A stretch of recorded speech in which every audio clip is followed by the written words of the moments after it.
The Nibelungenlied, translated by Alice Horton. Imprint. This ebook is the product of many hours of hard work by volunteers for Standard eBooks, and builds on the hard work of other literature lovers made possible by the public domain. This particular ebook is based on digital scans from the Internet Archive.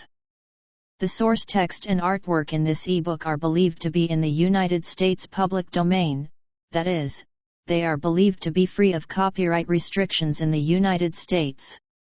They may still be copyrighted in other countries, so users located outside of the United States must check their local laws before using this ebook. The creators of, and contributors to, this ebook dedicate their contributions to the worldwide public domain via the terms in the CC 01.0 Universal Public Domain Dedication. For full license information, see the uncopyright at the end of this ebook. Standard eBooks is a volunteer-driven project that produces ebook editions of public domain literature using modern typography, technology, and editorial standards, and distributes them free of cost. You can download this and other ebooks carefully produced for true book lovers at standardebooks.org. Editor's preface. The following addition to the existing translations of the Nibelungenlied originated in the desire to place before English readers a rendering which should be at once literal and metrical. Of 5 which have appeared during the past 50 years, not one quite accomplishes this object. 3 only are in verse. The first, by Jonathan Birch, which appeared in 1848, was rendered in iambics of 7 feet, from the short and to some extent hypothetical text of Lachmann. The second, by W. N. Letzam, is a spirited performance, but it takes many liberties with the language and fails to preserve the antique flavor of the work. The third, by Mr. A. G. Foster Barham, which appeared only 10 years ago, is much more satisfactory in this respect, and errs chiefly in retaining too great a roughness of rhythm, which makes it displeasing to the modern ear. Of the 2 prose translations, the first, entitled Echoes from Mistland, Chicago, 1877, by Mr. Aubert Forestier, is rather a paraphrase than a literal rendering, though it adheres closely to the matter of the original, and the second, by Miss Armour, which has only lately appeared, seems in all respects a praiseworthy production, lacking only a metrical form to make it a fair equivalent of the great German epic. The additional difficulties involved in any verse translation are so great, that a translator may well be excused from facing them. Assuming the indispensable qualification of sympathy needful in the translation of any work of art from one medium to another, the differences in word formation, in inflection, and in grammatical construction between any 2 languages interpose mechanical obstacles which are inconsistent with the preservation of metrical similarity. A more or less close approximation is all that can be looked for. Still more are the difficulties increased when the task involves the presentation to a modern reader of a work which belongs to a distant and nebulous past, deals with a primitive and imperfect phase of human culture, and teems with motives which, if not eradicated from human nature, are no longer regarded as legitimate and are often repugnant to modern ideas. In these circumstances it might be thought that a prose rendering would have the best or only chance of doing justice to the original. But, on the other hand, it may be urged that a prose translation of a rhymed poem can never be an adequate equivalent, especially in a work like the Nibelungenlied, where it must be obvious to any student that its construction in rhyme and strophe have played an important part in determining its style and character. Rhyme and rhythm are essential features of it, and the modern reader as distinguished from the student requires, no less than the medieval listener, the stimulus which they supply. To give for 9,000 lines of verse a corresponding quantity of prose seems, apart from considerations of verbal accuracy, to fail in doing due justice to the poem. So at least the translator and editor, who are jointly responsible, have thought, though, at the same time, they have been fully alive to the necessity of a close adherence to the text. They are of the opinion of Dryden, as expressed in the preface to his version of Ovid's Epistles, that it is the business of a translator, as it is of a portrait painter, to make his work resemble the original. On this principle they have striven not to yield to the tempting idea, too often a delusion, that by sacrificing the letter they may preserve the spirit. On the contrary, they have thought that, in such a case as this, the letter and spirit are in a large measure inseparable. With, therefore, no small expenditure of trouble, they have tried, with what success the reader must judge, to reproduce in suitable English the matter, manner, and meter of the original. With regard to the language, no futile attempt has been made by archaicisms to give the translation the appearance of an antique. The object has been to put English readers, as far as possible, in the same position as the German who reads the work in one of the several modern German versions. At the same time, it is obvious that much of what forms the English of today is not a suitable vehicle for the primitive ideas and manners illustrated in the poem. The translators have therefore tried to avoid words of merely modern use, and to adhere to English which is familiar to everyone in the Bible, or in the older ballad literature, and is, at the same time, not out of harmony with a work which places the reader in an atmosphere far removed from that of the Victorian era. Some latitude must also be allowed in respect to the meter. The rhythmical system of the original depends on accent rather than on time or measure. Opinions may differ as to the amount of accent to be given to lines like the following, which is a nearly normal stanza: nu w ren och digestezer sin llek men. Vil nick chu tjste dirk esvelde wrt gen men. Das vlt beg nde sto ben smobl das lnt mit lo gew reinbrennende wrden hvelde wl beck nt. Stanza 596. To the ordinary ear they resemble iambics with a central caesura, a measure familiar in ballad verse, and much used by Macaulay in his well-known lays.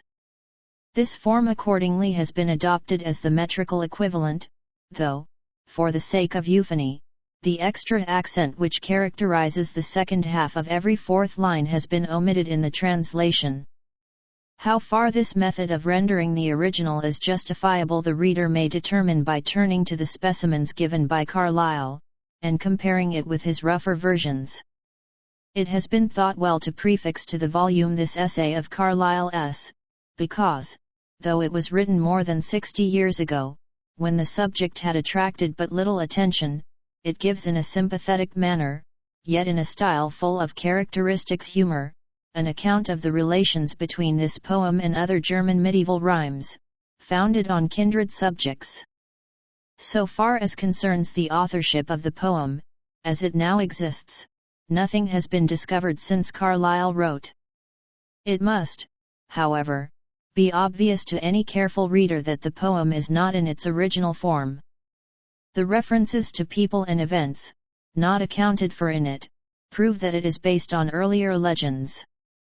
The strange juxtaposition of ethical motives, the contrast of ideals, as shown in the characters of Hagen and Ardegger, the mingling of historical personages of different dates, show that in its earliest form as a whole it must have been full of anachronisms, due to the fusion of different elements. These have to some extent been elucidated by the increased knowledge of Scandinavian literature. The Eddas and sagas exhibit, in a different form, the ancient legends on which the various parts of the poem are based. In the Volsunga saga we have a key to the earlier history of Siegfried and Brunhild, to which, in the Nibelungenlied, only obscure reference is made. In the Thidrek saga we have the Scandinavian form of the widely spread legend of Theodoric, differing little from the version found in the German epic. But inasmuch as the former, no less than the latter, is generally admitted to be of Teutonic origin, however much infused with Scandinavian mythology, we have not come much nearer to the ultimate sources of the mythical, as distinguished from the historical, elements of the story. Lachmann, one of the earliest editors of the Nibelungenlied, went so far as to analyze it into 20 different legends, rejecting on various grounds more than one-third of what is here given. Between that phase and the last, it is evident that there are several stages in which the poem existed as a whole. It is known that, at the request of Bishop Pilgrim of Passau in the 10th century, the story was translated into Latin prose by Conrad, called the Scribe, and to him is attributed the inclusion of the name of the said bishop as that of an actor in events which, so far as they are historical, belong to the 5th century. After Conrad's time there may have been several augmented German editions before the 12th century, to which our version belongs. There are more than 20 extant manuscripts, of which, however, only 3 are regarded as having any independent authenticity. They are designated as A, B, and C, of which the first, used by Lachmann, is the shortest, but betrays fewest signs of deviation from an older and good version. C, on the contrary, is said to be considerably altered, from an earlier popular form, to suit the more courtly taste of a later period of culture. The remaining, B. A fine MS preserved in the monastery of St. Gall is intermediate in length, and, retaining as it does many stanzas of evident antiquity, has become what may be called the Textus Receptus. As edited by Barch, it is the basis of the present translation. A facsimile of one of the pages from Dr. Otto Hen Mrhyns Kulturgeschichte is given as a frontispiece to the translation. Those who wish to study more closely the interesting questions surrounding the history of the poem are referred to the works of Rasmussen and Simrock, to Magnuson and Morris's translations of the Icelandic sagas, and to a recent work by Professor Kerr on epic and romance. A popular and well-written account of the relations between the Teutonic and Scandinavian versions of the legend will be found in an interesting little book, entitled Legends of the Wagner Drama, by Miss J. L. Weston. December, 1897. The Nibelungenlied adventure I Kriemhilde won to us, in olden legends, is many a marvel told of praise-deserving heroes, of labours manifold, of weeping and of wailing, of joy and festival. Ye shall of bold knights battling now hear a wondrous tale. To a very noble maiden grew up in Burgundy, than hers no greater beauty in any land might be. The maid was called Kriemhilde, a woman passing fair, for whose sake many a warrior his life must needs forbear. 3. To love that lovely maiden seemed deep, but to be her due, none bore her spite, and many did for her favour sue. Fair were beyond all measure her noble form and face, her virtues were sufficient all womankind to grace. 4. 3 noble kings and wealthy guarded her as their own, Sir Gunther and Sir Gernot, for deeds of honour known, and Giselle her the youngest, a gallant warrior he. The lady was the sister and ward of all the 3. 5. These princes were right gentle, and came of noble race, bold, and of strength unequalled, peerless in knightly grace. The kingdom of Burgundia, thus was their country height, all Etzel's land rang later with their great deeds of might. 6. At Worms upon the Rhine flood, they dwelled in power and might, and there, in fealty, served them full many a haughty knight, with honourable service throughout their earthly life. That life had woeful ending from 2 great ladies' strife. 7. Their mother was Dame Mutie, a queen exceeding rich, and Dankrat was their father. Broad lands he left to each when he this life departed. He was a mighty man, who, while yet a stripling, his knightly deeds began. 8. The 3 kings, who came after, were, as I've said before, all men of strength and valour, and to them fealty swore the flower of noble knighthood, of whom with truth 'twas said, that strong they were and dauntless, in sharp fight undismayed. 9. Foremost of them was Hagen, of Tronje, then his brother Sir Dankwart the swift-footed, Ortwine of Metz another, and Eckwart and Gier, who both were margraves hight, with Folker of Alsatia a stout and proven knight. 10. Rumold the kitchen master, a knight of high degree, Sindald and Hunold also, whose duty 'twas to see that courtly rights and honours were observed well, with many another gallant, whom time would fail to tell. 11. Dankwart, he was the marshal, his nephew Ortwine bore the office of high sewer, in that proud court of yore. Sir Sindald was cup-bearer, and a bold knight men say, the chamberlain was Hunold, all honourable they. 12 Of all this courtly service, and of their far-famed might, and of the worth and valor of each heroic knight, and of their life as courtiers, through all their joyous days, to give a true account were beyond my simple lays. 13 Meanwhile, amid this splendor, the maid Cremilda dreamed that she had reared a falcon strong, fair, and wild he seemed, and that 2 eagles rent him before her very eyes. No worse grief could life bring her in any evil guise. 14 Quick to her mother she told the vision dread, who, after her own manner, the dream interpreted, this falcon of thy rearing, thy noble husband he, and now may God defend him, or he is lost to thee. 15 What sayest thou of husbands, O dearest mother mine? Never for hero's wooing shall I, your daughter, pine. Spotless and fair would I be, as now, unto my death, I would forego the sorrow that lurks man's love beneath. 16 Forswear not love thus lightly, her mother answer gave, if heart's joy ever reach thee in life, as women crave, through man's love thou must gain it, thou wert a seemly bride if God do not deny thee a good knight at thy side. 17 Let alone such counsel, my mother dear, I pray. By many a woman's witness 'tis proven, clear as day, how heart's delight too often with sorrow sore is paid, lest such mischance befall me, I'll shun them both, she said. 18 So, in her mind Cremilda held ever love at bay, and lived in happy freedom for many a merry day, caring for naught and no one, and yet it was her fate to be one day, in honor, a gallant warrior's mate. 19 It was the self-same falcon that she in dreams did see, just as her mother told her, and bloody was to be her vengeance on her kinsman, by whom the deed was done, for one man's death did perish full many a mother's son. Adventure 2 Siegfried 20 In Netherland was growing a rich king's son and heir, whose father's name was Siegmund, Sieglind his mother fair.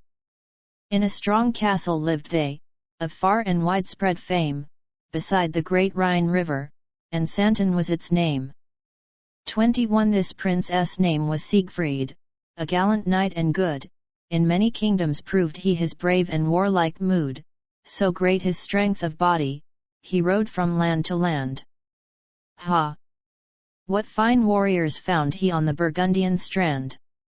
22 In his best days of prowess, when he was young and slim, full many a wondrous story the country told of him, how noble was his stature, how fair he was to see, and many a comely woman looked on him lovingly. 23 He had a careful rearing, as did his birth befit, his virtues were his own, though, and no was due to it. Unto his father's country he was an ornament, for men in all things found him to be right excellent.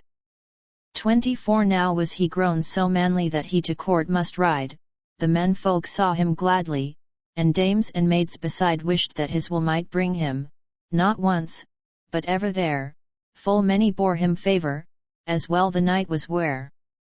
25 To ride forth unattended the boy was ne'er allowed. In costly raiment decked him Siegmund and Sieglind proud, and the wise elders taught him as well they understood, how best to win the people, and rule the land for good. 26 And being now so stalwart that he could weapons bear, having what he required enough and to spare, he turned his thoughts to women, and dreamed of a fair bride the fairest might stand proudly at the bold Siegfried's side. 27 Then did his father, Siegmund, summon his liegemen all unto a friendly banquet in the great castle hall, to many a neighbour king's land the festal tidings spread, on strangers as on kinsmen's steeds, gear, he lavished 28 If any squire were lacking knightly estate and name, who, by descent and breeding, had thereunto a claim, such noble youth was bidden to tournament and board, and with the young king, later, was girt with knightly sword. 29 One could tell many marvels of this great feast so rare, Siegmund and Sieglinde did win much honour there by the good gifts they lavished, with free and open hand, therefore so many strangers came riding to their land. 3,400 squires received their knightly gear that day. Together with young Siegfried, and maidens fair, they say, toiled at the festal raiment, because they did him hold so dear, and many a jewel they broidered in the gold. 31 And wove them in the robe weft, and stitched upon the hem sure, to such proud young warriors behoved lace and gem.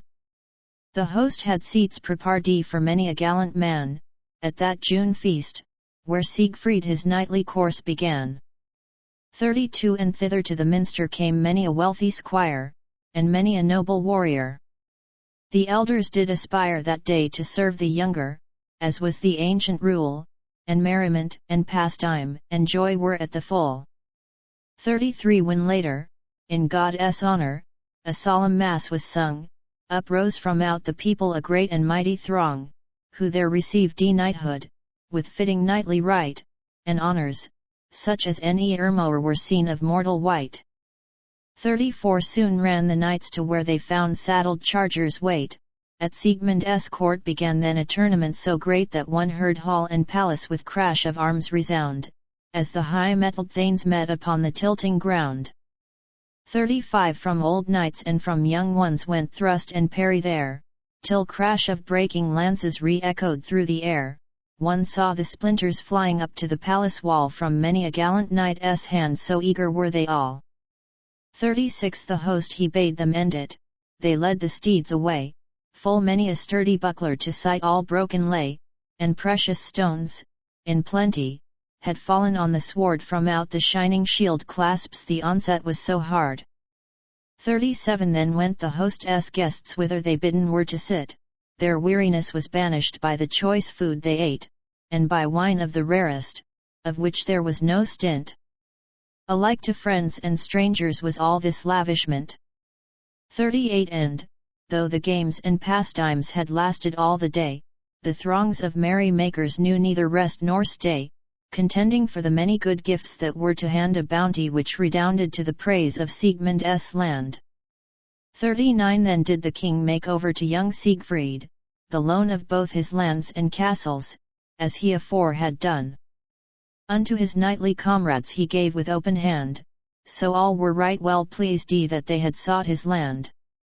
40 Until the 7th sunrise the festival went on. Then did the rich queen, Sieglind, as in old days was done, for love of her son Siegfried, share out her red gold free to win all folks' hearts to him thereby, in sooth, hoped she. 41 Not one who in the games played, methinks, went poor away, it rained steeds and raiment through all the land that day. As if had come the world's end, and common life were o'er. Such gifts, in such abundance, were never known before. 42 So, with befitting honor, ended the festal day.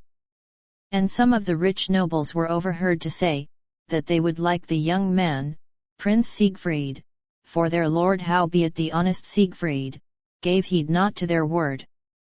43 While Siegmund and Sieglinde were living, their dear son would never dream of wearing the crown for any one. He wished to be lord, only the mighty to restrain, who kept the land in terror, the bold and gallant thane. Adventure 3 How Siegfried came to Worms. 44 The prince was little troubled by pangs of heartache yet. The people's talk, however, ere along his ears beset how there was in Burgundia a maiden, passing fair, for her sake joy and sorrow thereafter he did bear. 45 The beauty of this maiden was famed far and wide, her lofty mind, 'twas vaunted, excelled her beauty's pride, and brought her many a wooer, riding to Gunther's land, who fain would see the damsel, and bid for that fair hand. 46 And yet, however many contended for her love, Kriemhilde felt in secret that none her heart could move, there was no man among them whose love she could reward, that knight was still a stranger, who was to be her lord. 47 But when the son of Sieglind to lofty love inclined, compared with his, all wooing was as an idle wind.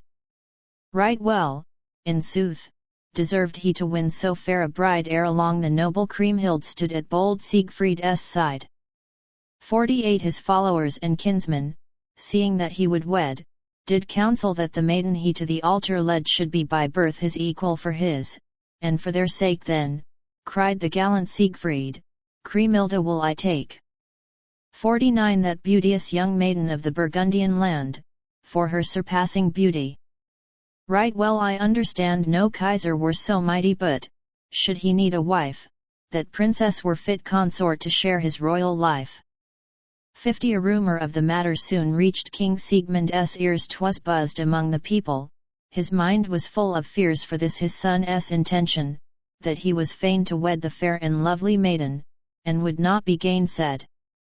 51 Sieglinde also heard it, the noble monarch's wife, and much heart-searching had she about her dear son's life, for well she knew King Gunther, and his bold warrior train. They sought to turn the hero back from his wooing vain. 52 Then outspake gallant Siegfried Belov de father mine, the love of noble women I will, for I resign unless I woo where love is, and give my heart its way. Such is my purpose truly, whatever men may say. 53 If thou canst not forego her, the king said, verily my will shall be as thy will, and well it pleaseth me, and I will help thee end it, and do the best I can. Yet hath the royal Gunther full many a haughty man. 54 If it were only Hagen, and no one else beside, he hides neath courtly seeming such overweening pride, that he'll do us a mischief of that I am sore afraid, if once we go a-wooing this fair and stately maid. 55 Shall that be hindrance to us? Asked Siegfried, fearlessly. If what I ask in kindness he venture to deny, my strong right hand shall win it. I'll wrest from him, quoth he, both land and lieges, surely, for all his subtlety. 56 Then spake the royal Siegmund, I do mislike thy speech. Should tidings thereof ever to the Rhine border reach, thou durst not ever after into that country ride. Long have I known King Gunther, and King Gernot beside. 57 By force can never any expect to win the maid, declared the good King Siegmund, that hath been always said. But if thou with thy warriors wilt to her country ride, and we have any friends left, I'll call them to thy side. 58 Far be it from my purpose, cried Siegfried, eagerly, that when I ride to Rhineland warriors should follow me, like an invading army. I should abhor this thing, by force the glorious maiden into my arms to bring. 59 I will not owe her winning to any other hand, I and 11 others will ride to Gunther's land. Your help, good Father Siegmund, I, for this purpose, pray. Then gave they to his warriors both coloured stuffs and grey. 60 His mother heard the tidings, the lady Sieglinde, she fell to grieving over her dear son in her mind, fearing lest she might lose him through some of Gunther's men. The noble queen refrained not from bitter weeping then. 61 This seeing, young Lord Siegfried to her his way did make, and unto his dear mother thus tenderly he spake, I prithee weep not, lady, because of mine intent, I have no fear of foemen, nor of disparagement. 62 Aid thou me in my journey to the Burgundian land, that I and my companions may bravely furnished stand in raiment that shall honour proud heroes, such as we then will. I for this favour, I thank thee fervently. 63 Since thou wilt not forego it, did Sieglinde declare, I'll help thee on thy journey, my only son and heir. I will provide apparel, the best warrior wore for thee and thy companions, and ye must take good store. 64 Then bowed to the Queen Mother Prince Siegfried, the young man. He said, on this my journey I'll take, if so I can, none save 11 warriors, for these be raiment made. I long to see how fares it with Kriemhilde, he said. 65 So Sieglinde's beauteous ladies sat stitching, night and day there were no idle fingers, and little rest or play, until Prince Siegfried's raiment was ready to his hand. He did not forego his journey to the Burgundian land. 66 His father bade him polish his knightly harness grand, wherewith he meant to ride out of royal Siegmund's land. And eke the glittering hauberks they likewise did prepare, together with stout helmets, and bucklers broad and fair. 67 The hour of their departure for Burgundy was nigh, and men as well as women watched them forebodingly, lest they again should never come to their fatherland. To pack their gear and armor the heroes gave command.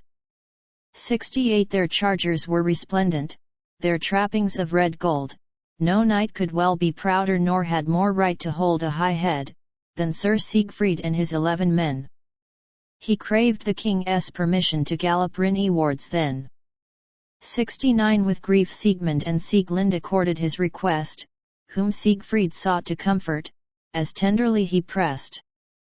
He said, "Ye must not weep now through any care for me, and fear not lest my life be in any jeopardy." 70 Sad-hearted were the warriors, and many a maiden wept. Doubtless their hearts foreboded mischance for those who leapt that day into the saddle. They dreamt these friends lay dead. They had good cause for mourning, in sooth there was much need. 71 Upon the 7th morning, at Worms, on the Rhine shore, arrived the gallant horsemen. The raiment that they wore with ruddy gold was flashing, and all their trappings shone. The chargers of bold Siegfried went pacing smoothly on. 72 Their bucklers were new wrought ones, and light and broad beside, and bright their helmets glittered, as unto court did ride Siegfried, the gallant chieftain, in royal Gunther's land. Such fine apparelled heroes were ne'er seen on that strand.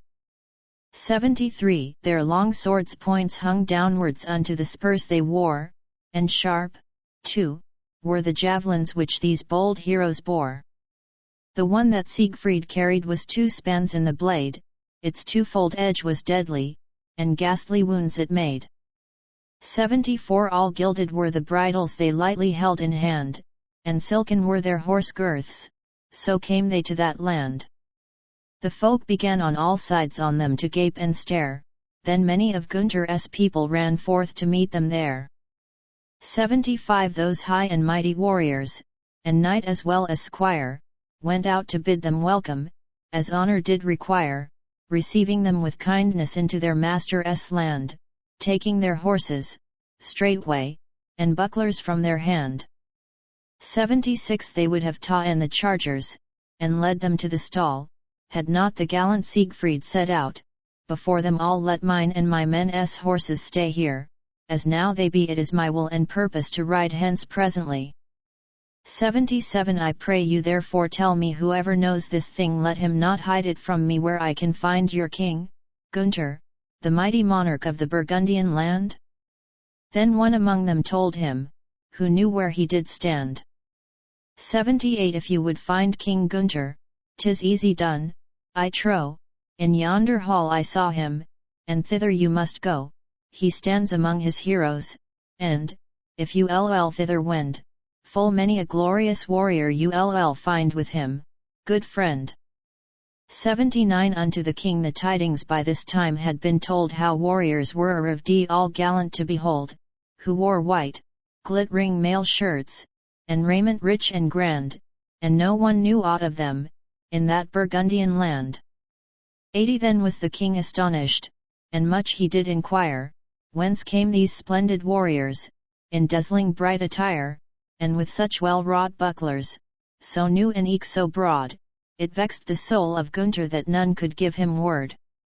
81 Then Ortwine, lord of Metz, spake, and answered thus the king. Rich and high-couraged was he, and feared not anything, since we know naught about them.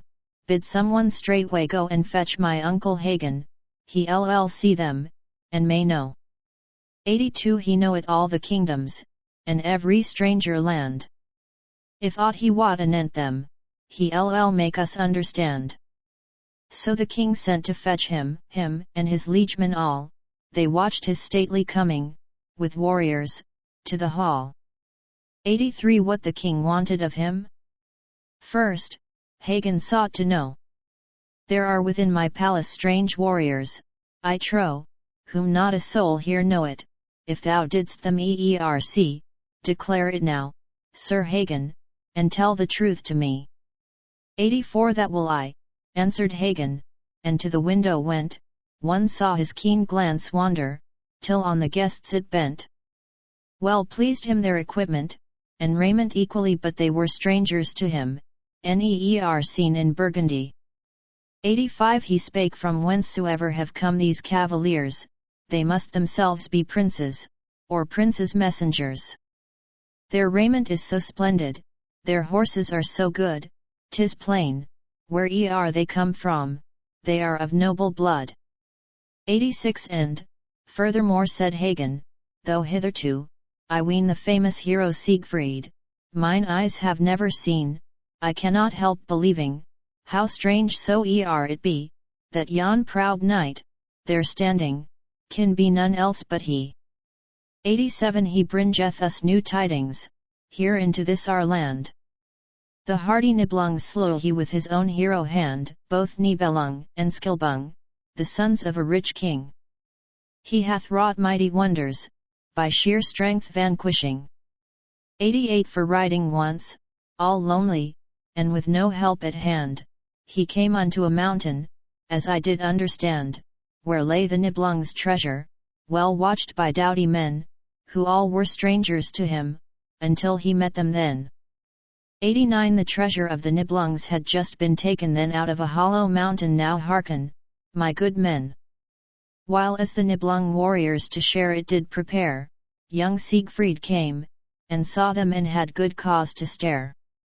90 He came so nigh unto them that he could see them all, and they did also see him, then one of them did call, Here comes the mighty Siegfried, the Netherlander strong. He met with strange adventures the Nibelungs among. 91 The knight was well received by Skilbung and Nibelung, and with one voice in council those noble lords and young cried, Share for us the treasure, thou honourable man. And eagerly besought him so he to share began. 92 He saw so many jewels as I have heard men say, that 50 wagons scarcely would carry them away, yet more there was of red gold, from out the Nibelung's land, and all must be divided by gallant Siegfried's hand. 93 And unto him for wages they gave the Nibelung's sword, but little they foreboded what would be their reward for rendering this service to Siegfried, the good knight, ere he could end the sharing they had begun to fight. 94 They had their friends anear them, 12 gallant armed men, who all were mighty giants, but what availed them then? For Siegfried fell upon them and slew them in his ire, full 700 Nibelungs, vanquished in battle dire, 95 with their good sword resistless, that was yclept Bombung. And through the mighty terror that seized those warriors young, dread of the sword, and hero who bravely did it wield, their land and eke their castles unto him did they yield. 96 The wealthy kings he also smote, till they both fell dead. But he himself, through Albrich, was grievously bested, who would avenge his masters upon the spot till he found the great strength of Siegfried beyond his mastery. 97 The sturdy dwarf was powerless against him in the fray.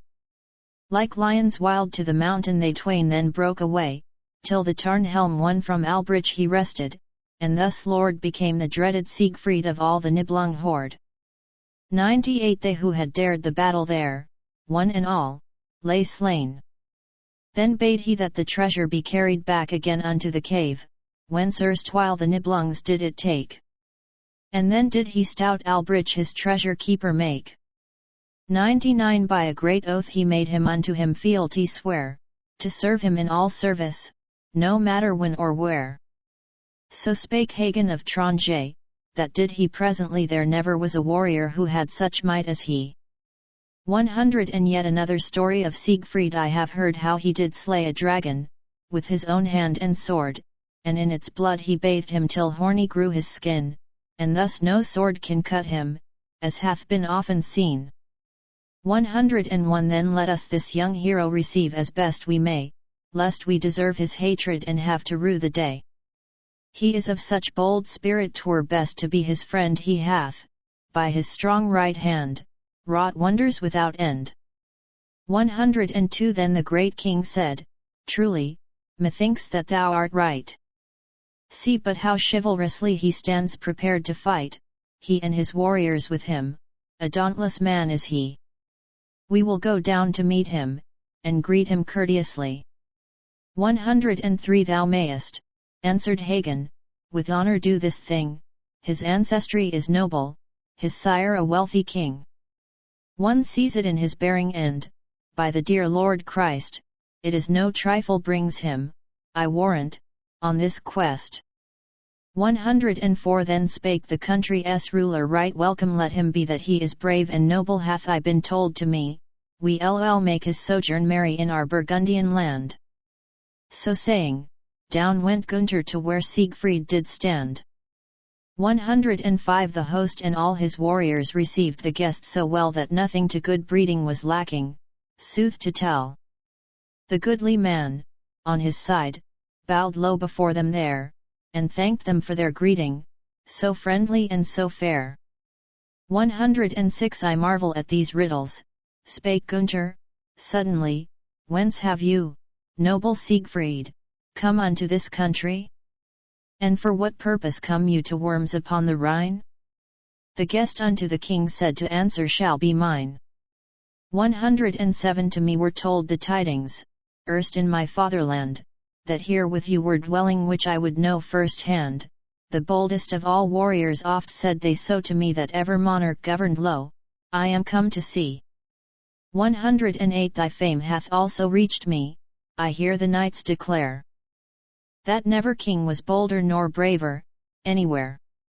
Such is the common folk talk o'er all the land, in sooth, and I shall have no quiet until I know the truth. 109 I also am a warrior, and shall too wear a crown, and I shall ne'er content me until I win renown, until the folk say of me, that I have proved my right to reign o'er land and people my honor do I plight. 110 And head thereto. And wert thou as bold as some men say, I will now wrestle from thee whatever is thine today, I care not who gainsay it, or who may like, or hate thy broad lands and thy castles shall mine be, soon or late. 111 The king did greatly marvel, and eke his liegemen all, at the strange declaration that from his lips did fall to take his kingdom from him. So that was his intent. His thanes all heard it, likewise, and fierce was their dissent. 112 Whereby have I deserved this? Gunther the warrior cried, that lands my father governed, with honor, till he died, should be now wrested from us by force, by whomsoe'er. That were to prove but poorly that we to knighthood bear. 113 Not else will I, quoth Siegfried, by that I fall or stand if thy strength cannot peace win for thine own fatherland, then shall my strong hand rule it, and after me mine heir, if thou dost win, thine be it, and we thy rule must bear. 114 Thy heritage, mine also, are now alike at stake, whichever of the other shall holy conquest make to him shall all be subject the land and all its folk. But Hagen and King Gernot in hasty answer spoke. 115 Far be it from our purpose, spake Gernot presently, to conquer new possessions, and to cause death thereby at hands of heroes. Truly, we have a rich estate which pays us due allegiance, nor seeks a better fate. 116 Round and about were standing his friends, in sullen mood, the Lord of Metz, Sir Ortwine, among the others stood, he spake this friendly parley doth vex me sore, as knight stout Siegfried unprovoked hath here challenged you to fight. 117 If you and your two brethren were here, without defence, and if he brought against you the army of a prince, methinks I could o'ermaster yet, en such doughty one, and force this haughty warrior to change his braggart tone. 118 This saying stirred fierce anger in him of Netherland. He spake, ne'er shalt thou measure against my like thine hand. I am a mighty king's son, and thou but a king's knight. 12 Such as thou art could not withstand me in the fight. 119 Ortwine, the Lord of Metz, then for swords called, lustily, of Hagen, Lord of Tronje, the sister's son was he, that he had held his peace still seemed not to Gunther right. But Gernot put his word in, the bold and ready knight. 120 He thus spake unto Ortwine, now let thine anger be. Siegfried hath not yet done us aught evil that I see, our difference in goodwill we yet may end, I deem, and thus may gain his friendship, 'twill better us beseem. 121 Then spake the doughty Hagen, well do we to be wrath, both we, and all thy warriors, for hath he not come forth, here to the Rhine, to flout us? He might have let that be. My own good lords had never done him such injury. 122 To this made answer Siegfried, that mightiest of men, if what I now have spoken offend you, Sir Hagen, you shall have I proof, shortly, how this my strong right hand shall do great deeds of prowess in this Burgundian land. 123 That I, for one, will hinder. Gernot in answer said, and unto all his warriors insulting speech forbade, because such speech did grieve him. Then into Siegfried's head came thoughts of Lady Kriemhild, the lovely, peerless maid. 124 Is not all strife unseemly between us? Gernot said, however many heroes fell by our prowess dead, small honor would by us be, by you small vantage won. Then answered him Prince Siegfried, the royal Siegmund's son. 125 Wherefore delayeth Hagen? And Ortwine, what doth he, that he, and his companions haste not to strive with me? Whereof he hath a many en here in Burgundy. But it was Gernot's counsel that none should risk reply. 126 You shall be welcome to us, continued Ut's son, you and the knightly comrades who come with you, each one, right gladly will we serve you, I, and these kinsmen mine. Then for the guests were ordered goblets of Gunther's wine. 127 Loud spake the country's ruler, all that we have is yours, what ye desire, in honor, we call no longer ours, but gladly share it with you, be it, or wealth, or blood. This wrought in good Sir Siegfried a somewhat softer mood. 128 The knights were soon relieved of all the gear they brought, and lodgment was found for them, the very best was sought for Siegfried's knightly followers, well were they lodged that day. And now, in all Burgundia, right welcome guests were they. 129 All honor too was shown them, on that and many a day, 1,000 times more honor than I can ever say. This had his boldness gained him, and this is true I state, that seldom any saw him who long could bear him hate. 130 On pastimes now and pleasure the kings and court were set. But, whatsoe'er they started, he outstripped all men, yet for none could equal Siegfried, nor come his strength anear, whether it were stone putting, or shooting with the spear. 131 And when by courtly custom they will their games to play in presence of the ladies, these knights of humour gay approving glances followed the Prince of Netherland. Yet his heart brooded ever on loftier love, at hand. 132 Though to whate'er was passing he lent a ready mind, one gracious maiden ever he in his heart did find, so, likewise, did the damsel, whom yet he had not seen, incline to him in secret, and talk of him, I ween.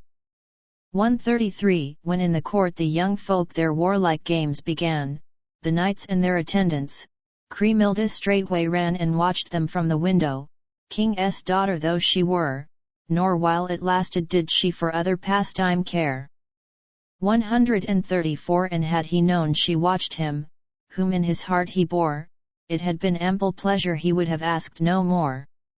And could his eyes have seen her, ye need not to be told, no better bliss and greater for him this world could hold. 135 When he, among the heroes, down in the courtyard stood, between the games, at leisure, as other warriors would, so winsomely he stood there, Queen Siegelinda's son, that the heart's love of many a noble dame he won. 136 And many a time he pondered, how shall I attain to see the noble damsel, whose love I seek to gain, her whom I love so dearly, and have for many a day? To me she's still a stranger, with sorrow I must say. 137 Whene'er the kings were minded to ride throughout their land, their vassal knights had ever to follow, close at hand, and Siegfried must be with them, which did the maid distress, and he too suffered often, for her dear sake, no less. 138 So dwelt he with the three kings, and 'tis all true you hear, in Gunther's court and country, the space of one whole year, and all that time his lady he never saw at all, through whom much love unto him and sorrow did befall. Adventure for how Siegfried fought the Saxons. 139 And now, behold, strange tidings have come to Gunther's land, and heralds from a distance arrive at the command of warriors unheard of and yet who hatred bore. And when the three kings heard it, their grief, in sooth, was sore. 140 These warriors' names I'll tell you. The first was Ludger hight, out of the Saxon country, a rich king of great might, and Ludgast came with him, who was of Denmark king. These twain brought many with them, a princely following. 141 To Gunther's land the heralds their ready steps had bent, whom those kings, his opponents, had with their message sent. The unknown men were questioned as to the news they brought, and, summoned by King Gunther, the royal presence sought. 142 The king did greet them fairly. Be welcome here, quoth he, though who hath sent you hither is yet unknown to me. That must I hear now of you, declared the monarch good. Exceedingly they feared King Gunther's angry mood. 143 If thou, O king, allowest, the message we'll reveal which we are sent to bring thee, and nothing will conceal. We'll name to you the masters who sent us to this strand, Ludgast and Ludger, namely, who would invade your land. 144 Ye have incurred their anger, nor shun we here to state that both our masters harbour for you the greatest hate. They mean to come with armies to Worms upon the Rhine, and many warriors aid them, so warn we thee and thine. 145 Within 12 weeks their journey must here accomplished be. If you good friends to help you, you'll seek them speedily to guard your land and castles, and fight in battlefield. By them will here be cloven full many a helm and shield. 146 Or, if ye will treat with them, so make your offer, then they will not bring upon you their hosts of armed men, all bitter foes unto you, to work you grievous woe, destroying your fair knighthood with many a deadly blow. 147 Now tarry here a little, replied the monarch good, until I have bethought me, then shall ye learn my mood. If I have faithful subjects I must not hide this thing, this grievous errand must I unto my lieges bring. 148 Rich as he was, to Gunther it was a trouble sore, within his heart the matter he pondered oer. He sent in quest of Hagen, and others of his men, and bade them from the palace to fetch King Gernot then. 149 His worthiest came unto him, all that were found to hand. He spake, the foeman cometh here into this our land, bringing a mighty army, to work you all much woe. To which the bold knight Gernot made answer, Nay, not so, 150 our good swords shall defend us. Undaunted Gernot said, None but the doomed die, ever, and they as good as dead. For fear of death, I'll never forget mine honor dear. Let the foe come, and welcome. They'll find us ready here. 151 Then Hagen spake, of Tronje the thing doth bode no good, Ludgast and Ludger both are too arrogant of mood. The time's too short to gather, and furnish all our men, ye must advise with Siegfried. Thus spake the bold Hagen. 152 They bade men take the heralds, and lodge them in the town.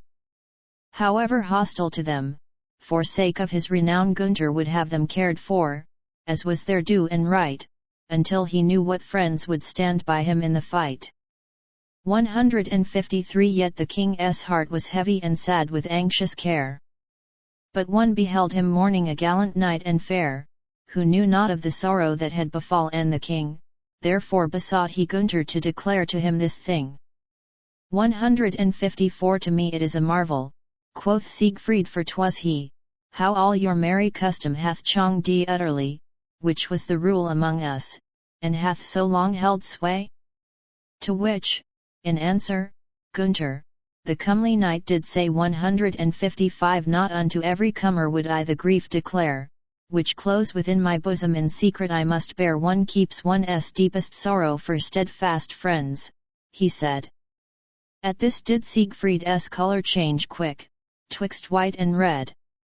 156 I never have denied you, he spake unto the king, and shall not, in this trouble, my strong arm succour bring? If you for friends are seeking, lo, am I not your friend? I trust to be so ever with honour, till mine end.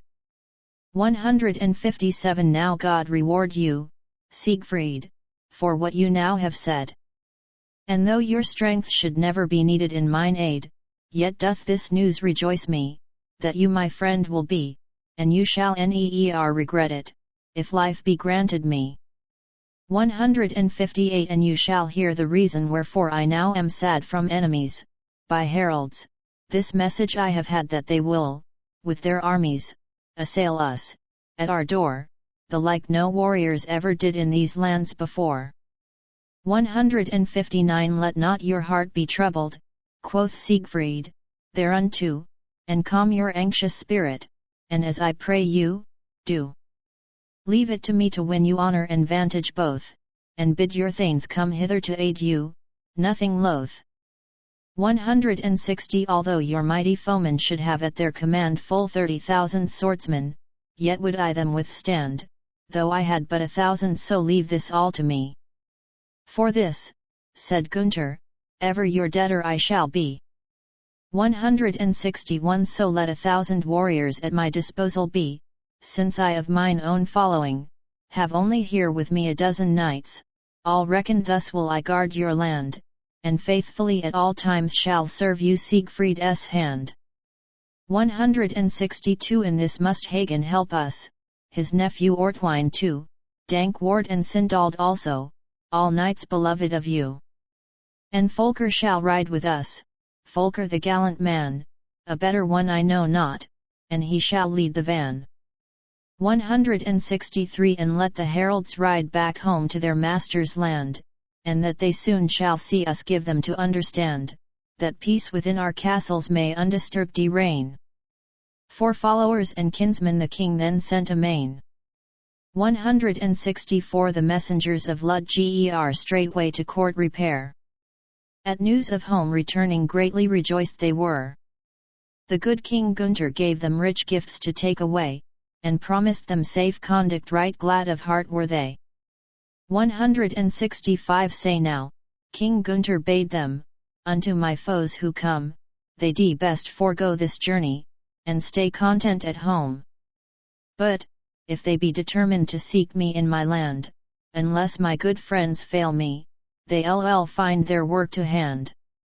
166 Rich presents then they, straightway, before the heralds bore. Gunther was rich in treasure, and had enough and more. These men of Ludgers durst not refuse the offered fee, and when they leave had taken, departed joyfully.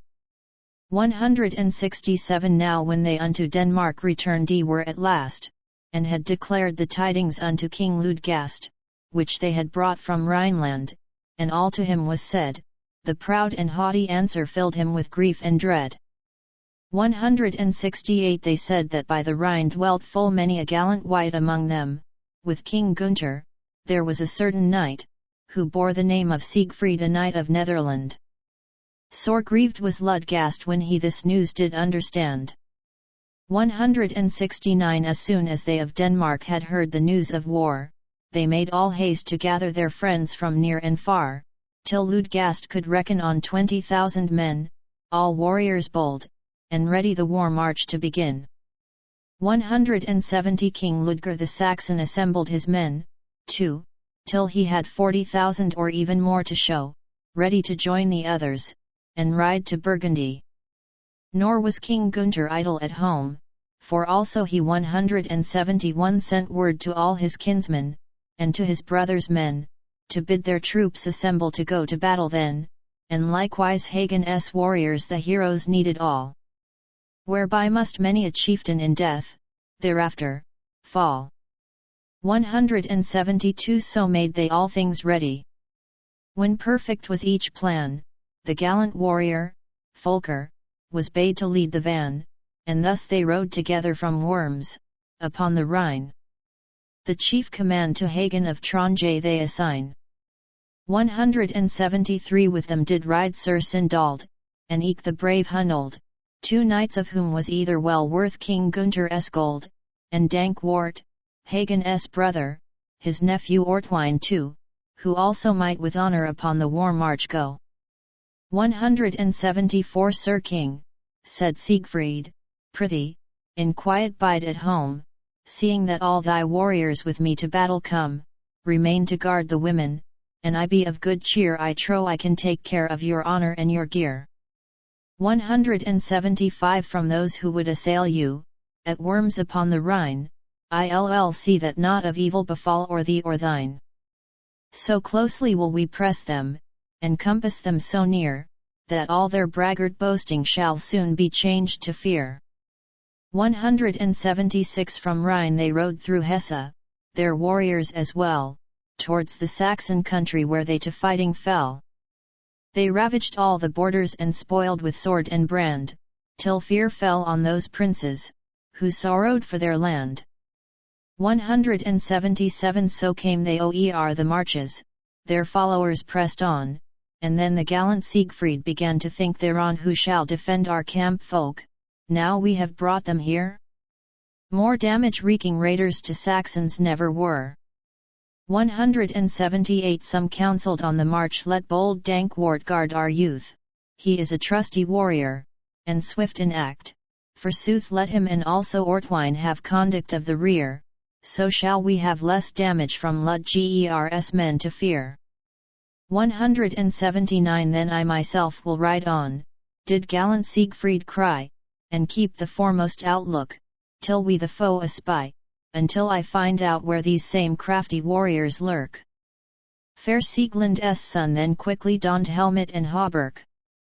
180 The rank and file to Hagen he entrusted as he went, and also unto Gernot, the warrior excellent. Then all alone forth rode he into the Saxon land, that very day his sword hewed full many a helmet band. 181 He saw a whole vast army upon the plain outspread, by which his own few helpers were far outnumbered. There were full 40,000, or even more, maybe, but when Sir Siegfried saw them, his heart was full of glee. 182 On the foe's side a warrior had to the front been sent, who on his guard stood ready, watchful, and diligent. The hero Siegfried saw him, and the bold man saw him, and each did watch the other, with jealous hate and grim. 183 I'll tell you who it was, who thus sentinel did stand. A shining shield of red gold was hanging on his hand, King Ludgast it was who his army thus did guard. The noble guest spurred forward to meet him on the sward. 184 King Ludgast had also his enemy espied, and each sharp spurs had driven into his stallion's side, with lances on the shields bent each charged with all his might, and Ludgast the mighty was soon in sorry plight. 185 After the crash, the chargers bore the two princes by, as if a mighty storm wind had blown them furiously, till each, the rain obeying, was turned in knightly way, then did the two grim foemen with swords their skill essay. 186 The mighty strokes of Siegfried made all the field resound, until King Ludgast's helmet seemed flaming all around. The fire-red sparks shot upwards beneath the hero's hand, each knight found in his fellow a foeman worth his brand. 187 King Ludgast dealt him also right many an ugly blow. Their good shields caught the sword thrusts, that else had laid them low. Of Ludgast's warriors, 30 were witness of the fray. But, ere they came to aid him, Siegfried had gained the day. 188 From 3 great wounds and ghastly, which to the king he dealt clean through his white steel harness, though it was firmly welt where the keen sword point entered, burst from his wounds the blood. King Ludgast might well be thereat of doleful mood. 189 He begged for life, and offered to pledge to him his land, telling him that 'twas Ludgast whose fate was in his hand. And then uprode his warriors, who witnessed had right well what, twixt the twain before them, upon the watch, befell. 190 Siegfried now thence would take him, but he was set upon by 30 of the foemen, yet did he hold his own, and kept his wealthy captive, and struck out, brave and true, and gave those stately chieftains much bitter cause to rue. 191 In self-defence, the 30 he thereupon did slay. One only left he living, who spurred his steed away to bear the direful tidings of all that there befell, which eke his bloody helmet did but too plainly tell. 192 When to the men of Denmark the dreadful news was told, how that their king was taken, they scarce their grief could hold. And when they told his brother, he fell to rave like mad, in uncontrolled fury, so great the grief he had. 193 So Ludgast the warrior was captive made, and then led from the field by Siegfried, and give end to Gunther's men. To Hagen's care they gave him, and when they heard the truth, that 'twas the king he brought them, they did not grieve, forsooth. 194 The banner of Burgundia was fixed its staff unto. Come on, my men! Cried Siegfried, here have we more to do, before the day be ended. If God preserve my life, there'll weep among the Saxons full many a comely wife. 195 Give ear, ye Rhine-born heroes, unto these words I say to Ludgers host I, truly, can show ye straight the way. Yet see some helmet hewing by heroes' hands, I trow. And, ere we turn us homewards, what grief is some shall know. 196 To horse did Gernot hasten, as eke did all his men.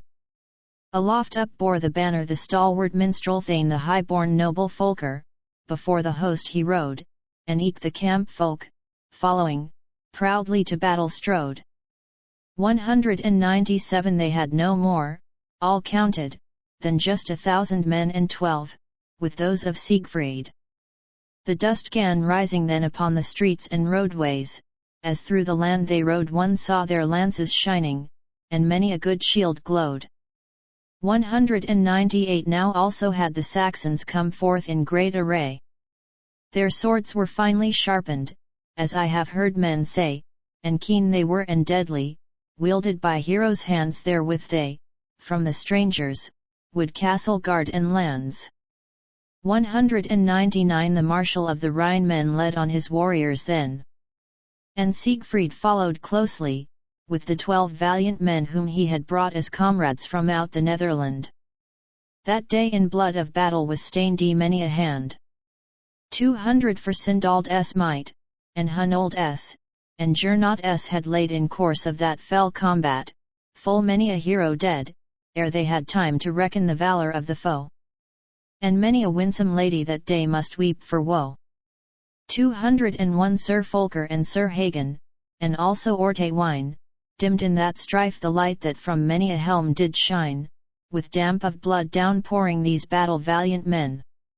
Sir Dankward's prowess also wrought many a marvel then.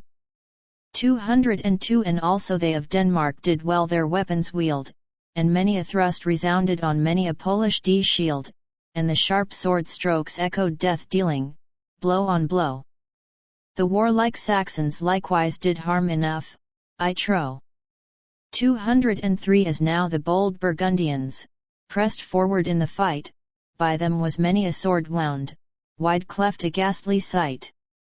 And streaming o'er the saddles, one saw the reeking blood. Thus fought they for dear honour, those valiant knights and good. 204 One heard there, loud resounding, from every hero's hand, the clashing of keen weapons, whilst they of Netherland dashed after their bold leader, into the thickest fray. Right valiantly they followed where Siegfried showed the way. 205 For him the Rhenish heroes could never come anigh, one might have seen down flowing red streamlets bloodily beneath the glittering helmets, cloven by Siegfried's hand, until he saw King Ludger before his warriors stand. 206 Three several times he traversed the host, from end to end, and now, to help him, Hagen his steps did thither bend. Right well in fight assuaged they the fierceness of their mood, through them that day must perish full many a warrior good. 207 When Ludger the stalwart saw Siegfried near him stand, and how aloft he wielded the good sword in his hand, the mighty weapon bombing, and what a host it slew, the king waxed very wrathful, and fierce his anger grew. 208 Then was a mighty thronging, and clang of swords, as well as on each side the warriors on their opponents fell. The chieftains sought each other, mettle and strength to gauge, the hosts began to waver, then waxed the hate and rage. 209 The leader of the Saxons was well aware, I trow, his brother was a captive, and therefore grieved enow. He knew too that the captor was Siegelinda's son, 'twas first set down to Gernot, but soon the truth was known. 210 So fierce was Ludger's onslaught, and eke of such fell force, that under Siegfried's saddle staggered his battle horse. But soon it did recover, and, as the turmoil grew, the aspect of bold Siegfried was terrible to view. 211 Hagen he had to aid him, and Gernot too was by, and Dankwart and Sir Folker, the dead around did lie. There fought the bold Thane Ortwine, and Sindald, and Hunold, who, on the field of battle, left many a warrior cold. 212 In combat undivided these noble princes were, and o'er their helmets, harmless, flew many a well-aimed spear between the glittering targets from each opposing knight. And blood-stained were the bucklers that whilom shone so bright. 213 And, in the stress of battle, full many an eager knight dismounted from his charger. Thus, hand to hand, did fight Siegfried the bold, and Ludger, who each did each defy. One saw the broken splinters of shafts and lances fly. 214 Fast flew the shield clasps, severed by mighty Siegfried's hand. He thought himself the victor, this prince of Netherland, over the dauntless Saxons, so many wounded lay. Ha! How the bright mail armour at Dankwart's strokes did fray. 215 Just then the Saxon Ludger espied upon a shield a kingly crown emblazoned, which Siegfried's arm did wield. Then knew he, of a surety, that 'twas the mighty man. The chieftain to his comrades loudly to call began. 216 Forego your fighting, warriors my lieges, all is done. For here have I seen Siegfried, the royal Siegmund's son, Siegfried the mighty hero mine eyes have seen, I trow sent by some evil devil to work us Saxons woe. 217 Then lowered were the ensigns at Ludger's command.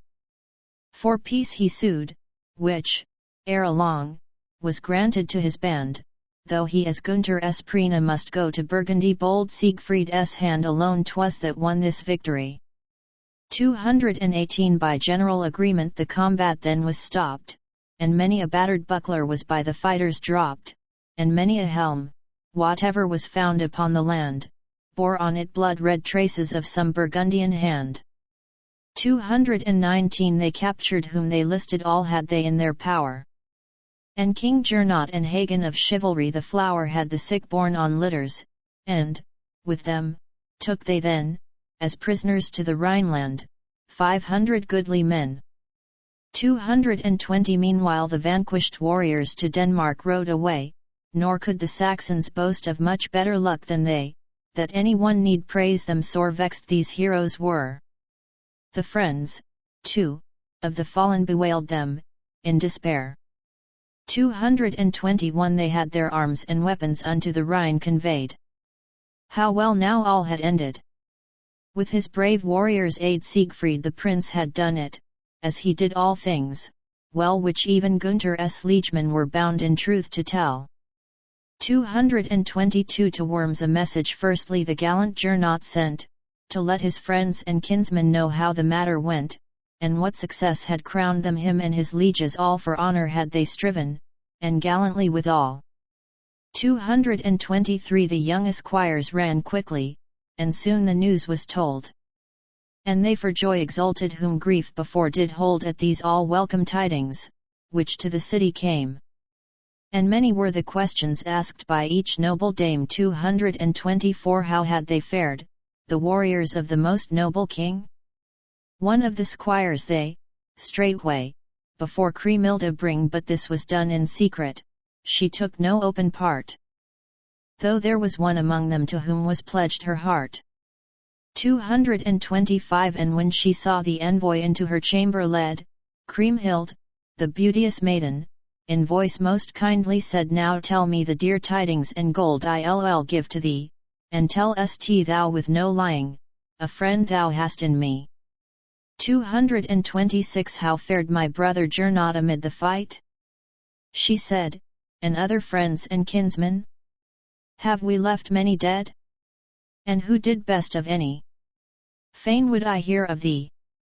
Then outspake that bold herald of cravens, none had we. 227 Yet, in the thick of battle rode neer a man so well, O, princess high and mighty, since I the truth must tell, as did the noble stranger, who came from Netherland. Full many a wondrous deed was wrought by bold Siegfried's hand. 228 For what great feats soever in battle may have done Sir Dankwart and Sir Hagen and many another one, how they fought for honour, it all was idle wind compared with Siegfried's doings, the son of Siegelind. 229 Though in the strife of battle full many a hero fell, the wonders wrought by Siegfried no man hath words to tell. Nor all his deeds of daring when he to battle rode through him, for fallen kinsmen, the women's tears have flowed. 230 And many a girl's betrothed one neer rose from off that ground. Upon the brazen helmets one heard his blows resound, and from the death wounds spurted hot streams of crimson blood. In all his acts is Siegfried a gallant knight and good. 231 What doughty deeds were wrought by Ortwine, of Metz the lord. However many foemen he came at with his sword, there did he leave them lying, the better part were dead, and yet no less of Gernot, your brother, might be said. 232 For he did work such ruin as neer was seen in fight. In truth, one must confess here of each well-proven knight among the proud Burgundians, that they all bravely bore themselves, and kept their honour untarnished evermore. 233 Full many an empty saddle their handiwork did show, and with their bright swords clashing loud did the field echo. The Rhenish heroes truly, so fell a riding made, 'twere better for their foemen if they at home had stayed. 234 The two bold knights of Tronje did work much dire distress, what time the charging armies did one another press. And many a warrior perished beneath bold Hagen's hand, there's much to tell of him yet here in Burgundian land. 235 Sindold and Hunold also, who were King Gernot's men, and the bold warrior Runold, such doughty deeds did then, that Ludger the Saxon must rue, until he die, that ever he thy kinsman did on the Rhine defy. 236 Yet still the best achievement that on that field hath been, or any, from the youngest to the oldest man hath seen, was done in knightly fashion by Siegfried's own right hand. Rich hostages he bringeth here, into Gunther's land. 237 These by sheer strength he vanquished, the brave and goodly wight. And Ludgast of Denmark hath suffered great despite, and Ludger his brother, who from the Saxons came. Now hearken to my tidings, most rich and noble dame. 238 They twain were taken prisoners, and that by Siegfried's hand. Never so many captives were brought into this land as to the Rhine are coming only for Siegfried's part. No news could have been dearer to Lady Kriemhild's heart. 239 Unwounded captives bring they 500 men and more, and then the deadly wounded of bloody biers fourscore, full 80 blood-stained stretchers, my lady, understand. The better part of these were slain by bold Siegfried's hand. 240 They who, thus overweening, have flouted us on Rhine, must now, as battle preen us, in Gunther's kingdom pine yet, even now they bring them with joy unto our land. Then sweetly flushed her fair face, as she did understand. 241 Her lovely face, with pleasure, became all rosy red, for, by good luck, delivered out of the direst need had been her goodly warrior the young man, Prince Siegfried, for all her friends rejoiced she as she was bound, indeed. 242 Then spake the winsome maiden, well hast thou said, and now thou shalt have costly raiment for guerdon, that I owe, and 10 good golden marks too, they shall be brought thee here. Such tidings to rich ladies a man would gladly bear. 243 They gave him for his guerdon the raiment and the gold. Then to the windows hastened the fair maids, to behold the horsemen up the street come, and, watching eagerly, they saw the gallant riders come home to Burgundy. 244 They came, the hale and hearty, the wounded also came. They heard the neighbors' greetings, and need not blush for shame. The host rode forth rejoicing to meet his guests again, it was a joyful ending to all his anxious pain. 245 He welcomed home his warriors, and all the strangers too, to the great king 'twas fitting not otherwise to do than graciously to tender his thanks to those who came, who had in fight defended the honor of his name. 246 Then Gunther asked for tidings, that he to hear was fain, of those who had returned not their comrades who were slain. But 60 men were missing, and he had lost no more, for these they might cease mourning, as for the brave of yore. 247 The men who were unwounded brought many a battered shield, and many a dinted helmet, to Gunther from that field. Before the royal palace dismounted all the men, and, with a shout of gladness, were welcomed home again. 248 'Twas ordered then to billet the warriors in the town. The king bade that his guests be well treated, as his own. The wounded must be cared for and granted quiet rest, and for his foes his kindness the king did manifest. 249 To Ludgast of Denmark he said, be welcome here. Though, through your fault, much damage we have incurred, I fear, but that will be repaid me, if I have luck. Quoth he, may God reward my brave friends, who fought so well for me. 250 And you do well to thank them, King Ludger outspake, for never king before did such high-born prisoners take. The honorable usage shall well rewarded be, which unto us, your foemen, uve granted graciously. 251 Ill let ye both, cried Gunther, here, on the spot, go free, if all the other Prinas swear to remain with me. For these I will have pledges, that they leave not my land without my given warrant. Thereon each gave his hand. 252 All were to rest and comfort within the hostels brought, they put to bed the wounded, with kindly care and thought, while to the hale and hearty good wine and mead they gave. A gayer time and gladder the folk could never have. 253 The battered shields were taken and put away in store. Of blood besprinkled saddles were there enough and more, the men were told to hide them, in case the women wept. Still many a wayworn horseman into the city crept. 254 For his guests the king provided with kindness wonderful. With strangers and indwellers the land was very full. Those who lay sorely wounded he greatly cared for, too. 'Twas thus the good king humbled his proud and haughty foe. 255 To all well-skilled Indiana leechcraft no guerdon was denied. Unstinted store of silver and shining gold beside, if they could heal the heroes, who wounded were in fight, to load his guests with presents was eke this king's delight. 256 If any there were minded to journey home again, they, in most friendly fashion, were bidden to remain. And then the king took counsel how to reward his men, who had his will accomplished with honor and with pain. 257 The warrior Gernot counselled, let these now homeward ride. In 6 weeks' time we bid them, if nothing should betide, return with us to join in a great festivity, by then may they be healed who sorely wounded lie. 258 For leave asked Siegfried likewise, the Lord of Netherland, but when the royal Gunther his wish did understand, he lovingly entreated his dear friend not to go, though, but for Gunther's sister, he would have gone, I trow. 259 Though Siegfried was too wealthy to care for the king's pay, right well had he deserved it.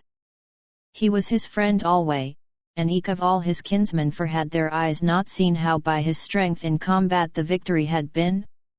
260 For love of the fair maiden he thought he still would stay, perchance he yet might see her, which came to pass one day, just as he most desired, he learnt to know the maid. Thereafter to his country right joyously he sped. 261 Each day in knightly contests the host would prove his men, which willingly were practised by many a proud young thane.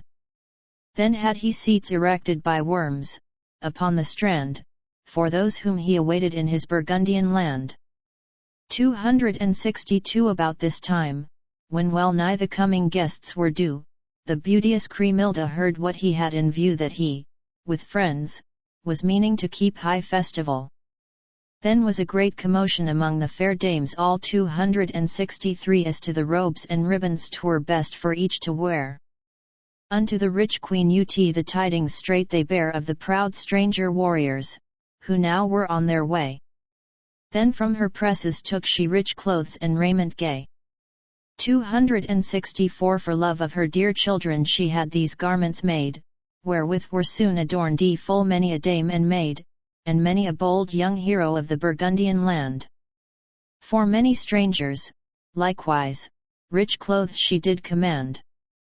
Adventure v. How Siegfried first saw Cremilda. 265 One saw them daily riding to Worms upon the Rhine, the guests who to the revels did joyously incline. Those whom the love of Gunther unto his kingdom brought, were freely offered horses, and raiment richly wrought. 266 Seats, ready for all comers, were well and duly made, fit for the best and highest, as hath to us been said, for 32 princes at that festivity, for which fair dames bedecked them in merry rivalry. 267 Then busiest of the busy was Giselher the lad.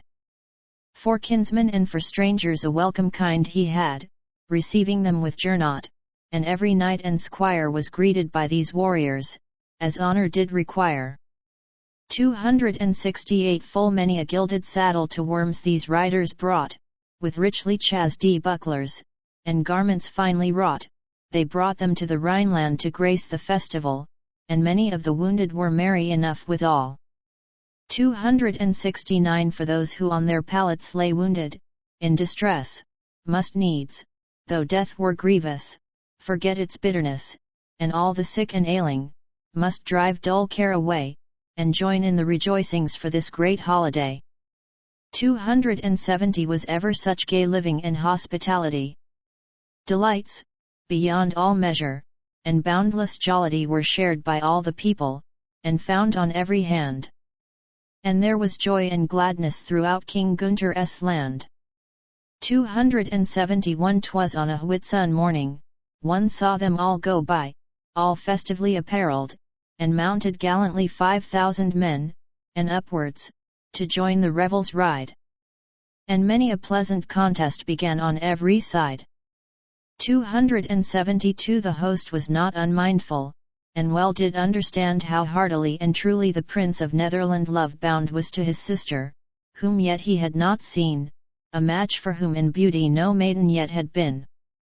273 Then to the king did Ortwine the Thane, his thought unfold, if you, with fullest honour, this festival would hold, you should allow our brave guests, our winsome maids, to see who are, in truth, the glory and pride of Burgundy. 274 For where would man's delight be, and what could charm his life, if there were no fair maidens, and neer a comely wife? Now, therefore, let your sister before your guests appear. This was a pleasing counsel to many a hero's ear. 275 Most gladly will I do this, replied the king, straightway, and all who heard his answer had merry hearts that day. He sent to summon Ut, and eke her daughter fair, and bade them with their maidens at once to court repair. 276 Then in their presses sought they for all their garments gay, and all the goodly raiment that had been stored away, the gold lace and the bracelets that there to hand were laid, and with all care bedecked her full many a lovely maid. 277 And many a knight on that day had younger gladly been, that he might be of women more favourable seen, instead whereof he did care not a kingdom rich to own. And gladly did they gaze on these damsels yet unknown. 278 Then the rich king commanded that with Kriemhild should go 100 of his liegemen her service pledged unto, of his and her own kinsmen, who carried sword in hand. Such were the court attendants of the Burgundian land. 279 The rich queen mother Ut with her fair daughter came, and in her train brought with her full many a comely dame 50 of them or over all royally arrayed. Her daughter, too, was followed by many a winsome maid. 280 From out the women's quarters one might have seen them go, there was a goodly thronging of heroes eke, I trow, for this of all things eager, if it perchance might be that they should have the fortune the noble maid to see. 281 Then came the lovely maiden even as morning red from sombre clouds outbreaking. And many a sorrow fled from him whose heart did hold her, and eke so long had held when thus the winsome fair one before him he beheld. 282 Upon her raiment glittered full many a precious stone, her rosy blushing colour with lovely radiance shone. Though any would deny it he could not but confess, that on this earth he never had seen more loveliness. 283 Just as the moon in brightness excels the brightest stars, and, suddenly outshining, athwart the clouds appears, so seemed she now, comparée with dames of fairest guise. Then did our gallant hero feel his bold spirits rise. 284 One saw before her marching the chamberlains, in state, but the high-mettled warriors their order would not wait, they thronged to where, in passing, the fair maid they could see. The while Sir Siegfried suffered both joy and misery. 285 Sadly he thought within him, how can it ever be? It is mere foolish dreaming that I should marry thee. Yet to be still a stranger. Then were I better dead. And, thinking so, his colour did change twixt white and red. 286 There stood the son of Siegmund, as winsome did he look as if his form were limned upon a parchment book, by hand of cunning master, and all men said of him, that there was no man like him, so fine and fair of limb. 287 They who the maid attended now strove to clear the track, and keep the throng from pressing, and many a knight drew back. And manly hearts beat quicker for joy, in many a breast, as passed each high-born lady in splendid raiment dressed. 288 Then outspake gallant Gernot, the Prince of Burgundy to him, who such good service so late hath done to thee, thou Gunther, dearest brother, shouldst haste to do the same in sight of all thy warriors, I say it without shame. 289 If thou wouldst bid Sir Siegfried unto my sister go, that the fair maid may greet him, much good might come, I trow. She, who ne'er greeted warrior, may by her greeting cheer, and thus this goodly hero be bounden to us here. 290 Then some of the host's kinsmen went where the knight did stand, and thus spake to the warrior who came from Netherland, the king his leave hath granted that you to court should go, his sister there shall greet you, they would you honour show. 291 At this the knight's mood changed again from grave to gay, and in his heart love reigned, and grief had fled away for the fair Ut's daughter at last his eyes would see. Right soon she greeted Siegfried, with winning modesty. 292 When the high-couraged warrior she saw before her there, her cheeks were lit with crimson, then spake the maiden fair, be welcome here, Sir Siegfried, thou good and noble knight. And when he heard her greeting his heart grew wondrous light. 293 He bent him low before her, she took him by the hand. How lover-like the knight did by the fair maiden stand! Each looked upon the other with many a tender glance, this hero and his lady, and yet they looked askance. 294 Was that white hand, I wonder, in lover's fashion pressed in sign of tender wooing? In sooth 'twas neer confessed But scarce can I believe that such chance had been let go, for she her kindness to him did very quickly show. 295 In the full bliss of summer, and in the fair May tide, within his heart could never, again such joy abide as now did fill his bosom, the while he there did stand, and her whom he desired was holding hand in hand.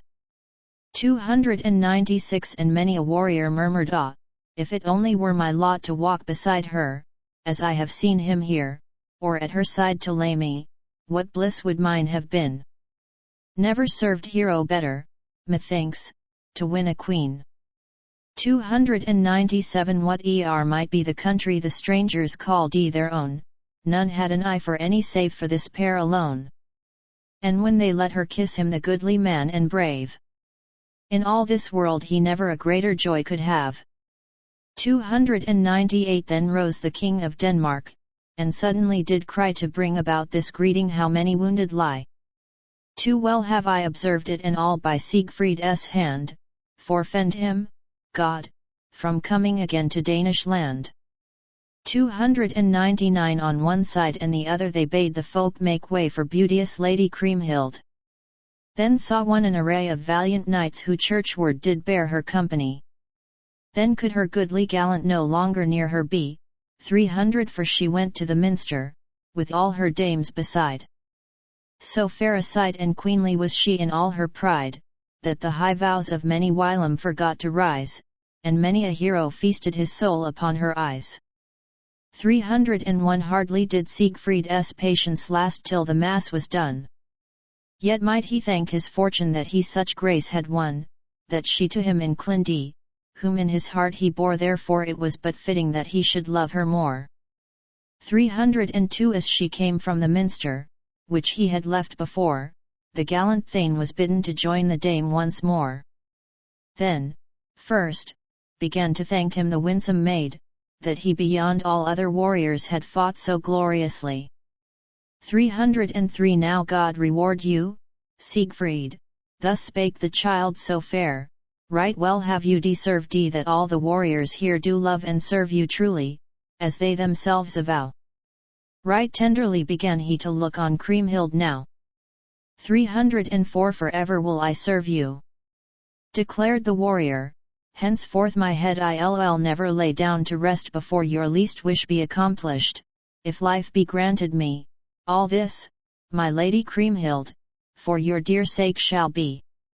305 Then, for the space of 12 days, on each new dawning day, one saw the lovely maiden beside the knight alway, as often as to court she before her friends must go. Unto the knight this service did her great love allow. 306 All kinds of mirth and pleasure, and mighty noise withal, were seen and heard forthcoming daily from Gunther's hall without, and inside also from many a gallant man. Sir Ortwine and Sir Hagen right wondrous feats began. 307 Whatever games were started, these jocund heroes were always among the foremost, a skilled and ready pair. Whereby these warriors soon were well known to every guest, of such kind were the jewels that Gunther's land possessed. 308 Those who had long lain wounded one saw, at last, appear they too would share the pastimes, would fence and throw the spear among the king's retainers, well pleased to find at length that they could do as others, they had renewed their strength. 309 The host would have them treated well, at his festal board, theirs was to be the best food. Thus managed he to ward the slightest breath of scandal, which oft a king doth reach.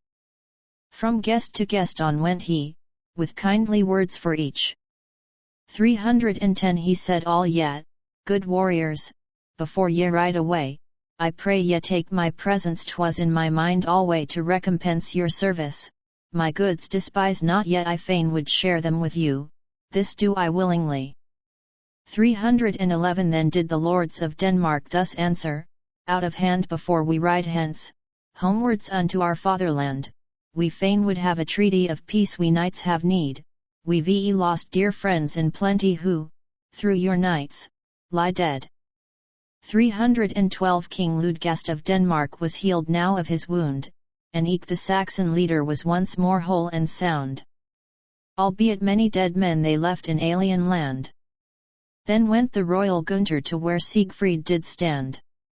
313 And to the warrior spake he advise what I shall do, for early on the morrow our foes intend to go, and crave abiding pledges of peace from mine and me now counsel me, Thane Siegfried, what seemeth good to thee. 314 What ransom they have offered thou shalt be truly told, so much as mares 500 can carry of pure gold, this will they give me gladly, if I will set them free. Then Siegfried answered stoutly that would unworthy be. 315 Free, and without a ransom hence shouldst thou let them fare, and that these noble warriors henceforward may beware how they come hither, riding as foemen to our land, of this in full assurance let both kings give their hand. 316 This counsel will I follow. So saying, forth they went.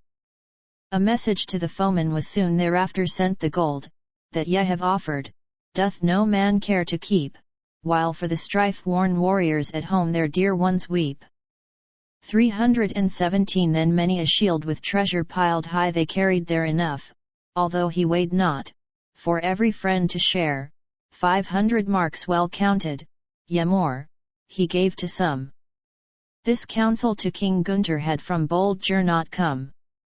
318 Then took they leave, for all were impatient to be gone, but first, before Kriemhilde the guests filed, one by one, there sat Dame Ute also, the queen, who bade God speed. Never before were warriors sped half so well, indeed. 319 The hostels were left empty when they had ridden away. Only at home remained the king, in state array with all his friends and kinsmen, full many a noble knight. These, day by day, were gladdened by Dame Kriemhilde's sight. 320 Now Siegfried, the good hero, did also sue for leave, not hoping more to win her, to whom his heart did cleave. The king o'erheard the saying that he would fain away, 'twas Giselle her who urged him his journey to delay. 321 Now whither, noble Siegfried, is it thy will to ride? Stay rather, I beseech thee, and with our warriors bide. Remain with our King Gunther, and with his men and me, are there not here fair women, whom thou hast leave to see? 322 Then spake the stalwart Siegfried, so bide the steeds in stall. For I have changed my purpose, I will not ride at all. And bear the bucklers hence too, I hope to see my land, but Giselle her's true friendship I know not to withstand. 323 Thus did the gallant hero remain for friendship's sake. And in no other country could he a sojourn make that to his soul were sweeter, and so it happed that he on every day thenceforward did fair Kriemhilde see. 324 For her surpassing beauty he was content to stay and spend the days in pastimes, which whiled the hours away. Although her love constrained him, it gave him grievous pain. Through it the brave knight, later, was miserably slain. Adventure 6 How Gunther went to Iceland after Brunhilde. 325 Fresh rumours now were coming from over Rhine, for there, as all the folk were saying, was many a maiden fair. Of these was good King Gunther now thinking one to woo, and high his knightly ardour rose, as this purpose grew. 326 There was a great queen, dwelling, somewhere beyond the sea, whose like none had seen ever, and ne'er again would see. She was of matchless beauty, and strong withal of make, she shot with ready warriors, and made her love the stake. 327 A stone she hurled far from her, then after it would spring, he, who her love did covet, must, without wavering, win 3 games in succession from her, the high-born maid, and if he failed in any, his head was forfeited. 328 Thus many a time and often the maid was wont to do. 'Twas one day heard in Rhineland, by a good knight and true, who turned his thoughts towards her, and sought to win the dame, through whom full many a hero to death foredoomed came. 329 Up spake the lord of Rhineland, I'll go down to the sea, and visit this Brunhilde, how it fare with me. For love of her I am ready to venture limb and life, I am content to lose them if she be not my wife. 330 From that would I dissuade you. In answer Siegfried said, In sooth this queen hath customs so terrible and dread that whosoever woos her must pay a price too high. Seek not to take this journey, I counsel earnestly. 331 Now I would fain advise you, thus Hagen to him spake, to bid Siegfried go with you, and half the burden take, and share your risk and danger. I counsel this in faith, since he such good acquaintance with Brunhilde's customs hath. 332 Quoth Gunther, wilt thou help me in very truth, Siegfried, to woo and win this fair one? Ah, if thou dost indeed get her for my betrothed, my own, my noble wife, then, for thy sake, I'll venture mine honor and my life. 333 For answer gave him Siegfried, the royal Siegmund's son, givest thou to me thy sister? Behold, it shall be done. Give me the lovely Kriemhild, the high and noble queen, no guerdon for my labor, save this I care to win. 334 That swear I to thee, Siegfried, cried Gunther, on thine hand. And if the fair Brunhilde doth come here to this land, I'll give my sister to thee, to have and hold for wife, so mayst thou, with thy fair one, I lead a joyous life. 335 By solemn oath they swore it, the noble warriors twain.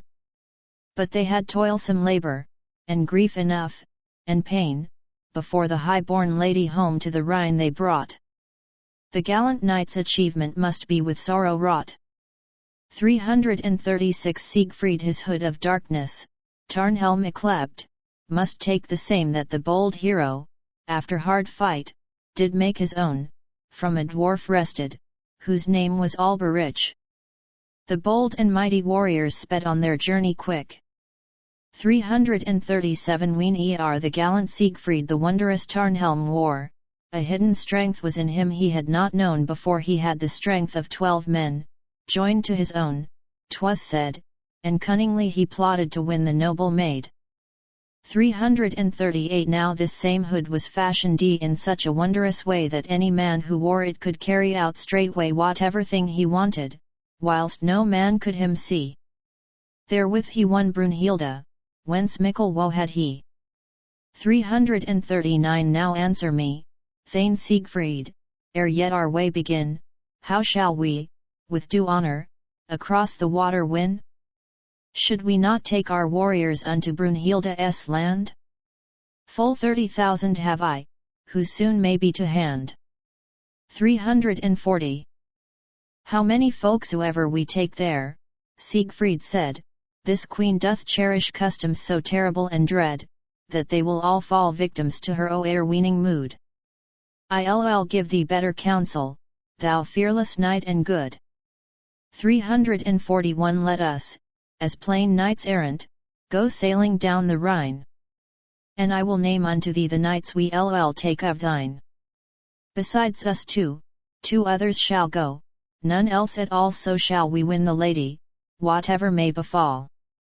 342 One of these 4 comrades, another shall be thou, the third had best be Hagen, we should do well enow. And let the 4th be Dankwart, he hath a dauntless hand, 1,000 others dare not in fight us for withstand.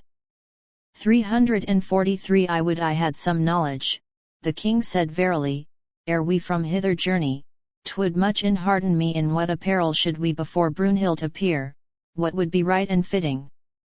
That, Siegfried, would I hear. 344 Whatever be most handsome is worn, I understand, by every man, at all times, in Queen Brunhilde's land, therefore should we go finely before this haughty dame, that when men talk about us we need not blush for shame.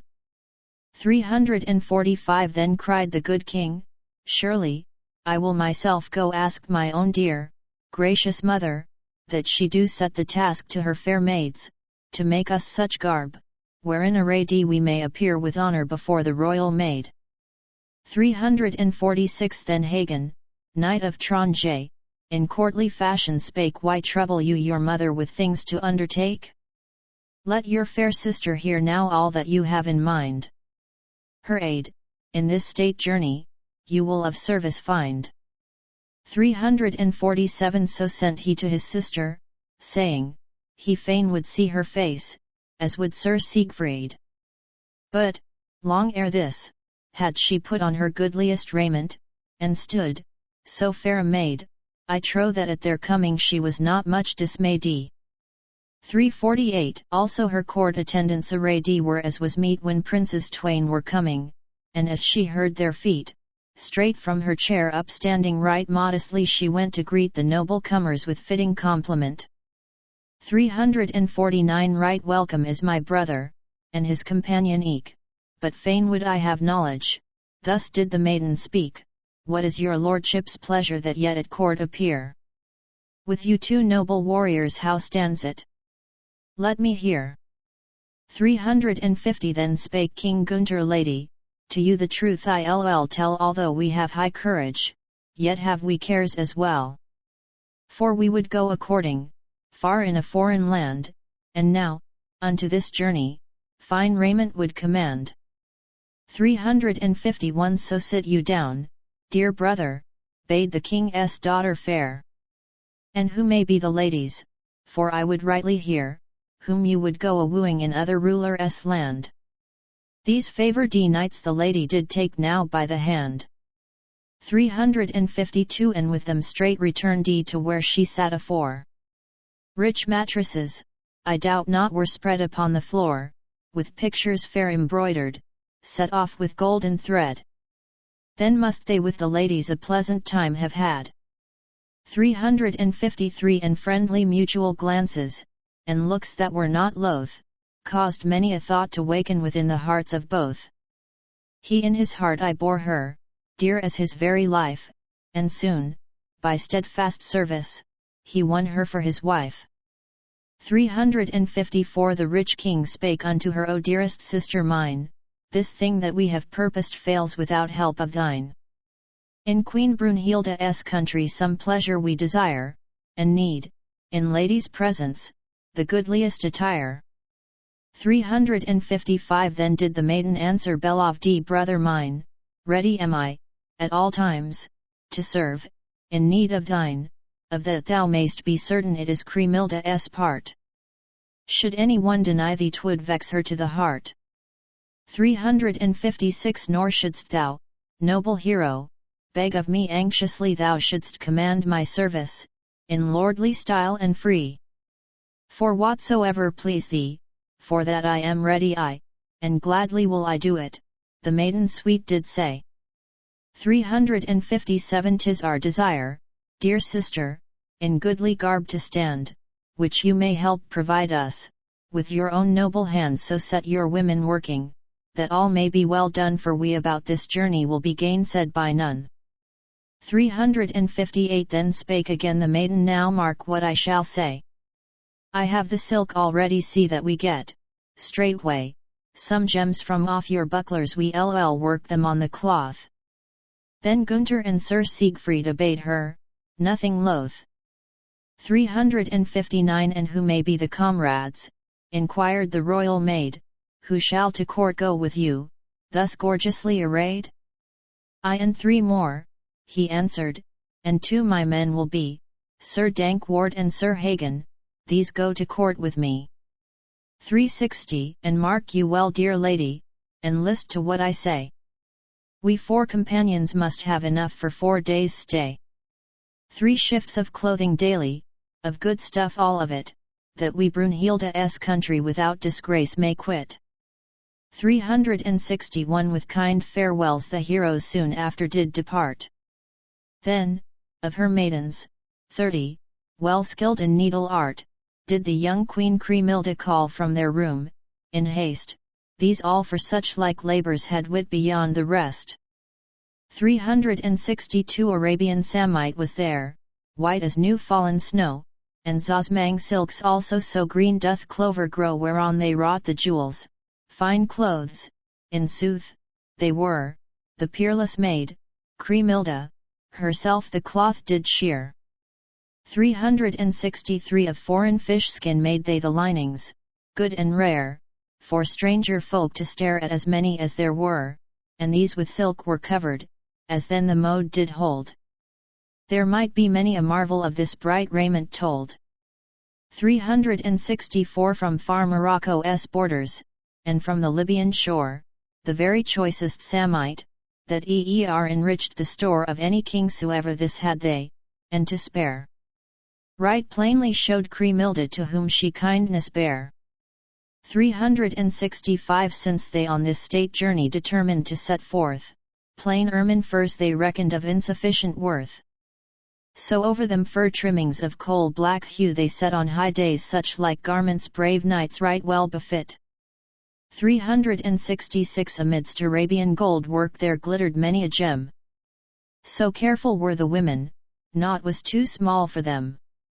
In 7 weeks the raiment was all prepared aright, and eke the weapons thereto for every gallant knight. 367 When this was all made ready, upon the banks of Rhine was diligently fashioned a little vessel, fine and strong, which down the river should bear them to the sea. The noble maids by this time were of their tasks weary. 368 'Twas told unto the warriors that all things were to hand that they were to take with them, all their apparel grand, such as they had desired. It all was now complete, so would they on the Rhine bank no longer stay their feet. 369 Therefore, to fetch their comrades, a messenger was bade, that they should come and look on this raiment newly made, it might be, for the heroes, too long, or else too small. But 'twas of the right measure, they thanked the ladies all. 370 For all who came and saw it were bounden to confess, in all the world they never had seen more noble dress. They might be proud such clothing in any court to wear, of finer knight's apparel, in sooth, knew no one there. 371 Thanks manifold and hearty their judgment did receive. And then these joyous warriors desired to take their leave, this did the noble comrades with knightly courtesy. Bright eyes were then, with weeping, all sad and watery. 372 She said, My dearest brother, you still have time to stay, and woo some other woman, 'twould be the better way. You would not then endanger your body and your life, here might you find, much nearer, as highly born a wife. 373 Her heart, I ween, foreboded what, later, did befall, as every word was spoken they fell to weeping all. The gold upon their bosoms was tarnished with the tears which rained from their eyelids, by reason of their fears. 374 Again she spake, Sir Siegfried, let me commend, I pray, unto your truth and kindness, my brother dear alway, that no mischance befall him in Queen Brunhilde's land. The gallant hero swore it, upon Kriemhilde's hand. 375 The mighty Thane thus answered, So long as I shall live, you, to his safety, lady, no anxious thought need give, I safe and sound will bring him home to the Rhine, he said, that know now of a surety. The fair maid bowed her head. 376 Their gilded shields were carried straight down unto the shore, and to the ship was taken of clothing their whole store, they bade men bring their horses, they hasted to be gone. Then was by beauteous women much bitter weeping done. 377 There, standing, at the windows, was many a lovely child, a high wind fair was blowing, the ship's sail soon was filled. The gallant band of heroes on Rhine were floating free, then spake the royal Gunther, Who now shall skipper be? 378 That will I be, cried Siegfried, for I can down the flood right well and safely steer you, Doubt not, ye heroes good, the proper water channels, I well do understand. Then joyously they parted from the Burgundian land. 379 Sir Siegfried took a boat hook, and stoutly did it grip, and, leaning on it strongly, from strand he shoved the ship. The mighty man, King Gunther, did likewise seize an oar, and soon these worthy heroes had cleared them from the shore. 380 They carried costly viands, and plenty of good wine, the best that had been vintaged upon the banks of Rhine. Their horses stood right firmly, they had a well-found stall, their vessel voyaged smoothly, small ill did them befall. 381 Then they unfurled the sailcloths, the stout sails, strained and tight, and 20 miles they sailed or ever it was night, with a good wind to help them downstream, toward the sea. Their steadfast toil was later those brave ones woe to be. 382 Upon the 12th day morning, as we have heard men say, the wind had borne the vessel far distant, and away toward Isenstein the fortress, in Queen Brunhilde's land. To all of them, save Siegfried, it was an unknown strand. 383 Now, when the royal Gunther so many towers did see, and eke so wide a marchland, he spake, all suddenly tell me, my good friend Siegfried, if it be known to thee, whose are these many castles, and this fair land we see? 384 Then answered Siegfried, truly it is to me well known, this people and this country doth Queen Brunhilde own, and Isenstein is her fortress, as you have heard me say, and many comely women you well might see this day. 385 Ill give ye heroes counsel all of one mind to be agree in all your discourse, so seemeth best to me. If we today, as may be, before Brunhilde go, we shall need all our prudence to deal with her, I trow. 386 When we behold that fair one, attended by her train, one speech, and but one only, ye heroes must maintain King Gunther is my chieftain, and of his men I am one, thereby what he hath purposed shall all be duly done. 387 They ready were to promise what he asked of them, with all their pride o'erweening none did his word contemn. They vowed what he wanted, so better did they fare, what time the royal Gunther beheld Brunhilde fair. 388 This not so much for thy sake, I do, Sir Siegfried said, as for love of thy sister the ever beauteous maid. She is as my soul unto me, and as my very life, I'll gladly do this service, so her I win to wife. Adventure 7 How Gunther won Brunhilde. 389 Now, while all this was passing, their ship had neared unto the castle walls, so closely that the king's eyes could view above them, at the windows, full many a winsome maid. That he knew none amongst them made Gunther passing sad. 390 Then questioned he Sir Siegfried, his brave companion, of all those lovely maidens, dost thou in truth know none, who now are gazing downward at us upon the flood? Who ye are their lord and master, they be of noble blood. 391 To him replied Sir Siegfried, now look you, secretly, amidst the maids there standing, and then confess to me which you would take among them, if you thereto had might. That will I do, cried Gunther, the bold and valiant knight. 392 Yonder, within that window, I see one of them stand all in a snow-white garment, she is fairest of the band. 'Tis her mine eyes have chosen, so fair she is to see, had I the power to wed her, my wife she needs must be. 393 The judgment of thine eyesight hath done for thee right well. That is the noble Brunhild, the maiden beautiful, whom all thine heart desireth, thy senses, and thy mood. In all ways did her bearing seem to King Gunther good. 394 The queen her beauteous maidens did thereupon command to leave the windows straightway, they ought not there to stand, a gazing stock for strangers. They readily obeyed. And what the ladies next did hath since to us been said. 395 They decked themselves for sake of the visitors unknown, as comely women ever since days of old have done.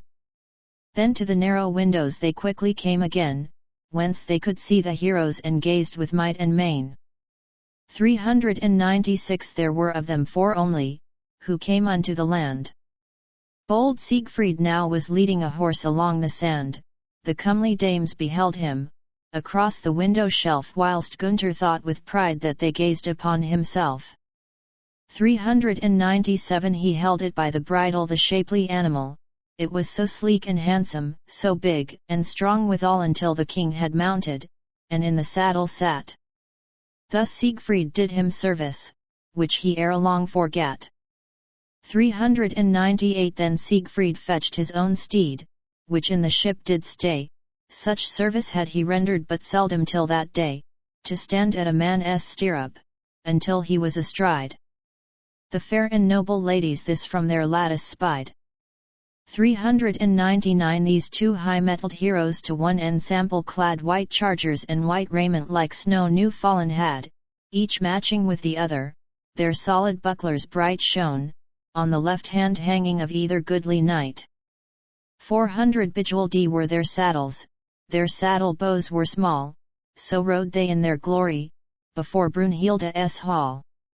The bells upon their harness were wrought of bright red gold, they came unto that country as bound on venture bold. 401 with spearheads newly sharpened, with swords well wrought and keen, which hung down to the rowels of these 2 goodly men, such weapons bore the bold ones, with broad and sharp-edged blade. 'Twas all marked by Brunhilde, the great and noble maid.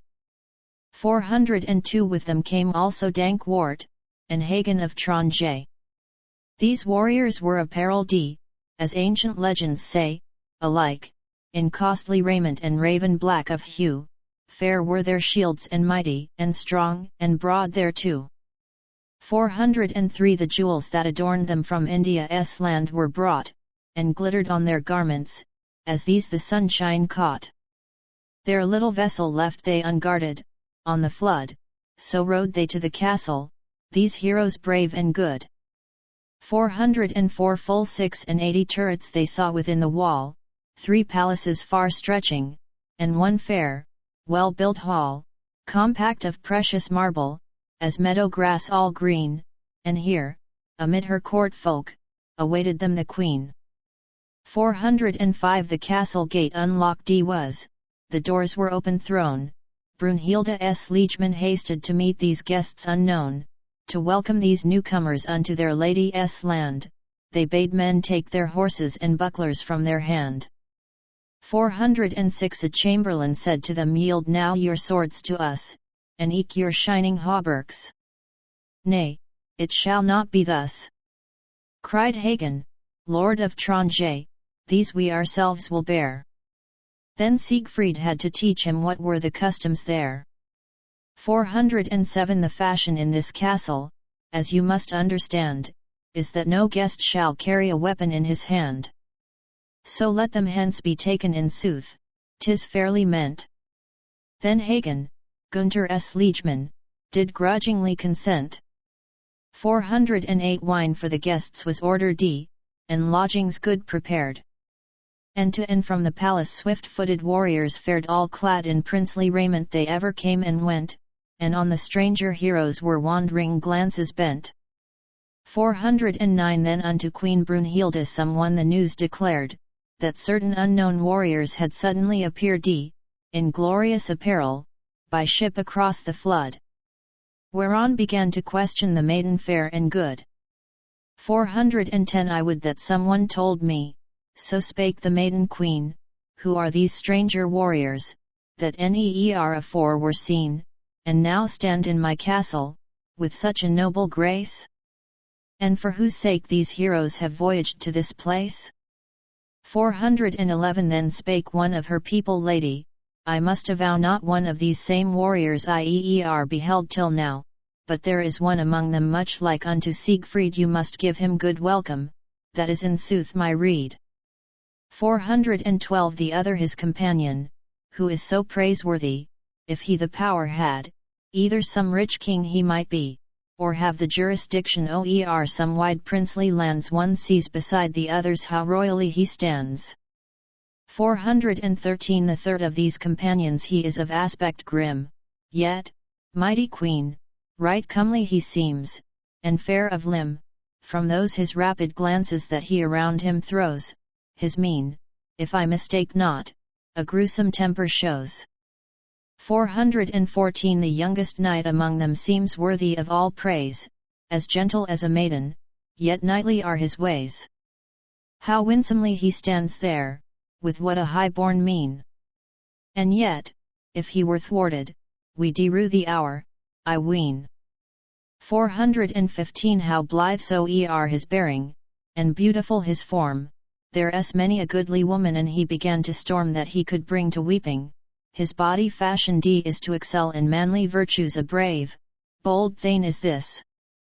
416 Then spake the queen now bring me my raiment and my gear, and if the mighty Siegfried to win my love is here, and therefore to this land comes 'tis like to cost his life.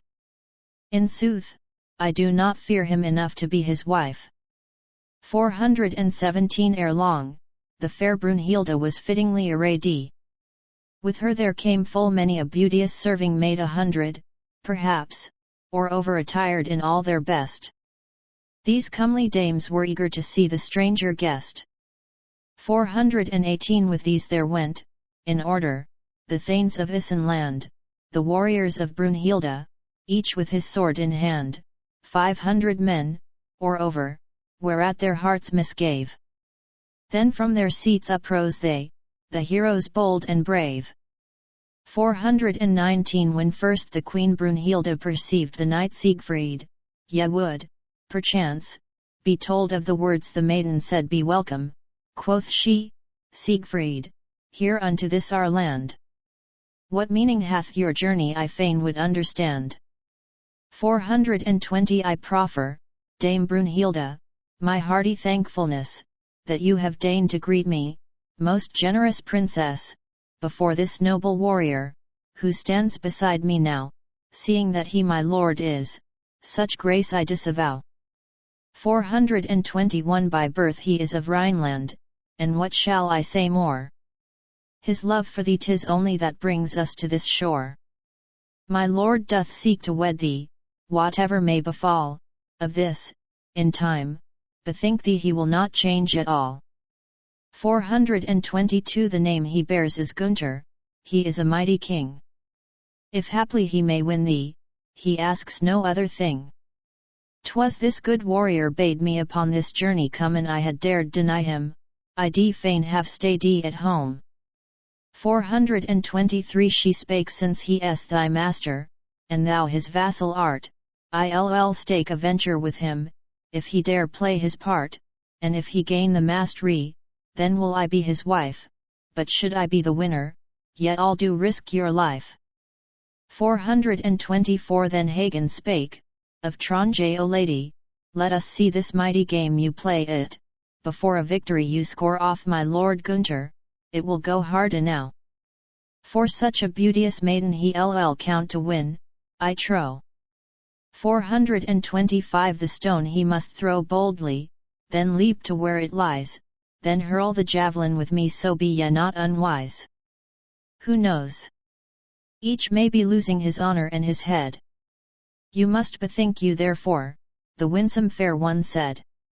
426 On this, the gallant Siegfried unto King Gunther went, and bade him tell the princess his purpose and intent, he might be for the issue without anxiety I shall be there to shield you with all my craft, quoth he. 427 Then spake the royal Gunther most high and mighty queen. Declare your task unto me, and had it harder been, for sake of your fair body I everything would stake my very head I'd venture you for my wife to take. 428 As soon as Queen Brunhilde his will and meaning knew, she bade the games be hastened, as seemed to her but due. And ordered them to bring her wonted gear for fight, a ruddy golden breastplate, and buckler round and bright. 429 A silken fighting doublet drew over all the maid, such as, in closest combat, would turn the sharpest blade, of Libyan stuff 'twas woven, and it was deftly done, a bright embroidered trimming upon the border shone. 430 Meantime the stranger warriors were eyed somewhat askance, and Dankwart and Sir Hagen ill-brooked this arrogance. And how the king would fare, too, did weigh upon their mood. They thought unto us warriors our journey bodes no good. 431 The while these things were doing, Siegfried, the crafty one, had, unperceived of any, back to the vessel gone, and found his hood of darkness, where hidden it had lain, and swiftly slipped it on him, thus he became unseen. 432 Then back again he hastened to where the queen he found her fateful game arranging, with many knights around. Invisibly he joined them, so cunningly 'twas done that, midst the whole assembly, he was discerned by none.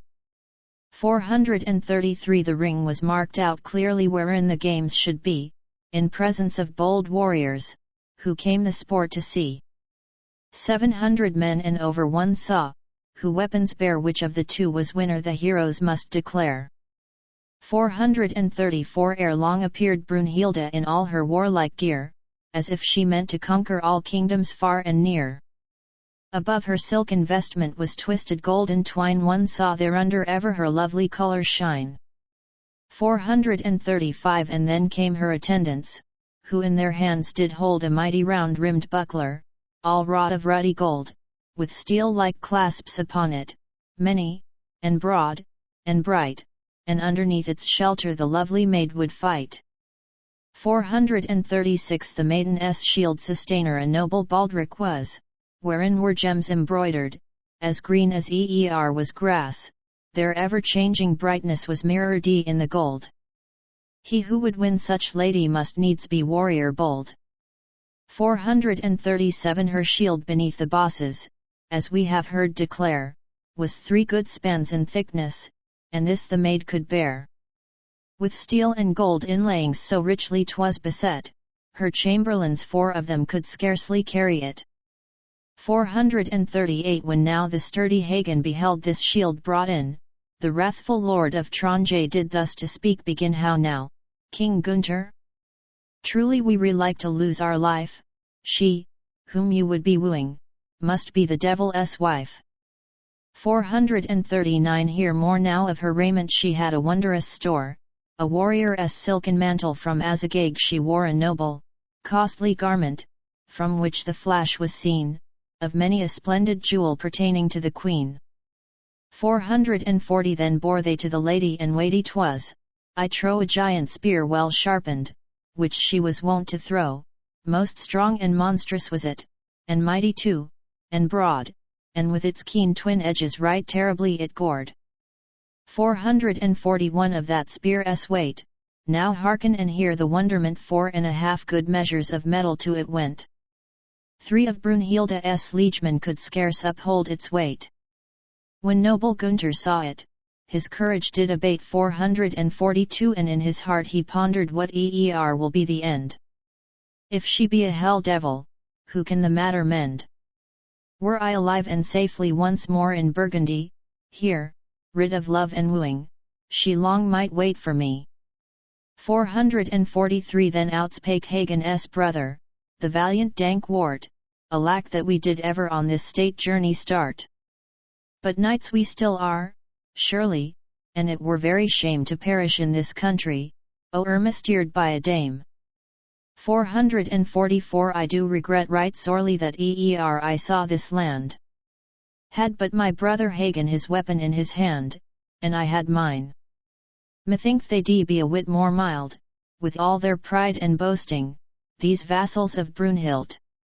445 For, know now of a surety, each one of you I warn, no oath of peace should bind me had I 1,000 sworn. Ere I fordone before me my master dear shall see, this maid her life shall forfeit, however fair she be. 446 We, without let or hindrance, could surely leave this land, said Hagen, Dankwart's brother, had we good swords in hand, and eke the armour on us that we in battle need, then would this haughty woman soon change her tone indeed. 447 Full well the noble maiden heard what the warrior said, with smiling mouth, half turning, She o'er her shoulder bade, thinks he himself so valiant? Bring them their armor then, and let these heroes handle their keen-edged swords again. 448 When they received their weapons, at the proud maid's command, for joy did Dankwart redden to hold his sword in hand. Now play your games, and welcome! Shouted the fearless Thane, Gunther need fear no danger, we have our swords again. 449 The strength of Queen Brunhilde, it was a fearsome thing, they brought her for the contest a stone into the ring, a monstrous one and heavy, so mighty and so round, 12 stalwart heroes scarcely could heave it from the ground. 450 When she threw the javelin, she next would hurl this stone. Then did the stout Burgundians within their spirit groan, God help us! Cried Sir Hagen, what bride our king hath wooed? Hell were her proper sojourn, she s of the devil's brood. 451 Around her snow-white arms she began her sleeves to wind, and on her hand she fastened the buckler to her mind, then high she poised her javelin, and so began the fight. Gunther, and Siegfried likewise, did dread Brunhilde's spite. 452 And were it not for Siegfried, who came unto his aid, the king's life had been forfeit unto the doughty maid. The knight, unseen, approached him, and twitched him by the hand, but Gunther quailed his cunning he did not understand. 453 What was it that did touch me? The bold man thought, and he looked round and sought on all sides, but not a soul could see. A voice said, It is Siegfried, 'tis I, your trusty friend. As to this queen, I pray you, let fear be at an end. 454 He said, Unhand the buckler, and let me carry it, and what thou hearest me tell thee, mark well with all thy wit, thine must be all the gestures, but I will do each deed. When Gunther understood him, his heart grew light indeed. 455 See thou conceal my cunning, and tell no man thereof, the queen will little glory win from thee, though she scoff, and though it be her purpose to add unto her fame. See how she stands before thee, fearless, the noble dame. 456 With all her strength of body, her spear the glorious maid against a new shield hurled. 'Twas broad and stoutly made, which on his arm was bearing the son of Siegelind. Bright fire sparks from the steel flew, as driven by the wind. 457 The blade of her stout lance head clean through his shield did crash, and from his close ring hauberk the fire was seen to flash. The shock of the encounter so drave the stalwart men, that, saving for the Tarnhelm, they both had there been slain. 458 Out of the mouth of Siegfried, the bold knight, gushed the blood, but soon again upsprang he. Then gripped the hero good the spear which she had hurled, that through his buckler went, and back it flew upon her, by Siegfried's strong hand sent. 459 He thought, I will not shoot her, this maid who is so fair. And so he turned behind him the sharp head of the spear, and with the shaft he smote her upon her vest of steel, so that the blow re-echoed that his stout hand did deal. 460 The fire broke from her armor, as driven by the wind, hard were the spear thrusts dealt by the son of Siegelind. So much King Gunther never had done with his own hand. With all her strength, the maiden such blows could not withstand. 461 The beauteous Brunhilde, how soon she up did bound. I thank thee, noble Gunther, thy shot its mark hath found. She thought that he had done it by his own strength alone, but no, there slipped behind him a far more mighty one. 462 Away she sped full swiftly, and wrathful was her mood. The stone aloft she lifted, this noble maid and good, then from her hand she hurled it with all her might and main, and after it she leapt while her armor rang again. 463 The stone fell 12 good arms lengths beyond her standing place, but further yet the maid sprang, and cleared the stone apace.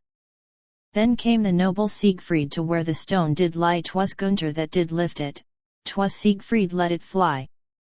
464 So bold a man was Siegfried, so mighty and so tall, he threw the stone still further, and leapt beyond its fall. His subtle arts had given such wondrous power of limb, that, in the leap, King Gunther, he bore along with him. 465 Thus was the leaping over, and hurling of the stone, and they who looked saw no one, save Gunther there alone. The beauteous Brunhilde all red with wrath became, for Siegfried had prevented King Gunther's death and shame. 466 Unto her court folk turning, she loudly spake, as she, across the ring, the hero all safe and sound did see come hither, quick, my kinsmen, and my good lieges all, ye must now to King Gunther be underlings and thrall. 467 Then laid these stalwart warriors their weapons from their hand at Gunther's feet, the rich king from the Burgundian land, then bent to do him homage full many a dauntless knight, they thought that he the contest had won by his own might. 468 He gave her gentle greeting, for he was courtly bred. Then by the hand she took him, that famous maid, and said she would henceforth allow him the rule and power to hold. Right glad thereat was Hagen, the warrior brave and bold. 469 She bade the noble hero along with her to go into the wide room palace, which being done also, more fittingly was service paid to the noble knight. Dankwart and Hagen glad were to see such pleasant sight. 470 Meanwhile, the ready Siegfried wisely his plans did lay. He took the hood of darkness and hid it safe away. Then the great hall he entered, where many ladies sat, and fell to question Gunther, and artfully did that. 471 Wherefore, my lord, delay you? When doth the game begin at which the queen so often hath challenged you to win? Let us behold and quickly in what wise it is done. As though he knew not of it behaved the crafty one. 472 How can it have happened? Thereon inquired the queen, that you, most noble Siegfried, not of the game have seen, wherein I have been worsted by mighty Gunther's hand. Then answered her Sir Hagen of the Burgundian land. 473 He spake yourself, O lady, did much disturb our mood, so to the ship departed Siegfried, the hero good, what time our lord of Rhineland did win the game from you, therefore he knows not of it, said Gunther's liegeman true. 474 Now welcome are these tidings, quoth warrior Siegfried, that thus your pride hath fallen doth please me well, indeed, that someone there is living who may your master be. Now must you, noble maiden, go with us o'er the sea. 475 Then spake the noble fair one, this may not yet befall, my kinsmen first must hear it, and my good liegemen all, I may not thus so lightly desert my land, I trow, my chief friends must be sent there, ere I myself shall go. 476 Then sent she heralds riding here, there, and everywhere, to bid her friends and kinsmen, and lieges all repair to Isenstein the fortress, nor would she take excuse, and bade that costly raiment be given for their use. 477 So daily came they riding, from early hours till late unto Brunhilde's castle, like to an army great. Now, by my faith, cried Hagen, see now what we have done. With fair Brunhilde's liegemen we trouble have anon. 478 While thus in power and numbers they throng throughout the land, what is the queen's intention we cannot understand. What if she be against us so wroth that we be lost? The noble maiden surely was born to our great cost. 479 Then spake the sturdy Siegfried, all this will I forestall, the danger you are dreading I will not let befall. I must go hence, and succor bring quickly to this shore a band of chosen warriors known to you before. 480 Ye must not seek to find me, I go across the sea, may God meanwhile preserve you from all indignity. I'll come back quickly, bringing 1,000 men with me, the very best of warriors that ever one could see. 481 Be not too long gone from us, the king in answer said, in this our need we shall be right glad to have your aid. Said he, I'll come back to you, ere many days be spent, and you must tell the queen that by you I have been sent. Adventure 8 How Siegfried went to fetch the Nibelungs. 482 So thence went Siegfried unto the haven on the strand, clad in his hood of darkness, to where a boat did stand. Therein he stood, all hidden, this son of Siegmund brave, he steered it quickly seaward, as 'twere the wind that drave. 483 Though no one saw the steersman, fast sped the bark along, urged by the strength of Siegfried, in sooth his arms were strong. Men thought that she was driven by some strange, mighty wind. No, it was Siegfried drave her, the son of fair Sieglind. 484 When he a day had voyaged, and likewise through a night, he came unto a country, by dint of main and might, from one end to the other 100 leagues or more, the Nibelungenlied, where kept he the mighty hoard in store. 485 Then, all alone, the hero steered to an islet broad, and ran his skiff along shore and left her safely moored. Then climbed he to a mountain, on which a castle stood, and, like a wayworn traveller, for shelter sought and food. 486 So came he to the gateway, which, locked, before him stood. They guarded well their honour, as folk at this day would. Then straight he fell a knocking, like any man unknown. The gate was kept well guarded, he saw within it soon 487 a monstrous giant warder, whose sentinel did stand, and kept at all times ready his weapons close at hand. He called, Who cometh knocking so loudly at the door? Then answered the bold Siegfried, but changed his voice therefore. 488 And said, I am a warrior, undo me now the gate, ere I arouse to anger some one, though it be late, who rather would sleep softly and in his chamber bide. It angered the gatekeeper that Siegfried thus replied. 489 Soon had the doughty giant girded his armour on, set on his head his helmet, and quickly seized upon and swung aloft his buckler, and opened wide the gate. How straightly then on Siegfried he rushed, with scowl of hate. 490 How had he dared awaken so many a gallant man? And straight upon the question his hand to smite began. The noble guest prepared him a bold defence to make, but, at the porter's onset, his very shield clasps brake. 491 Smashed by a bar of iron, the knight was sore distressed, and somewhat was he fearful that death would end his quest, seeing the huge gatekeeper did smite so sturdily, which yet his master Siegfried was not ill pleased to see. 492 So mighty was their combat that all the castle rang. Throughout the halls of Nibelung men heard the crash and clang. At last he threw the giant, and bound him foot and hand. The tidings soon spread over the whole of Nibelungland. 493 The noise of fierce strife sounded deep through the mountain side, where Alberich the bold one a wild dwarf did abide. With speed he seized his weapons, and ran to where he found this brave and noble stranger, as he the giant bound. 494 A fierce wight was this Alberich, of strength he had good store, a helmet and a hauberk he on his body wore, a weighty whip, gold-handled, he carried in his hand. With all his swiftness ran he to where Siegfried did stand. 495 7 knots, both hard and heavy, hung down in front of it, with which the bold man's buckler so ruthlessly he hit as in his hand he held it that it in pieces fell.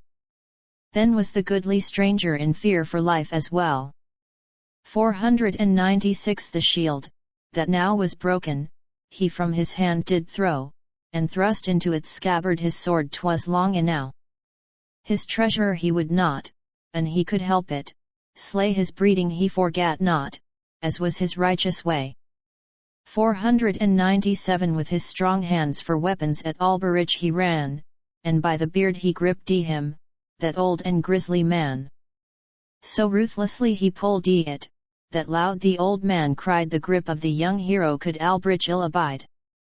498 Loud was the bold dwarf's outcry, I prithee now, have done, and I could be the liegeman of any knight, save one to whom I have sworn fealty to be his vassal I rather than die, I serve thee.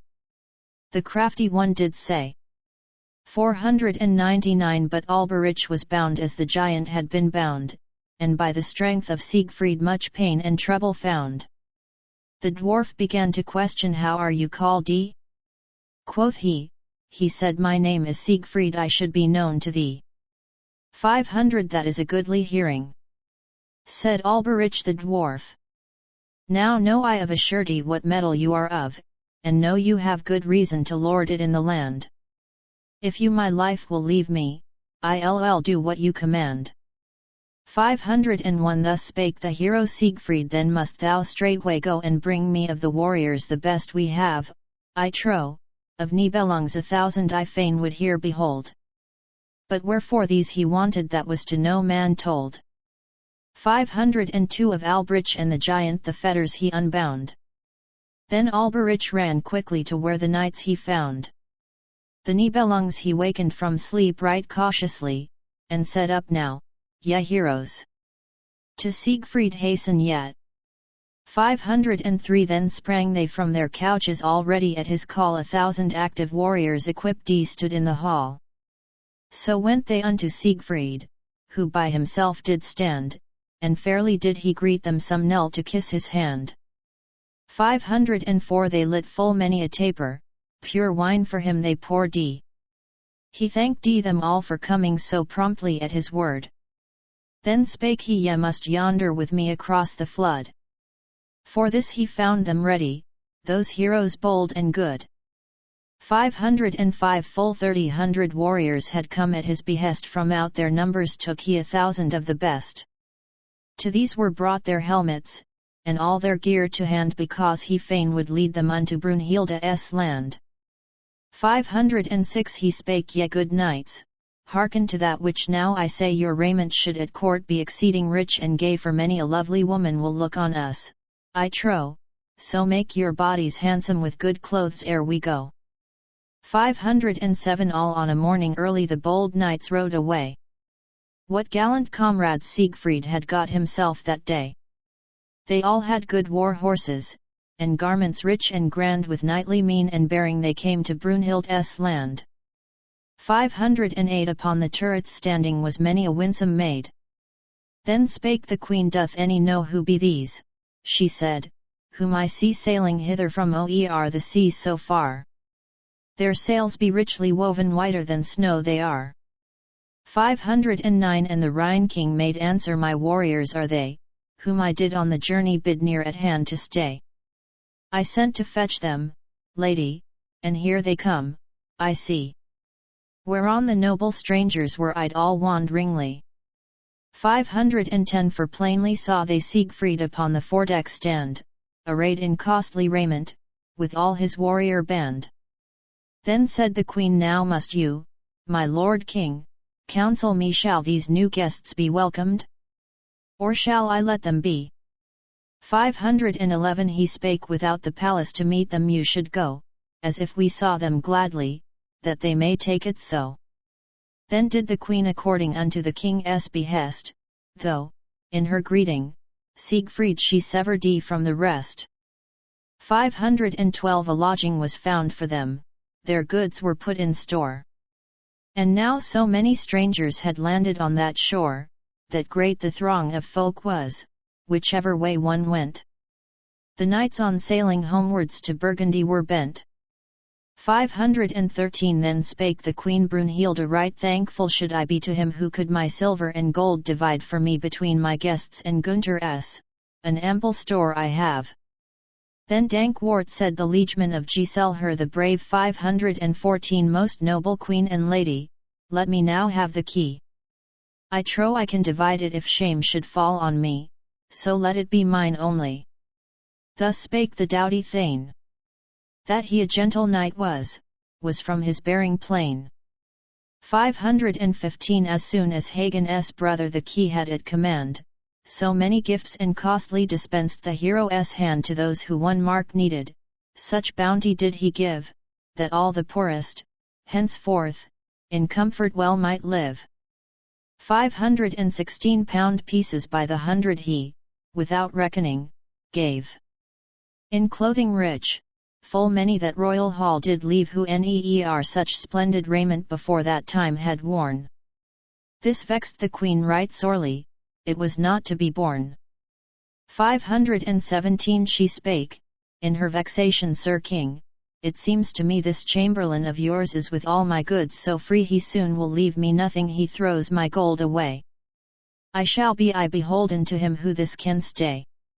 518 such rich gifts doth he lavish, the thane must sure believe I've sent for death to take me but I would longer live.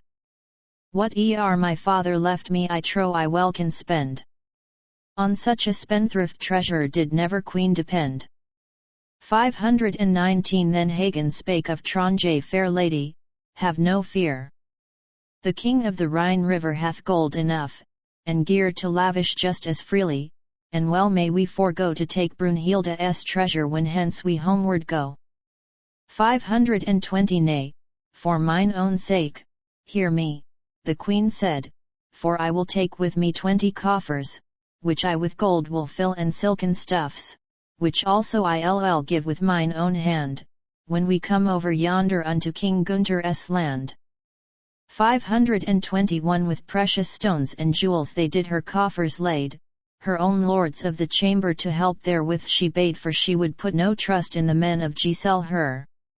Gunther, therefore, and Hagen began to laugh at her. 522 Then spake the queen Brunhilde, to whom leave I my land? That first must be determined by thine and mine own hand. The noble king made answer, let him forthwith appear who best thereto would please you, we'll leave him steward here. 523 One of her noblest kinsmen the lady to her bade, it was her mother's brother, to him the maiden said, to you be now entrusted my castles and the land, until they come directly under King Gunther's hand. 524 Then did she of her people choose 200 men, who with her to the Rhineland must make the voyage, then beside the 1,000 warriors who came from Nibelungenlied. Then all to start made ready they rode down to the strand. 525 of women 86 along with her she took, and eke 100 maidens, who comely were in look. Then they delayed no longer, they wearied to be gone, but those they left behind them, these wept, many a one. 526 With seemly grace the lady fared from her fatherland, she kissed her nearest kinsmen, who stood on either hand. With kindliest leave-takings they came unto the shore, to her forefathers' country the lady came no more. 527 One heard of games of all kinds to pass the time away and make the journey shorter, 100 pastimes gay. They had, too, for their voyage a right good sailing wind. With merriment and laughter they left their land behind. 528 Not once upon the journey did she embrace her lord until they reached his palace, their pleasure was deferred. At Worms they, in the castle, their wedding feast would hold, where they, ere long, with gladness came with their heroes bold. Adventure 9 How Siegfried was sent to Worms. 529 When they 9 days had travelled upon their homeward way, spake Hagen, Lord of Tronje, now hark to what I say. We yet have sent no tidings to Worms upon the Rhine, your heralds should be, surely, in Burgundy long syne. 530 King Gunther made him answer, Lo, what you say is right, and for this errand, surely there is no better knight than you yourself, friend Hagen, so ride now to my land, our journey no one better can make them understand. 531 Whereto made answer Hagen, small use should I be there. Let me look to the cabin, whilst on the flood we fare, I'll stay beside the women, and to their gear attend, until we bring them safely into Burgundian land. 532 Bid Siegfried rather do it, and him your envoy make, his mighty strength will aid him, the task to overtake. Should he decline the going, you must, with kindliness, for love of your fair sister, the journey on him press. 533 He sent to fetch the warrior, who came at his command. Quoth Gunther, since we re nearing our home in mine own land, I ought to send a message unto my sister dear, and eke unto my mother, that we the Rhine draw near. 534 This ask I of thee, Siegfried, the favour grant, I pray, that I may ever thank thee, the warrior good did say. But Siegfried did withstand him, he was so bold a man. Until King Gunther sorely to plead with him began. 535 To ride thou shouldst be willing, for my sake, Gunther said, and likewise for Kriemhilda, the beautiful young maid, that we may owe thee service, the noble maid and I. When Siegfried heard that saying he could no more deny. 536 What thou wilt command me, I cannot say thee nay. For love of that fair maiden I'll do what thou dost say. How could I aught deny her, who owns my heart alone? For her sake that thou askest is all as good as done. 537 Go then and tell my mother, the noble queen, that we anent this journey in joyous mood have been, and let the kings, my brothers, know each how we did fare, and all our friends must also the happy tidings hear. 538 And from my beauteous sister, I pray thee not reserve, but say that I and Brunhild will her right gladly serve. And tell unto the court folk and all my serving men, that what my heart had yearned for, full well did I attain. 539 And tell to gallant Ortwine, that nephew dear of mine, that he have seats erected by Worms upon the Rhine. And all my other kinsmen, they also should be told that I, with Queen Brunhilda, high festival will hold. 540 And tell unto my sister as soon as she hath learned how, with my guests so shortly I shall be home returned that she to my betrothed one a welcome good must give, so shall I to Kriemhilda, for I behold and live. 541 Then did the noble Siegfried a courteous farewell take of the lady Brunhild, as did beseem him well, and of her courtiers likewise, then to the Rhine rode he. No messenger were better in all the world than he. 542 With 24 horsemen he into Worms did ride. Without the king he cometh. Was heard on every side, and all the folk lamented, and stirred were with the dread lest in that foreign country they left their master dead. 543 They from their steeds dismounted, right happy was their mood, and Giselle her hastened to them, the youthful king and good, and eke his brother Gernot how eagerly spake he, when he the kingly Gunther did not with Siegfried see. 544 Be welcome, Siegfried, cried he, but, pray you let me know where you have left my brother, who forth with you did go. If Queen Brunhilda's prowess have robbed us of our king, methinks your high aimed wooing hath been an evil thing. 545 Forego your fears. Quoth Siegfried, my noble comrade sends his loyal love and greeting to you and all his friends. In rare good health I left him, I came at his command to bring you, as his envoy, tidings to this your land. 546 You must see to it quickly, however it may be, that I the good queen mother and your fair sister see, for they must hear the message, which I was bade to tell, from Gunther and Brunhilda, with both of whom 'tis well. 547 Then Giselle her the lad said, go then to her uve1, since for my sister's favour, such service you have done. Great trouble doth she suffer about my brother's fate. The maid will see you gladly, I'll warrant me of that. 548 The noble Siegfried answered, and I can serve the maid, right faithfully and gladly that service shall be paid. Now who will tell these ladies that them I fain would see? 'Twas Giselle her the comely his messenger would be. 549 Swift Giselle her the tidings unto his mother told, and eke unto his sister, when he did them behold, to us the hero Siegfried of Netherland hath come, him hath my brother Gunther here to the Rhine sent home. 550 He bringeth us full tidings of how the king doth fare.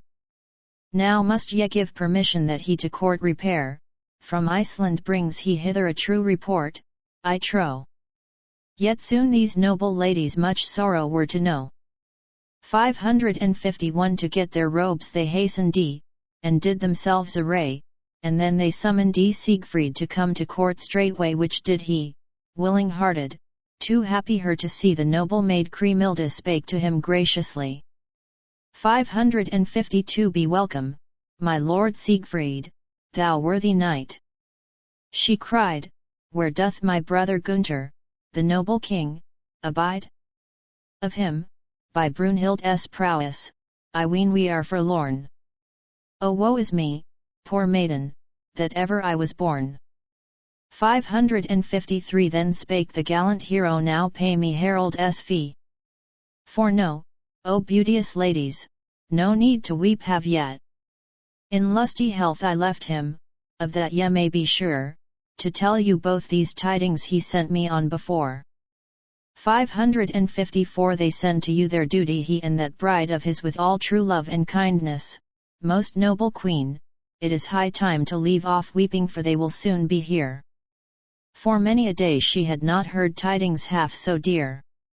555 Then with her snow-white kerchief she wiped her lovely eyes that were all wet with weeping, and in her gracious wise began to thank the bearer for the good news he brought. And so her grief and sorrow were turned to pleasant thought. 556 She bade him to be seated, whereof right glad was he. Then spake the lovesome maiden, rejoiced should I be, could I for Harold's guerdon give all my gold away. Too rich for such meed are you, I'll be your debtor I.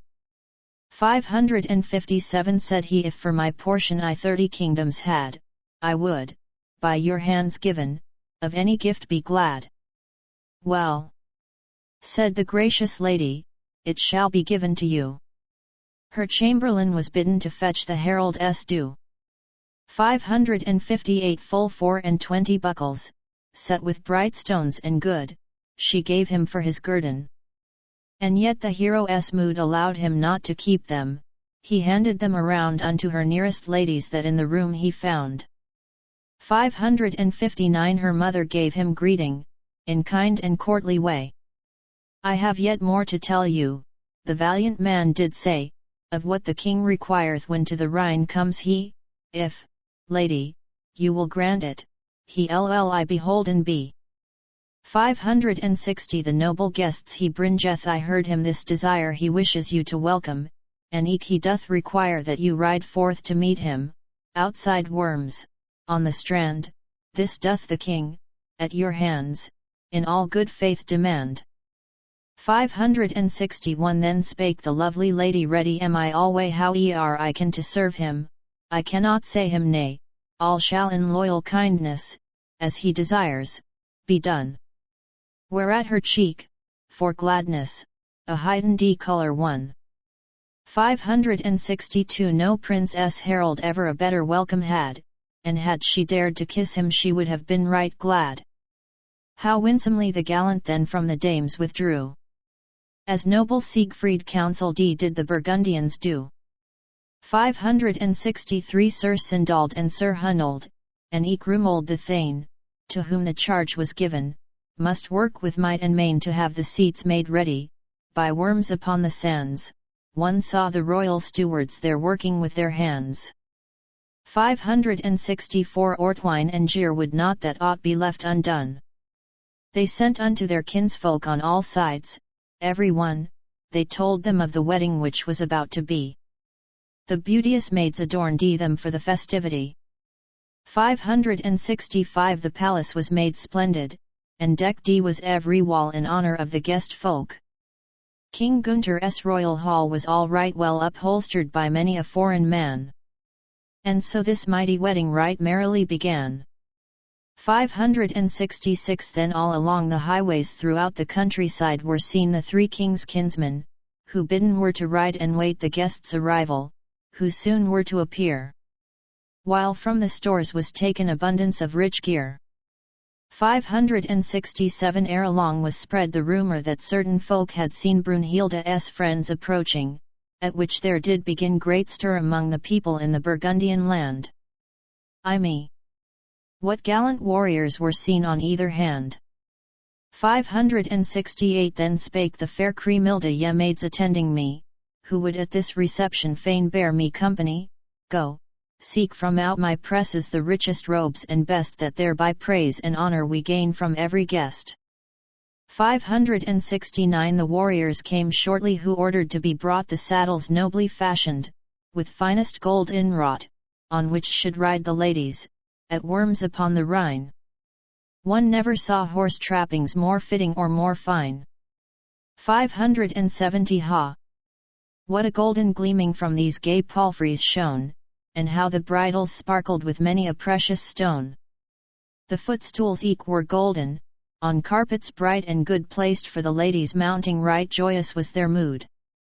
571 The women's mares were saddled, and in the court did stay for the young maids of honour, as I erewhile did say. Small saddle bows and silken, one saw these palfreys bear the finest silk, I warrant, of which ueer could hear. 572 Then 86 matrons out of the palace went, and on their heads were wimples. Towards Cremilda bent each beauteous dame her footsteps, in garments bright arrayed, and no less well apparelled, came many a comely maid. 573 In number 54, damsels of Burgundy, the best they were and fairest that ever I could see, one saw their flaxen tresses, with bands of riband bright. What Gunther had desired was done with zeal aright.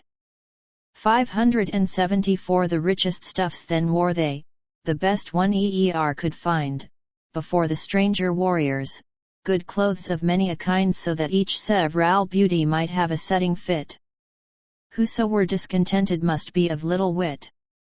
575 Of sable and of ermine was many a costume there, and many an arm, and hand too, were made to seem more fair with buckles and with bracelets on the silk stuffs they wore.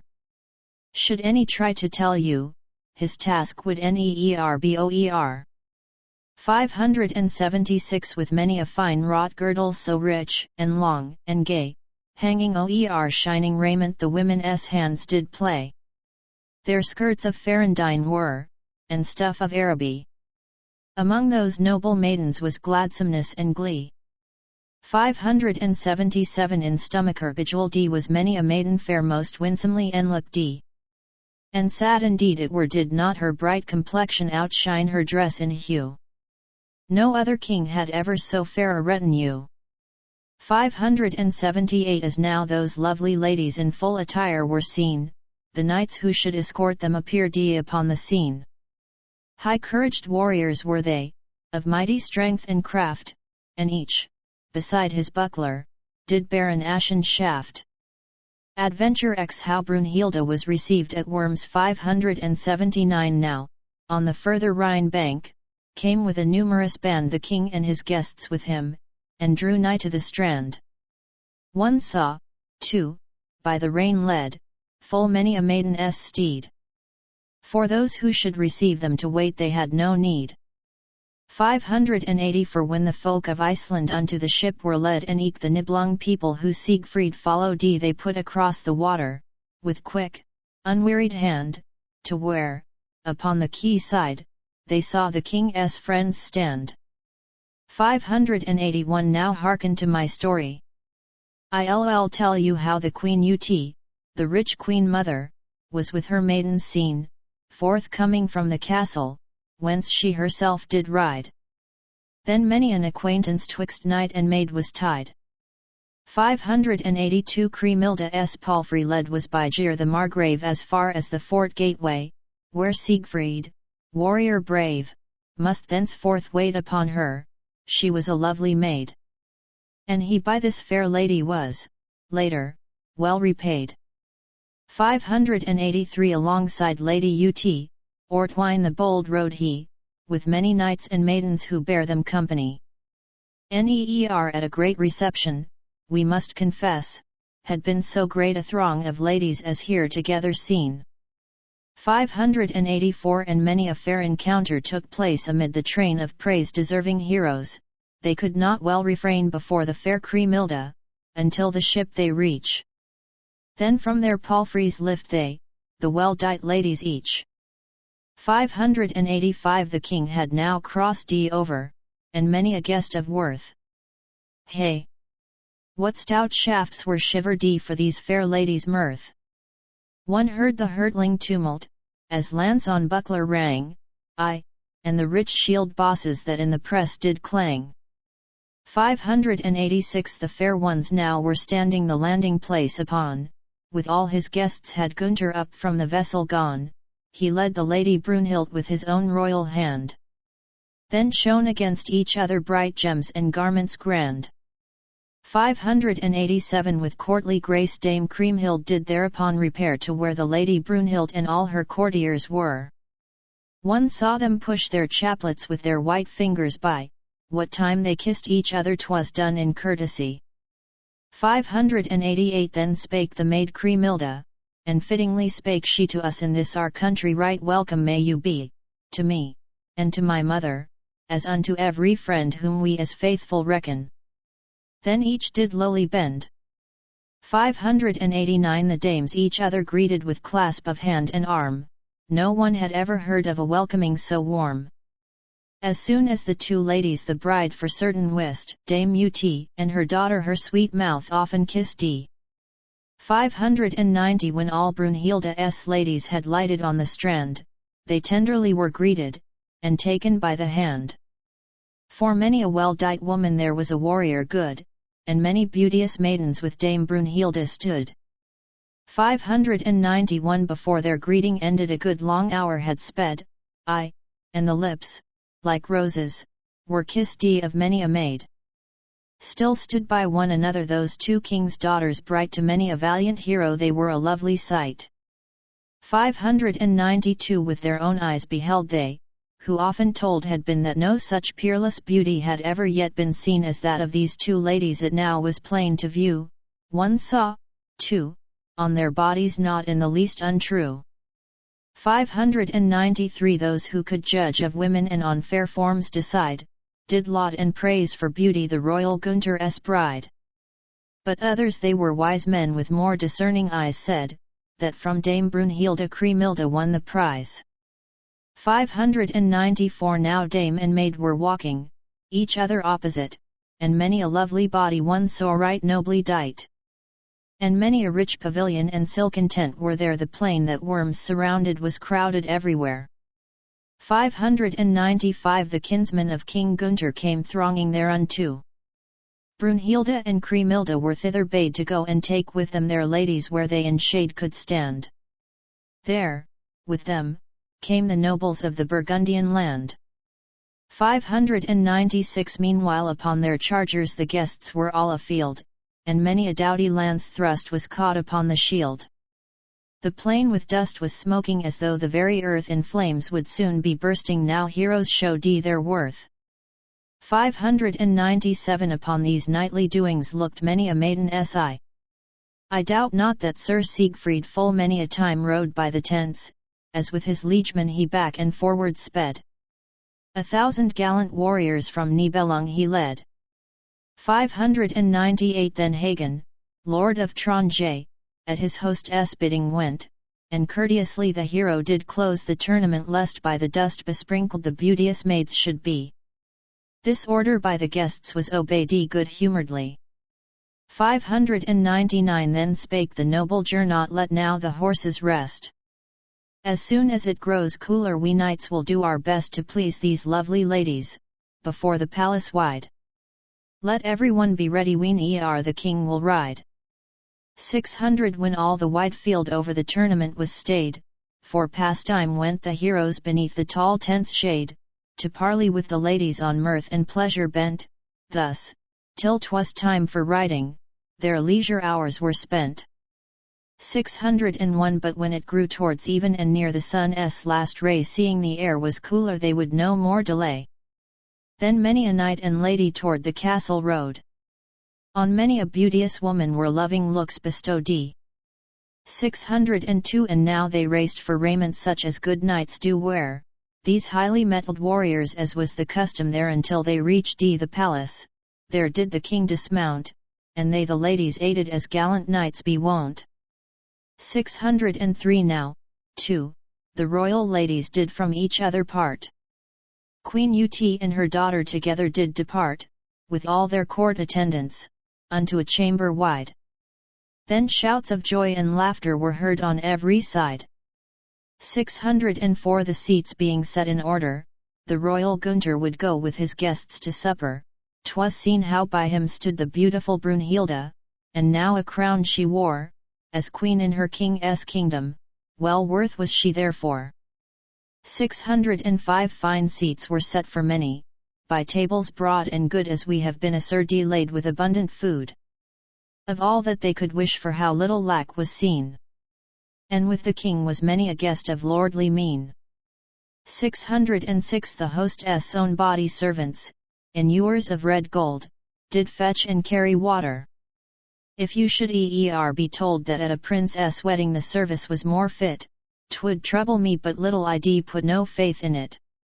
607 Before the great Rhine ruler did of the water take, Sir Siegfried went unto him a due request to make to warn him of his promise, which he, by his right hand pledged, ere he saw Brunhilde at home in Isenland. 608 He spake, you must remember, you swore by your right hand, if ever Dame Brunhilde should come to this your land, you'd give to me your sister. Now what hath got your oath? Much trouble with your journey I've taken, nothing loath. 609 Then to his guest the king said, thou didst right well to speak, what on my hand I swore you, that oath I will not break. As best I can, I'll help you to bring about this thing.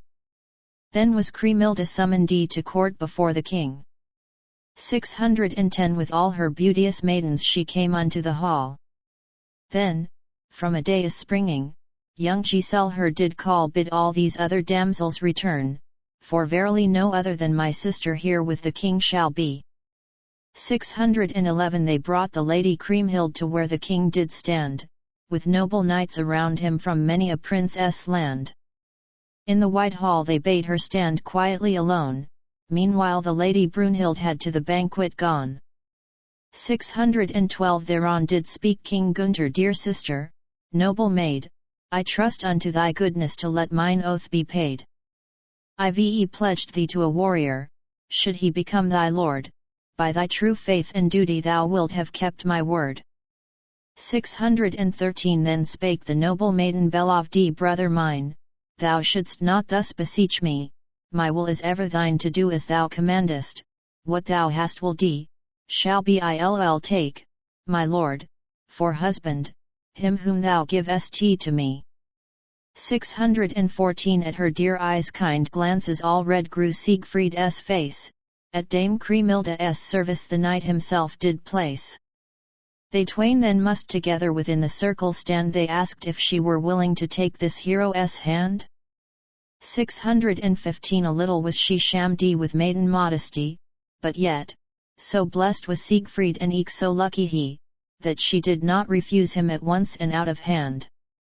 To wife he swore to take her, that King of Netherland.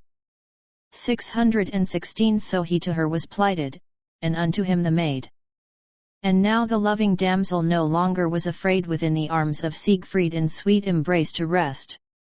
And then, before the heroes, his beauteous queen he kissed. 617 The crowd in twain divided, and, soon as this was done, lo, there was Siegfried seated upon the second throne and, by his side, Kriemhilde. Many on them did wait, one saw the Nibelungs thronging around where Siegfried sate. 618 The king was likewise seated, with Brunhilde the maid. But when she saw Kriemhilde she had been so sad. By noble Siegfried sitting, a weeping she began, her many hot tears falling adown her bright cheeks ran.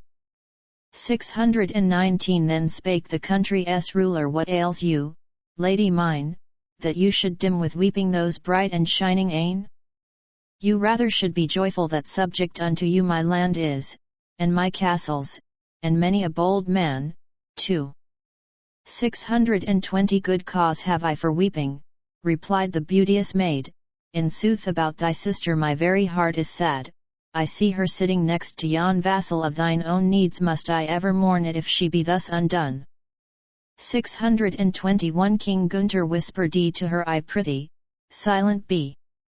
At some more fitting season I'll tell this tale to thee, and wherefore unto Siegfried I did my sister give, in sooth she, with this warrior, right happily may live. 622 She said I must pity her beauty and her grace, and gladly would I hide me did I but know a place that it might ne'er befall me to lay me by your side, unless thou tell'st me wherefore she must be Siegfried's bride. 623 The noble king said to her, this much then understand, he hath as many castles as I, and broader land that know now of a surety, a mighty king is he, and therefore this fair maiden gave I his wife to be. 624 What the king said to her, she troubled was in mood. Now hastened from the tables full many a warrior good. So lusty was their tilting, it made the fortress ring, the host amid his guests was distraught and wearying. 625 He thought how sweet would rest be, by that fair woman's side. His heart was never free from this longing for his bride. He from her wifely duties much love must surely win, then tenderly Brunhilde to I did he begin. 626 The guests of knightly pastimes were bid to make an end, the king unto his chamber would with his spouse ascend. Before the great hall stairway Kriemhild and Brunhild met, they looked upon each other with naught but kindness yet. 627 Then came their court attendants, there was no lingering, the chamberlains rich suited the taper lights did bring. The warriors were divided to either king his men, 'twas plainly seen how many did follow Siegfried then. 628 Unto their wedding chambers thus both the heroes came. And each of them was thinking how he by love would tame his lovely lady's scruples, and tender was his mood. To Siegfried was his pastime beyond all measure good. 629 For when the lordly hero held Kriemhild to his heart, and comforted the maiden with every loving art, amid his noble wooing she seemed his very life, not for 1,000 others had he foregone his wife. 630 Of how he wooed his lady I nothing more will tell.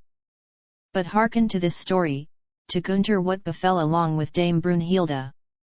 Methinks the comely Thane, on many a softer pillow with other dames had lain. 631 The serving folk had vanished women as well as men, the door of the bride chamber was quickly closed then. He thought he should be clasping her sweet form presently, the time was still far distant when she his wife would be. 632 In shift of snow-white linen she came unto the bed. Then thought the noble warrior, now have I compassed all that I ever yearned for, through all my livelong days. Her beauty had bewitched him, 'twere no unlikely case. 633 The noble king did firstly quench with his hand the light. To where the dame was lying then ventured that bold knight. He stretched himself beside her, his joy could not be told, as in his arms the hero the lovely one did fold. 634 All loving customs was he right ready to fulfill, if but the noble lady had let him have his will. But she so full of wrath was that sorry was his state, he thought to meet with kindness, and found unfriendly hate. 635 She spake, O knight most noble, you best had let me be, for that which might content you ne'er will get from me. I will remain a maiden, you may be sure of that, until I learn the story. That made her Gunther hate. 636 He tried to wring love from her, and, striving, tore her dress. Whereat she seized a girdle, this masterful princess, it was a cord well twisted, which round the hips she wore. Then to the king full measure she gave of anguish sore. 637 His feet and hands together she fastened therewithal, then to a nail she bore him, and hung him on the wall. Because her sleep he hindered to him she love forbade, her strength, in sooth, was such that his death he well nigh had. 638 Then fell he to beseeching, who master should have been loose now my bonds, I pray you, most good and noble queen. I'll take an oath, fair lady, you never to constrain, and never will I lay me so nigh to you again. 639 She little recked how fared he, so she but softly lay he needs must stay there hanging all night until the day until the light of morning athwart the lattice shone. If of strength he boasted, that strength was well nigh gone. 640 Now say to me Lord Gunter, would you not be afraid to be found tied and hanging, questioned the beauteous maid, by your own body servants? Bound by a woman, too? The noble knight made answer 'twould evil bode for you. 641 I, too, should win small honour, the worthy man did say I pray you of your goodness to let me by you stay, and since it seems my wooing doth anger you so much, 'twill long be ere my fingers shall dare your robe to touch. 642 Then speedily she loosed him, and led him to his feet.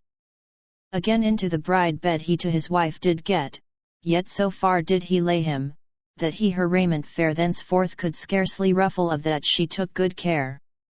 643 In came then their attendants, and brought them fresh array, of which a mighty store was all ready for that day.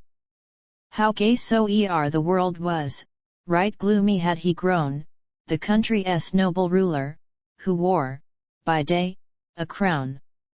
644 According to old custom, which rightly men obey, King Gunter and Queen Brunhild no longer must delay to go unto the minster, where holy mass was sung. There, likewise, came Sir Siegfried, and mighty was the throng. 645 As kingly rank demanded, in readiness did wait whatever they had need of their crowns and robes of state. Then were they consecrated, and, after that was done, all four were seen in gladness to stand, each with a crown. 646 Then many youths were knighted 600, maybe more in honour of the crowning, of that ye may be sure, and great rejoicing was there throughout Burgundian land. One heard the lances splinter in every new knight's hand. 647 The fair maids in the windows sat, and o'erlooked the field they saw below them flashing full many a Polish shield. King Gunter kept aloof from his liege's revelry, whate'er the rest were doing, a mournful man was he. 648 How great was the unlikeness of his and Siegfried's mood! And well he knew what ailed him, that noble knight and good. Unto the king he hastened, and straight to question fell, How fared you yestereven? To me you this should tell. 649 Then to his guest the host spake, A foul disgrace 'twill be. Ive brought the very devil home to the house with me. For when I sought to woo her, she bound me tight withal, then to a nail she bore me and hanged me on the wall. 650 There hung I in mine anguish all night until the day, before she would unbind me. How softly, too, she lay. This, trusting in your friendship, I tell you secretly. Then cried the stalwart Siegfried, This grieves me, verily. 651 I'll see if I can help you, so put your grief away. I'll manage that this evening she'll let you by her stay, she shall not even flout you, nor scorn your love again. This saying was to Gunter's sweet comfort after pain. 652 And further spake Sir Siegfried, Thou yet mayst prosper well.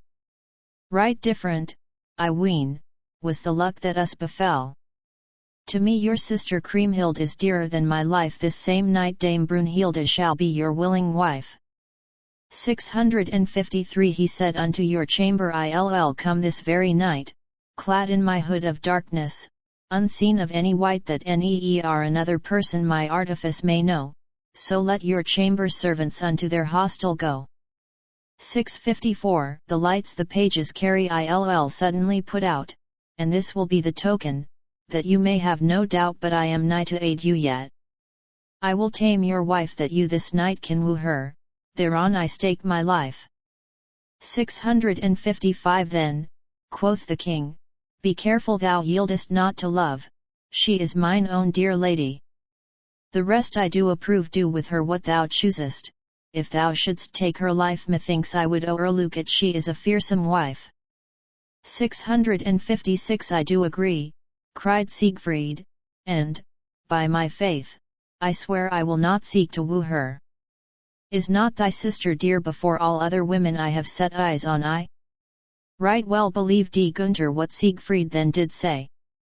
657 The merry games brought gladness and also weariness. The tilting and the shouting were bidden soon to cease, for to the hall the ladies were shortly to depart. The chamberlains commanded the folk to stand apart. 658 The horses and the people were driven from the court. Each of the beauteous ladies a bishop did escort, when they in kingly presence must go to sit at meat. And many a goodly liegeman them followed to their seat. 659 The king, with hopes encouraged, in joyous humour sat what Siegfried had assured him, his mind was full of that. To him this one day seemed as long as 30 days. Upon his lady's wooing his thoughts were set always. 660 He scarcely could content him until the meal was done. Then was the fair Brunhilde at leisure to be gone, as also was Kriemhilde, both to their rooms would go, the thanes around them thronging, ha! 'Twas a gallant show. 661 Sir Siegfried by Kriemhilde his beauteous wife still sate, and with her held sweet converse with joy unmarred by hate. His hands she softly fondled with hers that were so white until but how she knew not he vanished from her sight. 662 As she with him was toying and found he slipped away, she turned to his attendants, and thus the queen did say, I marvel what hath happened the king, where hath he gone? His hands he but this moment hath taken from mine own. 663 She did not question further. Meanwhile he quickly came to where the chamber servants did wait with links aflame, he straight began to quench them, each in the page's hand. That it was done by Siegfried Gunther did understand. 664 Well knew he what he wanted, he therefore bade begone the maids and dames who waited. As soon as this was done the noble king was careful himself to lock the door, 2 strong bolts drew he quickly and fastened there before. 665 Behind the tester hangings he hid the taper's light. And then began a play piece, which ended not that night, betwixt the stalwart Siegfried and that fair maiden wife, which was unto King Gunther with joy and sorrow rife. 666 When on the couch lay Siegfried alongside of the queen, take care, quoth she, Lord Gunther, though sweet it might have been to love me, lest you suffer as you have done before. The lady for bold Siegfried had bitter woe in store. 667 To hide his voice he failed not, and neer a word spake he. And so 'twas plain to Gunther, although he could not see, that nothing sly or secret was passing twixt the twain. But little peace or comfort did either of them gain. 668 He bore himself as though he the great King Gunther were, and in his arms clasped closely that maiden passing fair. But on a bench by standing she hurled him from the bed, so that against a footstool he loudly smote his head. 669 Arising, strong as ever, up leapt the gallant man, this time he would do better. But soon as he began to try and overpower her, again she wrought him woe. Neer wife hath made offending the like of that, I trow. 670 And when he gave not over, the maiden sprang upright, full ill doth it beseem you to touch my shift so white. Coarse are you and unmannered, woe therefore you betide. You shall not soon forget it. The comely maiden cried. 671 She clasped the good knight tightly with both her arms around, and would have laid and bound him, as she the king had bound, that she in peace and quiet might lie upon her bed. The ruffling of her raiment she vengefully repaid. 672 What did his valour serve him, and what his power of limb, when she essayed to show him that she could master him? By might and main she bore him not, elsewise could it be, and twixt the bed and cupboard she crushed him cruelly. 673 Ah, woe is me! The knight thought, am I to lose my life, and that through a mere maiden? If so be, every wife, from this day forth forever, with arrogance and pride will treat her lawful husband, which else should neer betide. 674 The king could hear all plainly, and grieved for the man. Siegfried, full sore ashamed, to rage within began, his monstrous strength outputting he with the maid did close, and strove with all his forces Dame Brunhild to oppose. 675 Long time it seemed to Gunther ere he the maid did quell. She grasped his hands so tightly, that from each finger-nail the blood burst from her pressure. Sad pain the hero bore ere yet the noble maiden he made for evermore. 676 Renounce that will unruly, of which she was so proud. The king heard what was passing, but durst not speak a word. Against the bed he pressed her, until she cried again his strength it was sufficient to cause her gruesome pain. 677 Then clutched she at the girdle she wore about her waist, and would have bound him with it. He stopped it with such haste and force, that all her body and joints cracked in the strife. Thus ended was the battle. She now was Gunther's wife. 678 She spake, O noble sovereign, now let my life go free, and all shall be atoned for that I have done to thee. Neer more ill do despite to the love of thy true heart. Right surely have I proved that thou women's master art.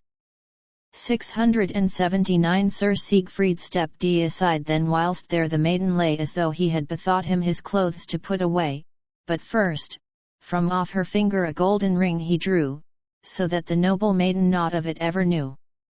680 He likewise took her girdle a silken cord and good, I know not if he took it in arrogance of mood. Unto his wife he gave it, whence woe he one day had. Then lay each by the other the king and his fair maid. 681 He wooed her as a lover, as was his right to do. And needs must she her anger and eke her shame forego. So closely did he court her cheeks grew somewhat pale on me. How all her power was made by love to fail. 682 For now she was no stronger than any other dame, and all her lovely body his very own became. If she had tried to spurn him, what profit could it prove? This was the work of Gunther by virtue of his love. 683 How full of fond endearments he by the lady lay, in tender love and kindness until the dawn of day. Meanwhile, the noble Siegfried had gone again outside, and was right warmly welcomed by his own winsome bride. 684 He put aside the questions which did perplex her thought, and long from her kept hidden what he for her had brought, until, a queen and crowned to his own land she went. What he was doomed to give her he no wise could prevent. 685 The host upon the morrow was in a gayer mood than on the former morning, thereby a humour good spread through his lands, rejoicing full many a noble thane whom to his house he summoned and well did entertain. 686 The merry-making lasted until the 14th day. And all the while the turmoil did not abate nor stay with all kinds of rejoicing, which one and all must share. 'Twas all at the king's charges, and great in sooth they were.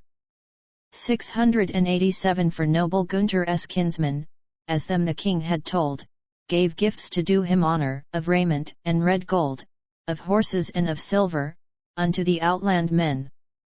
They who for gifts were eager departed happy then. 688 And even the Lord Siegfried from out of Netherland, with all his 1,000 lieges, of that apparel grand which they had brought to Rhineland to them did freely give, fine horses, eke, and saddles right nobly could they live. 689 Ere all the costly presents were shared among the throng, those who would fain go homeward began to think it long. Neer yet of like enjoyment had guests so had their fill. And so the wedding ended, such was King Gunther's will. Adventure 11 How Siegfried went home with his wife. 690 Now that the guests departing all on their way were sped, Siegfried the son of Siegmund unto his people said, We likewise must make ready home to our land to go. Well liked his wife these tidings, when she the news did know. 691 She spake unto her husband, when must we needs set out? That I should go thus quickly I very much misdoubt, for firstly must my brothers with me the kingdom share. 'Twas irksome unto Siegfried from Kriemhild this to hear. 692 The princes went unto him and spake to him, all three now be assured, Sir Siegfried, that yours shall ever be our true and faithful service, aye, even unto death. He bowed unto the princes who pledged him thus their faith. 693 We would with you share also, said Giselher the young, the lands and eke the castles which unto us belong. What are of this wide kingdom be subject to our rule, together with Kriemhilda, that shall you share in full. 694 Thereon the son of Siegmund said to the princes three, as soon as of these nobles the goodwill he did see your heritage, God grant it for ever blessed be, and eke the folk within it. But, for my dear wife, she 695 gladly forgoes the portion that yet to her would give. A crown she'll soon be wearing, and, if we both should live, she'll be, in sooth, far richer than any living bride. In aught else at your service I'll loyally abide. 696 Then spake the Lady Kriemhild, though not my land you deem, Burgundian thanes should never stand in such small esteem. To lead them to his country right glad a king might be. I let my own dear brothers and share in all with me. 697 Then spake the noble Gernot, take whom thou hast a mind, of those who would ride with thee, thou here wilt plenty find. Of 300 warriors 1,000 we'll give thee to be thine own attendants. Then Kriemhild speedily 698 for Hagen sent, of Tronje, and likewise for Ortwine will yet and eke your kinsmen, she asked, be men of mine? But Hagen, when he heard it, cried in a mood of wrath, nay, Gunther may not give us to anyone on earth. 699 Let others of your household attend you on your way, well might you know by this time the customs of Tronje. Upon the king attending at court we choose to stay, whom we thus far have followed, we still would serve alway.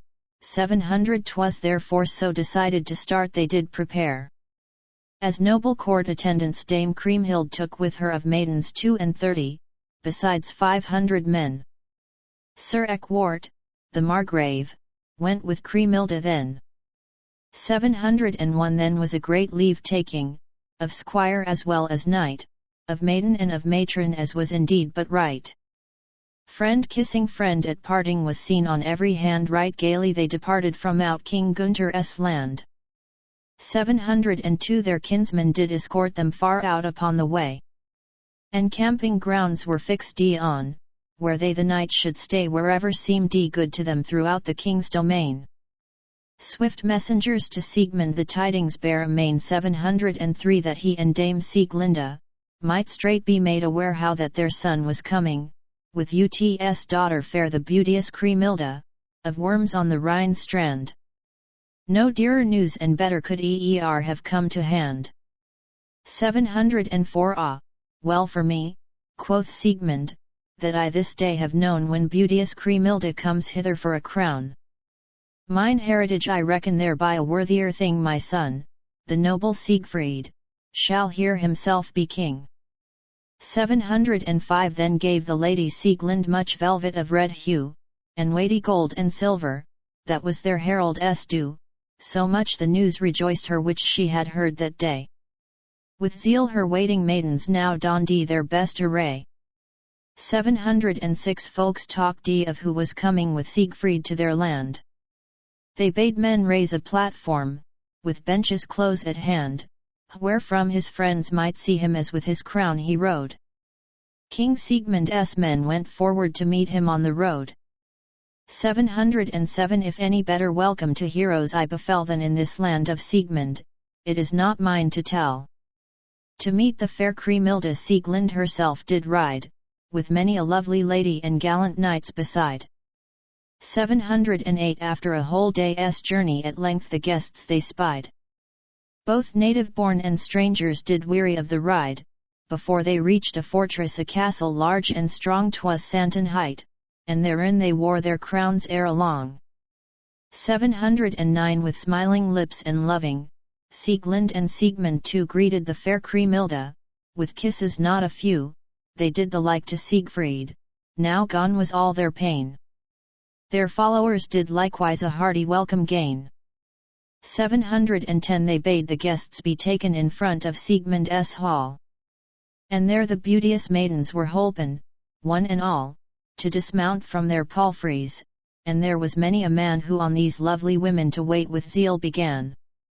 711 How grand soe'er the wedding had been upon the Rhine, here did they give the heroes apparel far more fine than they, in all their lifetime, had ever worn before. One might tell mickle marvels of all their wealth in store. 712 They sate in state and splendor, and had of all enough. What raiment wore their servants of golden color stuff, with broider lace adorned and precious stones inwrought. The noble Queen Sieglinde of this had taken thought. 713 Before his friends and kinsmen then noble Siegmund spake, I charge all Siegfried's kinsfolk notice hereby to take, that he, before these warriors, my crown henceforth shall wear. This news the Netherlanders were glad in sooth to hear. 714 To him he gave his kingdom, his crown, and government. Henceforth he was their master. And his arbitrament and rendering of justice became abiding law, so that fair Kriemhilde's husband was greatly held in awe. 715 In this estate of honor, he lived, as all declare, and wore the crown and governed until, in the 10th year, his comely wife in safety brought forth her firstborn son, whereat the royal kinsfolk were gladdened every own. 716 They hastened to baptize him, and gave him for a name, after his uncle, Gunther, which could not bring him shame. Were he but as his forebears, a brave man he would grow. They gave him careful training, as bounden so to do. 717 About the self same season Dame Sieglind passed away. Then noble Ut's daughter did over all hold sway, as doth beseem such ladies who wealth and lands possess. That death the queen had taken they mourned none the less. 718 Now yonder too, in Rhineland so doth the story run, unto the wealthy Gunther there had been born a son of beauteous Brunhilde, in realm of Burgundy, and, for the love of Siegfried, that hero's name had he. 719 With what great care unceasing that child was watched and taught. For him the noble Gunther caused teachers to be sought, to rear him in all virtues befitting man's estate. Alas! How in his kinsfolk he found an evil fate. 720 In legends old, the story hath many a time been told, of how those gallant warriors lived in the days of old, worthy of praise, at all times, in good King Siegmund's land. The like did also Gunther and all his knightly band. 721 The kingdom of the Nibelungs was under Siegfried's sway. Among his wealthy kinsfolk there was no wealthier and Skilbung's warriors also, and all their goods and gold. Well might the gallant warrior his head more highly hold. 722 The greatest of all treasures that ever hero won, save they that erst time held it, the gallant knight did own, which once upon a mountain he rested by his might, he did to death to gain it full many a doughty knight. 723 He had his fill of honor, and had it not been so, in justice to the hero one needs must own, I trow, that he among the best was that on horseback sat, men feared his strength of body, with reason did they that. Adventure 12 How Gunther bade Siegfried to the festival. 724 Now Gunther's wife the meanwhile was brooding every day, why bears herself Dame Kriemhild in such a lofty way? Is not her husband Siegfried a vassal of our own? Scant service hath he paid us in all these years agone. 725 Within her heart this kept she, and he took their anent. Yet that they came not ever did make her ill content, and that she got no service out of Sir Siegfried's land, and wherefore this should happen she fain would understand. 726 So of the king inquired she, whether it might not be that she the Lady Kriemhild yet once again might see. She privily spoke to him of what her mind thus teased, but when her lord had heard her, he was but half well pleased.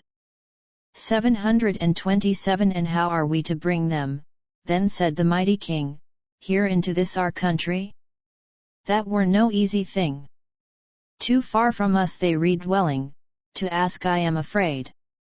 Then answered him Brunhilde, with crafty air and said 728 However high and mighty a king's man be, I say that he his lord's commandments should never dare gainsay. And to himself smiled Gunther whilst she laid down the law he had no thought of service when he Siegfried saw. 729 She spake my lord Beloved, I pray thee, for my sake, lend me thine aid, that Siegfried may with thy sister take their journey to this country that here we them may see, for nothing that could happen would be more sweet to me.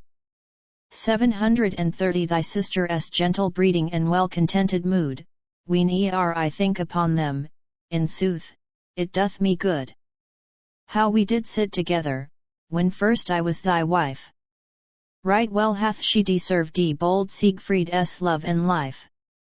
731 So long she thus besought him, until the king did say be sure that guests more welcome could be any day, 'tis easy to persuade me. And messengers of mine I'll send unto the couple, to bring them to the Rhine. 732 Then spake the queen yet further now also you must say when you will send to fetch them, and at what time we may look for our well-loved kinsfolk to come unto our land and whom you purpose sending I fain would understand. 733 That will I do, the king said 30 of mine own men will I send riding thither. These did he summon then, and by them sent his message unto Prince Siegfried's land. Dame Brunhild to content them gave much apparel grand. 734 Then said the king this message yet take, my warriors bold, wherewith I now entrust ye see that ye not withhold unto the mighty Siegfried and to my sister dear that in this world doth no one more kindness to them bear. 735 And pray that both do shortly come to us on the Rhine, for which we ever thank them, I and this lady mine. Before this next midsummer he and his men shall see things done, which to his pleasure and honor great shall be. 736 And likewise to King Siegmund my service take and say, that I and all my people be bound to him alway. Say also to my sister, that she must tarry not, more worthy entertainment shall never be her lot. 737 Brunhilde and Queen Ut, and every dame at hand, sent messages of service to all in Siegfried's land, unto the lovely women, and many a man of worth. Then by the king's good pleasure the messengers set forth. 738 In travelling guise they journeyed, their steeds and wearing gear were ready made beforehand, so from the land they fare. They made good progress onward to where their goal did lie, the king came with an escort to speed his embassy. 739 At end of 3 weeks' riding they came into the land wherein the Nibelung stronghold, where they were sent, did stand on the Norwegian border, and there they found the Thane. Both steeds and men were weary with their long journey's pain. 740 Then was it unto Siegfried and to Kriemhilde said how knights had come on horseback and so apparelled as in Burgundian country the fashion was that day straight from the couch up sprang she whereon she resting lay. 741 And quickly to a window she bade a maiden go, who saw the gallant Gear stand in the court below, him and the comrades with him, who had been thither sent, instead of all her heartache how great was her content. 742 Unto the king then spake she Now look you down below, how they with doughty jeer about the courtyard go, whom my good brother Gunther here down the Rhine hath sent. The stalwart Siegfried answered we'll make them well content. 743 Then all the court attendants did hasten out to greet, and every one among them did speak a welcome meet, they gave unto the envoys the best words that they had. The old King Siegmund likewise was of their coming glad. 744 A lodging was appointed for Geir and his men, the horses too were cared for. The messengers went then unto the hall where Siegfried near to Kriemhilde sat. At court they had free entry and therefore did they that. 745 The host rose with the hostess and near to them did stand. Right well was Geir welcomed from the Burgundian land, with all his knightly comrades King Gunther's men to wit. The noble Geir bade they upon the bench to sit. 746 Before we sit allow us to tell you of our news, though weary with our journey, to stand the while we choose. We have to give a message which unto you we bring from Gunther and Brunhilde, and weighty is this thing. 747 And likewise what Dame Ut, your mother, sendeth you, and Giselle her the young knight, and noble Gernot too, and all your nearest kinsfolk, from whom we have command to offer you their greeting from the Burgundian land. 748 Now God reward ye, heralds, cried Siegfried, and I trust unto your truth and kindness as towards friends we must so likewise doth their sister, and now your tidings give if still our friends beloved at home in gladness live. 749 Since we from them departed hath no one evil done unto Kriemhilde's kinsmen? Let that to me be known. My faithful help is ready in every time of need, until mine aid and service their foes shall rue indeed. 750 Then quoth the Margrave Geir he was a warrior good, right happily abide they in all good livelihood, they bid you to the Rhineland, to a high festival, right gladly will they see you, of that doubt not at all.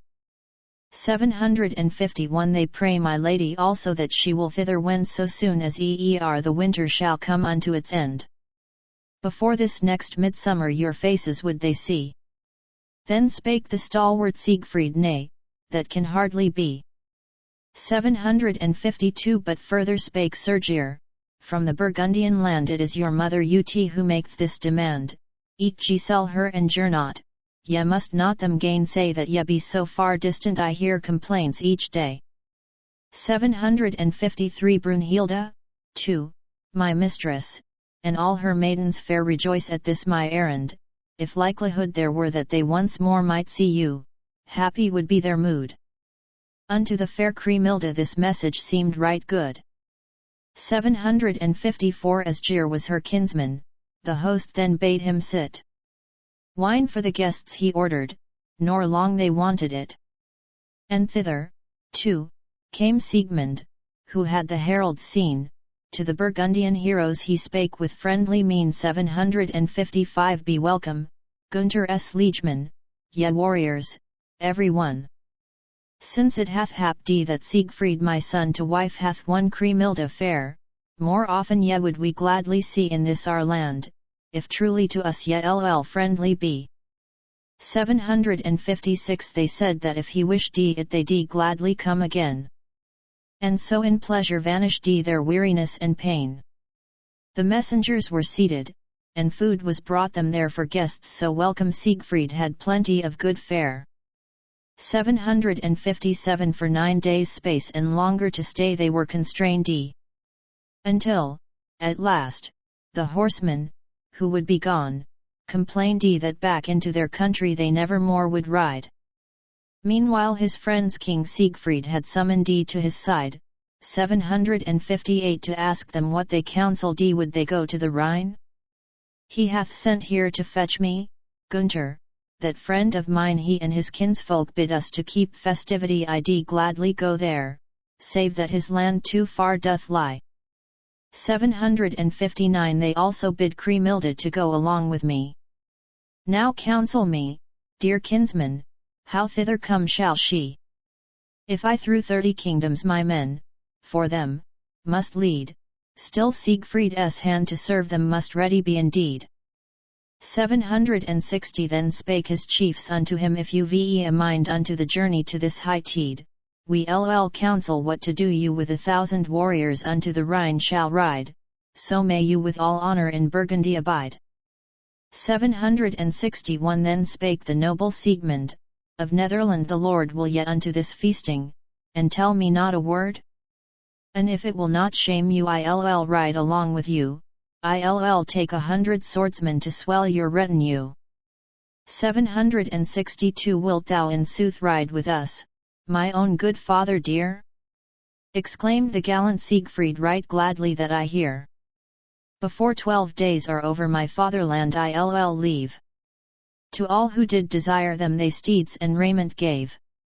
763 Now that the noble ruler was minded soon to start, the heralds swift were bidden straight homewards to depart, and unto his wife's kinsman upon the Rhine to say, that he would very gladly with them keep holy day. 764 Both Siegfried and Kriemhilde, as doth the story say, more gifts gave to the heralds than could be borne away on their own horses homewards. A wealthy man was he. Their sturdy beasts of burden they drove right merrily. 765 Their folk were clothed by Siegfried and Siegmund worthily. And Eckwart the Margrave gave orders speedily to seek out women's raiment, the best that could be found, or anywhere be heard of in Siegfried's lands around. 766 The saddles and the bucklers began they to prepare.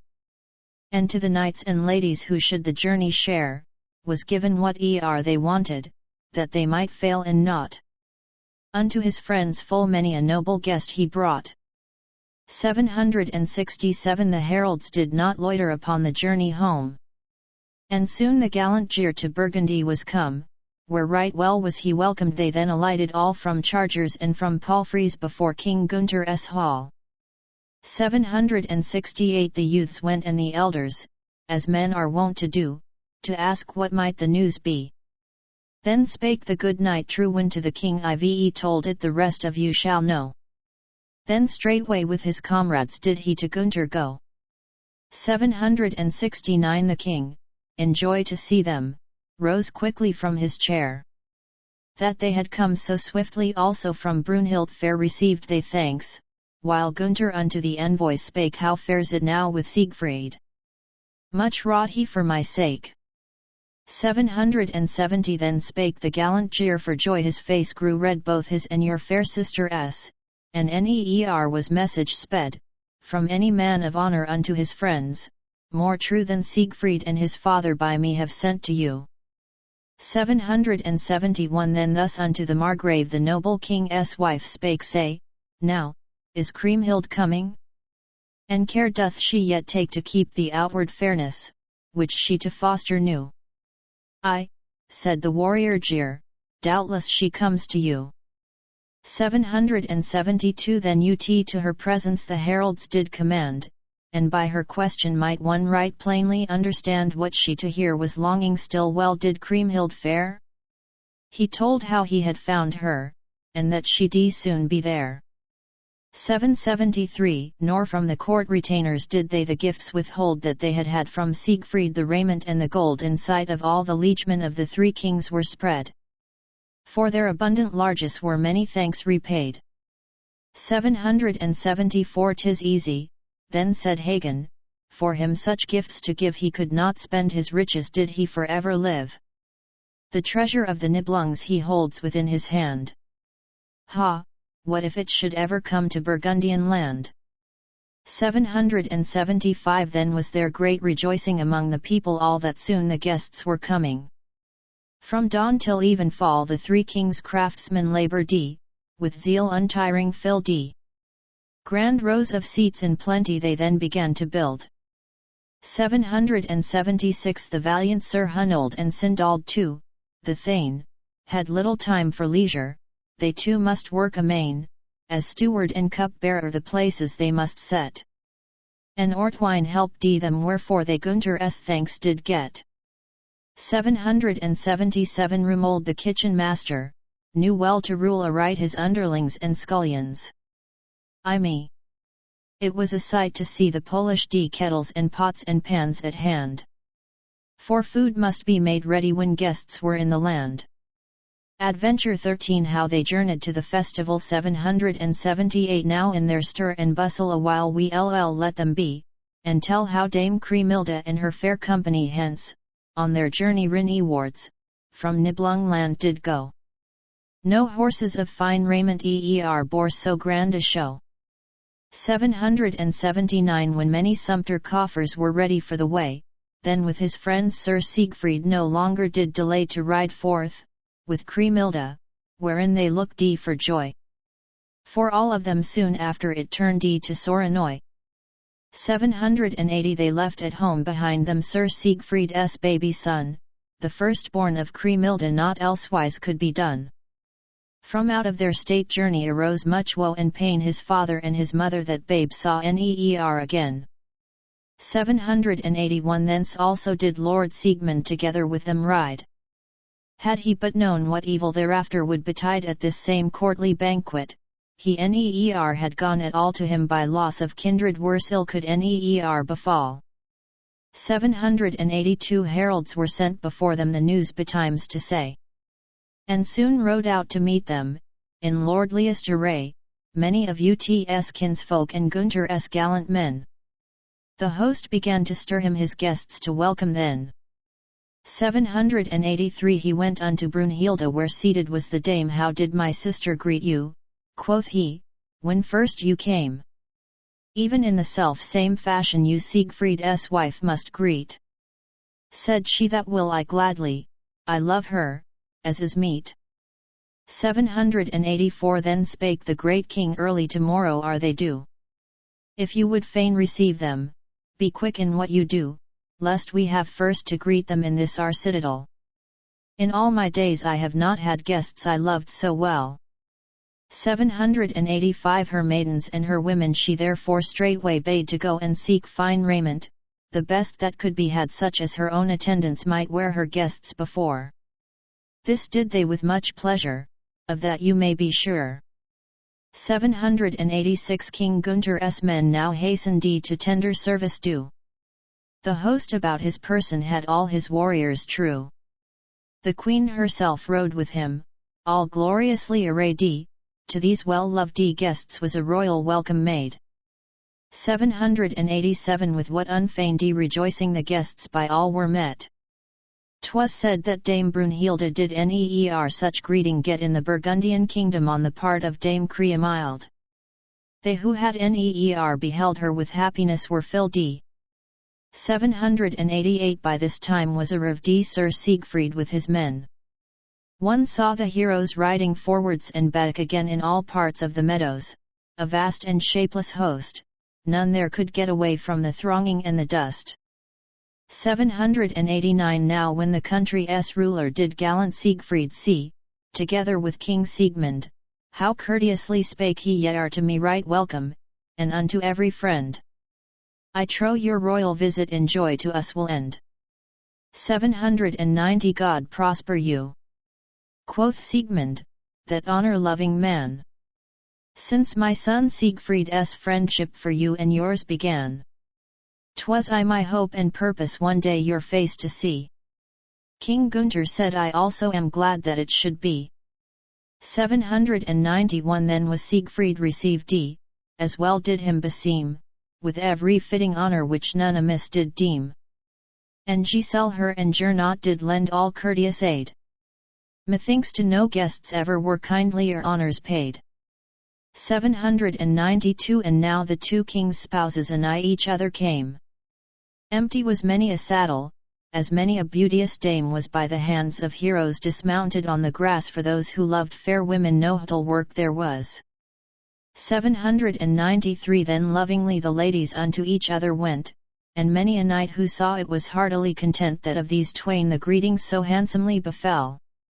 Then many a warrior saw one stand by each damosel. 794 The throng of noble people each other's hands did take, whilst men unto each other their courtly bows did make. The ladies fair were kissing each other lovingly, which Siegfried's men and Gunther's right joyous were to see. 795 No longer did they linger, but rode towards the town. The host meanwhile had bidden that every guest be shown how truly he was welcome to royal Burgundy. Then many a match was tilted for maidens fair to see. 796 And Hagen, too, from Tronje, and Orte wine also, that they were men of power did all they could to show, and whatsoe'er they ordered that durst no man gainsay. Unto the guests so welcome much service offered they. 797 The clang of shields resounded before the castle gate from many a thrust and parry, and long thereby did wait the host and guests together, ere within doors they came, aye, and the hours sped quickly with many a merry game. 798 Before the stately palace all joyously they rode, and many fine wrought housings, of handsome stuff and mode were seen upon the saddles of many a well-dight dame, on either side low hanging. Then Gunther's chieftains came. 799 The guests unto their chambers were taken presently. One saw how Lady Brunhild at times would cast her eye toward the Lady Kriemhild, who verily was fair. Her colour in bright beauty might well with gold compare. 800 At Worms was heard the turmoil, on all sides of the town, of these incoming strangers. King Gunther made it known unto his marshal, Dankwart, that he for these must care, so did he for the people good lodging room prepare. 801 Both out of doors and indoors they e'en might feast their fill. Neer before were strangers welcomed with more goodwill. Whatever they desired was ready at their side, so wealthy was King Gunther, to none was aught denied. 802 Served were they in all friendship, and banished was all hate, the host himself at table with all the guest folk sate. Siegfried must now his seat take where he afore had done. There went to table with him full many a worthy one.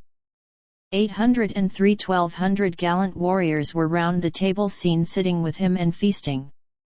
Then thought Brunhild the queen, that neer a sovereign ruler could ever have more wealth. Still leaned she so towards him she could but wish him health.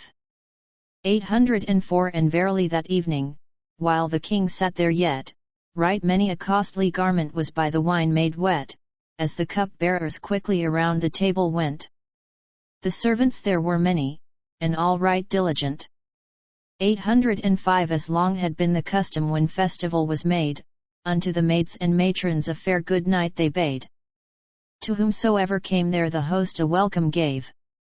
In kindliness and honour they all enough could have. 806 As soon as night was ended and the next day light shone, the packing chests were opened, and many a precious stone shone bright on goodly raiment, by Lady's hand shone forth. Then was to sight unfolded full many a robe of worth. 807 Ere yet it was broad daylight the knights and squires came out before the hall in numbers, again began the rout or ever early mass had before the king been sung. Then thanks for featly riding he gave the heroes young. 808 Soon shrill and loud resounded full many a trumpet blast. From drums and pipes together there was a noise so vast, that Worms, the great, wide city, loud echoed to the call. Upon their chargers mounted the haughty heroes all. 809 Throughout the land began then a mighty tournament, where many a good knight tilted, and there too many went, whose youthful hearts and eager beat high in gallant mood. Behind their shields one saw them, gay warriors and good. 810 And at their windows seated looked down the stately dames and beauteous, well-dight maidens, intent to watch the games, and see the merry justing of the bold knights below. The host amongst his lieges himself would riding go. 811 Thus were the hours beguiled, and none did deem them long, until the minster belfry did call to evensong. Then were brought round the palfreys, the dames to ride began, the noble queens were followed by many a gallant man. 812 Alighting at the minster, they stood down on the grass. Unto her guests Brunhilda so far right friendly was. Into the wide cathedral, wearing their crowns of state, they went ere long love chonged to jealousy and hate. 813 When they to mass had listened they left the church, and so rode off with many honours. One saw them later go all gaily to the banquet.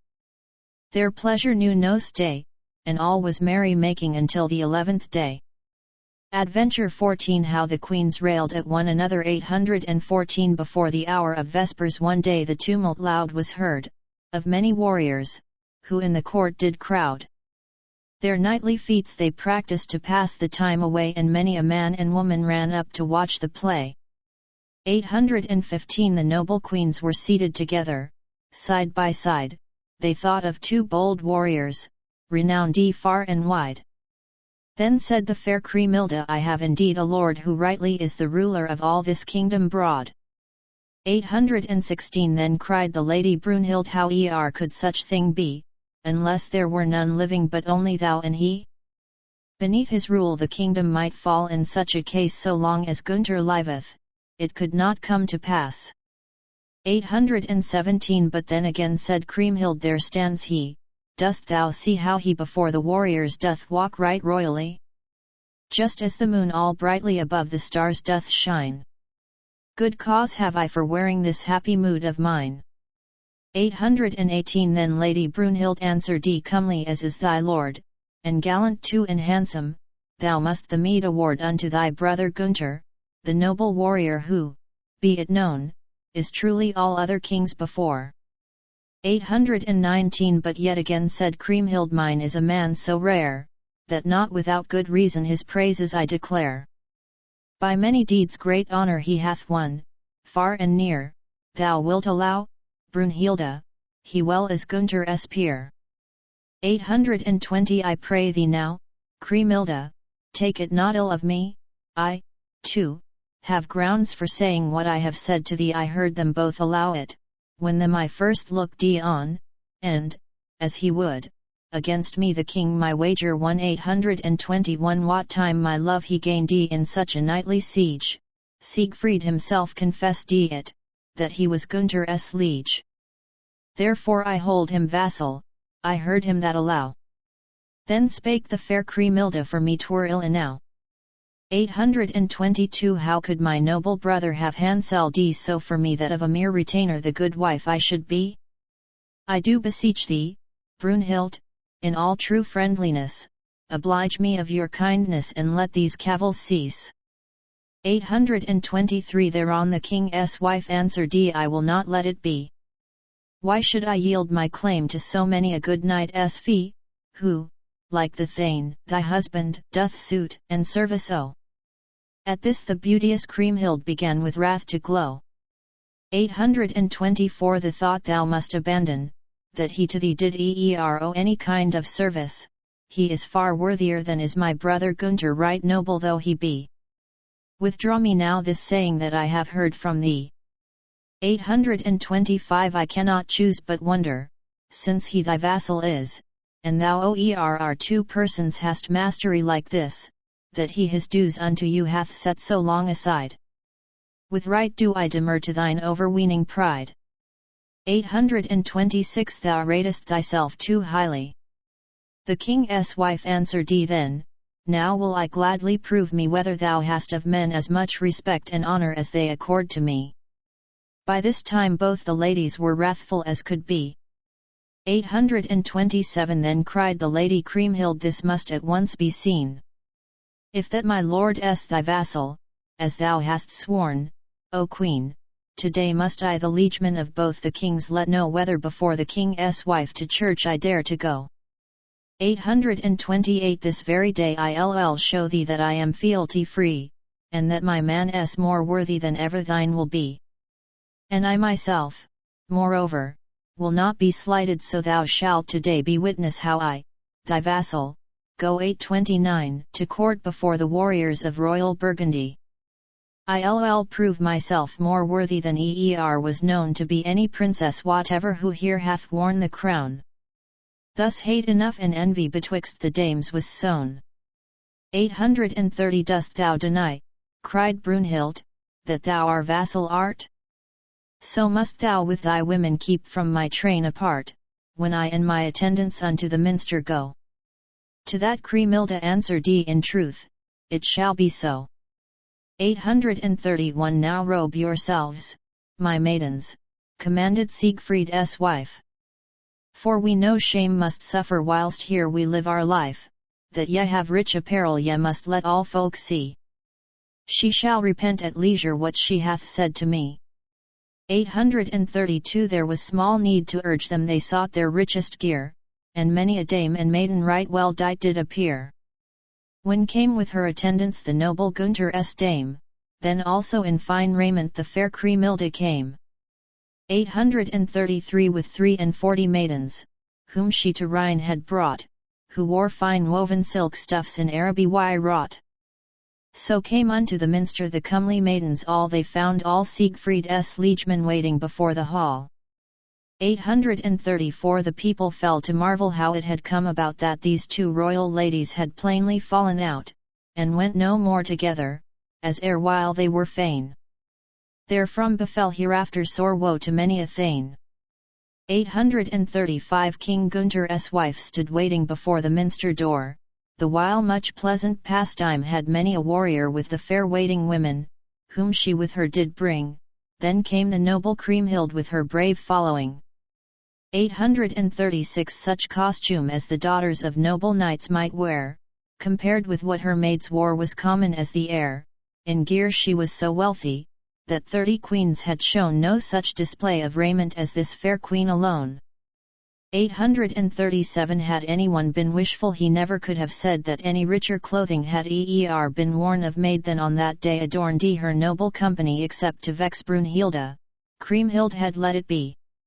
838 The two queens came together before the minster wide, and thereupon the hostess, by hatred moved and pride, with evil voice and gesture Kriemhilde bade to stay before the queen a vassal shall take right of way. 839 Then spake the fair Kriemhilde, and wrathful was her mood, couldst thou but have been silent, for thee it had been good. Thou hast disgraced thy beauty and stained thy purity, how should a shameless wanton a king's wife ever be? 840 Whom art thou calling wanton? In answer cried the queen. That call I thee, quoth Kriemhilde, thy body fair hath been wooed first, not by thy husband, but by my lord, Siegfried. I trow 'twas not my brother who won thy maidenhead. 841 Where hadst thou left thy senses? It was a trick of his. Why didst thou let him woo thee, who but thy liegeman is? I hear thee, said Kriemhilde, without all reason scold. Now this, in truth, cried Brunhilde, shall be to Gunther told. 842 And why should that annoy me? Thy pride hath thee betrayed to cite me to thy service by word thou hast sad.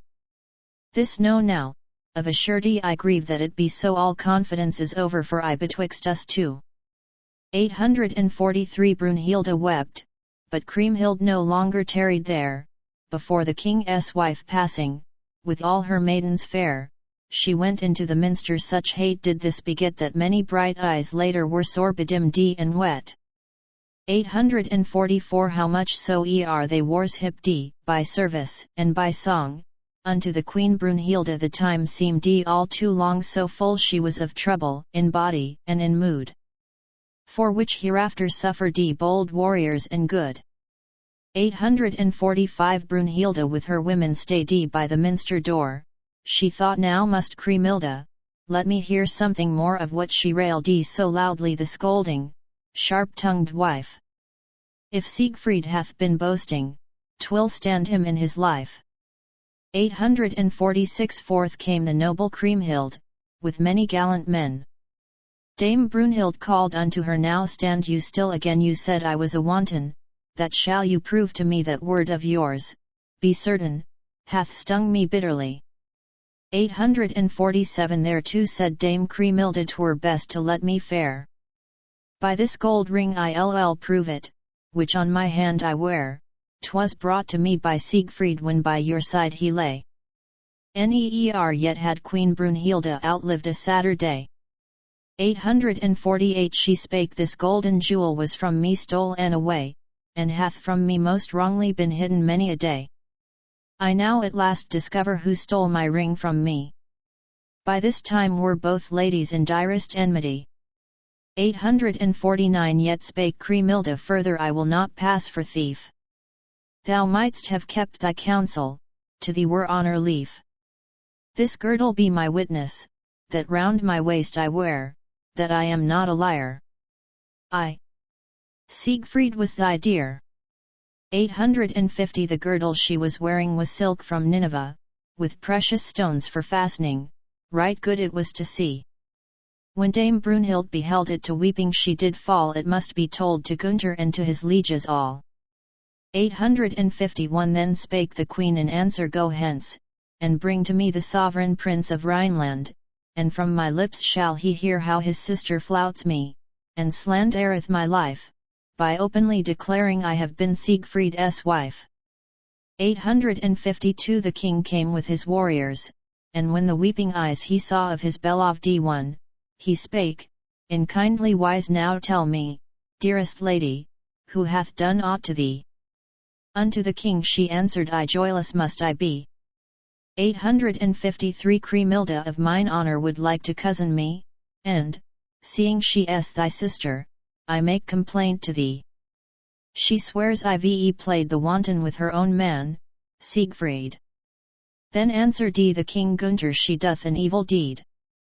854 She weareth here my girdle, which I so long have lost, my ring of red gold likewise. To me 'tis bittermost that my mother bore me. And thou wilt not disprove, O king, this grievous scandal, no longer thee Ill love. 855 Then up and spake King Gunther, Siegfried shall now appear, if he hath played the braggart, he shall the truth declare, or else deny the slander this knight of Netherland. Then did Kriemhilda's husband right soon before them stand. 856 As soon as he had looked on these dames discomfited, not knowing of the matter, the noble Siegfried said, Why are these ladies weeping? That am I fain to hear, and wherefore I am bidden before the king to appear. 857 Then spake to him King Gunther, Right sorrowful am I, to me my wife Brunhilda hath told a history that thou thyself hast boasted her first love to have won thy wife, Kriemhild, declareth that thou, Thane, this hast done. 858 Then spake the noble Siegfried, and if she so hath said, before I rest I'll see that for this she be repaid. In face of all your lieges I am ready to aver by oath of mine most solemn, I never told it her. 859 Then spake the king of Rhineland, Give proof of that must thou. The oath which thou dost offer, if thou canst take it now, from every untrue dealing I'll hold thee clear and free. Then in a ring around him stood they of Burgundy. 860 His hand the gallant Siegfried outstretched the oath to take. Then spake the mighty sovereign, So certain do I make of thy great innocency, that I will thee acquit sure what my sister charges thou never didst commit. 861 Yet once again spake Siegfried, and if she joy doth find in that she hath so troubled Brunhilda's peace of mind, my sorrow, of a surety, too deep were to be told. Then looked at one another these ready knights and bold. 862 So should one train one's women, the hero Siegfried said, that such like haughty speeches should I be left unsaid unto thy wife, forbid them, to mine I'll do the same, such ill-advised behaviour doth fill my heart with shame. 863 By this dispute were many fair women kept apart. Brunhilda still the matter so sorely took to heart that needs must Gunther's warriors feel pity for the dame.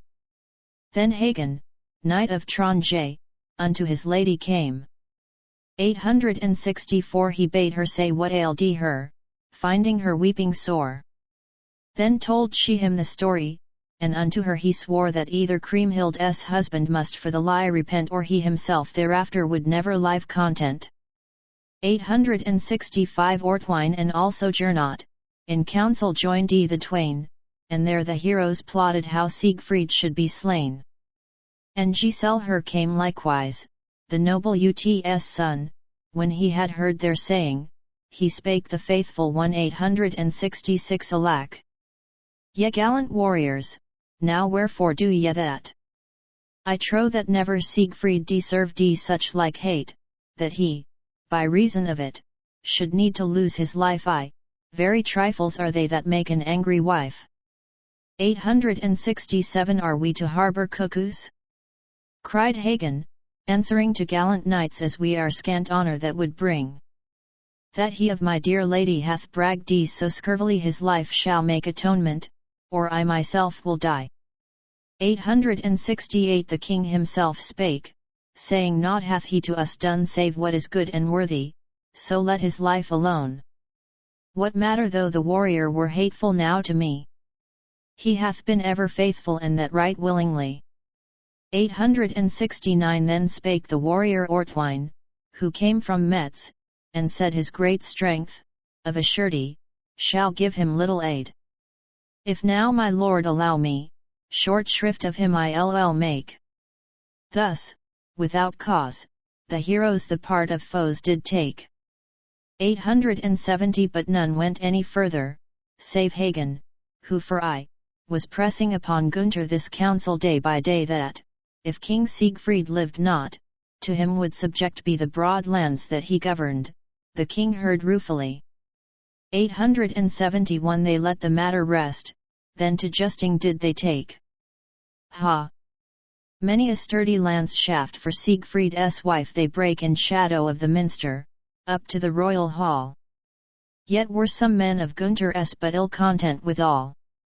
872 The king spake lay aside now this murd rouse hate and scorn, unto our weal and honour he verily was born. So fierce his strength is also, this marvellous bold knight, had he of this an inkling, none durst withstand his might. 873 He'll never know, quoth Hagen, save thou should let it out. I trow that I in secret can bring it so about that for Brunhilde's weeping sore reckoning he shall pay. Yet, verily is Hagen his enemy for I. 874 Then spake the royal Gunther and how may that be done? And Hagen said in answer that will I now make known. We'll bid 2 unknown envoys to ride us from afar unto our land, for all men to challenge us to war. 875 Then thou, before the guests, wilt declare that thou must go to battle, with thy liegeman, and when he that doth know he'll offer you his service so shall he lose his life. I'll seek to learn his secret from the bold warrior's wife. 876 Unto his vassal Gunther in evil hour gave ear. With treason foul to tamper, ere any grew aware, began those chosen warriors of chivalry the boast. By wrangling of 2 women was many a hero lost. Adventure 15 How Siegfried was betrayed. 877 Upon the 4th day morning came 32 men unto the king's court riding, and word was carried then to Gunther, the most mighty, that he was called to war. The like cost many a woman much grief and sorrow sore. 878 When leave to them was granted, before the king they went, and said that they were under King Ludger's government who vanquished was aforetime by doughty Siegfried's hand, and brought by him a captive unto King Gunther's land. 879 Then greeted he the heralds, and bade them seated be. But one among them prayed him, Sire, let us stand, till we our message have delivered an errand duly done. Know then that thou art hated by many a mother's son. 880 King Ludgast and Ludger, do challenge you to war, of whom you were aforetime the bloody conqueror. They recoming with their armies, to ride thy country through. At this the king feigned anger, as if to him 'twere new. 881 They took these counterfeiters to hostel presently. How then could Siegfried where be of any treachery? Could he or any other suspect they played a part? Unto themselves hereafter befell the pain and smart. 882 The king with his advisers were whispering without cease, nor would Hagen of Tronjer let him be at peace. Though many a lord would gladly have given up the plot, yet Hagen from his counsel would never swerve a jot.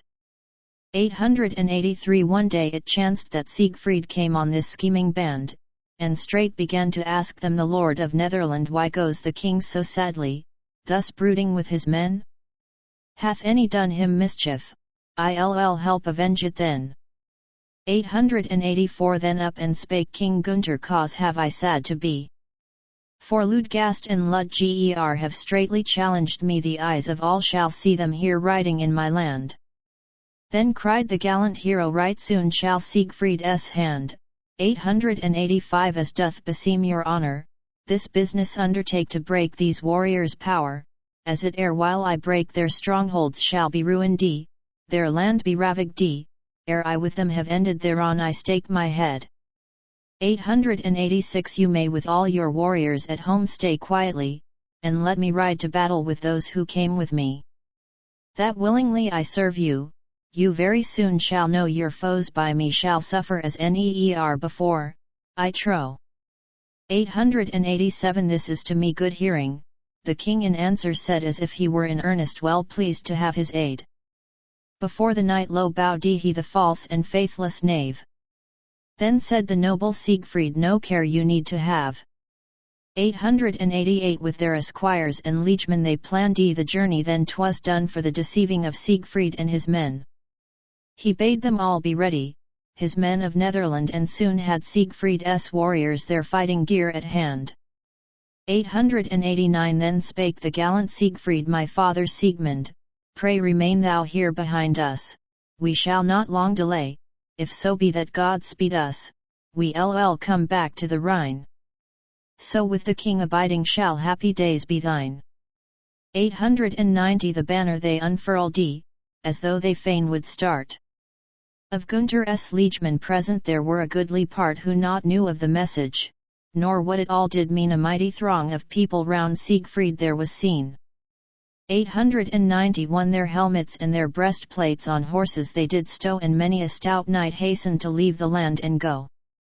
Then went Hagen of Tronje to where Kriemhild did stand, and prayed for leave of absence, since they would quit the land. 892 Thrice happy I, cried Kriemhild, that I have got for lord one who to my dear kinsman such succour can accord, as doth my dear lord Siegfried unto my kindred here.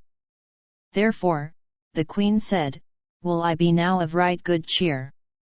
893 But you, my good friend Hagen, one thing remember still, that I would gladly serve you, nor have done you ill, for this you can requite me to my dear lord one day if I've done aught to Brunhild, for that he must not pay. 894 For since then I have rued it, the noble lady said, he therefore hath my body most sorely punished. If I did ever utter aught to enrage her mood, right well hath he avenged her, the hero bold and good.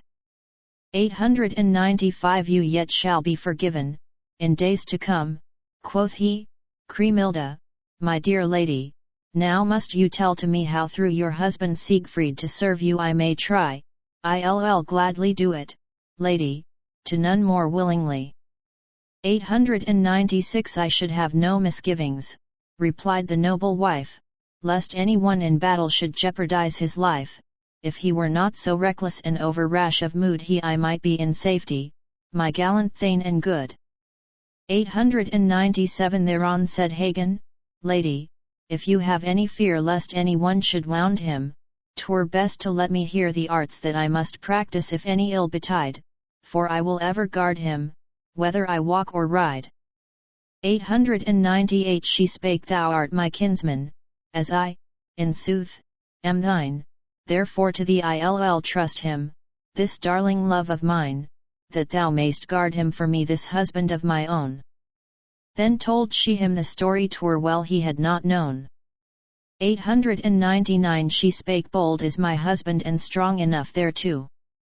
When he upon the mountain erstwhile the dragon slew, in the brute's blood he bathed him, the goodly warrior, and since that day, in battle, no steel can cut him more. 900 Yet, no less am I anxious when he in fight doth stand and javelins fly around him from many a hero's hand, lest by mischance I lose him, and mourn my husband dear. Alas, what sorrow have I for Siegfried's sake to bear! 901 I'll tell it as a favour, my dearest friend, to thee in faith that thou maintainest the pledge thou gavest to me, where, only, may be wounded this husband dear of mine, Ill let thee hear, confiding unto no ear but thine. 902 When from the dragon's death wounds came pouring the hot blood and therein he was bathing himself, the warrior good there fell between his shoulders a large-sized linden leaf on that spot one may wound him, 'tis this doth cause my grief. 903 Then spake Hagen of Tronje upon his garment so a little token for me, that I the spot may know where I have got to shield him, when we stand in the strife. She thought to save the hero by this he lost his life. 904 She spake with fine silk will I upon his garment so a little cross unnoticed, that so thy hand may know, O hero, where to guard him, when into fight he goes, and in the stress of battle he stands before his foes. 905 That will I do, quoth Hagen, my lady dear. Whereon the lady thought some vantage she for her lord had won and yet Kriemhilde's husband was by this means betrayed. His leave then took Sir Hagen, and went away right glad. 906 The king's men and retainers were all of cheerful mood. And yet, I ween, no warrior within his breast could hide heart so false and perjured, as he in his did hide upon whose faith and promise Kriemhild the queen relied. 907 Upon the next day morning with his own 1,000 men rode forth the gallant Siegfried and joyful was he then. He thought he would take vengeance for his friend's injury. To him rode Hagen closely that he his coat might eye. 908 When he espied the token, 2 of his following he sent away in secret another tale to bring how peace should not be broken towards King Gunther's land they had but come as envoys by Ludger's command. 909 How loth turned Siegfried homewards, he rode unwillingly, sad that his friend's annoyance thus unavenged should be. Hardly could Gunther's warriors bring him to turn his ranks. Unto the king straight rode he his host began his thanks. 910 Now God reward thy goodwill, my noble friend Siegfried.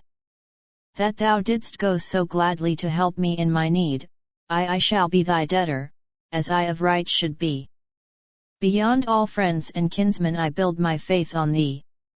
911 Now that this expedition will trouble us no more, I fain would go a-hunting the wild bear and the boar at Waskenwalde, yonder, as I so oft have done. This was the plan of Hagen, the false and faithless one. 912 To all guests in my palace due notice shall there be that I will ride forth early. Those who would hunt with me must hold themselves all ready, those who would rather stay to loiter with the ladies have my good leave alway. 913 Then spake the stalwart Siegfried, with noble courtliness if you will ride a-hunting, I'll gladly do no less. A huntsman you must lend me, and sundry hounds also, then gladly to the forest along with you I'll go. 914 And dost thou want one only? The king said thereupon, I'll lend thee, if it please thee, 4 men to whom are known the forest and the coverts the quarry most frequent, so that the tryst in seeking thy time be not misspent. 915 Home to his wife then rode he, the goodly warrior bold, and quickly faithless Hagen unto the king had told how he could get the vantage of the brave thane 'twere shame such treason foul should ever disgrace a noble name.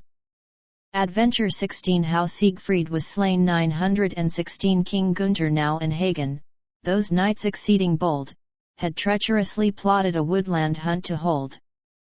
With lances sharp pursuing the boar in forest free, the wild bull and the bear too what bolder sport could be? 917 With them rode Siegfried also, in honorable mind. They carried food, too, with them, and that in divers kind. Hard by a cool spring was he foredoomed to lose his life. And this was by the counsel of Brunhild, Gunther's wife. 918 First went the bold thane thither where he Kriemhilde found, already on pack horses his hunting gear was bound, and that of his companions to cross the Rhine they meant, Kriemhilde ne'er before had such reason to lament. 919 And then his own beloved he on the mouth did kiss. God grant that I may find thee, my wife, safe, after this, and that thine eyes may see me. With good friends, till I come beguile the time of waiting, I may not bide at home. 920 Now thought she of the secret she had to Hagen told, she did not dare to own it, nor longer could withhold, the noble queen lamenting that she had been born. For thus with grief unmeasured did Siegfried's fair wife mourn. 921 She spake unto the warrior, Ah, let your hunting be. Last night I had an ill dream, 2 wild boars I did see that chased you the moorland, the flowers grew red as blood. If I do weep thus sorely, 'tis that I bode no good. 922 I have a sore misgiving that there may be some plot, whether some grudge be owed us for service rendered not, which may be bringing on us dire hate and enmity. Go not, dear Lord, I beg thee in truth and honesty. 923 My love, in but a few days again I shall be here. Nor know I of these people one who ill will doth bear, to me at all times friendly are all thy kith and kin, nor by these warriors elsewise entreated have I been. 924 Nay, nay, my dear Lord Siegfried, I bode thy fate too well. Last night my evil dreaming told how upon thee fell 2 mountains in the valley, I saw thee never more. If thou wilt thus forsake me, 'twill wound me to the core. 925 His wife so good and loving he in his arms did press, and cherished her fair body with kisses numberless, then took his last leave of her, and tore himself away. Alas, no more she saw him alive after that day. 926 Now rode they forth and came to a deep and shady wood, for sake of sport, and many a warrior bold and good did follow after Gunther and with his sportsmen roam. But Giselher and Gernot, they too remained at home. 927 And many horses, laden with stores of bread and wine provided for the huntsmen, went forward o'er the Rhine, both fish and flesh they carry, and many another cate such as a king so wealthy might duly have to eat. 928 They ordered their encampment, these hunters proud, hard by the greenwood's skirts, where mostly the quarry's runs did lie, which they to hunt were minded. 'Twas on an eyot broad, and thither too came Siegfried as straight the king had word. 929 The hunters then appointed the watchers where to take their places at the openings. Then he, the bold man, spake, Siegfried the ever stalwart, who leads us through the wood, to show us where the game is, ye valiant thanes and good? 930 Suppose we part, quoth Hagen, or ever we begin to beat about the forest to see what is therein. That I and these my masters may reason have to know who are the better sportsmen that on this chase do go. 931 The beaters and the hounds too, we'll evenly divide, thus each his choice may follow where he please to ride. Then he who is best sportsman shall have our thanks therefore. So spake he, and the hunters together stayed no more. 932 Then said the noble Siegfried, the hounds I value not, save but a single setter, who such a scent hath got that he the track will follow where the game hath led. Here's to a merry hunting. Kriemhilde's husband said. 933 Thereon an aged huntsman took with him a sleuth hound, and brought the noble hunters to where much game they found without too long a seeking. The comrades then did hunt whatever broke from covert, as sportsmen keen are wont. 934 What the setter marked him, that slew with his own hand Siegfried the doughty hero, who came from Netherland. His steed so swiftly bore him, that naught could him outrun, praise above all the others upon this chase he won. 935 In all he put his hand to alert he was enow, of all the beasts, the first one that he to death did do an ox was, strong and savage, that with his hand he fell and then he, on a sudden, a lion grim beheld. 936 En as the hound aroused it he with his bow let fly, on which a sharpened arrow he fitted hastily. After the shot the lion but 3 bounds further ran, whereon his hunting comrades to thank Siegfried began. 937 Thereafter he an elk slew, and then a buffalo, and then 4 sturdy bisons, a savage stag also. His steeds so swiftly bore him that naught could get away of hearts and hinds, scarce any there were he failed to slay. 938 A huge wild boar the sleuth hound had rooted from his lair, and when to flee he turned him right in his path was there the hero of the hunting, all ready for the fight, the savage brute did straightway charge at the valiant knight. 939 This bore Cremilda's husband then with his broadsword slew the like no other huntsman so easily could do. And when he thus had felled him, they put in leash the hound, his goodly spoils were talked of all Burgundy around. 940 Then spake to him his huntsman, if 'tis for us to say, leave us, we pray, Lord Siegfried, a few live beasts to slay. Today thou hast made empty for us both wood and wold. Thereat he fell to smiling that worthy thane and bold. 941 Then suddenly, on all sides, were heard great noise and cries. From dogs and men together such tumult did arise that all the woodland echoed, and eke the mountain side for 24 leash hounds the hunters had untied. 942 Then many a forest creature must unto death be done, since every hunter fancied that he might be the one to win the prize for hunting, but no award could be until beside the camp fire stout Siegfried they did see. 943 The hunting, though 'twas over, was not yet brought to end, for some, with burdens laden, to camp their way did wend, of beast fells bringing many, and game a goodly store. What piles of it for cooking the king's camp servants bore. 944 Then to the high-born hunters the king would have it known that he to dine was ready. Then all at once was blown a hunting horn, right loudly, that all might know around that now the noble princes would at the camp be found.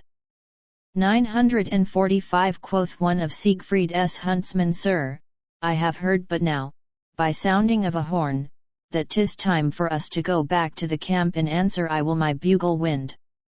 Then went the loud blasts flying their followers to find. 946 Then spake the noble Siegfried, now let us leave the wood.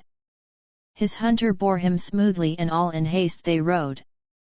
They startled, with their clatter, a grisly brute and grim a savage bear. Then, turning to those who followed him, 947 The thane cried, now our comrades a little fun shall share. Loose from the leash the setter, yonder I spy a bear, I'll see that he goes with us from here unto the camp. He never can escape us, however fast he tramp. 948 They loosed the hound, and swiftly the bear before them hied. Then thought Cremilda's husband close after him to ride, but to a ground rift came he, whereby it could not be, the sturdy beast made certain 'twas from the huntsman free. 949 The proud knight, from his charger, sprang down upon the sward and straight began to chase it. The beast was off its guard, and could not now outrun him. The hero clasped it round, and, in a trice, unwounded, he held it tightly bound. 950 The man it was not able to scratch or bite one jot. He bound it to his saddle, then promptly up he got. Unto the camp he bore it a prize of hardihood, which all was but a pastime to that knight bold and good. 951 How noble was his bearing as into camp he rode.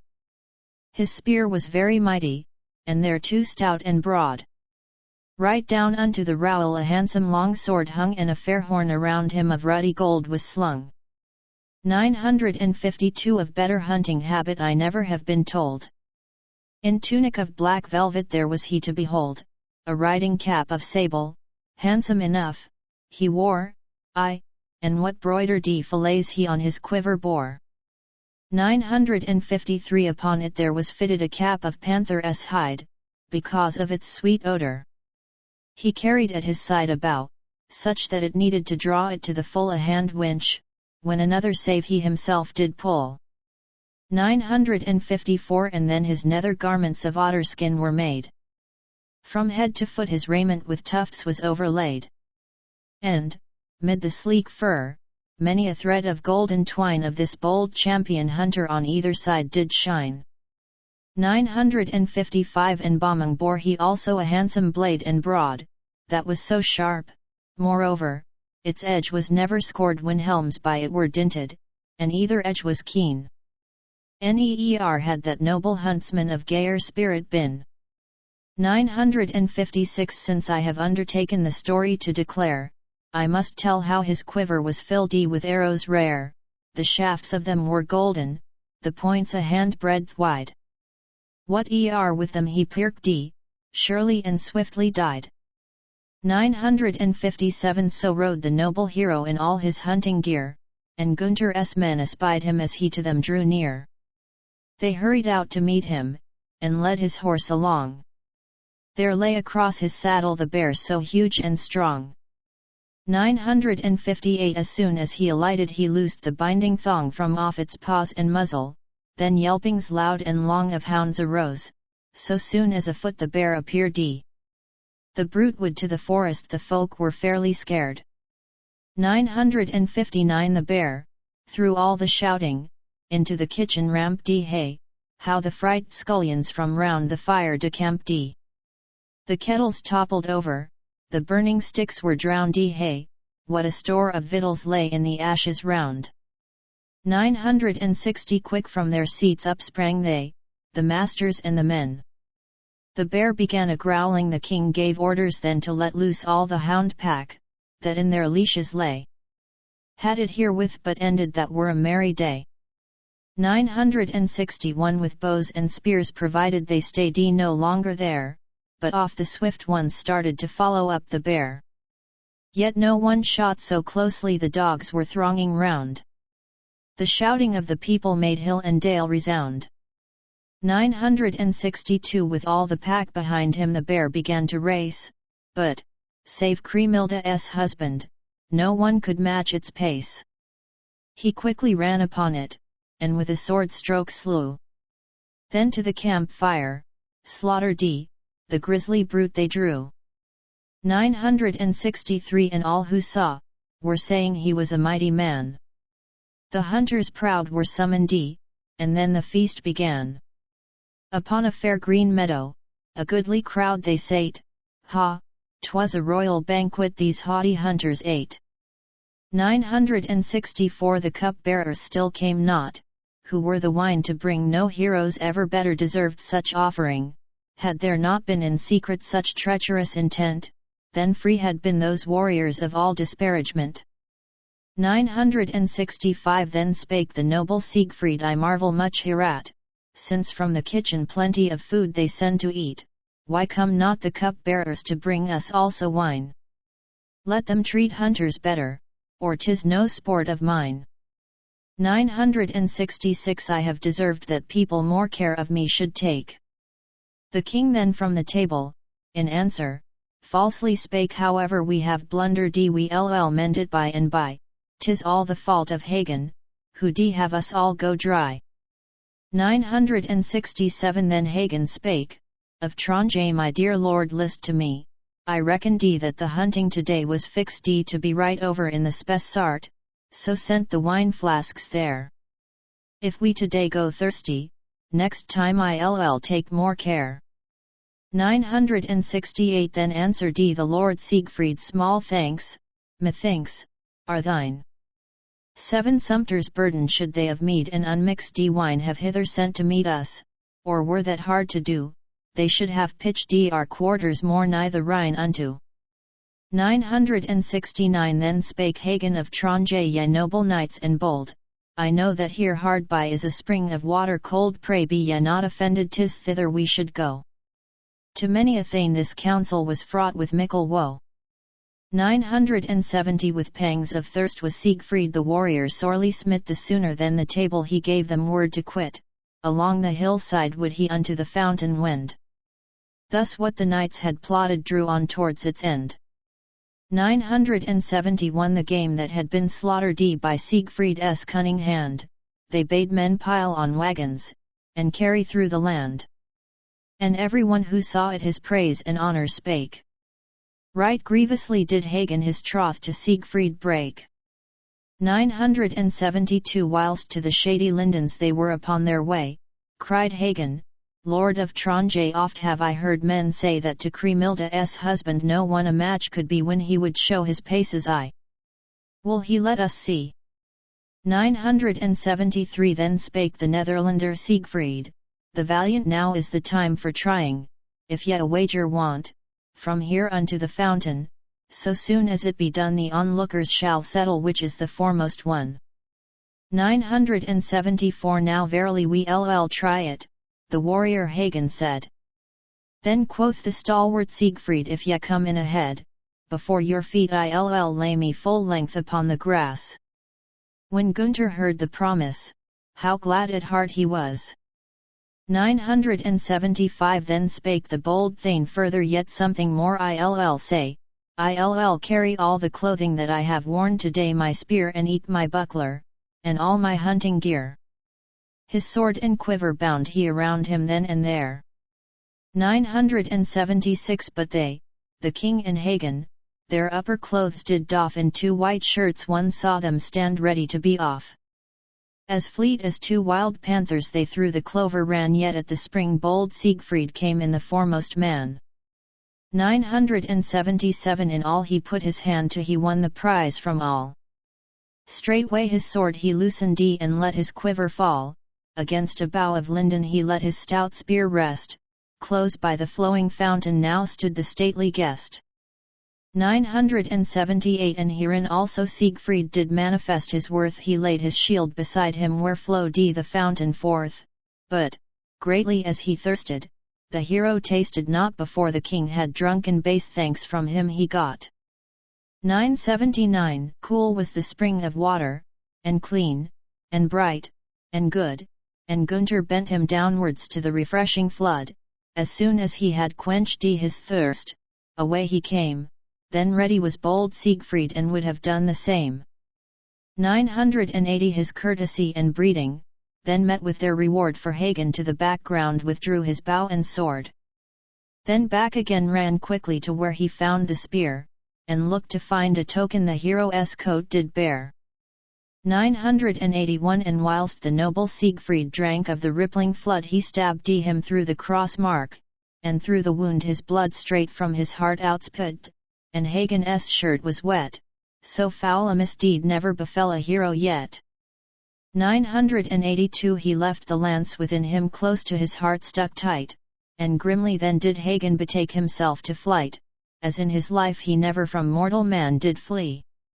The stalwart Siegfried, feeling how sorely smit was he, 983 all madly from the fountain in rage and anguish sprang, whilst from between his shoulders a long lance shaft did hang. The chieftain thought to find there his bow, or else his sword, then verily had Hagen not gone without reward. 984 But when the knight sore wounded his sword had failed to find, and saw that they had left him naught save his shield behind, he gripped it from the well's side, and after Hagen ran then vainly to escape him sad King Gunther's man. 985 Though he to death was wounded, so mightily smote he, that from the hero's buckler there fell abundantly the precious stones that decked it, the shield itself did break, the noble guest his vengeance was fain enow to wreak. 986 Yet by his hand must Hagen lie stretched upon the ground. So hard, in sooth, his blows were, they made the glebe resound. Had he his sword had handy, then Hagen had been slain. The wound was burning sorely, and made him writhe with pain. 987 His cheeks had lost their colour, no longer stand could he, and all his strength of body was failing utterly, death's sign upon his forehead in pallid hue he bore, fair women soon were mourning for him with weeping sore. 988 Then fell Kriemhilda's husband upon the flowery sward, one saw from out the lance wound, how fast his life blood poured upbraiding then began he, forced by his mortal pain those who had thus betrayed him and treacherously slain. 989 Ye perjured, lying cowards, the dying warrior said, what hath availed my service, since thus ye strike me dead? To you I was faithful, and thus do ye repay. Your kith and kin shall suffer for what ye wrought this day. 990 The children born unto ye shall be, from this day forth, for evermore accursed ye, for ye have wreaked your wrath, and vengeance all too sorely upon my body done now yet, with scorn and hatred, all worthy knights shall shun. 991 The knights all ran together to where he stricken lay. To many a man among them it was a joyless day. They who had aught of honour sore lamentation made. From all he well deserved it, this hero undismayed. 992 The king of the Burgundians mourned also for his death. Then spake the dying chieftain, small need is there, in faith, that he who worked the evil should grieve that it be done, much blame he hath deserved, 'twere better left alone. 993 Grim Hagen spake to Gunther, what art thou weeping for? For done is our vexation and all our sorrows, we shall find few henceforward who gainst us dare to stand. Glad am I that his kingship hath perished by my hand. 994 'Tis easy now to vaunt yet, said Siegfried, in reply, if I had known beforehand your deadly enmity, alone would I against ye have well maintained my life, for naught grieve I so sorely as for Kriemhild, my wife. 995 And now must God forgive me, that I a son did get whom folks shall taunt in future, and let him not forget that kin of his by someone was murderously slain. If that availed, said Siegfried, right well might I complain. 996 Yet once more spake the hero, in anguish nigh to death, if thou, O king most noble, art willing to hold faith with any living being, I fain would now consign unto your grace and favour, that well-loved wife of mine. 997 And let her from this profit, that thou her brother art, if there is faith in princes, stand by her with true heart. My father and my liegemen must tarry long for me, neer worse to any woman could loss of dear friend be. 998 All round about, the flowers were wetted with his blood, as now with death he struggled nor long the strife withstood. Alas, the deadly weapon too well had done its part. Then mote he speak no further, that warrior of bold heart. 999 And when the nobles saw that the hero was quite dead, upon a shield they laid him, that was of wrought gold red, and straightway held they counsel how they might best take heed from all to keep it hidden that Hagen did the deed. 1000 Then divers of them counselled, woe hath befallen us, but ye must all conceal it, and tell the story thus, as Dame Kriemhilda's husband alone a hunting rode, some vagabonds set on him and slew him in the wood. 1001 Then spake of Tronje Hagen, myself I'll take him home, it matters not to me that the truth to her should come. Brunhilda's mind hath sorely by her been harassed, it troubles me but little what tears she now may shed. Adventure 17 How Kriemhilda mourned for her husband, and how he was buried. 1002 Then waited they for nightfall, and the Rhine did row neer to more direful ending could heroes hunting go. The quarry they had slaughtered mourned noble maids and wives, and many goodly warriors paid for it with their lives. 1003 Of arrogance weaning the tale ye soon shall hear, and of a fearful vengeance. Then Hagen bade men bear the body of dead Siegfried, the Nibelung lord of late, and lay it in a chamber wherein Kriemhild did wait. 1004 He had him laid in secret down close beside her door, that she might find him lying when she, as heretofore, went forth to matins early, ere daylight had begun, which duty Dame Kriemhilda but seldom left undone. 1005 The wonted bell was ringing, which to the minster bade, then rose the fair Kriemhilda and wakened many a maid. She bade them bring a taper, and fetch her all her gear. Then came a chamber servant who lit on Siegfried there. 1006 In red blood he was lying, and all his garb was wet, but that it was his master he did not know as yet. Into the room he carried the candle in his hand, from him did Dame Kriemhilda some ill news understand. 1007 For, as she with her women would to the minster fare, the chamberlain spake to her, my lady, stay you there. Right opposite the doorway a murdered knight doth lie. Whereat began Kriemhilde to weep unmeasuredly.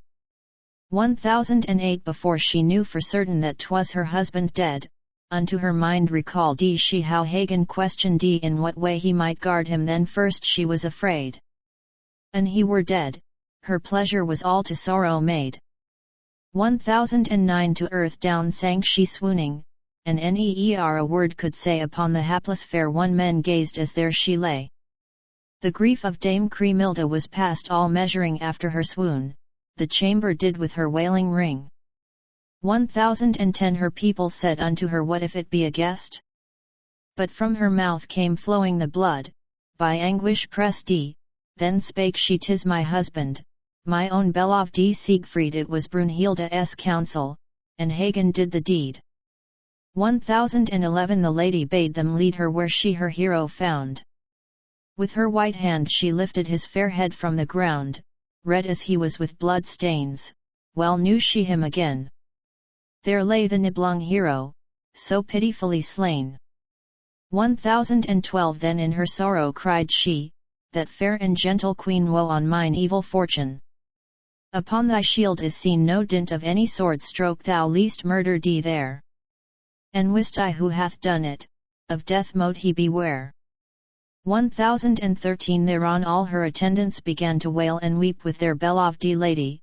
Their grief indeed was deep about their noble master, of whom they were forlorn.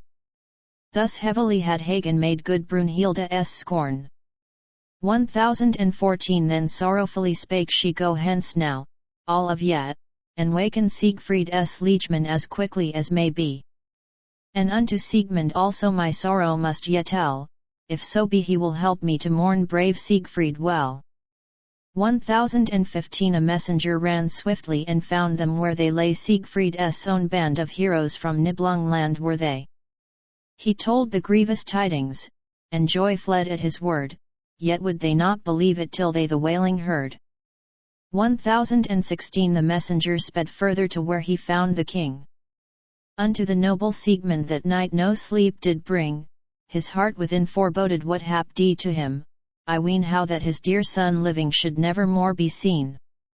1017 Awake, arise, Lord Siegmund! Kriemhilde, my mistress, hath bidden me to fetch thee.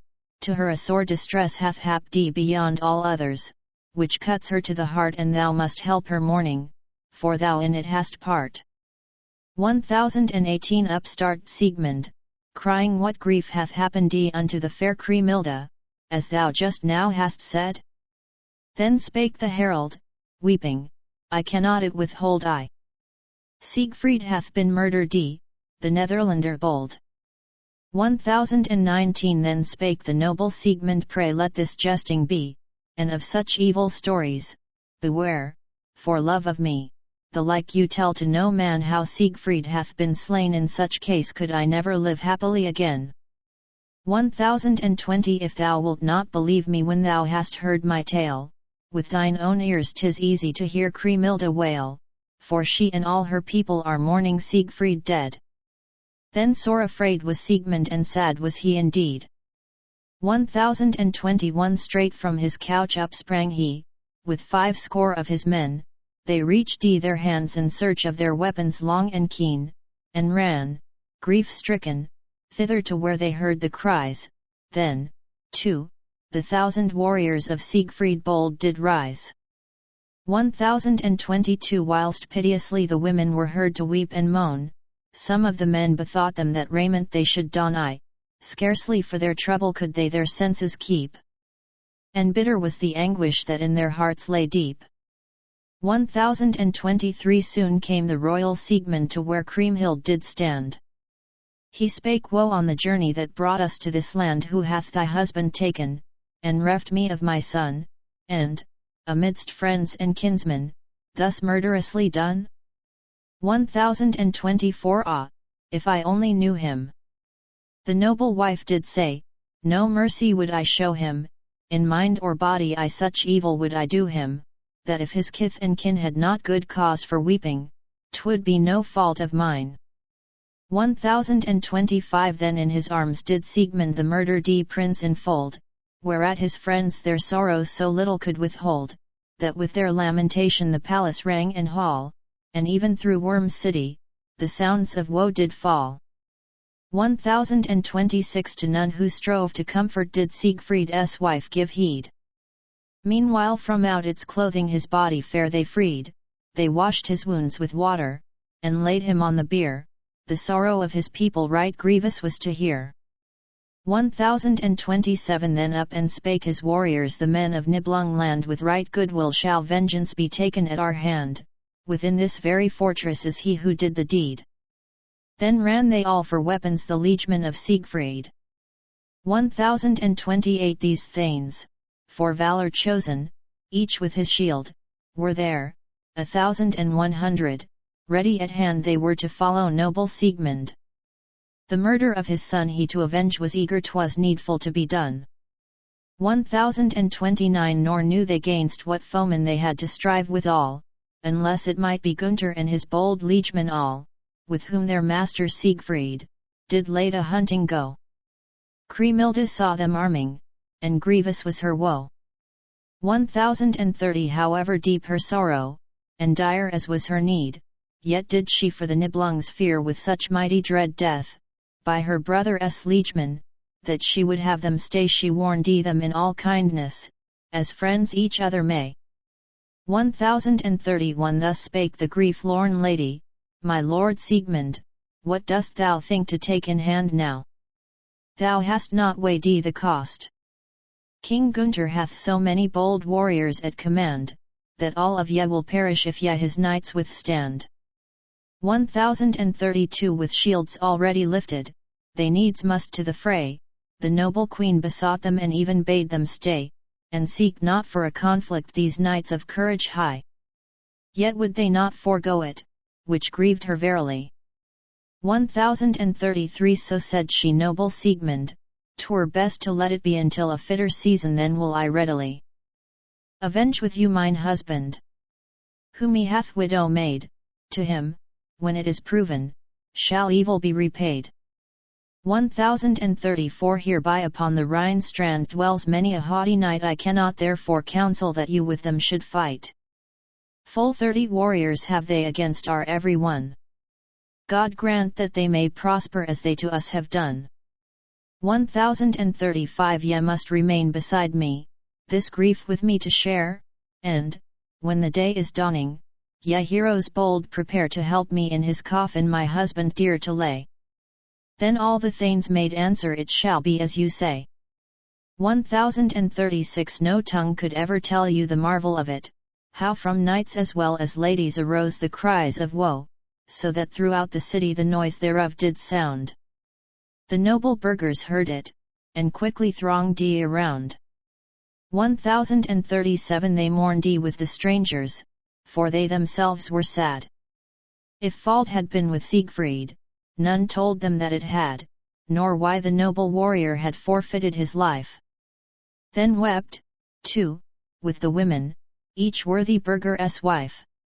1038 The smiths were bidden quickly a coffin to devise of gold wrought and silver, strong and of mickle size, they bade them firmly bind it, with temper steel and good. Then truly all the people were sorrowful of mood.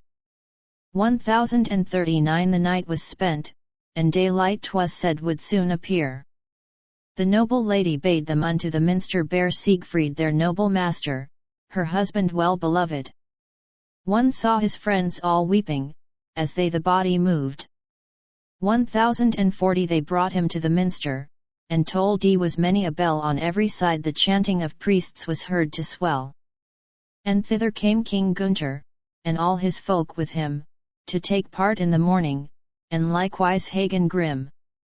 1041 He said my dearest sister, alas, indeed, for thee, that from thy sorrow's burden can none of us be free we must bewail for ever the loss of Siegfried's life. That do ye without reason, answered the mourning wife. 1042 It never need have happened if real your sorrow were, me must ye have forgotten that may I well aver when I was there bereft of my own beloved one. I would to God, said Kriemhild, it had to me been done.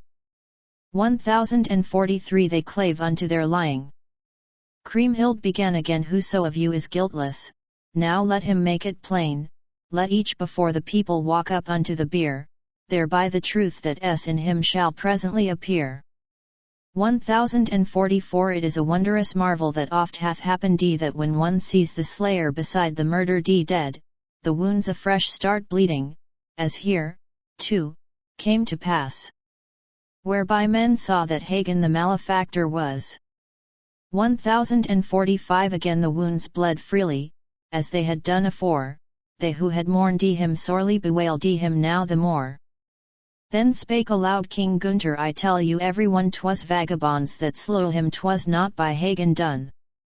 1046 These vagabonds, too surely are known to me, she spake, by friendly hands, God willing, we vengeance on them take. Thou Gunther and thou Hagen have surely done this thing. By this time Siegfried's warriors for strife were hankering. 1047 Kriemhilda spake yet further, now share with me my need. Then came those twain unto her who found him lying dead, they were her brother Gernot and Giselle her the youth. As many a man did later, these mourned for him in sooth. 1048 With all their hearts they mourned him, the husband of Kriemhild. Now masses must be chanted, the minster soon was filled with men, and wives, and children from every side they came. And they who little missed him mourned Siegfried all the same. 1049 Gernot, and Giselle her with him, spake, Sister dear to me, now, for this death, take comfort, as verily must be. We will atone unto you as long as we shall live. Yet on the earth was no one who could her comfort give. 1050 His coffin was made ready well nigh about midday, then from the bier they raised him, whereon till then he lay. Fain would the noble lady have kept him from the grave, which unto her attendants sore trouble surely gave. 1051 In richly broidered vestment they wrapped the body round, and then, I ween, that no one unweeping there was found. With all her heart wept a noble woman she, and each of her attendants the goodly corpse to see. 1052 When people heard the chanting within the church begin, and knew that he was coffined, they thronged to enter in for his soul's weal and profit what offerings were made. In sooth, among the foemen good friends enough he had.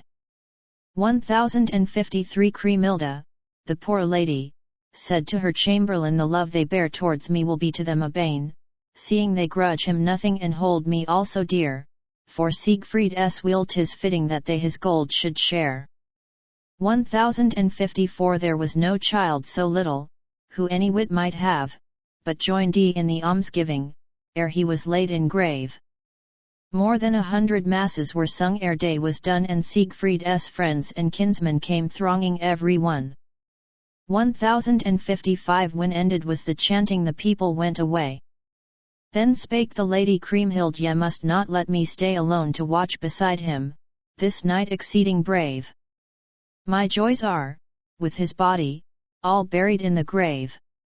1056 3 days and 3 nights longer here would I keep him still, until of my dear husband my heart has had its fill. Then what if God should order that death should take me too? Then would poor Kriemhild's sorrows no longer trouble you. 1057 The people from the city now homewards went their way.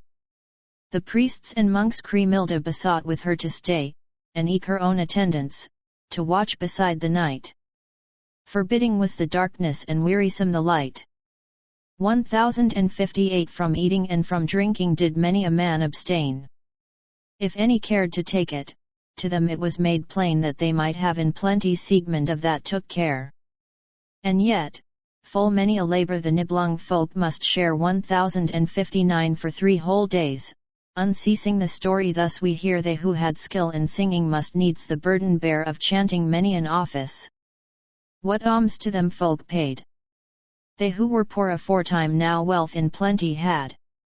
1060 When they found poor people who nothing had to bring, they sent them to the minster, with gold for offering from Siegfried's treasure taken. Since life he could not have, of marks for his soul's welfare they many thousand gave. 1061 The first fruits were divided in all the land around, wherever cloister houses or goodly folk were found. Of silver and of raiment the poor got ample store, men did the like as showing what love to him they bore. 1062 Upon the third day early, just at the hour of Mass, the churchyard wide extending that by the minster was with country people's wailing was filled from end to end. In death they did him service, as to a well-loved friend. 1063 In those 4 days of mourning, indeed, it hath been said, that marks full 30,000, or even more, were paid for sake of his soul's welfare, and given to the poor. Laid low was all his beauty, his life was now no more. 1064 When God was served duly, and all the chants were sung, a dreadful cry of sorrow arose from out the throng, out of the minster must they now bear him to his grave. Those who were loath to lose him fresh tears and cries forth gave. 1065 With cries of lamentation the people followed then, the faces all were joyless of women and of men. Ere in his grave they laid him they sang and read withal, aye. And the priests were worthy who gave him burial. 1066 Or ever Siegfried's widow had come unto the grave, her faithful heart with sorrow such bitter strife did have that they must needs revive her with water from the spring, her bitterness of sorrow was past all measuring. 1067 It was a mickle wonder that strength again she found. With cries of pity, helping, the women thronged around. Then spake the queen, O liegeman of Siegfried, hearken yet. I pray you of your fealty a favour grant to me. 1068 That after all my sorrow this small grace I may gain, and on his goodly features may set my eyes again. So long did she beseech them, with all her sorrow's strength, that they the splendid coffin must break apart at length. 1069 And then they brought the lady to where her love did lie, and she his fair head lifted, with white hand tenderly, and in his death she kissed him the noble knight and good, her shining eyes, for sorrow, were weeping tears of blood. 1070 It was a piteous parting, if ever there was one. And so away they bore her, she could not go alone, for in a swoon and senseless that noble wife lay low, her life, for weal appointed, was well nigh lost in woe. 1071 When now their noble master within his grave was laid, unmeasured was the sorrow that all his followers had, who from the Nibelung country had borne him company, and little joy or gladness in Siegmund was to see. 1072 Amongst them there were many who, for their sorrow's sake, till those 3 days were ended nor meat nor drink did take. Yet could they not their bodies abandon utterly, so feasting followed sorrow, as evermore will be. Adventure 18 How Siegmund went back to his own land. 1073 Kriemhilde's husband's father had to her presence come.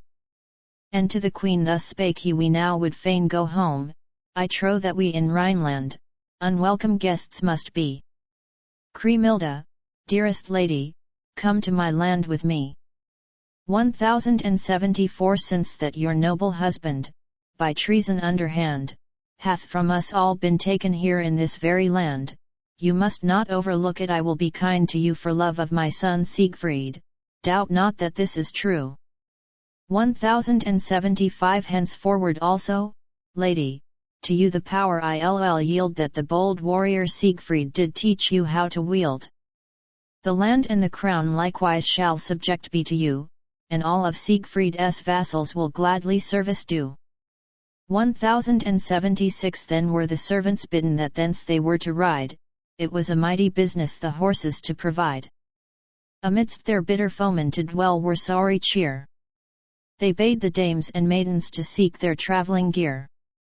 1077 And when King Siegmund also was ready forth to ride, the kinsman of Kriemhilde besought her to abide. Her place was with her mother, and there to stay ought she.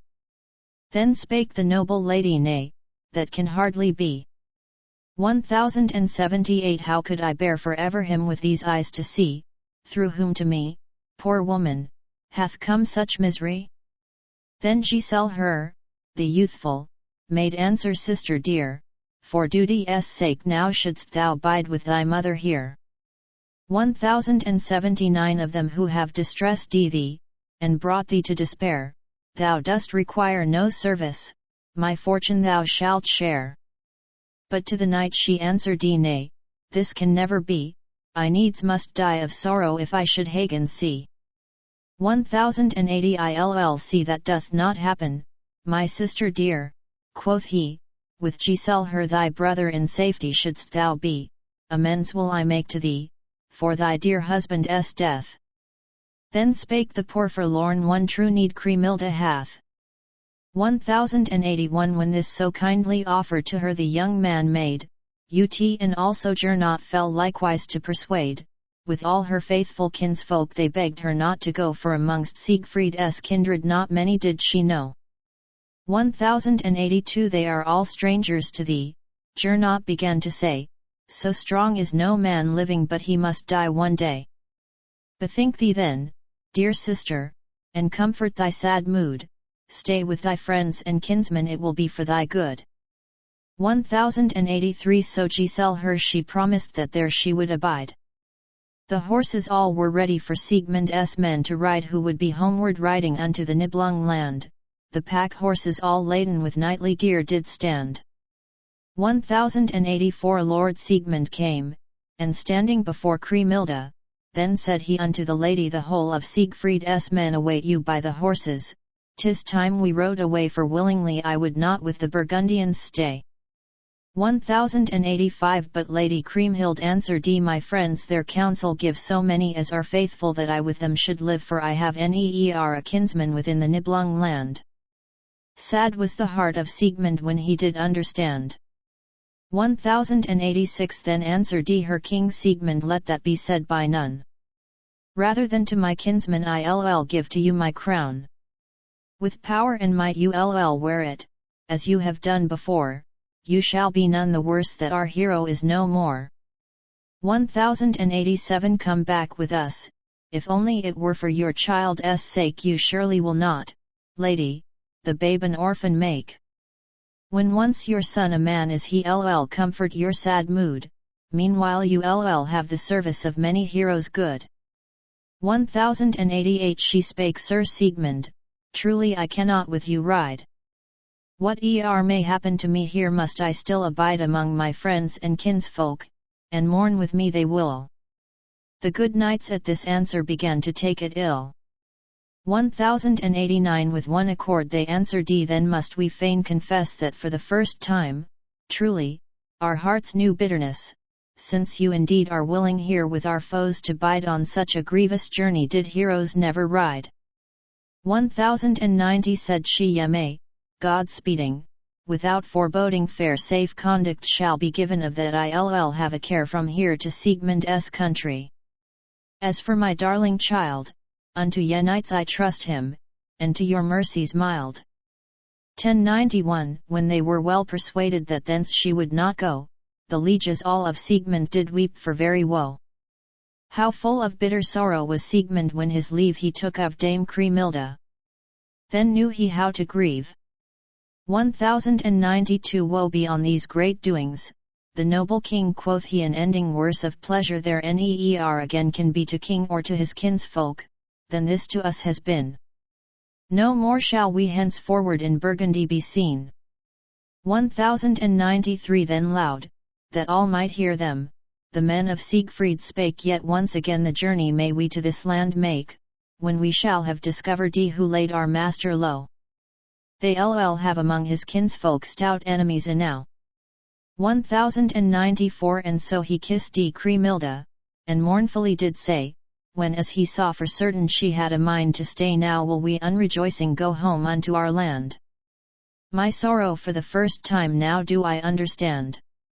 1095 From Worms without an escort unto the Rhine they rode, well might they, notwithstanding, be confident of mood, that if they should of foemen an onset have to ward, the hands of stalwart Nibelungs would serve them for a guard.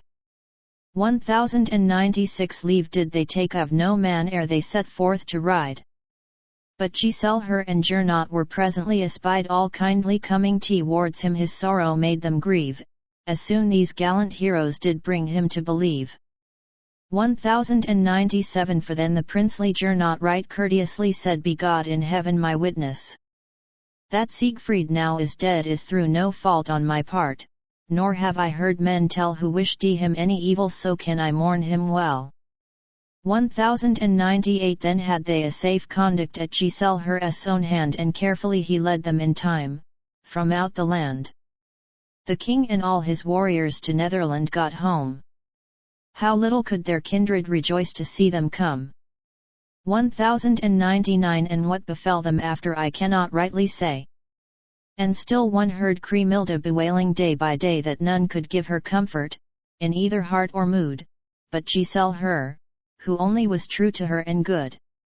1100 The beauteous Brunhilde still arrogantly said how Kriemhilde fretted, she took no thought for that, and never more in goodwill did turn to her again. Ere long the dame Kriemhilde did wring her heart with pain.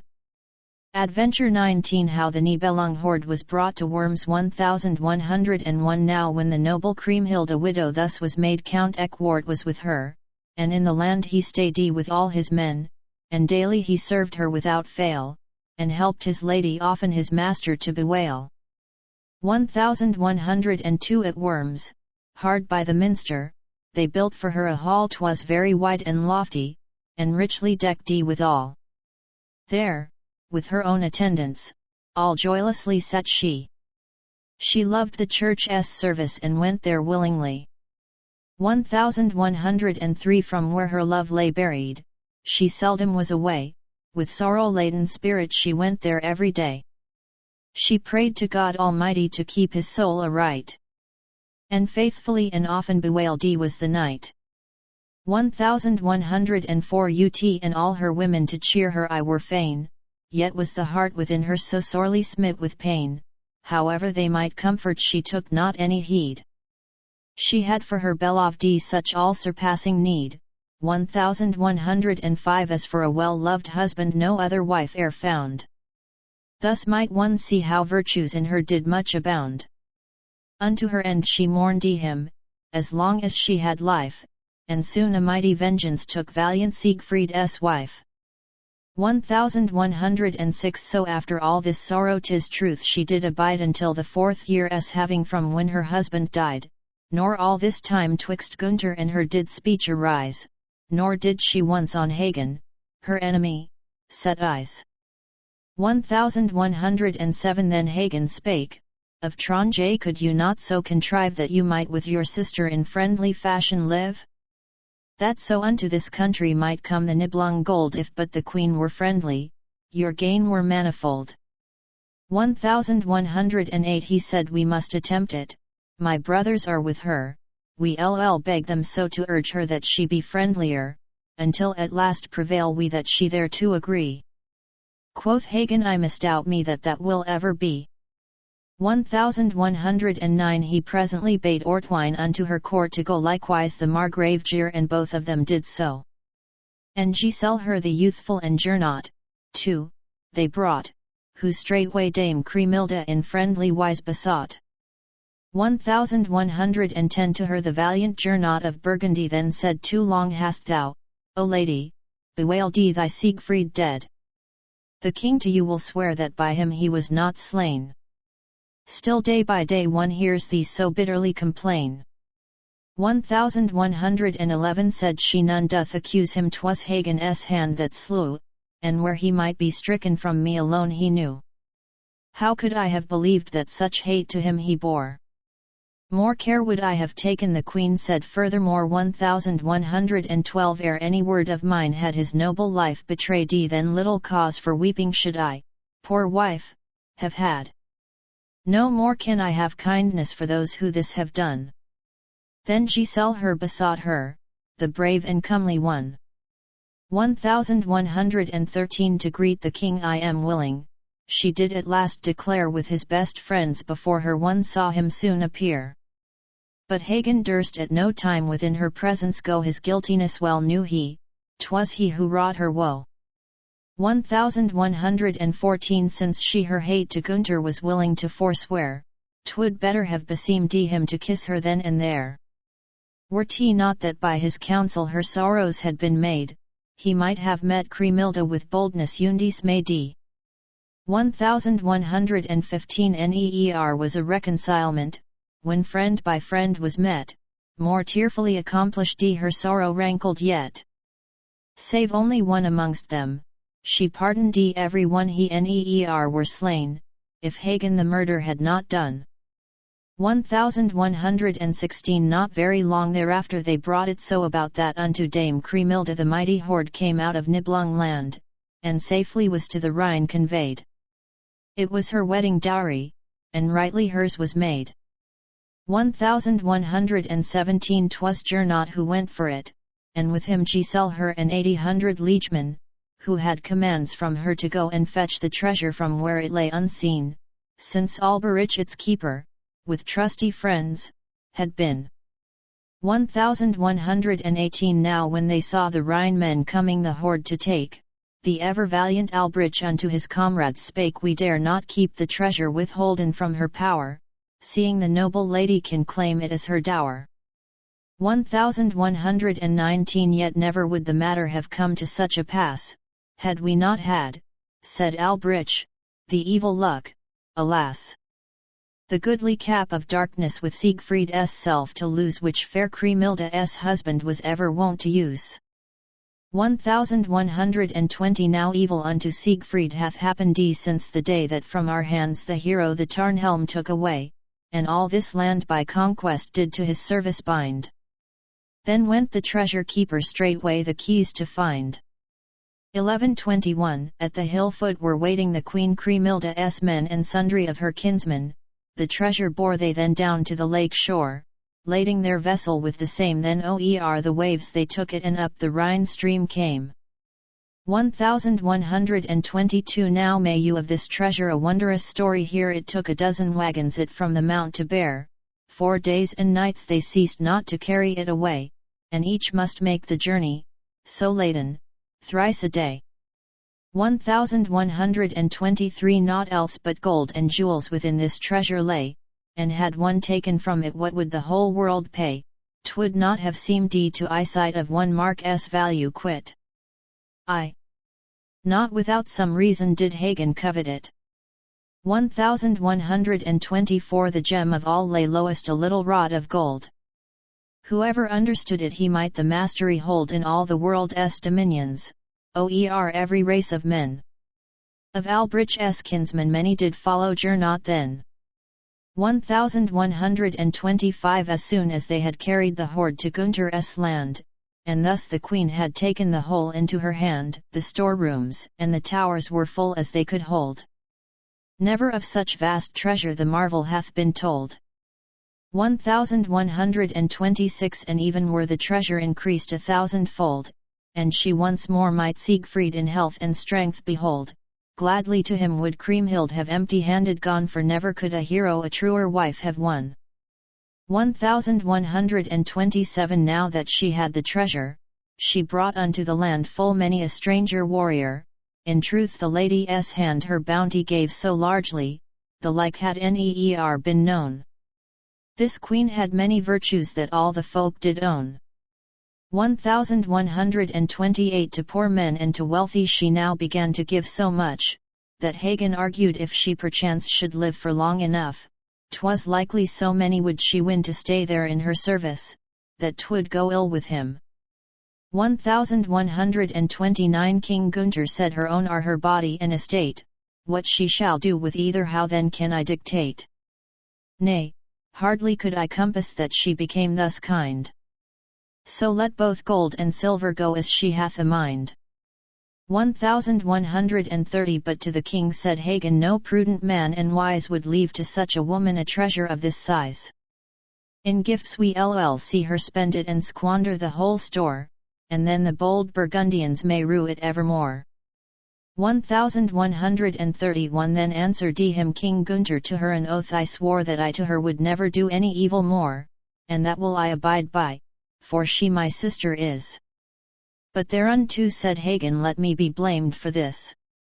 1132 The oaths that they had taken they reckoned all for naught. And from the widow's keeping the mighty hoard they brought, and quietly did Hagen of all the keys get hold. Wroth was her brother Gernot when he the truth was told. 1133 Then spake the noble Giselle her Hagen, a deal of ill hath done unto my sister, reckon with him I will. And were he not my kinsman, 'twould stand him in his life. Then once again to weeping fell Siegfried's widowed wife. 1134 Then up and spake Lord Gernot, ere we be troubled by reason of this treasure, we'll take it all away and sink it in the Rhine stream, then will it no man's be. To Giselle her brother then went she woefully. 1135 She spake, Beloved brother, thou must take thought for me, of both my life and substance the guardian thou shouldst be. Then spake he to the lady, this will I undertake, when we have home returned we have a ride to take. 1136 The king and all his kinsmen now left their land behind, the best of all were taken, that one therein could find none stay save Hagen only, that did he for the hate he bore unto Kriemhilde, with purpose did he wait. 1137 Before the mighty king came back to his home again, Hagen had meanwhile managed the treasure great to gain. Down in the Rhine at Lochheim he sank it bodily. He hoped yet to enjoy it, but that was not to be.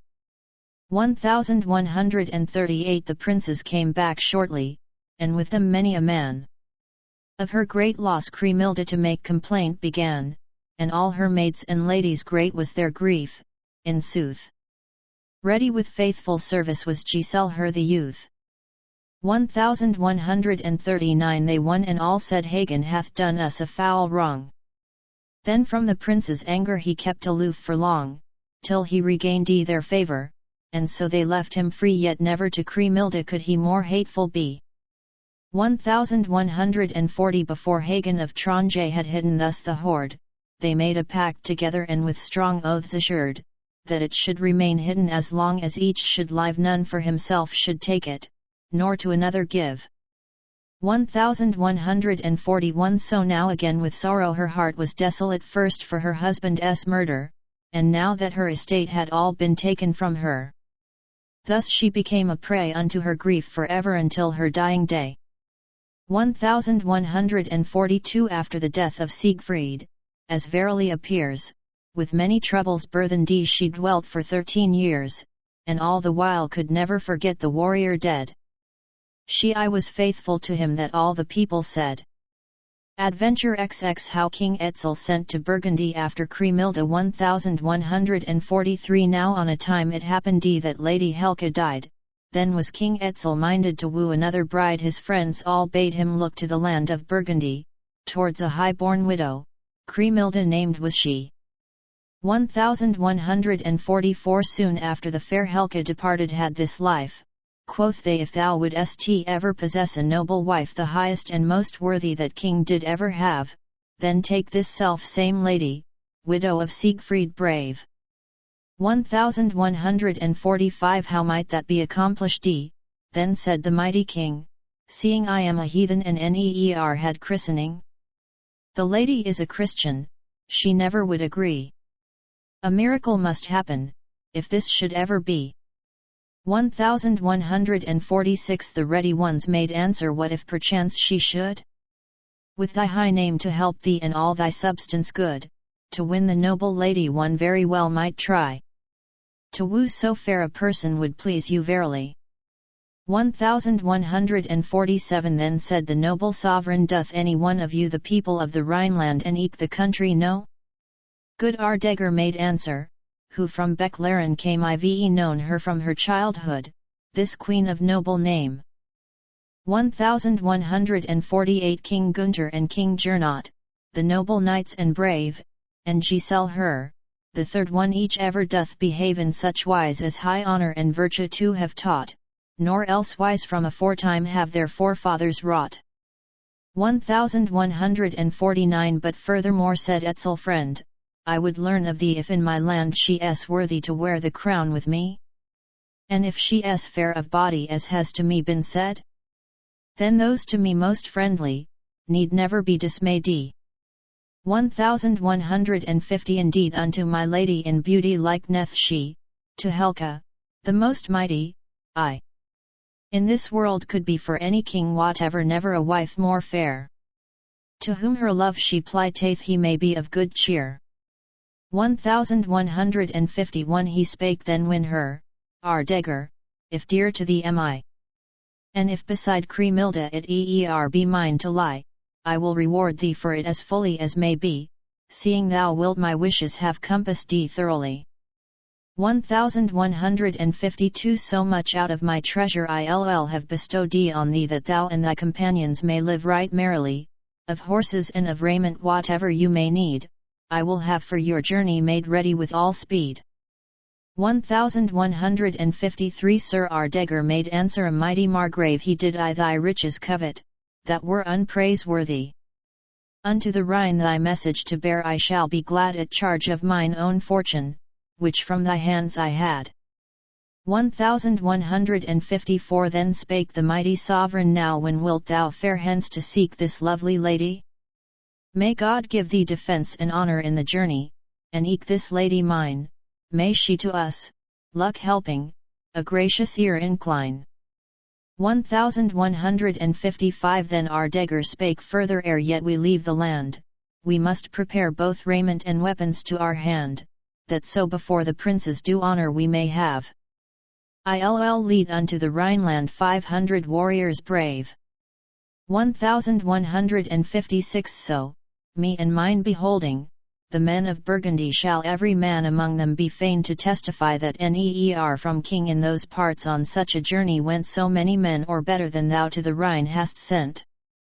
1157 And be it not displeasing by thee, great ruler, found that, noble love obeying, she was in wedlock bound to Siegfried, son of Siegmund, him hast thou here beheld. In honour great he must be in truth for ever held. 1158 Then said King Etzel, though she was wife unto that knight, yet was his noble body so precious in my sight, that on the queen I cannot look disdainfully, by her exceeding beauty right well she pleaseth me. 1159 Then spake to him the Margrave, the 24th day from now, I dare to promise, shall see us on our way. I'll send and tell Gotlanda, my dear wife, presently, that I myself will envoy unto Cremilda be.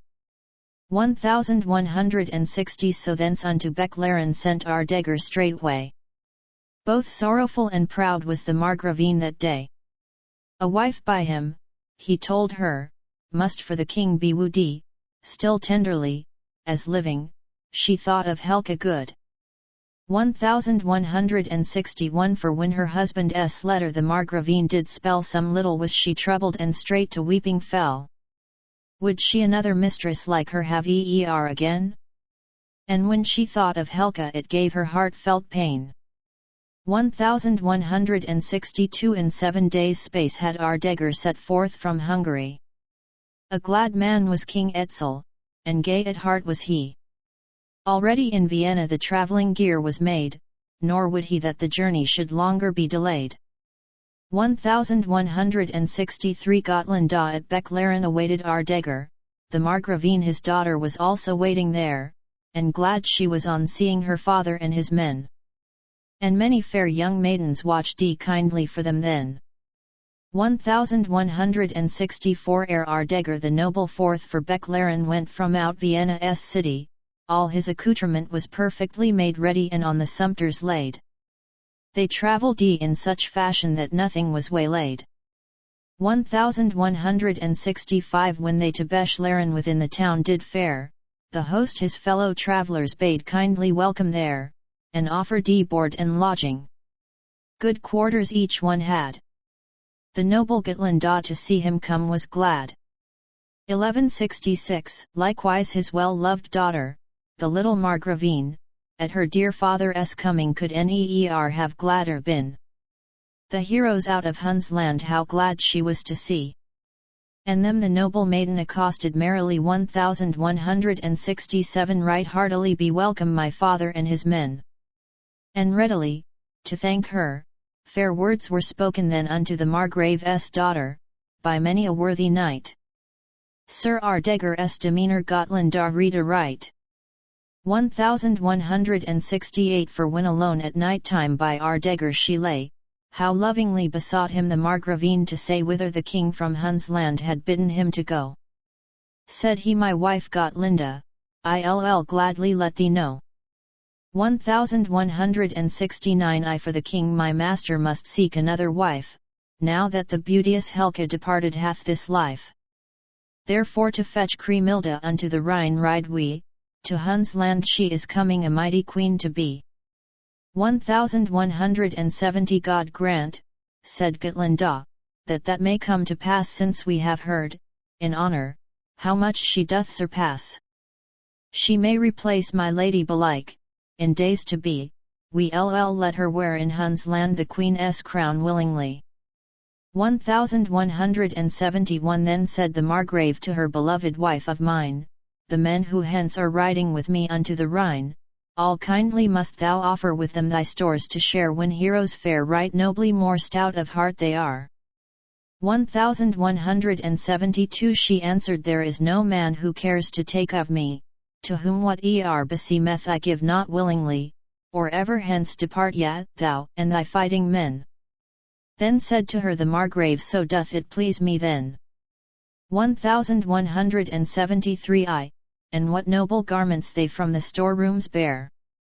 For every noble warrior there was a plenteous share.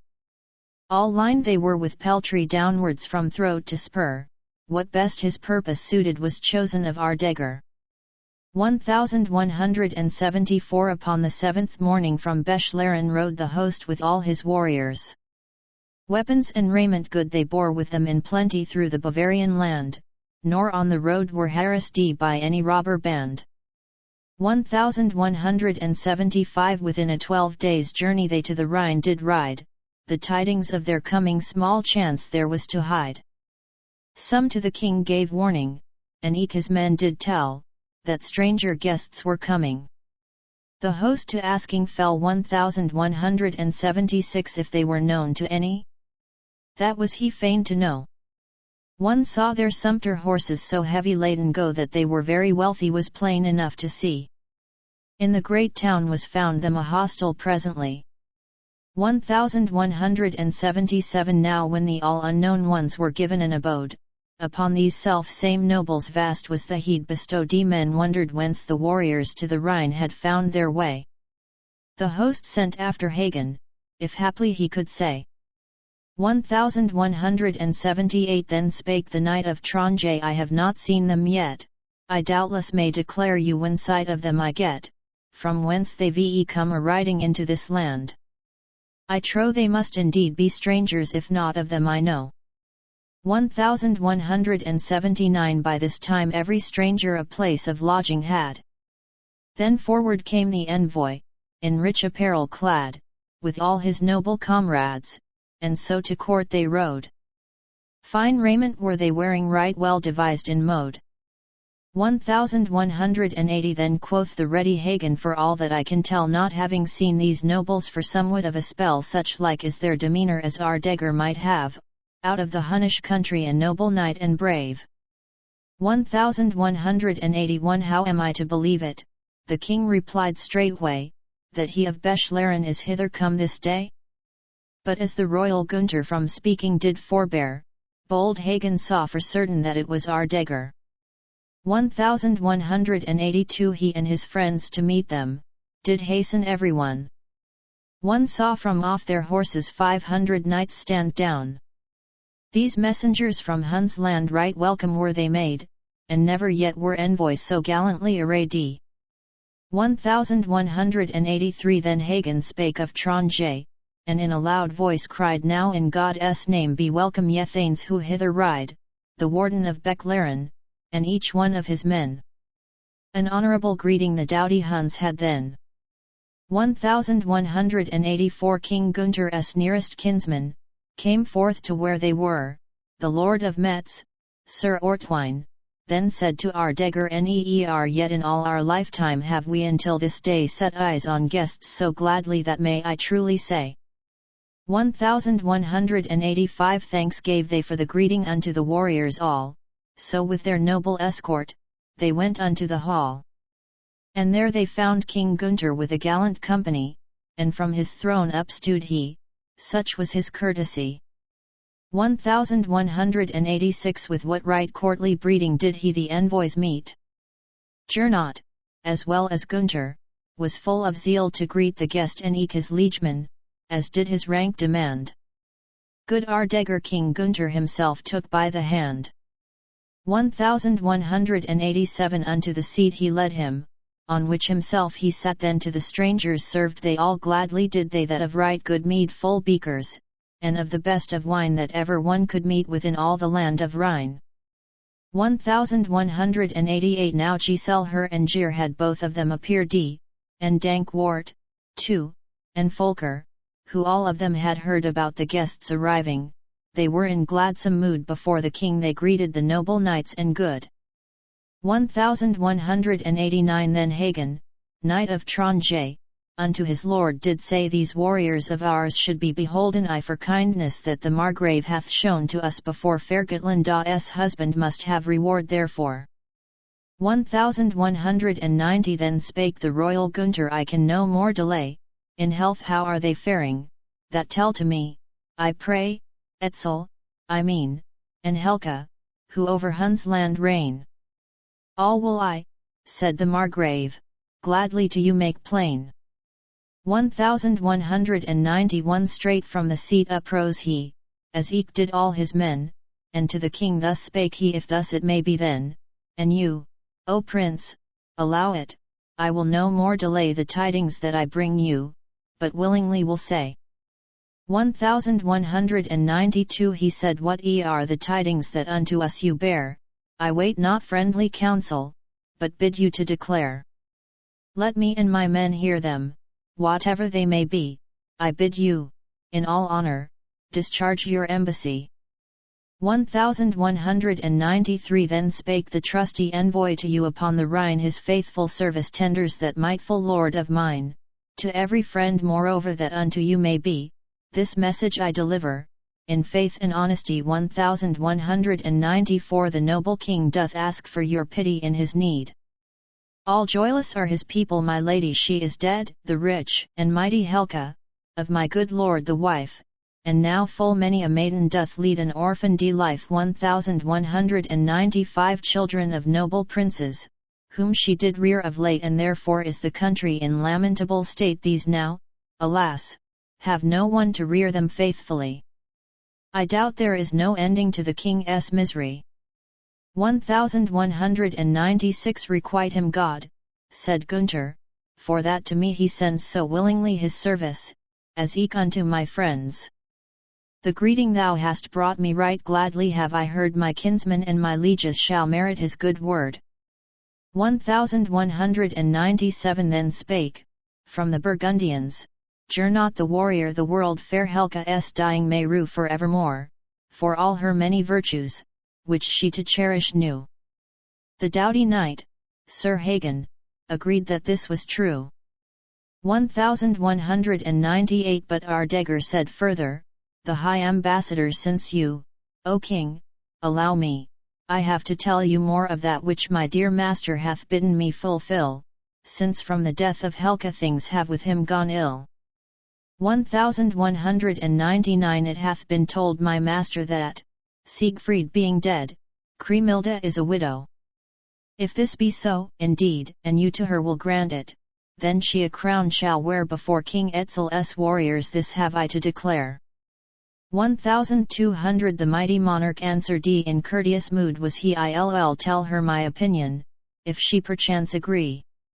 I'll see that you our answer in 3 days' time shall know. How should I, ere Ive asked her, say unto Etzel, no? 1201 Meanwhile they had good lodgings made ready for each guest. So well provided were they, that Ardegger confessed that he had friends in plenty amongst King Gunther's men, as he had once served Hagen, so Hagen served him then. 1202 So Ardegger abode there till the third day was come. The king a council summoned, as was his wise custom, inquiring of his kinsmen if they would deem it right that Kriemhild should to Etzel her faith in wedlock plight. 1203 They all, save only Hagen, agreed with one accord, but he unto the warrior, to Gunther spake this word: If you are rightly minded, so will you take good heed, that, even though she wish it, you will not do this deed. 1204 And wherefore, answered Gunther, should I not do this thing? What of love the future unto the queen may bring, I surely shall not grudge her sister she is to me. We ought ourselves to seek it, if for her good it be. 1205 But once again spake Hagen, with further talk be done. Knew you as much of Etzel as I of him have known, and were she him to marry, as I have heard you say, then would yon see good reason, at length to rue the day. 1206 And wherefore? Answered Gunther, since I should take good care never to come so nigh him, e'en though my sister were his wife, that I need suffer from any hate of his. But once again said Hagen, Illneer agree to this. 1207 Then messengers to Gernot and Giselher they sent, to ask of these two princes if they were well content to have Kriemhilde marry the rich and noble king. Sir Hagen still gainsayed it, but had no following. 1208 Then spake of the Burgundians the warrior Giselher, now may you show, friend Hagen, that loyal still you are, make good to her the evil that you to her have done, if aught may bring her fortune, that should you leave alone. 1209 Uve wrought unto my sister such evil manifold, so Giselher spake further, the knight of spirit bold, that she hath had good reason to hold you in despite. Neer yet was any woman bereft of more delight. 1210 That am I well aware of and willing to allow. And should she marry Etzel and live for long enow, she'll do us yet much evil, how she it contrive, for many a goodly warrior to serve her there doth live. 1211 Thereon the valiant Gernot to Hagen answered, in that case it behoves us, until they both be dead, to study that we ride not into King Etzel's land. We must be loyal to her, thus honor doth demand. 1212 Whereto again spake Hagen, no man can me gainsay. And should the noble Kriemhild wear Helca's crown one day, she'll do to us a mischief, how it may be done, it better would beseem you to leave the thing alone. 1213 Then wrathfully cried Giselher, of Ut fair the son we need not all be traitors, though thou perchance be one. If honor doth befall her, right joyful should we be. What thou sayest, Hagen, I'll serve her faithfully. 1214 When Hagen heard that saying, angered was he in mood for Giselher and Gernot, proud warriors both and good, and mighty Gunther likewise, did all of them agree that if it pleased Kriemhilde they would no hindrance be. 1215 Then spoke the princely Geir, the lady I'll advise that she do let King Etzel find favour in her eyes, so many knights obey him, and suit and service, so he yet may make her happy in spite of all her woe. 1216 Then went the ready warrior where Kriemhild he did see, she graciously received him, how quickly then spake he.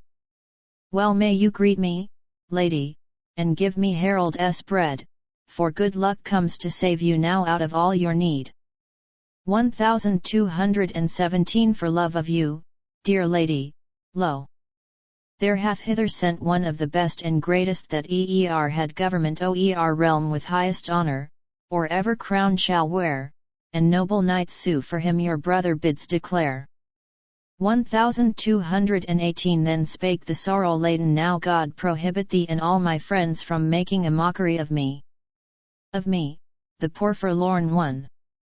What could I be to one who heartfelt love hath ever from a good woman won? 1219 She sorely strove against it, but presently to her there came her brother Gernot and the lad Giselher. These tenderly besought her to be of cheerful mood if she the king would marry, 'twould be for her true good. 1220 Not one of them was able the lady to persuade, that she should be willing another man to wed. Then did the thanes beseech her, at least we beg of thee, if thou not else wilt grant us the messengers to see. 1221 That will I not refuse yet, replied the noble wife, for gladly would I look on Sir Ardegger in life, for all his many virtues. If he it had not been, whoever were the envoy, I would have stayed unseen. 1222 She spake tomorrow morning, I pray yet, bid him go to see me in my chamber, then will I let him know what is my will, right surely to tell him am I fain. Then did her grievous sorrow break forth in tears again. 1223 To Ardegger the noble naught better could have been than that he should be granted to see the mighty queen. He knew that, could this happen, so wise in words was he, she, by the warrior's talking, must needs persuaded be. 1224 So, early on the morrow, after the mass was sung, arrived the noble envoys, then mighty was the throng of those who to the palace with Ardegger should go, all gallantly accoutred, one saw a goodly show. 1225 The high-born dame Cremilda her heart with trouble sore, for Ardegger was waiting the goodly warrior. He found her in the raiment she wore for every day, but none the less her women had donned their best array. 1226 She rose and went to meet him, and by the door she stood, and unto Etzel's liegeman she gave a welcome good. With but 11 comrades he came therein to her. Worship had he, for never came nobler messenger. 1227 One bade them all be seated, the leader and his men. The while before her standing they saw her margraves twain, Counts Eckwart and Gere, both noble knights and good. For sake of her, their mistress, none seemed of joyful mood. 1228 They saw beside her sitting full many a lady fair. For nothing save her sorrow had Kriemhild any care. The raiment on her bosom was wet with tear drops hot, nor failed the noble margrave Kriemhilda's grief to note. 1229 Then spake the lordly envoy, daughter of kingly race, to me and to my comrades who here with me have place, I pray you leave to grant us that we before you stand and tell to you the errand that brings us to this land. 1230 Now be it to you granted, the queen in answer said, to speak as yet are minded, for I am purposed right willingly to listen. Thou art a herald good. Yet to the others hearing unwilling was her mood. 1231 Then he of Bechlaren, Prince Ardegger, began with plenteous love, and faithful, Etzel, a great sovereign, to this thy land, fair lady, hath sent an embassy of knights to seek thy favour, a goodly company. 1232 He offers thee right frankly love free from all alloy, and eke such steadfast friendship thou shalt with him enjoy, as erewhile did Dame Helka, so near his heart who lay. Ay, he hath mourned her virtues for many a joyless day. 1233 Sir Ardegger the margrave, in answer spake the queen, no one who hath already my bitter sorrow seen, to any man would bid me myself in wedlock bind. I have lost the best one that ever wife did find. 1234 What else? The bold man answered for sorrow may atone so well as loving friendship, if such may be, from one who for himself is choosing what seems to him the best. Naught, after heartfelt sorrow, can give such happy rest. 1235 If to my noble master to give thy love thou lt deign, of 12 right wealthy kingdoms thou shalt be sovereign. My lord will also give you full 30 princes' lands, each one of which was conquered by his all-potent hands. 1236 Thereto shalt thou be mistress of many a worthy wight who to my lady Helka did service of right, and over many a lady who dwelt beneath her sway, of high and princely lineage. Thus did the bold knight say. 1237 My lord will likewise give thee, as he doth bid me say, if with the king thou deignest to wear the crown one day, the highest power that ever he unto Helca gave thou over Etzel's vassals authority shalt have. 1238 Then spake the queen, what pleasure remains for me in life, that ever I should covet to be a hero's wife? Such sorrow have I suffered all through the death of one, that I be joyless, until my life be done. 1239 But once more spake the huntsman, most high and noble queen, your life along with Etzel so glorious would be seen, naught would it be but gladness, if this should come to pass, and many a handsome warrior the mighty monarch has. 1240 The damsels of Queen Helca, the maids that follow thee, shall make with one another a single company, a sight at which the warriors shall merry be of mood. Be counselled therefore, lady, in sooth 'tis for thy good. 1241 With courtesy she answered, now let this parley be until tomorrow early, then come again to me, and you shall have my answer to what you have at heart. Needs must the valiant warrior agree, and so depart. 1242 When they unto their hostel had all returned home, then sent the noble lady for Giselle her to come, and likewise for her mother, and unto both did vow, that nothing else save weeping was fitting for her now.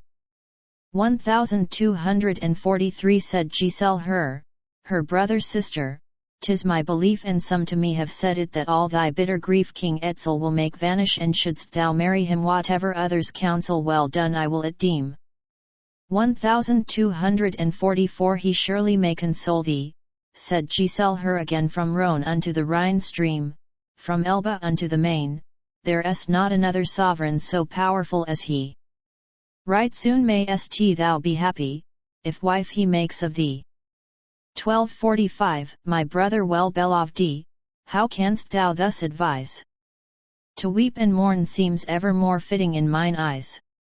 How, at the court there, should I before the warriors go?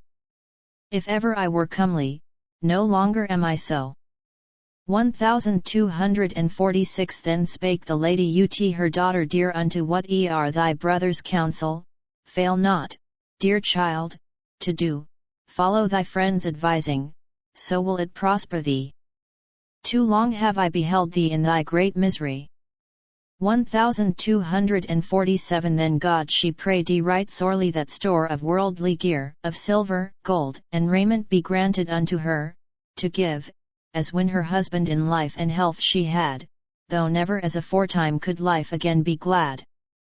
1248 Within her heart she pondered, shall I my body give who am a Christian woman and with a heathen wife? For all the world and ever disgrace on me 'twould bring, though all his wealth he gave me, I would not do this thing. 1249 And so she left the matter, but all night long, till day, the lady on her pillow with endless brooding lay. Her eyes that shone so brightly, from tears were never dried, until at dawn of morning unto the mass she hied. 1250 The kings came thither also close on the hour of mass, they had been taking counsel upon their sister's case to marry, they advised her the king of Hungary. But neither found the lady disposed more cheerfully. 1251 Forthwith were orders given King Etzel's men to bring, who now would leave have taken and home been travelling, accepted or rejected, whichever of the twain. Then to the court came Ardegar. The heroes urged again 1252 that he should rightly fathom the noble Gunther's mood, and do it very quickly. To all did this seem good, to get back to their country, they needs must journey far. And so unto Kriemhilde they ushered Ardegar. 1253 With kindly words of pleading began the warrior, the noble queen beseeching that she would let him hear what message for his master, to Etzel's land she sent. I ween he found her answer naught save discouragement. 1254 That she forsooth would never again wed anyone. Whereon the Margrave answered that surely were ill done. Why shouldst thou thy fair body so wastefully disdain? thou mightst become with honour a good man's wife again. 1255 But naught availed their praying, until that Ardegger all privately did whisper into the great Queen's ear, that all she ever suffered he would make good again. Whereat her great misliking somewhat began to wane. 1256 Unto the Queen thus spake he, let now your weeping be. If you among the Huns folk had any a friend save me, and all my trusty kinsmen, and eke my liegeman true, hath any done you evil right dearly should he rue. 1257 Thenceforth the lady's humour somewhat more gentle grew. She said, an oath now give me whatever men may do that you will be the first one to right mine injury. Whereto the Margrave answered, that will I readily. 1258 With all his men did Ardegger swear by an oath to her that he would serve her truly, and that no warrior should ever aught deny her, throughout King Etzel's land, in what concerned her honour. So pledged her Ardegger's hand. 1259 Then, faithful-hearted, thought she, since on my will to wait I've met with friends so many, I'll let the people prate how they have a mind to, of me, poor wretched wife. What if I yet have vengeance for my dear husband's life? 1260 She thought, since Etzel holdeth so many knights in fee, I also may command them, and do what pleaseth me. So wealthy is he also, I shall have much to give me did that hateful Hagen of all my goods deprive. 1261 To Ardegger thus spake she, if it were known to me that he were not an heathen, I would come willingly, whithersoe'er he listeth, and take him for my lord. The Margrave answered, lady, heed not a single word. 1262 He hath so many warriors, who in Christ's faith believe that with the king at no time shall you have cause to grieve. What if your faith should win him to take the Christian life? Then might you well be happy to be King Etzel's wife. 1263 Then said her brothers also, now, sister mine, say yes, and so be quit for ever of your unhappiness.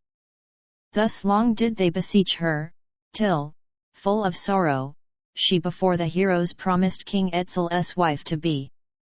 1264 She said, you will I follow, a queen right sad of heart, and fare with you to Hun's land, so may we now depart, when I the friends have found me to bring me to his land. To that, before the heroes, fair Kriemhild gave her hand. 1265 Then to her said the Margrave, hast thou a pair of men? To them I can add many, it will be easy then to bring you with due honour unto Rhine's further side no longer, mid Burgundians, lady, must thou abide. 1266 I have 500 liegemen, and kinsmen too, of whom thou mayst command the service or here, or there at home to do thy bidding, lady, and I will do the same, whene'er thou claimest my promise that so I have no shame. 1267 Now see that you have ready your horse accoutrement, what Ardegger doth counsel you never shall repent, and say this to your maidens whom you will thither bring, many a chosen hero shall we meet travelling. 1268 Still much of wrought equipment from Siegfried's time they had, that had been used in riding, wherewith full many a maid might take the road with honour whene'er they thence should fare. Goodly were the saddles they gave the ladies fair. 1269 If such like costly raiment they e'er had worn before, now ready for the journey they had a goodly store, for of the king such marvels had unto them been said. Chests that had long been standing close locked were open laid. 1270 Unwearyingly worked they till unto the 5th day, they sought from out the presses the stores that in them lay. Her treasure chests to open Kriemhild herself did go. On Ardegger's good liegeman she fain would wealth bestow. 1271 Still had she somewhat over of gold from Nibelungenland, among the Huns she thought to divide it with her hand, 100 sumpter horses the load could no wise bear. This tale about Kriemhilde was brought to Hagen's ear. 1272 quoth he, because Kriemhilde will neer to me be kind, the gold that once was Siegfried's, she needs must leave behind. Why should I such a treasure unto my foes let go? Right well I know what Kriemhilde with all this gold will do. 1273 For if she hence should bring it, I'll wager verily 'twould be in largesse given to stir up hate for me. They have not and the horses to carry it away. 'Tis Hagen's will to keep it, thus unto Kriemhilde say. 1274 Now when she heard this message, smit to the heart was she. The word was likewise carried unto the kings all three. Fain would they have gainsaid it, but as this did no good, Sir Ardegger the noble outspake in joyous mood. 1275 O, mighty queen, and noble, why grieve ye for this gold? When unto you King Etzel such kindliness doth hold, that when his eyes behold you, he'll give such riches rare that you can never spend it, that, lady, will I swear. 1276 To him the queen made answer, most noble Ardegger, never had a king's daughter more wealth bequeathed to her than that of which Sir Hagen hath now despoiled me. Then went her brother Gernot unto the treasury. 1277 By right the king's key took he and put it in the door, and gold therefrom withdrew they, that was of Kriemhilde's store, of marks full 30,000 or something more they had. He bade the guests to take it, and Gunther was right glad. 1278 Then he from Bechlaren, Dame Gotlanda's lord, said, if my lady Kriemhilde yet owned all the hoard such as it was aforetime when brought from Nibelungenland, nor I, nor the queen either, would touch it with our hand. 1279 Now back let it be taken, for of it will I not, sufficient from my country, of mine own, I brought, that we can do without it right well upon the way, and all our homeward charges right royally can pay. 1280 Unto that end her maidens had meanwhile pieces told into a dozen coffers, all of the finest gold that ever one might meet with. These with them they would bear, and ornaments for ladies upon the road to wear. 1281 The mastery of grim Hagen seemed overpowering. Some 1,000 marks still had she left from the almsgiving. For her dear husband's welfare the whole did she dispart, and Ardegger but deemed it done with a right true heart. 1282 Then said the weeping lady, where are those friends of mine who for my sake are willing in banishment to pine? They who unto the Huns' land will bear me company? Let them take of my treasure and horse and raiment buy. 1283 Then Eckwart the Margrave made answer to the queen, so long as in your household a servant I have been, right truly have I served you. Thus did the warrior say, nor will I cease to do so until my dying day. 1284 And of my men 500 equal I bring with me, whom I unto your service do pledge right faithfully. For nothing shall divide us, till death our lives do part. She bent her head to thank him, too full was her sad heart.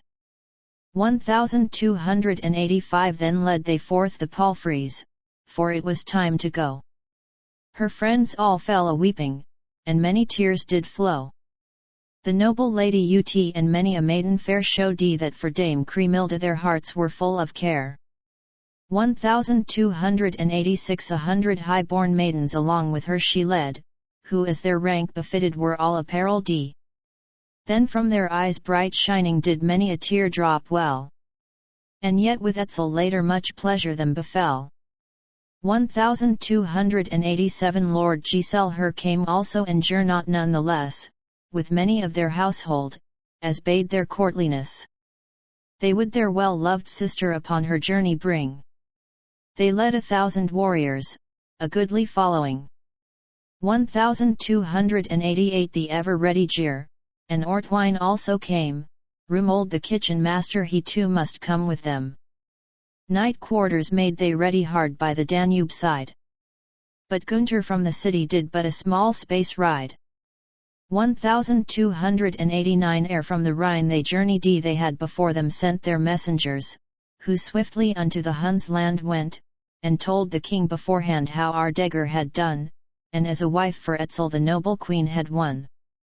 Adventure XXI How Kriemhilde went to the Huns. 1290 Leave we the heralds riding, we must make known to you how the queen's journey prospered, as she the land rode through, and where from her did Gernot and Giselle her depart. Right truly each had served her, as taught of faithful heart.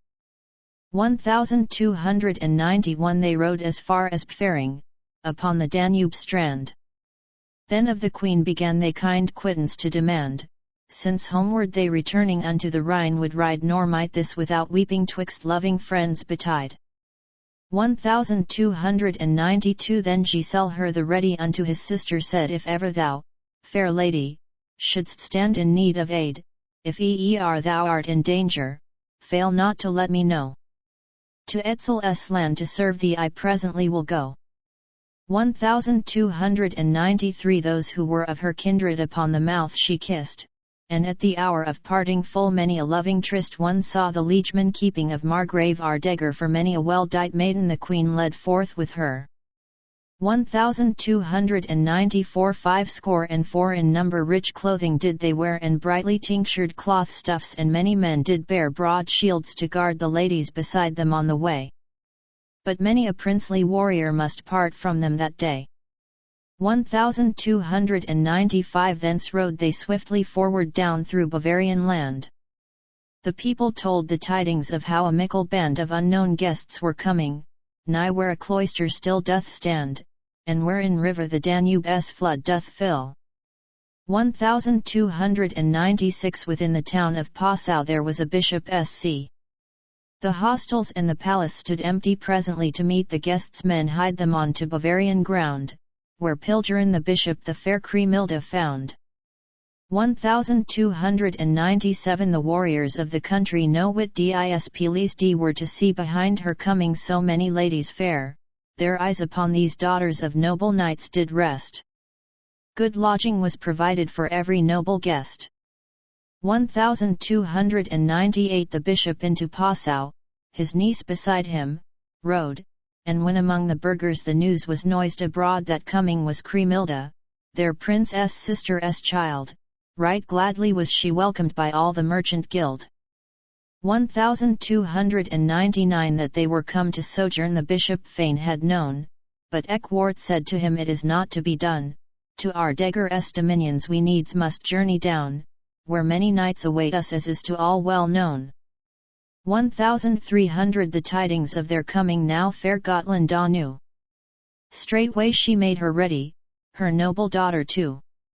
For Ardegar had warned her that he would deem it good if when the queen was coming to somewhat cheer her mood. 1301 She would ride forth to meet her, with escort of his men, unto the river Ence, which being accomplished then on every side beheld one the very roads alive with folk, on foot or horseback, to see the guests arrive. 1302 Now was the queen by this time to Everdingen come. No few of the Bavarians did then as outlaws roam, to rob upon the highways, and they, as was their wont, might to the guests have offered some dangerous affront.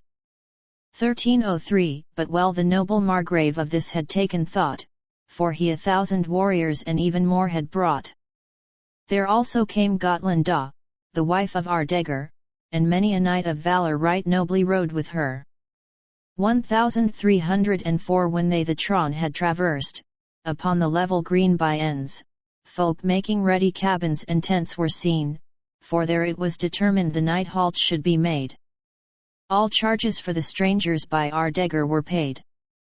1305 The fair Gotlanda stayed not upon the camping ground, but forward went to meet them. Along the roadway wound with ever-tinkling trappings a handsome cavalcade. Right kindly was her greeting which Ardegar made glad. 1306 And those whom either party encountered on the way rode in praiseworthy fashion, right many thanes were they. They practised knightly pastimes, by many a maiden seen, nor was the warrior's service unpleasing to the queen.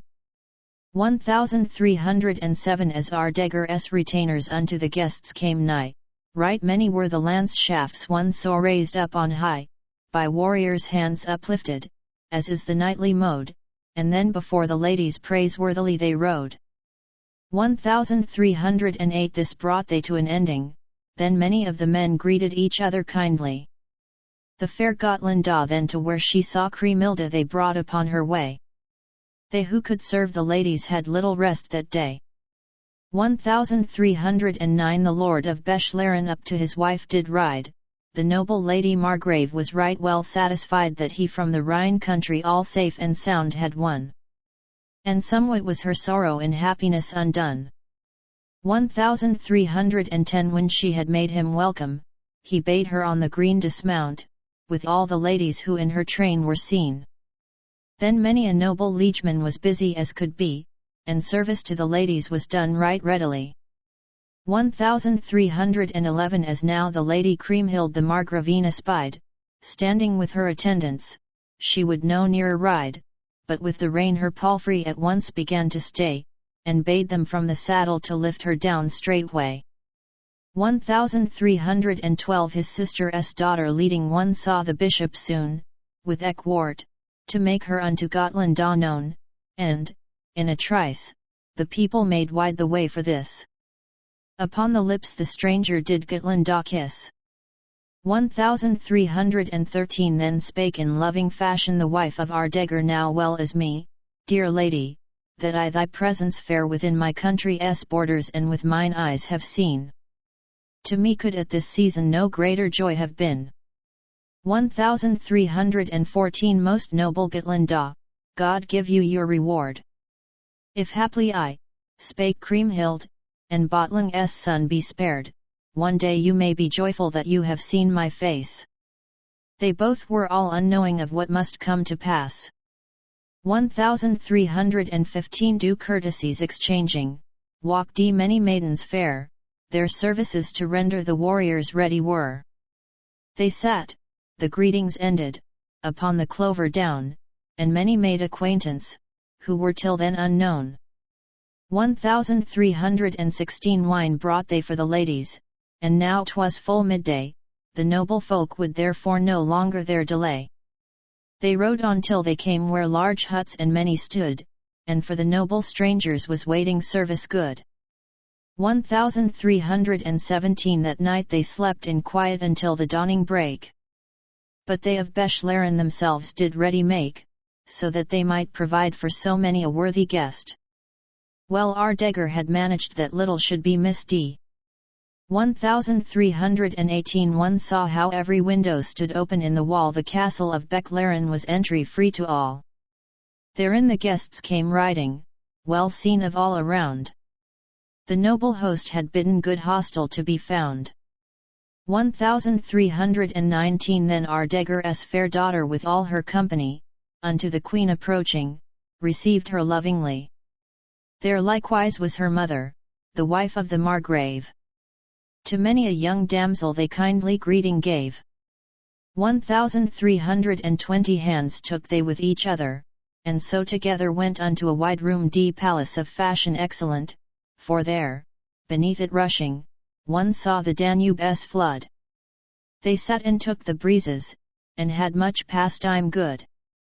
1321 Of what they did there further I cannot say a word. That so much time was wasted complaints, howe'er, were heard made by Kriemhilda's warriors, whose patience thus was tried.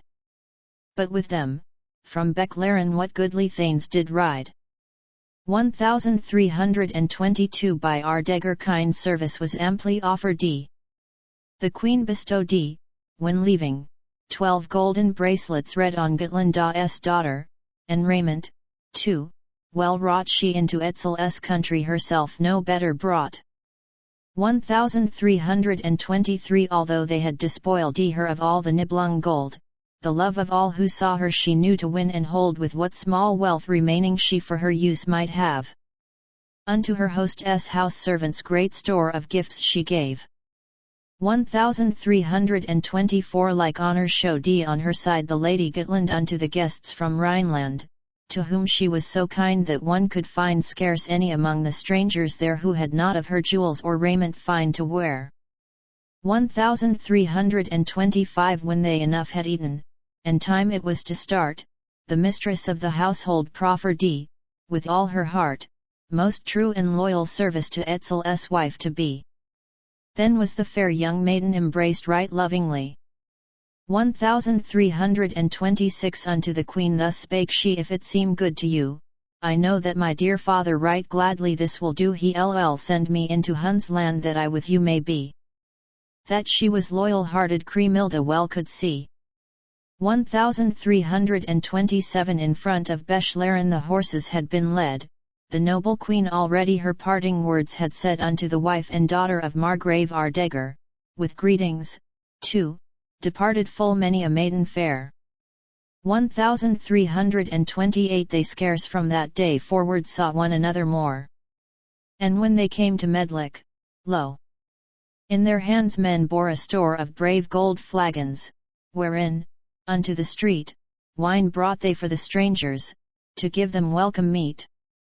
1329 There was a lord of manor here dwelling, hight Astold, into the Austrian country the way to them he told by modern, somewhat further the Danube stream adown. Their right true service later the mighty queen did own. 1330 Unto his niece the bishop a loving farewell bade, to be of cheerful spirit her earnestly he prayed, and win herself such honour as Helga erst had done.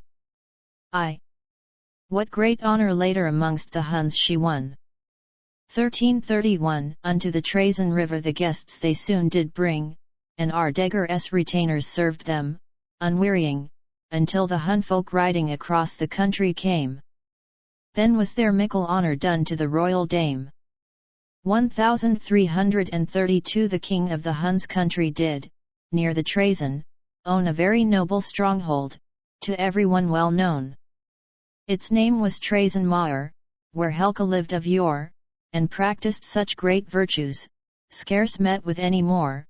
1333 Save only in Kriemhilde, for she knew how to give, and, after all her sorrow, was for some joy to live, in that she also honour of Etzel's folk might have, which soon, in fullest measure, the heroes to her gave. 1334 The sovereignty of Etzel was owned so far and wide that at his court were met with, at every time and tide, the bravest of all warriors whose names were known to fame mongst Christians or heathens all thither to him came. 1335 With him there was at all times which scarce again can come the Christian confession along with heathendom. Whatever rule of living each for himself might have, the king's mood was so easy, plenty to all he gave. Adventure XXII How Etzel espoused Kriemhilde 1336 Until the fourth day dawning at Traisen Maur she stayed. The dust upon the roadways meanwhile was never laid, it rose, as from some burning, on every side, like smoke, while through the Austrian country came riding Etzel's folk. 1337 Meanwhile to the king also the news was duly brought, whereon his former sorrow soon vanished at the thought how royally Kriemhilde across the land did ride. The king then made him ready to go and meet his bride. 1338 Strange tongues of many races one heard upon that road, as many gallant warriors in front of Etzel rode, of Christians and of pagans a host exceeding great, and when they met the lady they went in noble state. 1339 Of Russ and Greek came riding a goodly company, and Poles and Wallachs saw one go rushing swiftly by upon their gallant chargers, that mightfully they rode, and nothing was there lacking of native use and mode. 1340 From out of the Kiev country rode many a warrior bold, and hordes from wild Pechnejan. These did the custom hold of carrying bow and arrow to shoot birds as they flew, with strength they pulled the bowstring, and the full shaft's length drew. 1341 There stood upon the Danube, in Austrian land, a town the name whereof was Tolna. To her was there made known full many a foreign custom she had not seen before. By many was she welcomed, who through her suffered sore. 1342 As guard before King Etzel accompany there rode of mighty men and merry, courtly and high of mood, of princes 24, all great and wealthy men. They came to see their lady, not more they asked for then. 1343 There also was Duke Raymung, from the Wallachian plain, who with 700 horsemen before her sped amain like birds of passage flying, one saw them whirling by. Prince Jibesh soon followed with stately chivalry. 1344 Hornboch, the ready, came with 1,000 men, and from the king's side turned him towards his lady then.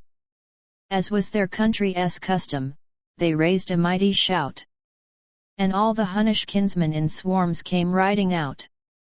1345 Also there came from Denmark Hayward the valiant one, and ever ready iring, to falseness all unknown, and Irnfried of Thuringia, a goodly man was he. So welcomed they Kriemhilda, she needs must honour be. 1346 With their 1200 liegemen the host they rode before.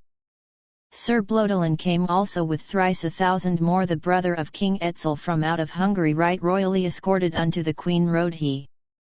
1347 And last of all King Etzel, and with him Dietrich came with all his chosen comrades and many a knight of fame, right noble and praiseworthy, and valiant and good. Whereat was Dame Kriemhilda much lightsomer of mood. 1348 Then, to the princess speaking, the nobler Ardegger said, Lady, I will welcome the mighty sovereign here. And whomsoe'er I bid you to kiss, so do it then, you must not give like greeting to all of Etzel's men. 1349 Then down from off her palfrey the high-born queen they took, whereon the mighty Etzel no more delay could brook. He from his steed dismounted with many a bold knight too, and then one saw him blithely towards Kriemhilda go. 1352 Rich and mighty princes, as has to us been told, were standing near the lady her garment's train to hold, what time the royal Etzel went forward her to meet. The noble prince with kisses then did she kindly greet. 1351 She raised the veil that screened her dainty colour glowed out of its golden setting, and many a knight avowed that ne'er could Lady Helka have shown a face more fair. King Etzel's brother, Blodolin, was standing very near. 1352 Him Ardegger the Margrave bade her to kiss, and eke King Jibesh, and Dietrich, who was not far to seek. A dozen of the warriors were kissed by Etzel's bride, then gave she other greeting to many a knight beside. 1353 Now all the while that Etzel did by Kriemhilda stay, the younger men were busy as such would be today with many mighty tiltings. One saw then how they rode, both Christian knights and heathen, each following their mode. 1354 How knightly was the bearing of Dietrich's gallant men. Their javelins and lances went flying forth amain high over shields and bucklers, by good knights' hands addressed then shivered were the shield rims of many a German guest. 1355 Then was a mighty crashing of breaking lance and spear. The warriors of the country were all assembled there, as were the king's guests also, a throng of noble men. The mighty king was walking with Dame Kriemhilda then. 1356 They saw hard by them standing a very noble tent, the plain around was covered by many a wooden pent, where folk might sit and rest them when work was duly sped, and many beauteous maidens by heroes there were led. 1357 Unto their royal mistress, as she was sitting there upon the rich chair covers. The Margrave right good care had taken, so to fit it, that every one should find Kriemhilda's bower delightful, and glad was Etzel's mind. 1358 What Etzel spake unto her it is not mine to say. Meanwhile her small white fingers within his right hand lay. In loving fashion sat they, for knightly Ardegger would have no secret wooing betwixt the king and her. 1359 Straightway commands were given that all the games be stayed, with honor they were ended and all the din lay into the wooden houses the men of Etzel hied, and folk provided lodging around for far and wide. 1360 the day had reached its ending, they laid them down to sleep until the light of morning again began to peep. Then were the steeds best ridden once more, by many a man and in Etzel's honor what pastimes then began. 1361 the king enjoined his huntsmen to do all honor bade. Unto Vienna city their way from Tulln they made, there, decked in fine apparel, full many a dame they found, King Etzel's wife these welcomed, as in all honor bound. 1362 in all sufficing plenty whatever they would have was there, all ready for them. Right many a warrior brave with joy the sport awaited. All went to hostelry. And soon the royal wedding began right merrily. 1363 but not for all could lodgings be found within the town. To such as were not strangers, did Ardegar make known that they must seek out quarters in country places round. I ween there were at all times near Dame Kriemhilde found 1364 Dietrich, the noble warrior, and many another thane. These, in their work unresting, but little peace mote gain till nothing should be lacking to cheer the stranger's mood. So Ardegar and his comrades had rest and pastime good. 1365 the marriage was accomplished one day in Whitsuntide, when first the royal Etzel lay by Kriemhilde's side, within Vienna's city. So many men, thought she, at her first husband's bidding, she surely did see. 1366 to those who had not seen her she made herself well known by gifts. Yea, many among them unto the guests did own we deemed that Dame Kriemhilde had little goods or gold, but here hath she, by giving, wrought marvels manifold. 1367 the merry-making lasted for days full 17. And never was there told of another king, I ween, whose wedding was more noble such as to us unknown. All folk who there were present did new apparel own. 1368 in Netherland, aforetime, thought she had sat with such a throng of warriors. I say, moreover, that, if great was Siegfried's substance, he had, as his men, so many noble warriors as stood round Etzel then. 1369 nor was there ever any who at his wedding tide of mantles gave so many, so rich, and deep and wide, nor any such good raiment as here there was to don. In honor of Kriemhilde was all in this wise done. 1370 their friends and eke the strangers were all alike of mind, that there had been no sparing in gear of any kind. Whatever any wanted, that presently he had. Yea, many a knight through kindness was well nigh naked made. 1371 yet days of old in Rhineland she could not quite forget, beside her noble husband, and then her eyes grew wet. She did her best to hide it, lest anyone should see. After so many a sorrow much honor now had she.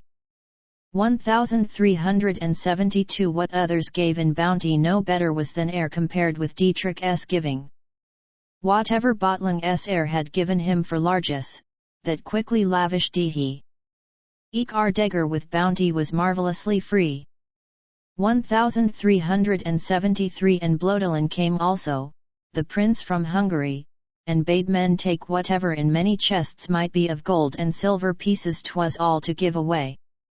Then saw one the king's heroes keeping high holiday. 1374 the players of King Etzel, Rebel, and Swemmelin, I ween that either of them did at the wedding win 1,000 marks for certain, or maybe even more, what time the fair Kriemhilde her crown by Etzel wore. 1375 upon the 18th morning they from Vienna went.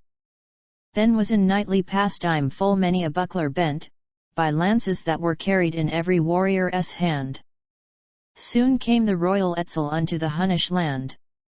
1376 in the old town of Heimburg they rested overnight. By then the throng of people could no one tell aright, nor with what strength of numbers they overspread the ground. I me, and what fair women they in his country found. 1377 At Meisenberg the wealthy unto the boats they took. The stream with men and horses was hidden, as to look not otherwise than dry land, yet ever seemed to flow. The women, travel weary, had ease and comfort now. 1378 together had been fastened ships many and right good, that they might get no damage from either waves or flood, and many a well-made awning thereover did they strain, as if they still beneath them had land and open plain. 1379 At Etzelberg, before them, arrived these tidings then. Whereat was great rejoicing of women and of men. The ladies of Queen Helka, who erewhile were her care, soon many days and happy did with Kriemhilde share. 1380 There stood and waited for her full many a noble maid, on whom abundant sorrow since Helka's death had weighed. The daughters of Kings 7 still their Kriemhilde found, who were the pride and glory of Etzel's land around. 1381 The maiden Lady Harriet, still of them all had care, Queen Helka's sister's daughter, of many virtues rare, the bride betrothed of Dietrich, child of a king of fame, the daughter, too, of Nantwine to honor great she came. 1382 Unto the guests' arrival she looked with mood right glad, where two great stores and treasure were also ready made. How later the king feasted who could it all declare? And with a queen at no time did Hun's men better fare.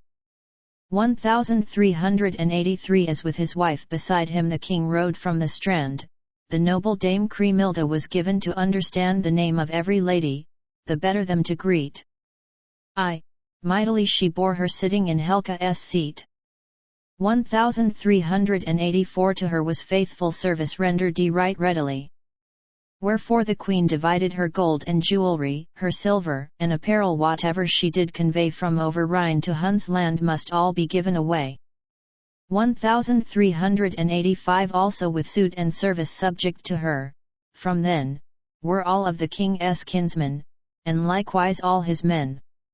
Never had Lady Helka enjoyed such potent sway, so must they serve Kriemhilde until her dying day. 1386 Then stood so high in honor the court and realm around, that men came there at all times, and chosen pastime found to whatsoe'er it might be that each one's heart did lean, be it the king's good favour or bounty of the queen. Adventure XXII How Kriemhilde thought to avenge her injury. 1387 In great estate of honour American Samoa truly doth appear, they dwelt with one another until the 7th year. During this time the king's wife brought forth a son and heir, whereat the royal Etzel could ne'er be happier. 1388 She would not be persuaded to be content with aught but that the child of Etzel should to the font be brought, with Christian rites according. Ortlieb they named the boy, which all through Etzel's country was cause of mickle joy. 1389 Whatever noble virtues in Lady Helka lay, to match them Dame Kriemhilde I studied, day by day. The customs soon were taught her, by Harriet, maid forlorn, who with a secret longing for Helka still did mourn.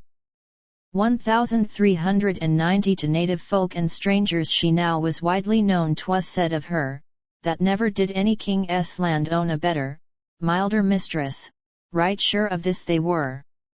Such fame she bore in Hun's land until the 13th year.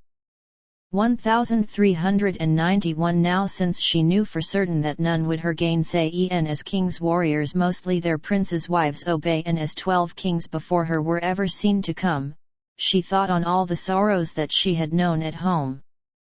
1392 She thought, too, of the honours that once in Nibelungenland had been in her possession, and which by Hagen's hand, at time of Siegfried's murder, were wholly done away, and whether he might ever for that be made to pay.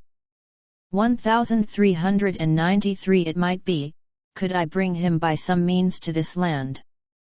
She dreamt that she was walking, and near her, close at hand, was Giselle her brother, and in her gentle sleep she kissed him very often.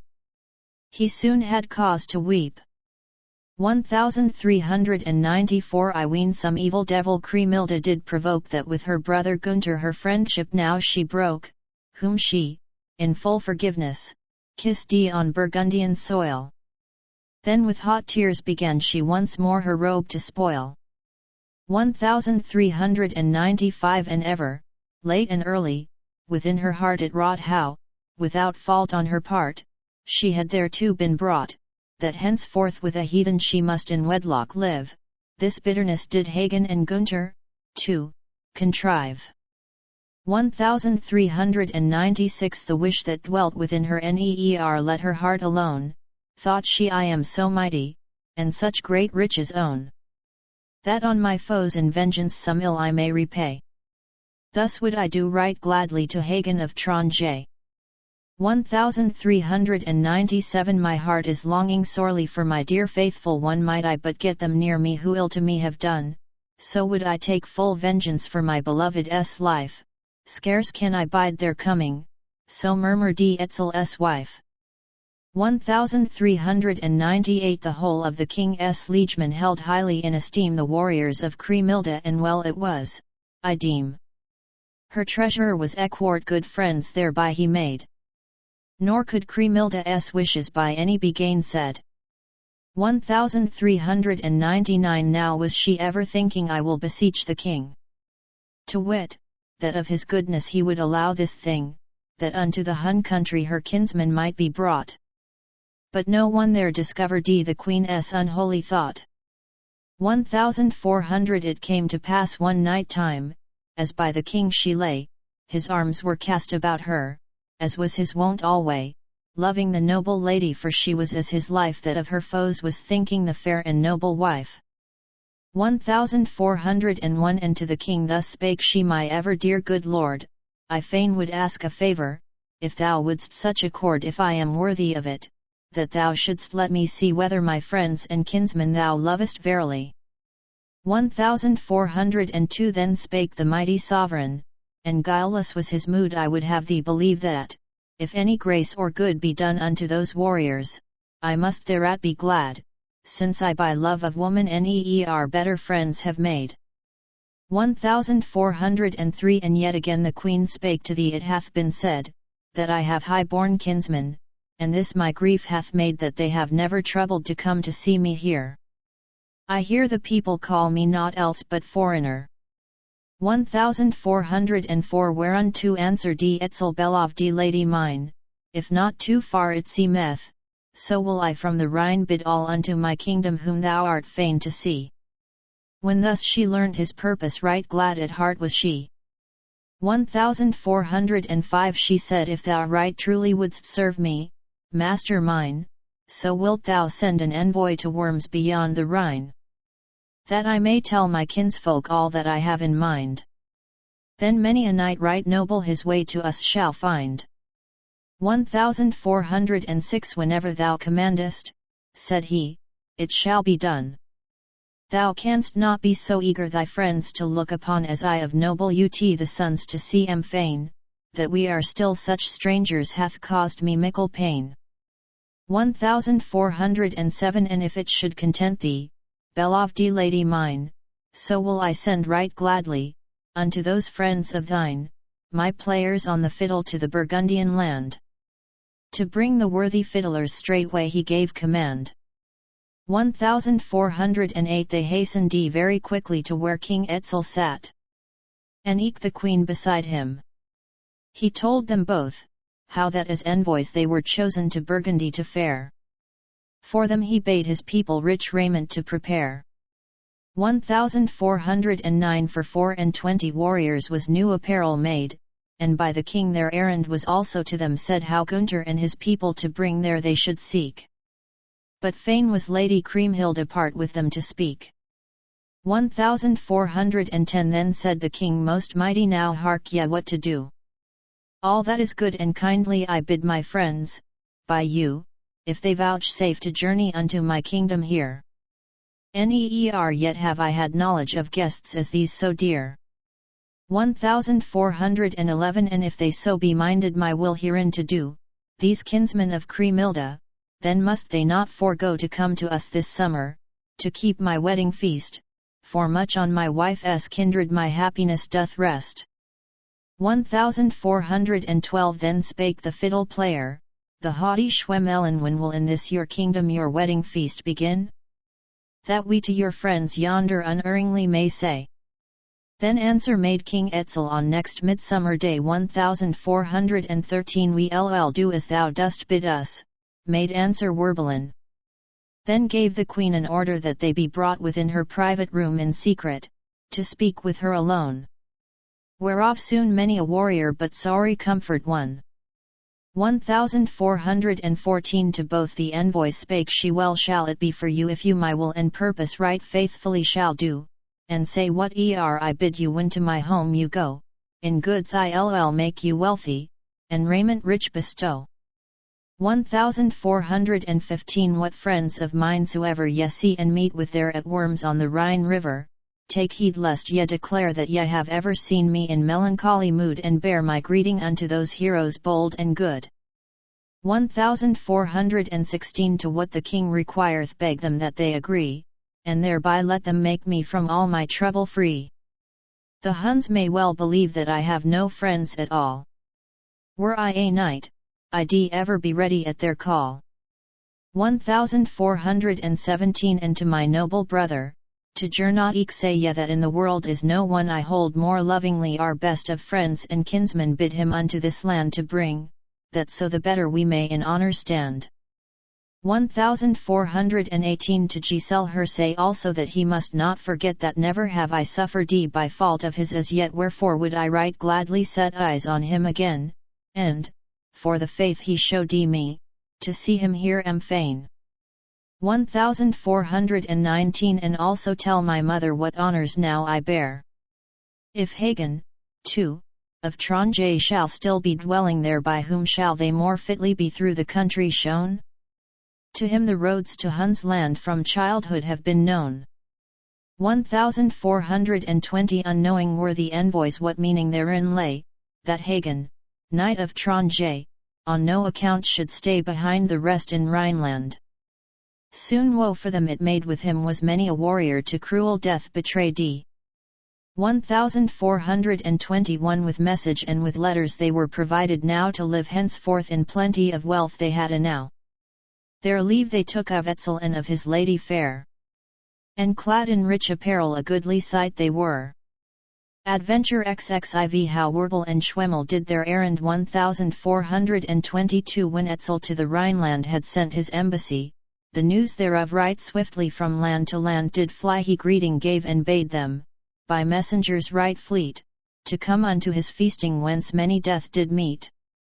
1423 From out the Huns' dominions the envoys swiftly went to the Burgundian country, for thither were they sent 3 noble kings to summon, and eke their chivalry, to come and visit Etzel so rode they speedily.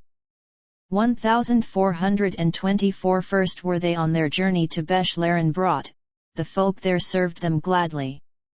That he might fail and not by them unto the Rhineland sent greeting Ardegger, as also did Gottlanda and eke their daughter dear. 1425 Nor did they send them further without a proper meed, whereby the men of Etzel made all the better speed. To Ut and her children sent message Ardegger, to say there lived no Margrave who meant them kindlier. 1426 Unto Brunhilde also a kindly greeting went, of good faith ever steadfast, and friendliest intent. When they these words had taken, forth would the envoys fare that God in heaven would keep them, was Gotlanda's prayer. 1427 Ere yet the envoys fully had crossed Bavarian ground, the ever-ready Werbel the worthy bishop found. What message for his kinsman upon the Rhine he told thereof I have no knowledge, save that in ruddy gold 1428 he gave the twain a token before he let them ride. Quoth Pilgerin the bishop and could I at my side see them, so were I happy these sisters sons of mine scarce can I come to see them, myself, unto the Rhine. 1429 The ways by which they travel doer land unto the Rhine, I cannot say for certain. Silver and raiment fine by none from them was stolen, men feared their lord s despite that king of noble lineage potent was his might. 1430 In the Burgundian country, to Worms upon the Rhine came, after 12 days riding, Werbel and Schwemmelen. Unto the king the tidings were told, and to his men, of foreign envoys coming. Gunther made question then. 1431 Quoth he, the Lord of Rhineland, who can to us declare whence come these foreign riders that through our country fare? But that was known to no one till Hagen of Tronje, as soon as he had seen them, did thus to Gunther say, 1432 Strange news to us is coming, that much I will aver. The fiddle players of Etzel I have but now seen here. Unto the Rhine your sister hath sent them, verily, for sake of both their sovereigns right welcome must they be. 1433 Meanwhile before the palace in full array they rode, no prince's minstrels ever in nobler fashion showed. The royal court folk hastened to meet them, presently they bade men take their mantles and found them hostelry. 1434 Their travelling clothes were costly, with work so deftly done that they might well with honour before the king have gone.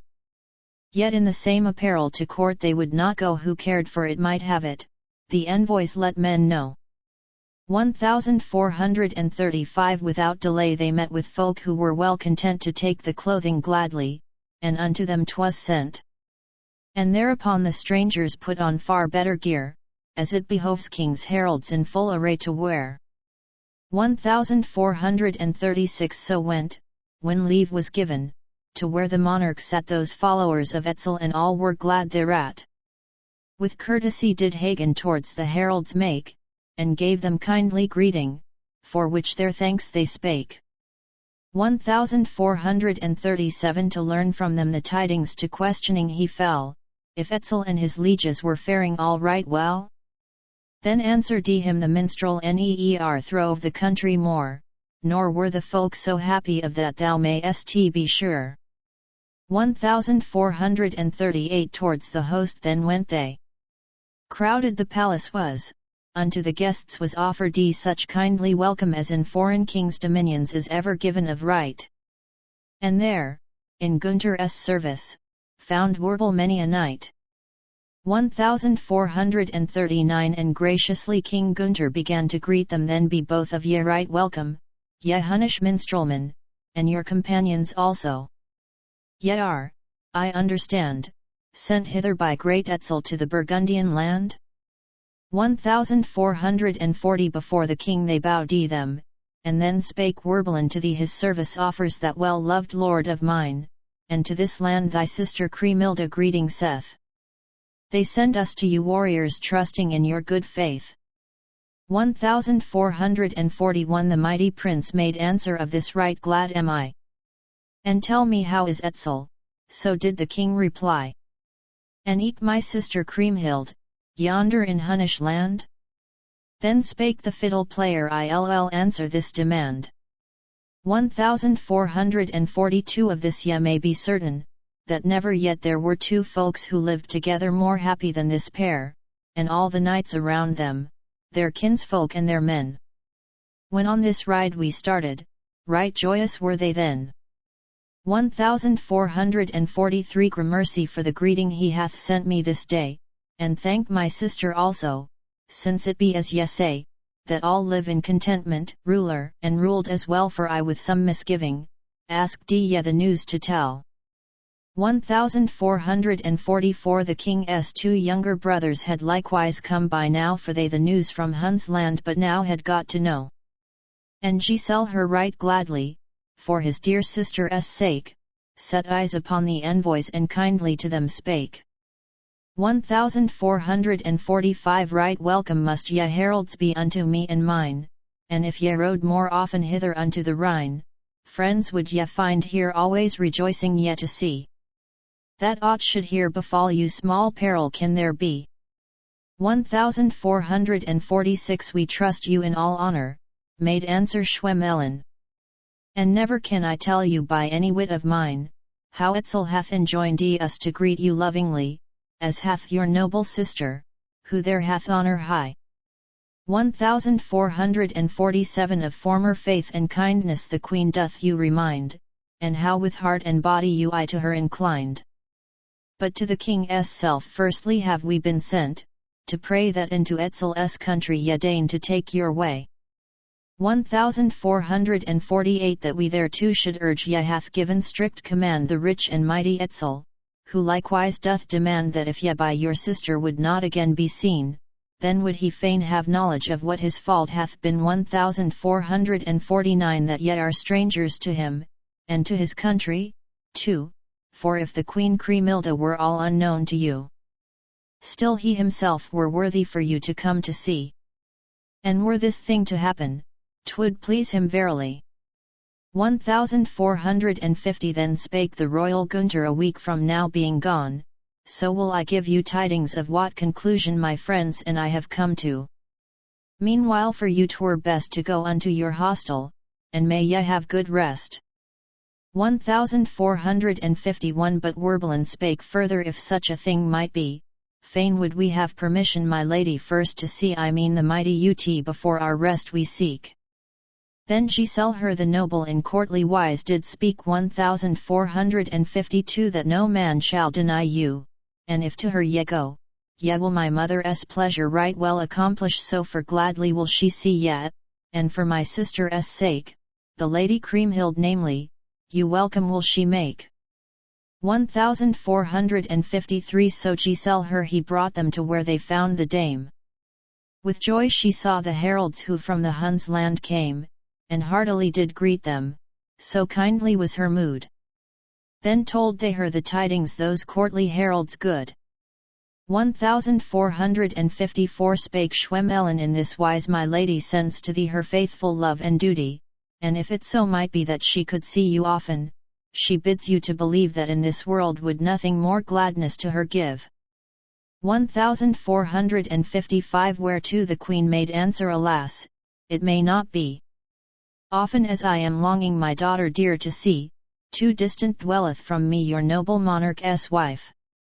May she and Etzel ever be blessed in their life. 1456 But ye must give me warning, ere from this place ye fare, when ye will be returning, for heralds saw I neer for long days past so gladly, as I have looked on you. The squires then gave their promise her will therein to do.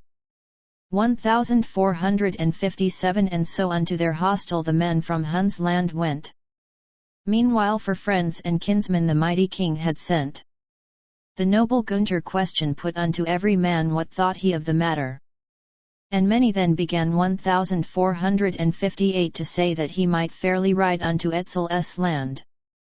So counselled him the warriors who did around him stand, excepting only Hagen, to whom 'twas bitter woe. He told the king in secret, thou wilt thyself undo. 1459 Thou knowest as well, American Samoa, I do what thing we wrought of your needs must we of Kriemhilde be fearful evermore, seeing I slew her husband, and that with mine own hand. How durst we take this journey and ride to Etzel's land? 1460 Then spake the mighty Gunther, my sister's wrath was spent.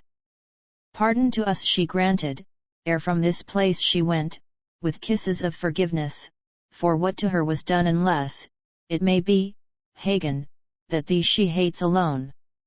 1461 Be not deceived, said Hagen, what are the message be the envoys bring from Huns' land? Would you Kriemhilde see, be well prepared to forfeit your honour and your life, long waiting in her vengeance is she, King Etzel's wife.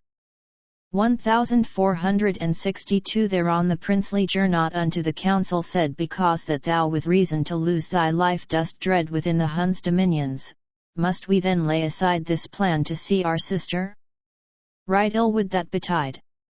1463 Prince Giselle her then also spake thus unto the knight, since thou, friend Hagen, knowest thou art the guilty wight, so stay thou here in safety and of thyself take care, and let, with us, the bold ones unto my sister fair. 1464 With wrath began to kindle the warrior of Tronje. I will not have another go with you on your way, who dares than I more boldly on this court ride to go. Since ye will not be hindered, that will I let you know. 1465 Then spake the kitchen master, Rumold the worthy thane, here friends and strangers can ye right easily maintain as ye yourselves are willing. Your stores are full, I trow, and neer, I ween, hath Hagen betrayed you hitherto. 1466 If ye will heed not Hagen, Rumold now counsels you, and I have ever served you with love and service true, that here ye fain should tarry, out of goodwill to me, and let King Etzel yonder along with Kriemhild be. 1467 How otherwise in this world could ye better live? In spite of all your foemen here may you right well thrive, you may your bodies freely with raiment rich endue, and wine drink of the choicest, and winsome maidens woo. 1468 Meats, too, are set before ye, the best that were brought to any king in this world, and if this all were not, you should, methinks, remain here for sake of your fair wife, ere in such childish fashion you seek to risk your life.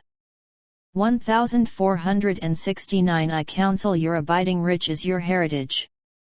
At home can vassals better to you redeem their pledge than yonder mid the Hun folk? Who knows how things be there? My lords, go ye not thither, thus Rumold doth declare. 1470 Thereunto answered Ger not here will we tarry not, since we such friendly bidding have from my sister got, and from the mighty Etzel.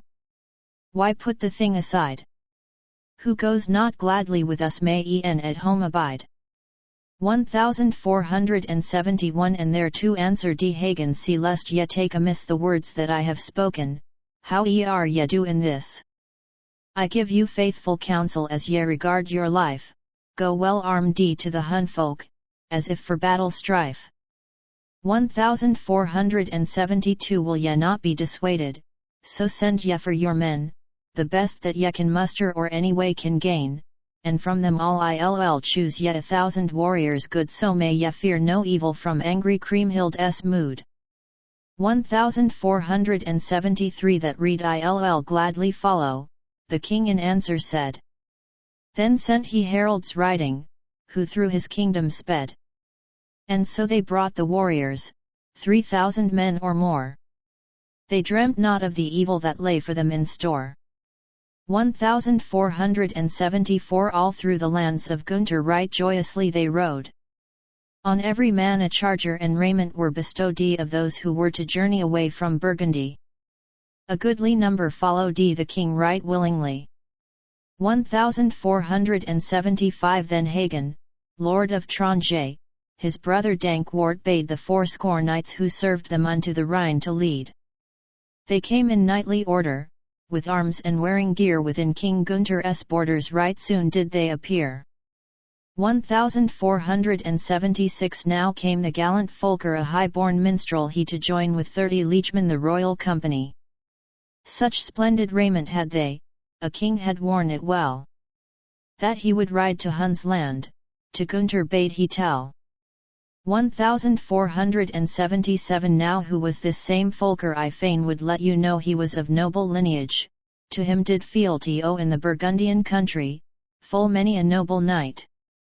Because he played the fiddle he was the minstrel hight. 1478 Then Hagen chose the 1,000 they were to him well known, and what in hard-fought battles their strength of hand had done, and all they had ventured, that had he seen full well. No man of aught save valour in all their deeds could tell. 1479 The envoys of Kriemhilde were sore discomfited, for they of both their rulers the wrath began to dread, and leave they daily sought for, that they might thence be gone. But Hagen would not grant it through cunning that was done. 1480 He said unto his masters, we must be on our guard lest we to go allow them, before we are prepared within a week thereafter to Etzel's land to go. If any ill will bear us, thus shall we better know. 1481 So shall not Dame Crimilda be taking heed hereto, that any, by her counsel, should evil to us do. And if it be her purpose her own may be the pain with us to Hun's land take we so many chosen men. 1482 Their bucklers, then, and saddles, and all of such like gear as they to Etzel's country had in their minds to bear, by many valiant liegemen for use were ready made. The envoys of Crimilda were unto Gunther bade. 1483 And when the heralds entered unto them Gernot said the king will take the offer to us by Etzel made, and we will come right gladly unto his festival, and see again our sister of that doubt not at all. 1484 Then spake to them King Gunther Can ye not tell us, pray, when is this merry making? Or rather, on what day 'twere best that we come thither? 'Twas Schwemelin replied Ye must be there for certain at next midsummer tide. 1485 The king unto them granted, if haply they were will die for not yet had they done it to see the Dame Brunhild, that they with his approval might to her presence go. It was gainsaid by Folker for her sake did he so.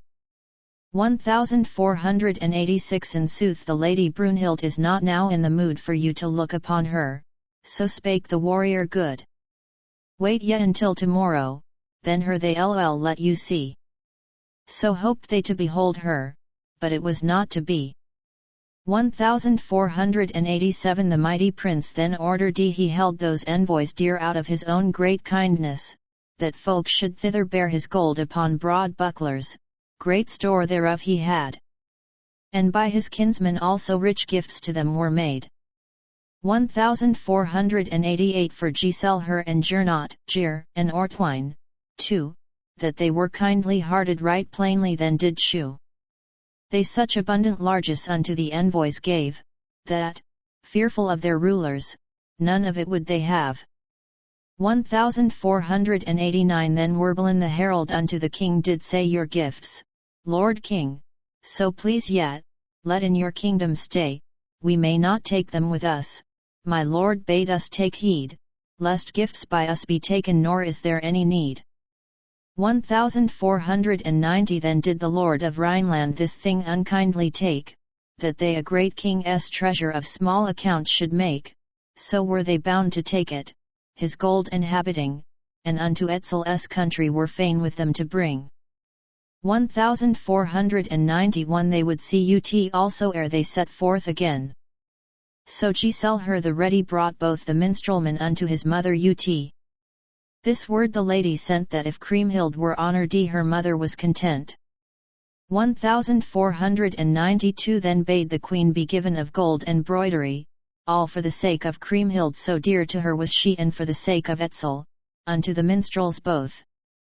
They readily might take it 'twas done in honest troth. 1493 The messenger's leave-taking was done, and now they had parted from men and maidens, and so with hearts right glad they rode on into Swabia, thus far 'twas Gernot's will his heroes should escort them, that none might do them ill. 1494 When they, who thus did guard them, parted and homewards rode, in Etzel's power a safeguard they found on every road, whence none sad to rob them of horse or wearing gear. And so to Etzel's country they speedily drew near. 1495 Where they found acquaintance, to them the news they said how the Burgundian people, ere many days were sped, unto the Hunfolk's country were coming from the Rhine. The news was carried also to Bishop Pilgerin. 1496 As they by Bechlaren along the highway went, to our Degger folk told it as naught could well prevent and also to Gottlanda, the Margrave's wedded wife. That she was soon to see them was joy unto her life. 1497 Folk saw how with the tidings the minstrels swiftly rode, until they found King Etzel at Gran, where he abode. And greeting upon greeting which unto him were sent they to the king delivered, ruddy with joy he went. 1498 And when the queen the tidings did fairly understand, that verily her brothers were coming to the land, in mood she was right happy, and both the minstrelmen with costly gifts rewarded and honor had she then. 1499 Now Schwem Ellen and Warble, each one of you, said she, tell me which of my kinsmen will at our feasting be, of whom the best and dearest unto our land we bade. And, when the news was told him, tell me what Hagen said. 1500 They said one morning early he came to the debate, and not a good word from him we early had or late, and when the ride to Hun's land was praised by all the folk grim Hagen looked not elsewise than if of death they spoke. 1501 Your brothers here are coming, the noble kings all three, in high and lordly humour. But who with them may be that news I cannot give you, seeing I do not know, but Folker the bold minstrel hath vowed with them to go. 1502 Him could I spare right blithely, in answer spake the queen, since many a time and often here Folker have I seen. But fain I am of Hagen, the hero excellent, that here we soon shall see him doth give me much content. 1503 Then went the royal lady where she the king did find, how gently Dame Cremilda unto him spake her mind. How do the tidings please thee, my lord beloved, she said, now all my heart hath yearned for shall be accomplished. 1504 Thy will is eke my pleasure, thus did the king reply, nor any of my kindred so glad to see were I, if they should be coming hither unto my land. For sake of them that love thee is all my trouble bandy. 1505 King's officers then straightway commandment gave to all that seats should be made ready in palace and in hall, meet for the guests beloved who would be there anon. By them, ere long, for Etzel was pleasure all fordone. Adventure XXV How the lords all went to the Huns. 1506 Now let us leave the story of how they prospered there. Ere then did never warriors of higher courage fare in such like state and splendor through any king's domain. Of armor and apparel all had as they were fain. 1507 The warden of the Rhineland equipped his warriors bold, 1,000 knights and 60, so is the story told, with men at arms 9,000 for this great festival. They whom they left behind them ere long bewailed them all. 1508 Their riding gear they carried to Worms across the court. Whereon an aged bishop of Spires spake in this sort unto the comely Our friends have mind to fare unto this high assembly, God guard their honour there. 1509 Thereon unto her children did noble say, Ye should, my noble heroes, be here content to stay. I dreamt a dream this morning, of great dismay and dread, how all the winged creatures within this land were dead. 1510 Who puts his faith in dreamings, then Hagen made reply, knows not the proper meaning that may within them lie, when honour, peradventure, may wholly be at stake. I am willing that my masters for court their leave should take. 1511 We should indeed with gladness ride unto Etzel's land. Their kings can have the service of many a hero's hand, when there we take our part in Cremilda's revelry. Hagen the journey counselled he rooted presently. 1512 He would have been against it, if Gernot had not sought with ill-advised speeches to set him so at naught, reminding him of Siegfried, the lady Kriemhild's lord, said he. This ride to Hagen is therefore untoward. 1513 Then Hagen spake, of Tronje through fear I'll not forego. If such your will is, heroes, 'twere well to buckle to. Gladly will I ride with you, e'en unto Etzel's realm. Soon by his hand were shattered full many a shield and helm. 1514 The boats were ready waiting, and many a man was there. What they had of clothing on board forthwith they bare. Unwearyingly wrought they until the fall of eve, and full of joy and gladness at length their homes they leave. 1515 Their tents and wooden cabins were pitched upon the green along the further Rhine bank. When finished this had been, the king's fair wife besought him a while there to abide, for one night would she lay her his manly form beside. 1516 With trumpeting and fluting the early morning brake, to warn them to be starting then did they ready make. If any had a sweetheart her to his heart he laid, for them a bitter parting King Etzel's wife soon made. 1517 The sons of the fair Ut for vassal had a man as bold as he was faithful. Now, when the march began, he to the king, in secret, did thus his mind declare. Said he, it needs must grieve me that to this feast ye fare. 1518 This man by name was Rumold, a knight of ready hand. To whom, so spake he, leave ye your people and your land. Alas, that none can turn you, ye warriors, from your mood. This message of Cremilda to me neer boded good.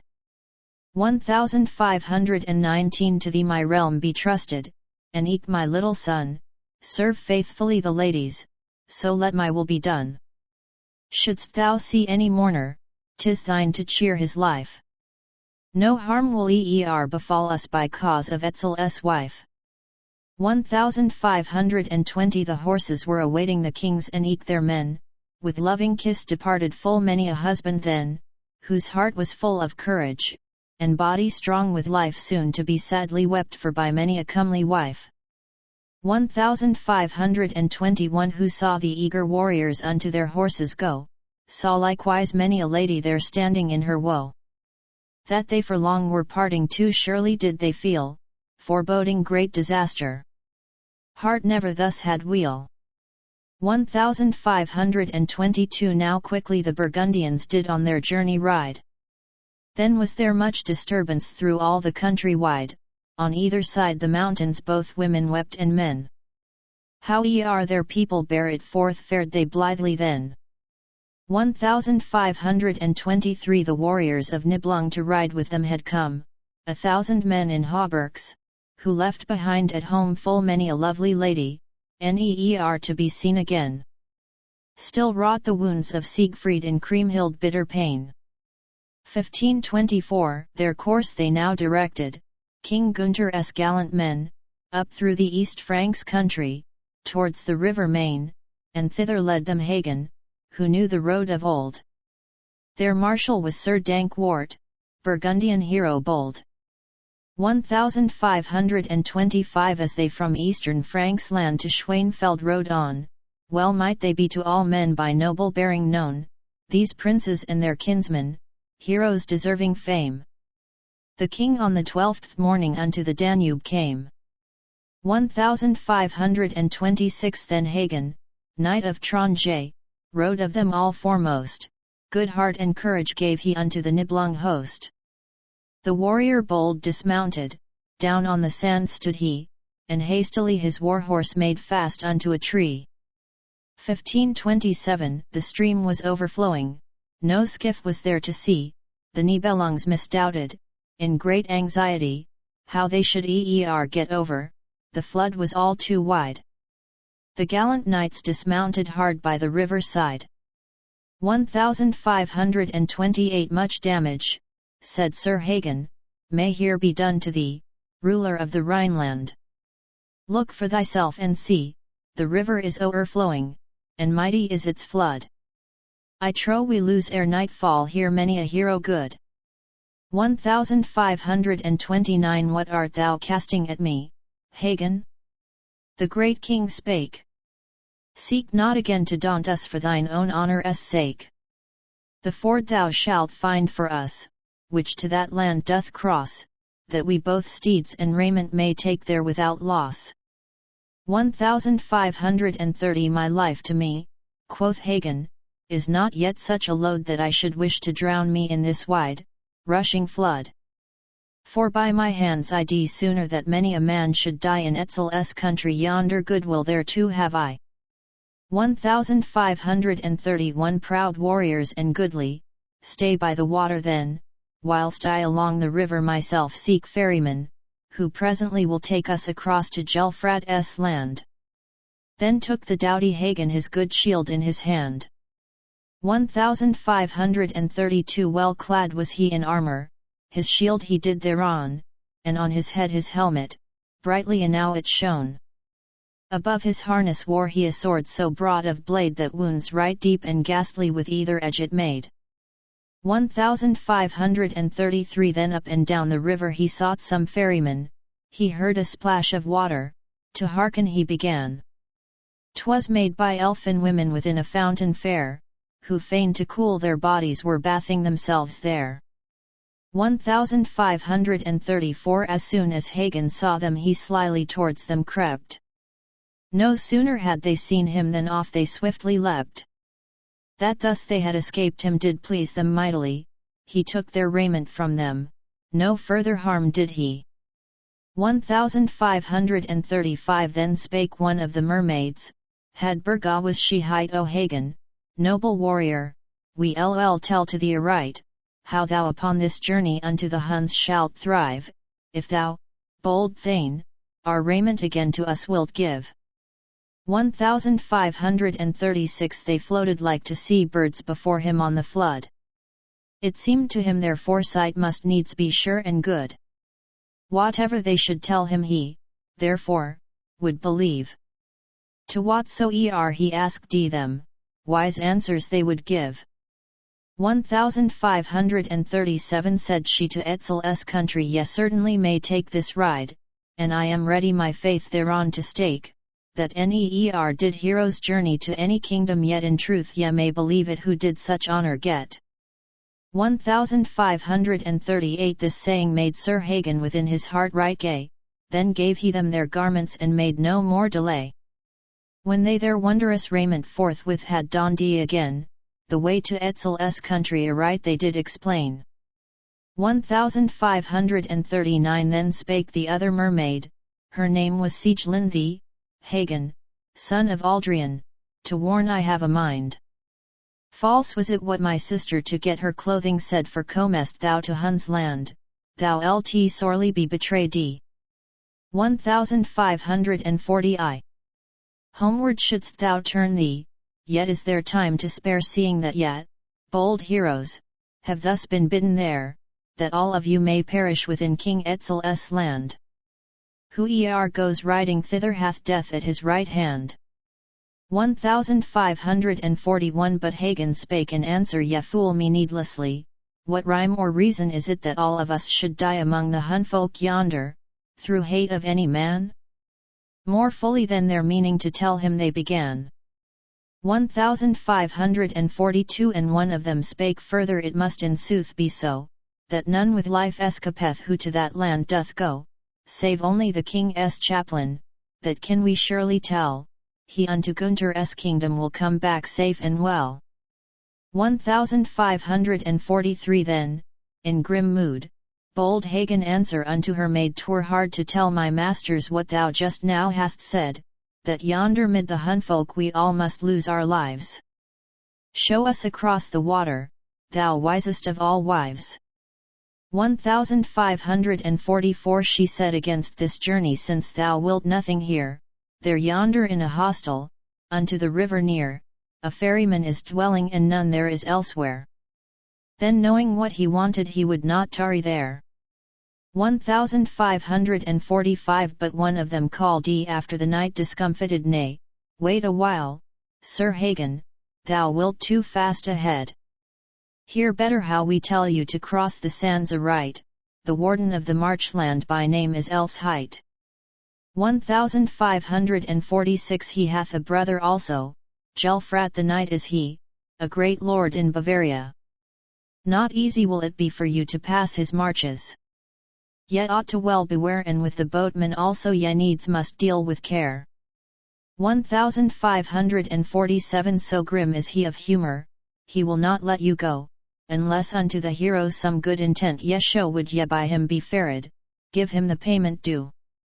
This land he hath in keeping, and is to Gelfrat true. 1548 And if he come not quickly, shout to him, oer the flood, say Amelrich your name is, he was a hero good, who, by his foes' contrivance, was driven from this land. Ween his name is spoken, the steersman is at hand. 1549 The haughty Hagen bowed him before these womenfolk, but listening in silence, no word again he spoke. Then higher up the river he walked along the sand, and there, across the water, he saw a hostel stand. 1550 Then lustily began he to call across the flood, "Now, steersman, fetch me over." Shouted the warrior good, "Of ruddy gold an armlet I'll give thee for reward. The matter of my journey, I tell thee, presses hard." 1551 The boatman was so wealthy to serve he would not brook, wherefore a fee but seldom from anyone he took. His underlings were likewise of high and haughty mood. So, still, alone stood Hagen on this side of the flood. 1552 Then with such might he shouted that, lo, from shore to shore the river rang. The hero of strength had such great store. "Now am rich, come fetch yet, Lord, else man am I, who had to leave this country by force of enmity." 1553 High on his sword an armlet towards him did he hold, all bright and shining was it, compact of ruddy gold, that he, therefore, might row him across to Gelfrat's land. Then took the haughty boatman himself the oar in hand. 1554 The ferryman was churlish and obstinate of will. The lust of great possession doth often end in ill. He wished to earn from Hagen that band of gold so red, but from the warrior's weapon grim death he got instead. 1555 The ferryman pulled stoutly unto the hither side, but when the man he found not, whose name he had heard cried, then was he wroth in earnest. At Hagen's face looked he, and thus unto the hero he spake right bitterly. 1556 It may be that thou bearest the name of Rich, to him of whom I mind me thou art in no wise like, by father and by mother he brother was to me. And as thou hast betrayed me, thou here canst bide, said he. 1557 Not I, by God Almighty. Thereon, did Hagen speak, I am a stranger warrior, and help for others seek. Take now in friendly fashion this wage I offer you to put me o'er the water, I am your friend right true. 1558 The ferryman made answer, Nay, that shall never be. My well-beloved masters have many an enemy, therefore I row no strangers across unto their land. If life thou prizest, quickly step out upon the sand. 1559 Now, do not so, quoth Hagen, for sorry is my mood, but take from me in kindness this band of gold so good, 1,000 men and horses across the stream to row. The boatman grim gave answer, that will I never do. 1560 A sturdy oar he lifted, mighty and broad of blade, and struck a blow at Hagen, an erring stroke he made, and in the boat he staggered and on his knee fell down. A ferryman so gruesome Hagen had never known. 1561 And when the haughty stranger still more he would provoke, a steering board he wielded, and into splinters broke about the head of Hagen. A stalwart man was he, whence came to Els's boatman much sorrow presently. 1562 In anger fiercely raging, Hagen reached out his hand in haste to seize his scabbard, wherefrom he drew a brand, and smote his head from off him, and dashed it to the ground. Among the proud Burgundians the news flew quickly round. 1563 But at the self same moment when he the boatman slew, the skiff stream downwards drifted, which gave him cause to rue, for ere in hand he brought it to weary he began, then mighty was the rowing of royal Gunther's man. 1564 With sturdy strokes the stranger turned it about again, until within his hand grasped the stout oar broke in twain. He would, to reach the warriors, a sandy beach have found, and having not another, how quickly now he bound 1565 the splinters with his shield strap. 'Twas but a slender band. Towards a coppice steering, he brought the boat to land. There on the bank side standing he found his masters three, and liegemen came to meet him a goodly company. 1566 Him with kind welcome greeted these noble knights and good. But, when they looked within it, the wary reeked with blood that from the great wounds spurted as he the boatman slew. Then from the warriors Hagen had questions not a few. 1567 No sooner had King Gunther seen the hot blood all red within the vessel washing, than, straightway, thus he said, Come, why not tell me, Hagen, where is the boatman gone? I ween your strength so mighty hath him of life foredone. 1568 With lying words he answered, As I the boat there found a desert heath alongside, my hand the rope unbound, but never of a boatman have I today had sight, nor here by fault on my part, hath any had despite. 1569 Then one of the Burgundians, the noble Gernot, said, Today I needs must sorrow for friends soon to be dead, since we have found no boatman waiting for us at hand. How are we to come over? For that in fear I stand. 1570 Right loudly then cried Hagen, Lay down upon the green, yes, squires, the horses' trappings I mind me I have been the best of all the rowers that on the Rhine were found. I'll wager I can bring you across to Gelfrat's ground. 1571 That they might be the sooner ferret across the flood, they drave the horses in it, whose swimming was so good, that, strong as was the current, they crossed it none the less, though some far downwards drifted in very weariness. 1572 Their gold and all their baggage unto the ship they bore, since from this journey's ending they now could turn no more. And Hagen was the captain, he fared to the strand full many a gallant warrior into the unknown land. 1573 Of noble knights 1,000 first brought he to the shore, and after these his warriors, and ever there were more of men at arms 9,000 he fared safe to land, nor all day long did weary the gallant Tronian's hand. 1574 When he the whole in safety across the flood had brought, the warrior bold and eager of that strange story thought which the wild water maidens erewhile to him had said. Then for King Gunther's chaplain the days were well nigh sped. 1575 Amidst the chapel baggage he sought and found the priest, who on his hand was leaning, that on the pyx did rest. But little that availed him when Hagen him did spy, the all-forsaken chaplain must suffer grievously. 1576 Out of the skiff he swung him, ere yet a moment passed, though many voices shouted stay him, good sirs, avast. Young Giselher fell a-cursing in anger at the sight, yet would not Hagen heed him, but did it in despite.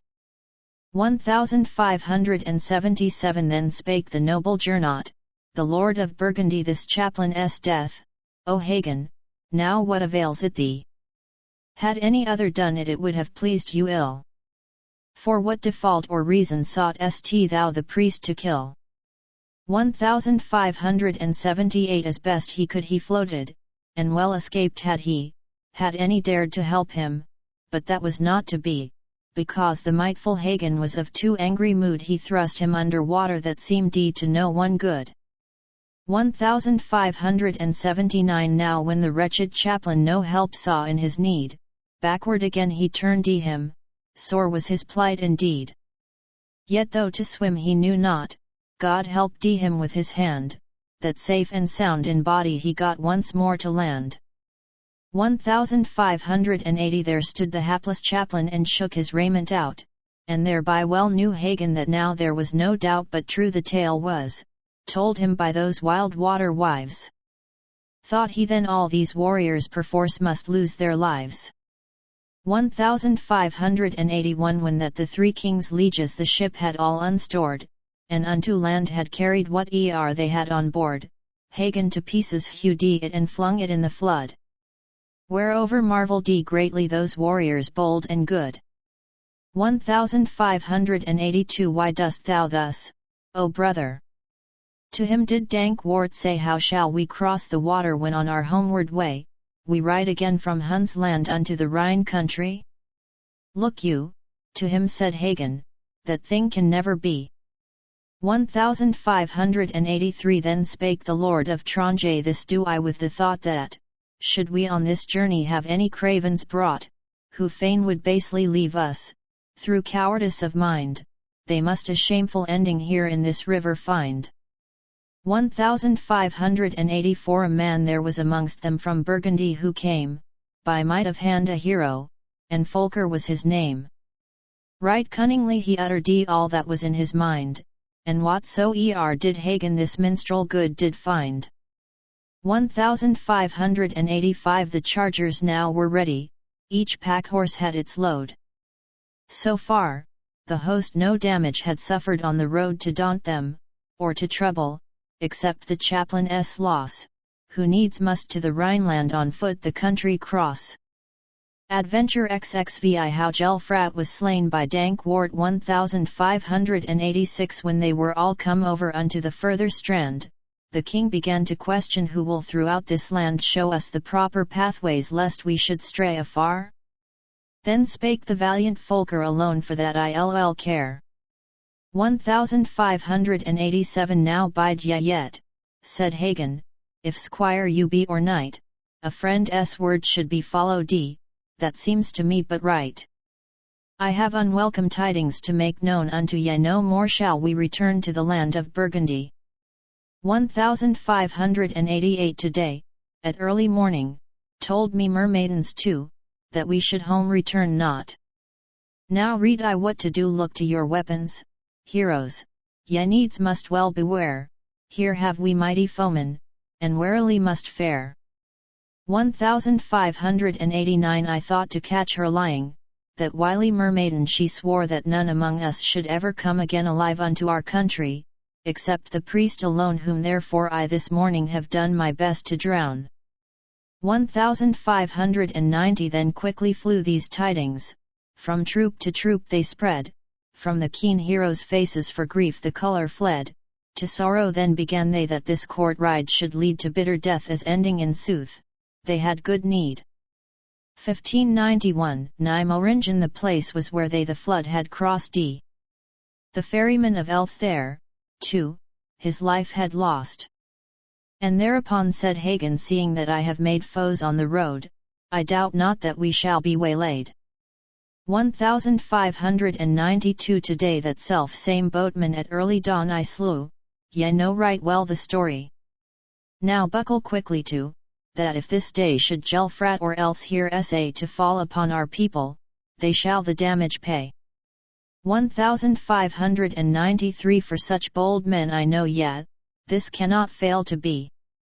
'Twere well to let your horses, therefore, go quietly, that none should deem we repassing along the roads in flight. That counsel will I follow, said Giselher the knight.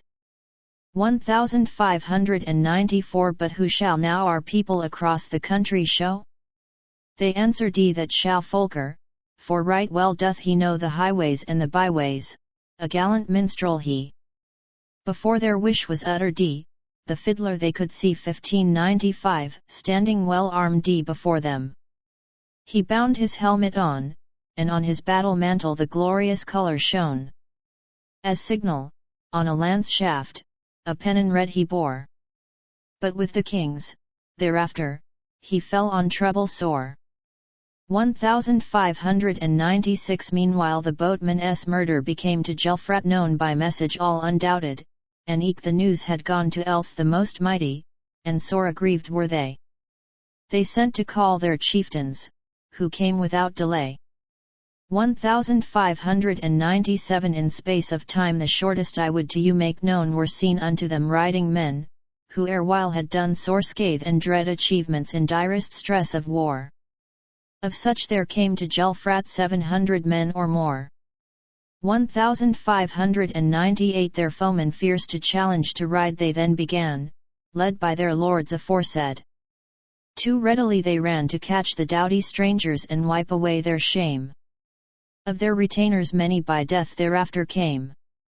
1599 Meanwhile, Hagen of Tronje for that had taken care, how could a hero better for all his friends beware?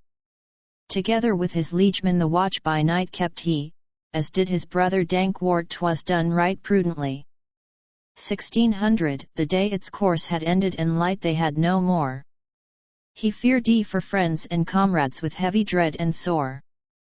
There rode throughout Bavaria beneath their shields they tracked and ere they long had ridden the heroes were attacked 1601 on both sides of the roadway behind them, coming fast, they heard the tramp of horse hoofs, too noisy in their haste. Then spake the gallant Dankwart, here will they fall on us. Now fasten on your helmets, 'twere wise to wait them thus. 1602 they halted on their journey, naught else was to be done. They saw how in the darkness the Polish bucklers shone, until at last would Hagen no longer brook delay. Who hunts us on the highway? To him must Gelfrat say. 1603 In this wise then the Margrave he of Bavaria spake, our foemen we are seeking, and now are on their track. I know not who hath slain me my ferryman this day, he was a skilful hero, and sorrow well I may. 1604 To him spake he of Tronje, and was that boatman thine? He would not take us over. The guilt thereof is mine, for then I slew the warrior, in sooth, there was good need, since at his hands I elsewise had got my death instead. 1605 I offered him for guerdon good gold and raiment fine to ferry us, O hero, unto this land of thine, which angered him so sorely that he at me a blow aimed with a sturdy barge pole. Then I grew fierce enow, 1606 and clutching at my broadsword, I paid him back again with blows that deeply wounded, so was the hero slain. Amends therefore I'll make thee, how thou thinkest good. Then fell the two to wrangle, both were of stubborn mood. 1607 Full well I knew, said Gelfrat, that when this way did ride Gunther and his retainers, much ill would us betide through Hagen, lord of Tronje. Not hence alive goes he, for my poor boatman's murder he must the forfeit be. 1608 Above their bucklers bent they their lances for the thrust, Sir Gelfrat and Sir Hagen, each at the other must. Then else, too, and Dankwart came riding gallantly, to try each other's mettle, the fight raged fiercely. 1609 How otherwise might heroes more featly try their strength? By a hard lance thrust smitten Hagen the bold, at length, from off his horse fell backwards, by Gelfrat's hand laid low his saddle bow was broken and downfall he must know. 1610 Among the yeomen's lances arose a clashing sound. Then up again rose Hagen, who, whilom on the ground from Gelfrat's blow, had fallen upon the meadow grass. His mood, methinks, to Gelfrat of sword ungentle was. 1611 Who held in charge their horses, that is to me unknown, the twain were now dismounted and on the sand stood down. Hagen, to wit, and Gelfrat, who at each other flew, the folk of either aided who of the combat knew.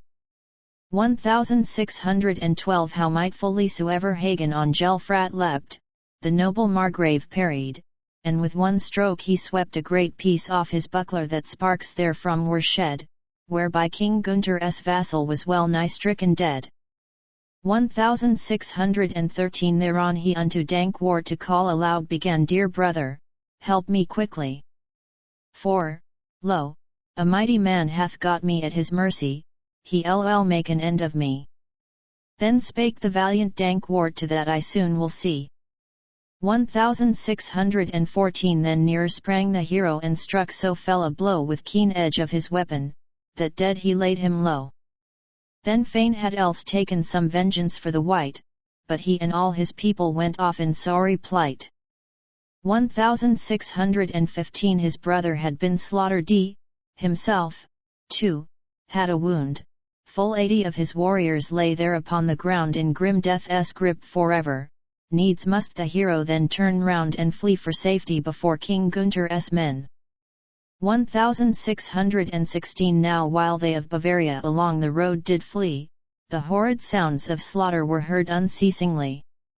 So did the men of Tronje after their foeman chase, who of defeat had dreamt not, too soon it came to pass. 1617 And while they still were fleeing, Dankwart the Thane called out upon the road, right quickly we ought to turn about and let them run at leisure, all wet they are with blood. Unto our friends return we, in sooth I deem it good. 1618 Now when they were returned to where the fight had been, spake Hagen, Lord of Tronje, ye heroes, be it seen what damage we have suffered and who to us is lost, by reason of this battle which Gelfrat's wrath hath cost. 1619 A loss of 4 they reckon these must they grieve for well. But fully they avenged were, for against them there fell of the Bavarian warriors 100 men and more, whereby the Tronians bucklers were dimmed and wet with gore. 1620 Just then a gleam of moonlight between the clouds did break. Now look ye well that no one, so to them Hagen spake, betray to my dear masters what we have done this day, let them until the morning free from all trouble stay. 1621 When they who had been fighting had now caught up the rest, with weariness the people were grievously distressed.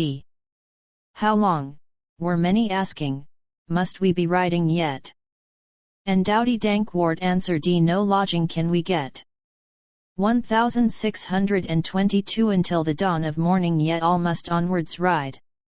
Folker the Quick, who all things did for the folk provide, bade someone ask the marshal where shall we go towards, that we may rest our horses and eke our well-loved lords?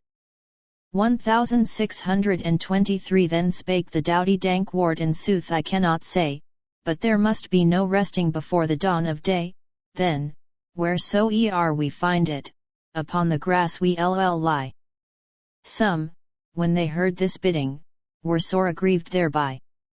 1624 So were they undiscovered by the warm blood stains red, until the sun uprising with his bright beams had shed the day dawn o'er the mountains, then first the king did see that they had fought. The hero spake to them wrathfully. 1625 How now? Ye have, friend Hagen, methinks but small regard for this my presence with you, seeing ye thus have dared to stain with blood your armor. Now who hath done this thing? 'Twas else, who set on us last night, he told the king. 1626 His ferryman The cause was that we were set upon, my brother came, and Gelfrat was by his hand fordone, then else fled before us, by direst need bested. 4 men we lost, 100 of them we left for dead. 1627 The place at which they rested I know not to declare, but all the country people ere long became aware that sons of noble Ut to court were on their way, and thus a hearty welcome at Passau soon had they. 1628 The Bishop Pilgrim, uncle of these high rulers 3, was in his heart well pleased his sister's sons to see, with such a host of warriors, thus come to his domain.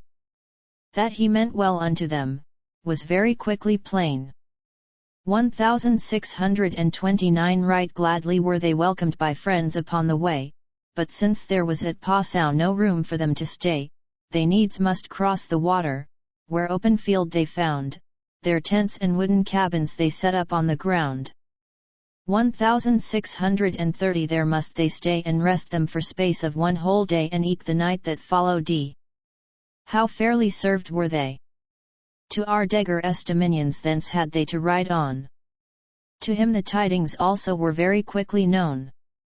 1631 When now the wayworn riders had taken needful rest, and nearer were approaching the country of their quest, they found upon the marches a knight who sleeping lay, from whom Hagen of Tronje a stout sword took away. 1632 Eckwart the name was of that same warrior good, much grief had he thereover, and sorry was his mood that he had lost the weapon through heroes passing there. Ill watched found they the borders of Margrave Ardegger. 1633 Woe-es me for this dishonour, thereon said Eckwart, this journey of Burgundians I rue with all my heart. Since ever I lost Siegfried, my luck hath all been gone. Alack, the day, Lord Ardegger, what ill to thee I've done. 1634 Now Hagen heard right plainly the noble warrior's woe. His sword again he gave him and 6 red armlets, 2. Take these as pledge, O hero, that thou my friend wilt be, good knight thou art, though lonely thou slepst upon the lea. 1635 God for thy rings requite thee, said Eckwart thereto, thy journey into Hun's land yet sorely do I rue. Thou tookest the life of Siegfried, here art thou held in hate. To guard thyself be careful in good faith read I that. 1636 Now God alone must keep us. Hagen for answer gave. In truth no greater trouble these warriors now have than that, for kings and liegemen, on lodgings we may light, where we in this same country may lay our heads tonight. 1637 The horses have been ruined by roads so far about, thus spake the warrior Hagen, our stores are all run out, none can be had for money, a worthy host we need, who ere this day is ended will kindly give us bread. 1638 Spake Eckwart in answer a host to you I'll show and such a one neer bade you into his house to go, in any land whatever, as ye may meet with here if yet, good thanes are willing to visit Ardegger.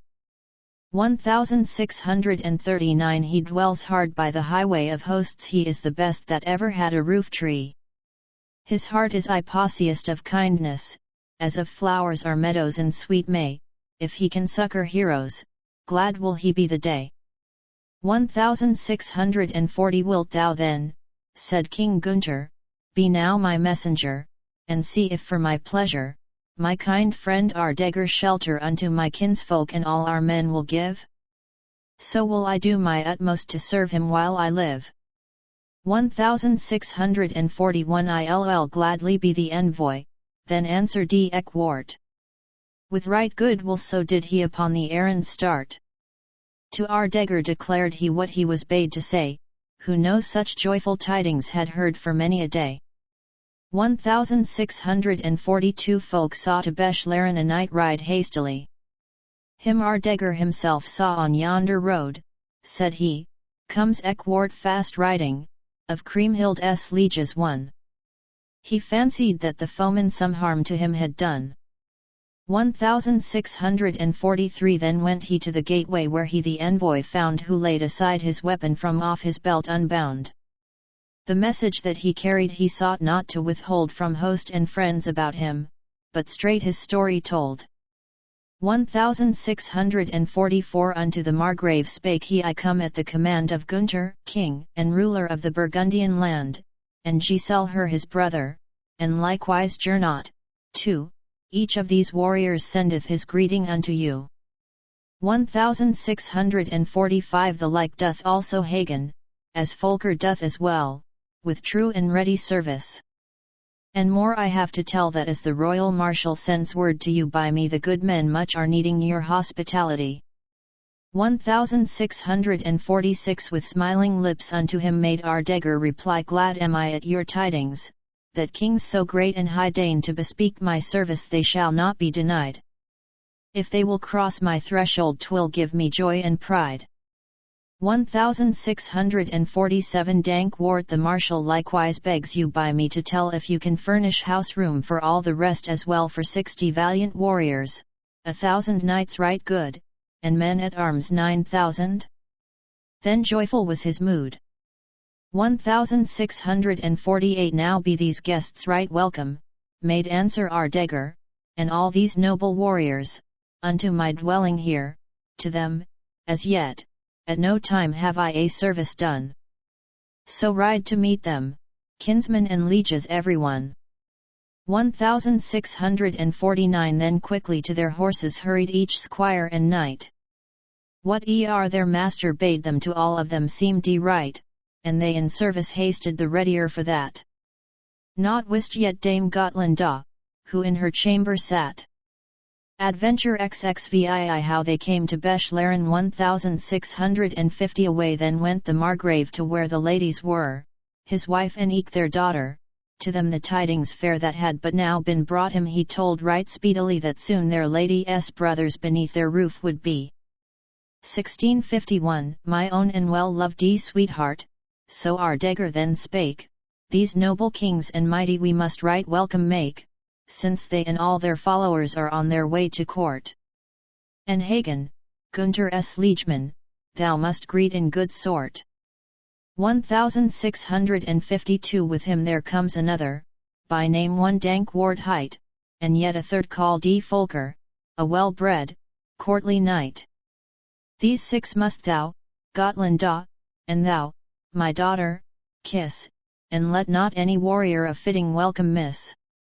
1653 This promised both the ladies and did themselves prepare, and sought from out their coffers for raiment rich to wear, that they to meet the warriors in fit attire might go. Amidst the comely damsels there was a great to-do. 1654 Of painted women's faces one found there few enough. They wore upon their foreheads bright bands of golden stuff, like costly chaplets fashioned that thus their lovely hair the wind should not dishevel 'tis truth that I declare. 1655 Now let us leave the ladies in all this business. Across the open country all eager was the press of Ardegger's retainers to where the princes stayed, within the Margrave's county right welcome were they made.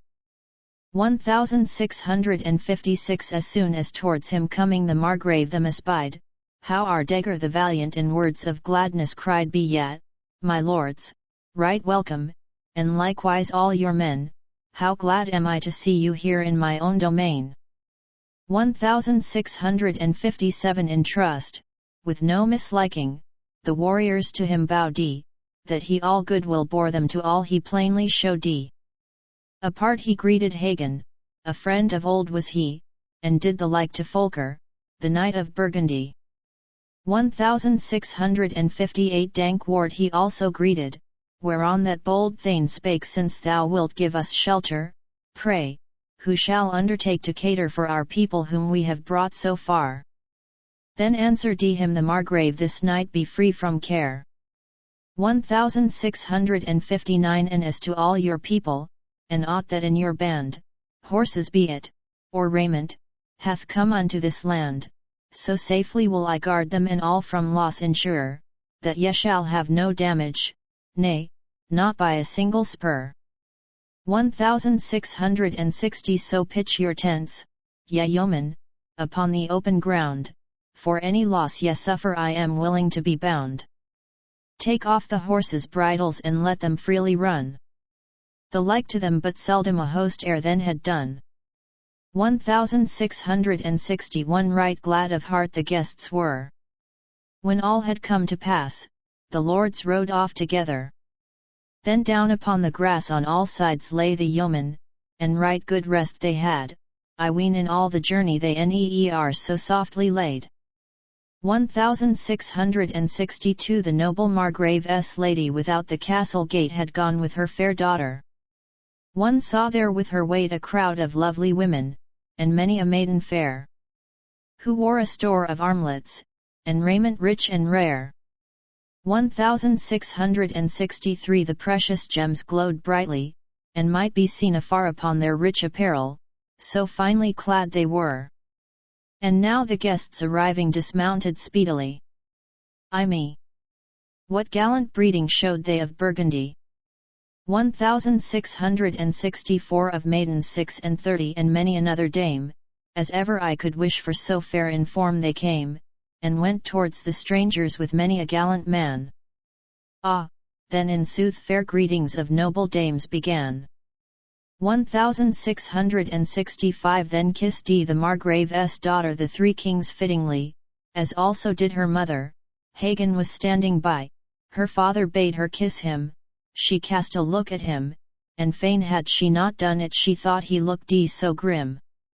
1666 Yet straightway must she do it, since so the master said, her cheeks were changed in colour to mingled white and red.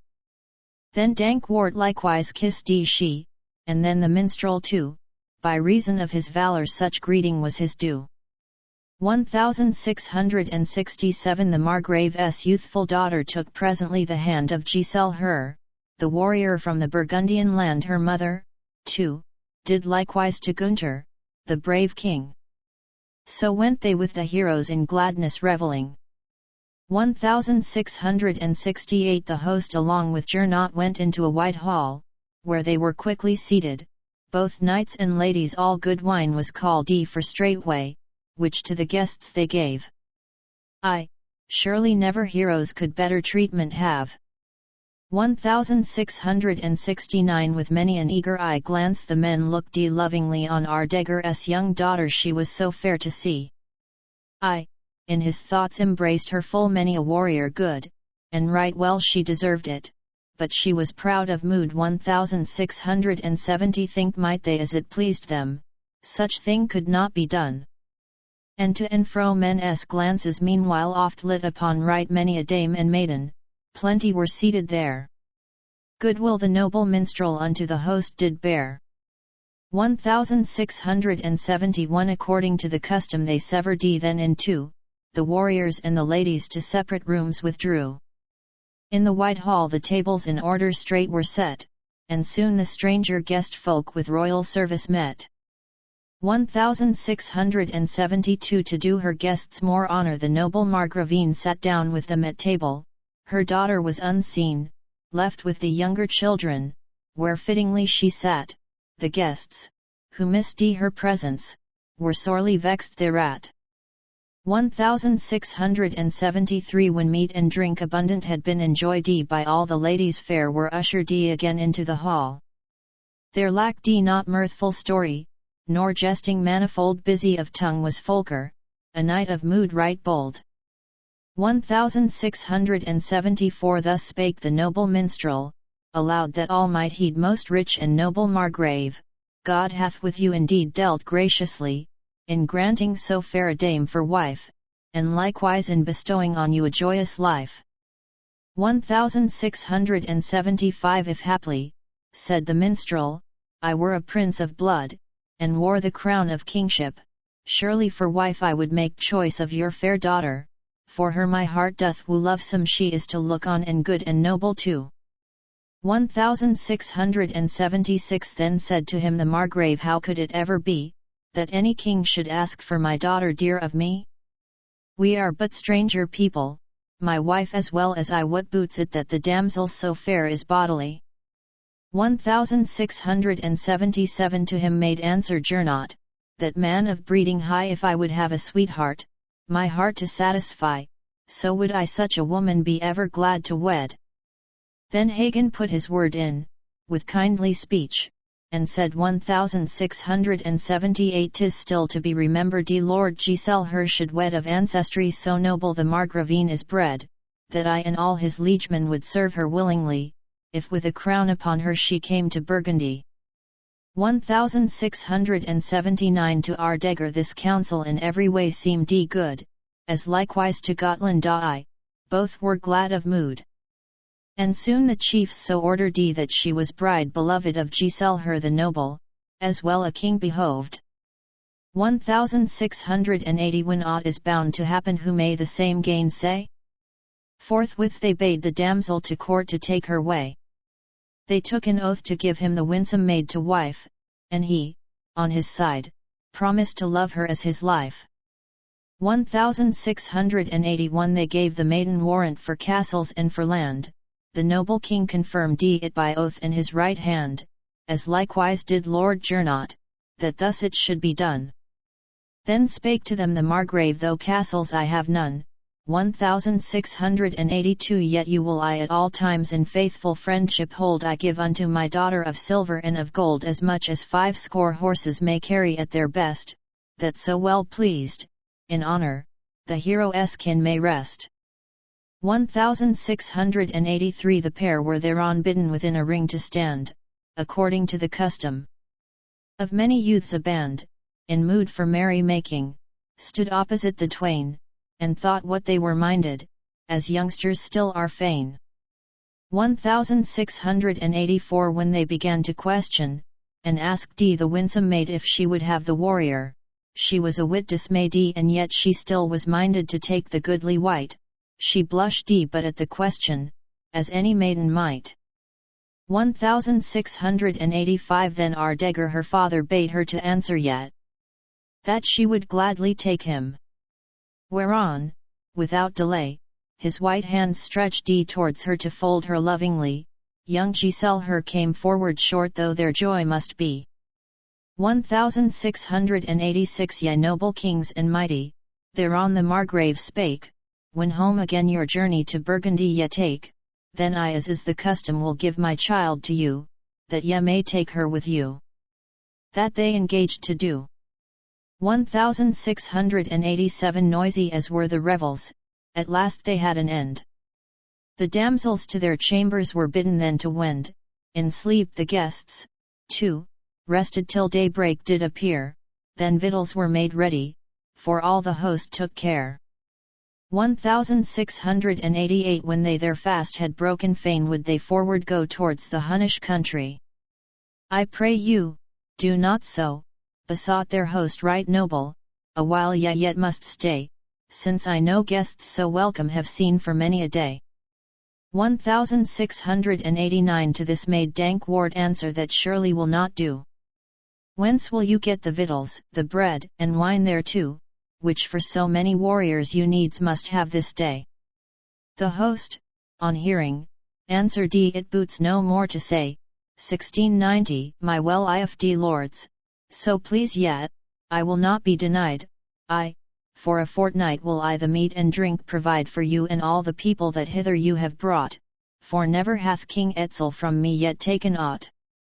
1691 How they sought to help it, needs must they there abide until the 4th day's dawning then did a thing betide, done of the master's bounty, and noised far and near on every guest bestowed he a horse and wearing gear.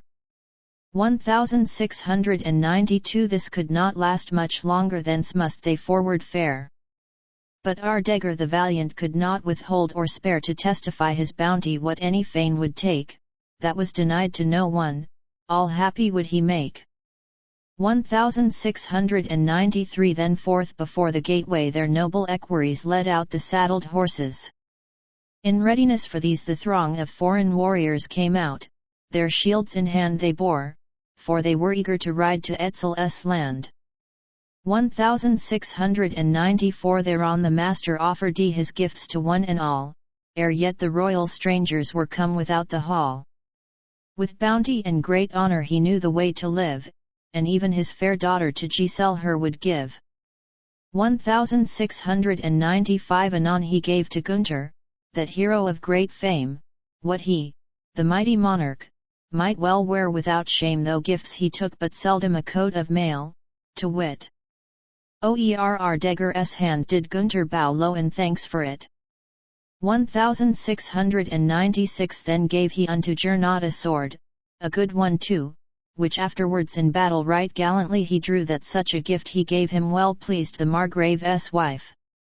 'Twas doomed to cost, soon after, good Ardegger his life. 1697 Gotland offered Hagen, as courteous custom bade, some tokens of her kindness, since such the king had had, lest he without her aidance should on his road be sped unto the royal revels, but this he soon gainsaid. 1698 Of all the things that ever I saw, so Hagen spake, not one have I more envy hence as my own to take, than yonder shield that hanging upon the wall I see that would I gladly carry to Etzel's land with me. 1699 The Margravine no sooner had heard what Hagen said, than bygone woes were wakened and tears she needs must shed. Upon the death of Nudung she sorrowfully thought, how Whitage had slain him thus grief upon her wrought. 1700 She spake unto the warrior I'll give the shield to thee, but would to God in heaven that still of were he who on his arm once bare it. In fight he was laid low, and I bewail him hence comes, poor me, my woe. 1701 Then from her seat uprose she, the noble Margravine, and so, the buckler grasping her snow-white hands between, the dame to Hagen bore it, and he thereof took hold. It was a gift of honour unto that warrior bold. 1702 A case of Polish leather upon its surface lay, a better shield and brighter neer shone in light of day, with noble gems bestud. Had any wanted it to buy, perchance its value 1,000 marks had quit. 1703 Then, by command of Hagen, they bore the shield away. And now to court did Dankwart begin to wend his way. On him the Margrave's daughter apparel rich bestowed, in which ere long in Hun's land right gloriously he rode. 1704 Now all these friendly tokens they were endowed withal, into the hands of any had never come at all, save by the master's bounty, offered with such good will. Such foes ere long became they that him they needs must kill. 1705 Then did the ready Folker, his fiddle in his hand, with courtly mien approaching before Gotland stand. Sweet tunes for her he fiddled, and sang his roundelay, thus would he from Beclaren take leave to ride away. 1706 The Margravine then bade men to her a chest to bear, of kindly gifts and bounty ye now again must hear.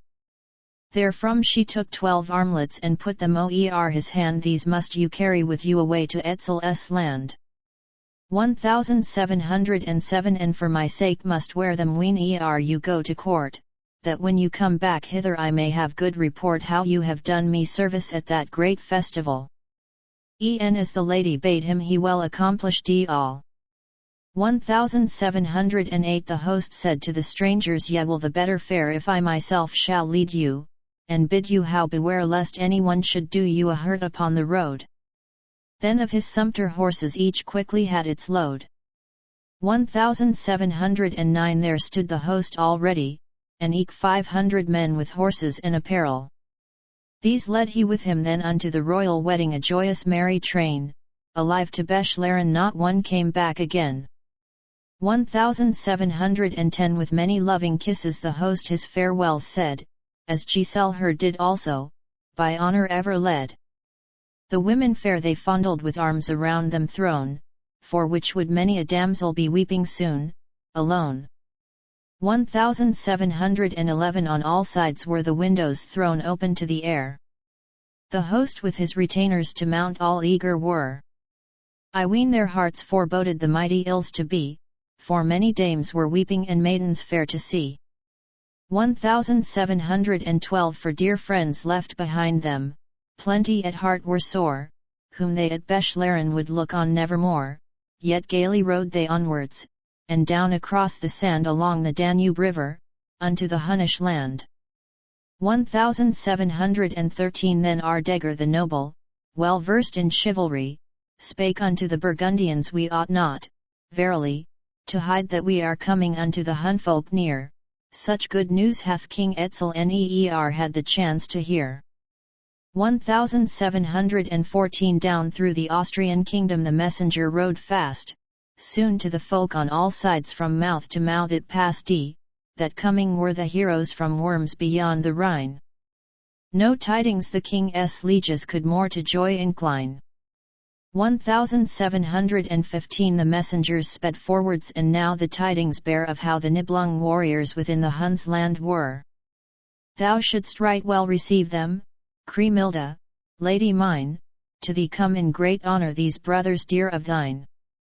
1716 Meanwhile, as Dame Kriemhilde beside a window sill stood watching for her kinsmen as friends for others will, lo, from her father's country there saw she many a man. The king, who heard the tidings, to laugh for glee began. 1717 Now joy of all who love me be mine. Kriemhilde said, for hither come my kinsmen with many a shield new made, and many a bright steel hauberk. Who would have gold of me, let him my wrongs remember, my friend he shall be. Adventure XXVII How the Burgundians came to Etzel's stronghold 1718 As soon as the Burgundians were come to Hunnish land, of Bern to a chieftain heard it the aged Hildebrand. Unto his lord he told it, to him 'twas all unmeet, yet bade he them with kindness the valiant knights to greet. 1719 The ready Wolfhart bade them to bring the horses out. Then rode along with Dietrich full many a warrior stout, as towards the open country to welcome them he went. There had they pitched already full many a noble tent. 1720 When Hagen, lord of Tronje, them from afar espied, unto his masters turning, in courteous words he cried, Now, please yet, gallant warriors, dismount on to your feet, and them whom you would welcome go forth yourselves to meet. 1721 The company that cometh is right well known to me, they are the doughty warriors from Amelung country, and he of Bern doth lead them, they are of courage high. 'Twere better not to flout them when folk to serve yet try. 1722 Then down from horse alighted, as was indeed but right, all they who came with Dietrich, full many a squire and knight. They walked towards the strangers, where they the chiefs could see, and courteously greeted the men of Burgundy. 1723 When noble Dietrich saw them their way towards him make, perchance ye fain would hearken to what the warriors spake unto the sons of Ut. Their journey grieved him sore, the truth, he thought, Sir Ardegger had known and told before. 1724 Be welcome, sirs, right welcome, Gunther and Giselle her, and Gernot, too, and Hagen, and, not the less, Folker and Swift and ready Dankwart. Have ye not understood that oer her Nibelung hero Kriemhilde yet doth brood? 1725 Then let her brood for ever.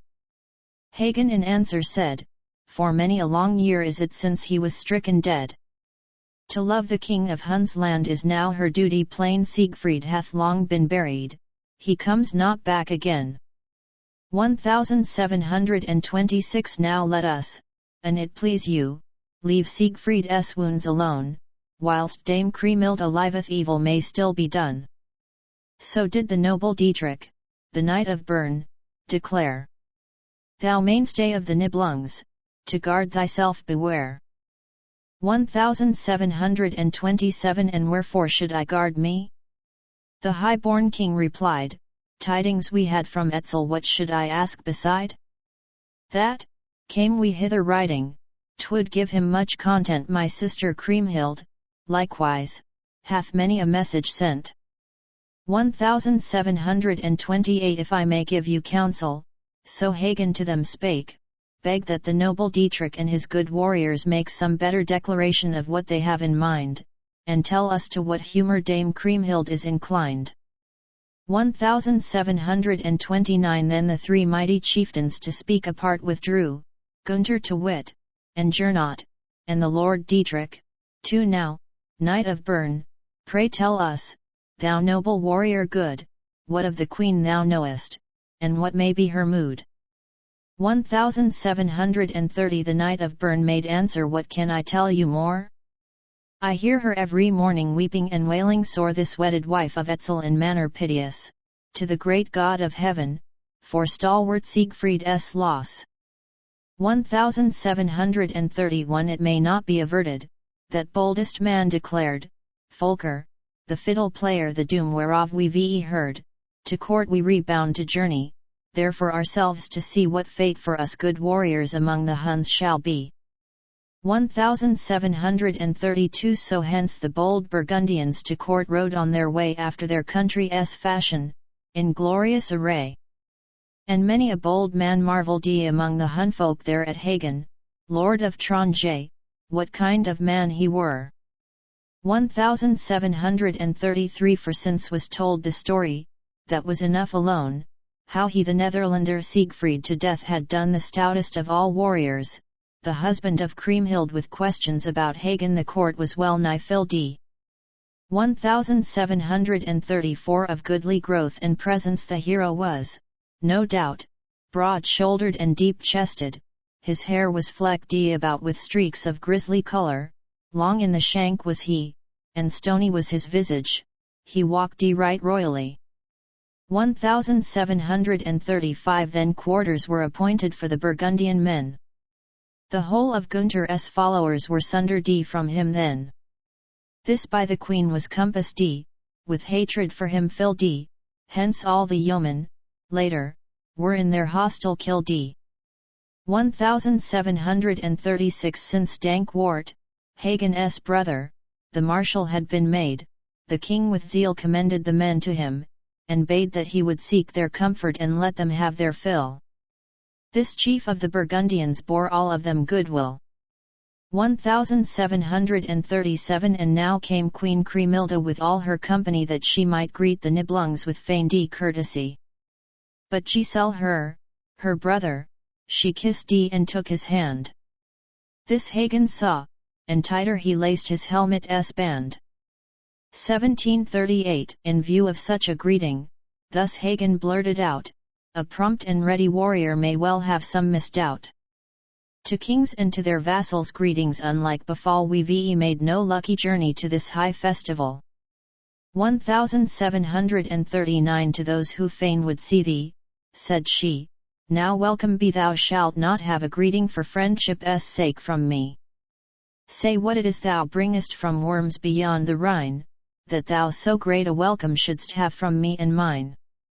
1740 If I had heard the tidings, so Hagen spake again, that you for gifts were looking at hands of every thane, had I myself been wealthy I would have twice bethought or ever to this country my gifts for you I brought. 1741 'Tis rather you, who tidings to me should give to wit, the Nibelungen treasure, what have ye done with it? It was mine own possession, and that right well you knew 'twas this ye should have brought me to Etzel's land with you.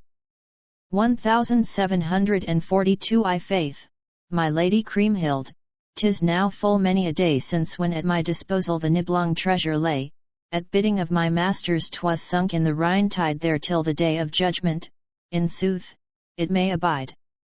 1743 Then spake the queen in answer 'tis even as I thought. Right little of it have you for me to this land brought, although 'twas mine, and whilom within my power it lay, since when I spent there over full many a dreary day. 1744 The devil a bit I bring you. Sir Hagen fell to swear I have my shield to carry, and that's enough to bear, together with my mail coat, my helm's a trifling thing, my sword I have in hand though, so not for you I bring. 1745 Thereon the queen spake loudly unto those warriors all let no man any weapon carry into the hall, give them to me, ye heroes, I'll keep them safe for you. Nay, by my troth, cried Hagen, that will we never do. 1746 I covet not the honour, gentle princess, and fair, that thou unto the hostile my shield thyself shouldst bear. Nor other of my weapons thou hast a queen become, so taught me not my father, I will be chamber groom. 1747 O woe on all my sorrow! Kriemhilda loudly said, how is it that my brother and Hagen are afraid to leave their shields in keeping? They have been warned I see, and knew I who had done it, I'd give him death for fee. 1748 Thereon Lord Dietrich answered and said to her in scorn 'twas I that took upon me these noble kings to warn, and Hagen warned I likewise, the brave Burgundian. Come on, thou devil's daughter, do me the worst you can. 1749 Ashamed and sore confounded at this was Etzel's wife for bitterly with Dietrich she feared to be at strife. She found no word to answer, but went away in haste, whilst but a few sharp glances upon her foes she cast.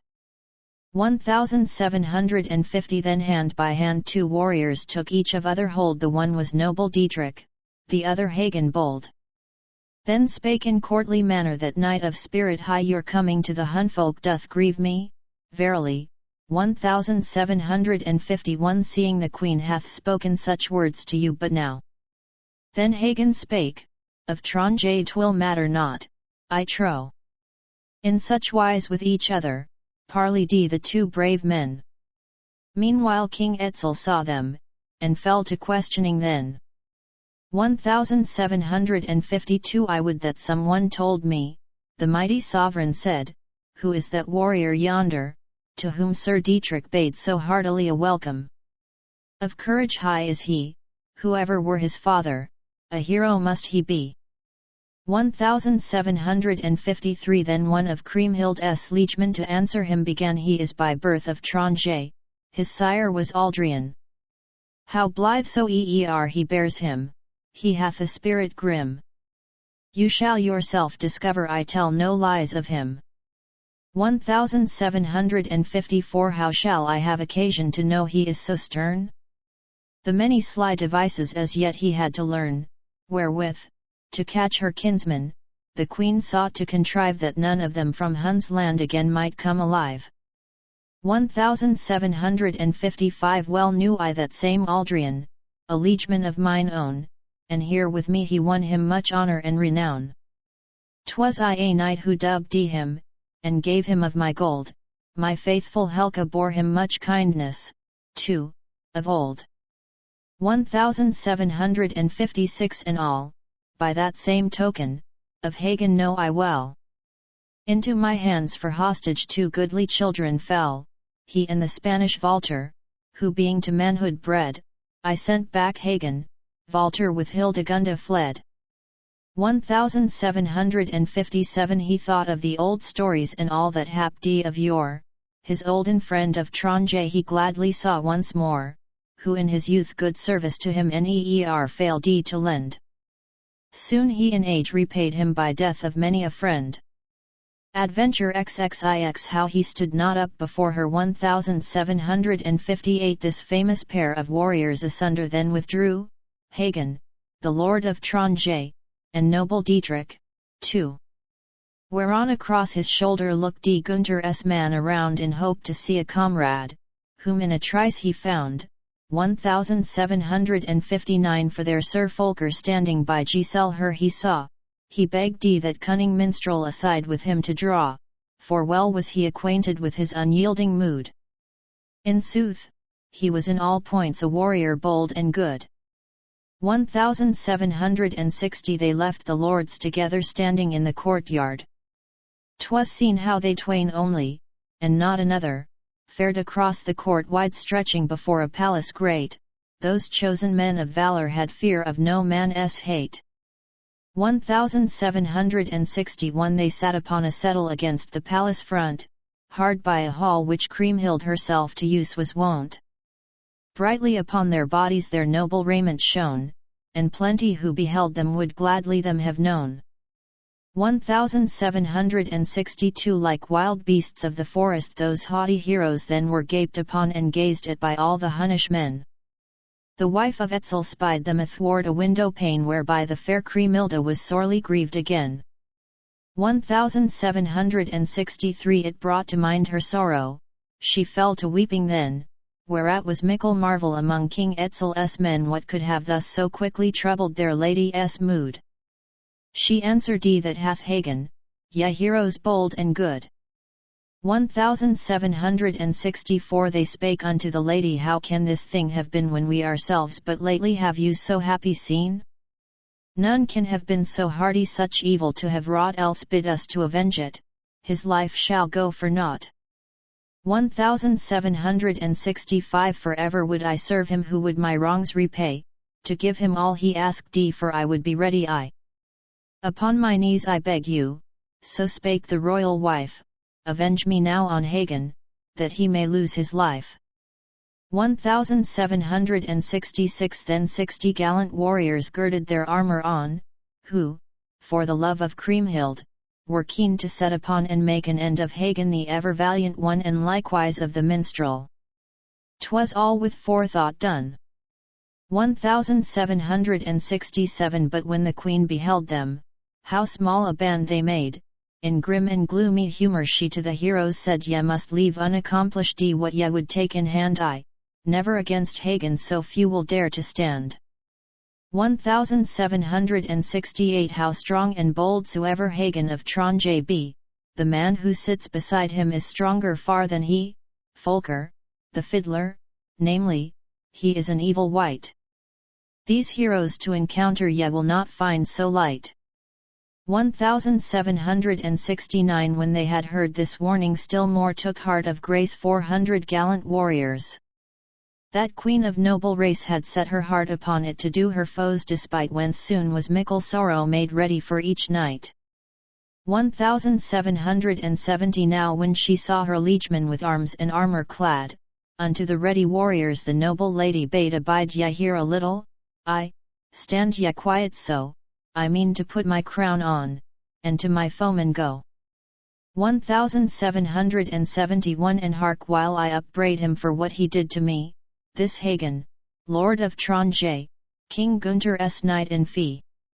So arrogant I know him, he'll give me not the lie, and eke care I as little what he shall get thereby. 1772 Then looked the fiddle player, the minstrel bold, and lo, he saw the noble lady along a stairway go, that led down from the palace.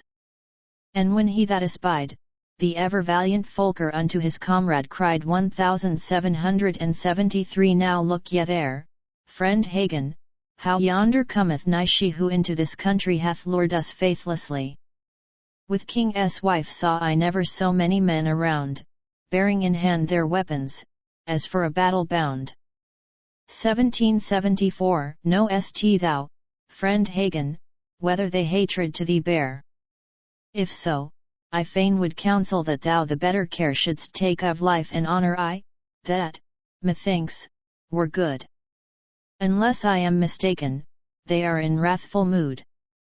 1775 And some there are among them so exceeding broad of breast that who would rest in surety hath little time to waste. I ween, beneath their clothing, their hauberks bright they wear, but whom therewith they threaten I no wise can declare. 1776 Then spake in mood of anger Hagen, the valiant one for me, right well I know it, the whole of this is done that thus their unsheathed weapons they carry in the hand, yet will I, notwithstanding, ride to Burgundian land. 1777 Now say if thou, friend Folker, thine aid to me wilt lend, if so be Kriemhild's liegemen to fight with me intend? That let me hear you promise, as I am dear to you, and evermore I'll answer to you with service true.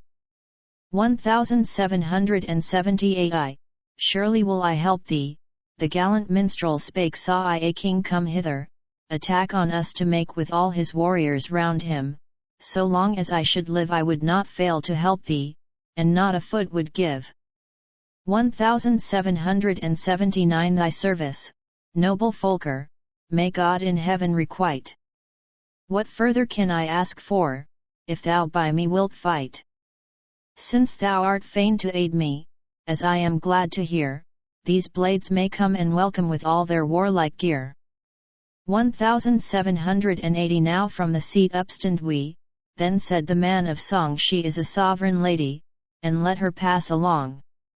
Let us that honour pay her, she is of noble birth, thereby our own condition shall seem of greater worth. 1781 For love of me, I pray thee, do it not, Hagen spake lest otherwise these warriors perchance the deed mistake and think that I had risen, through fear, upon my feet. For such as her and her kind I'll never leave my seat. 1782 For both of us 'twere better, methinks, to let it be. Why should I do her honour who bears such hate to me?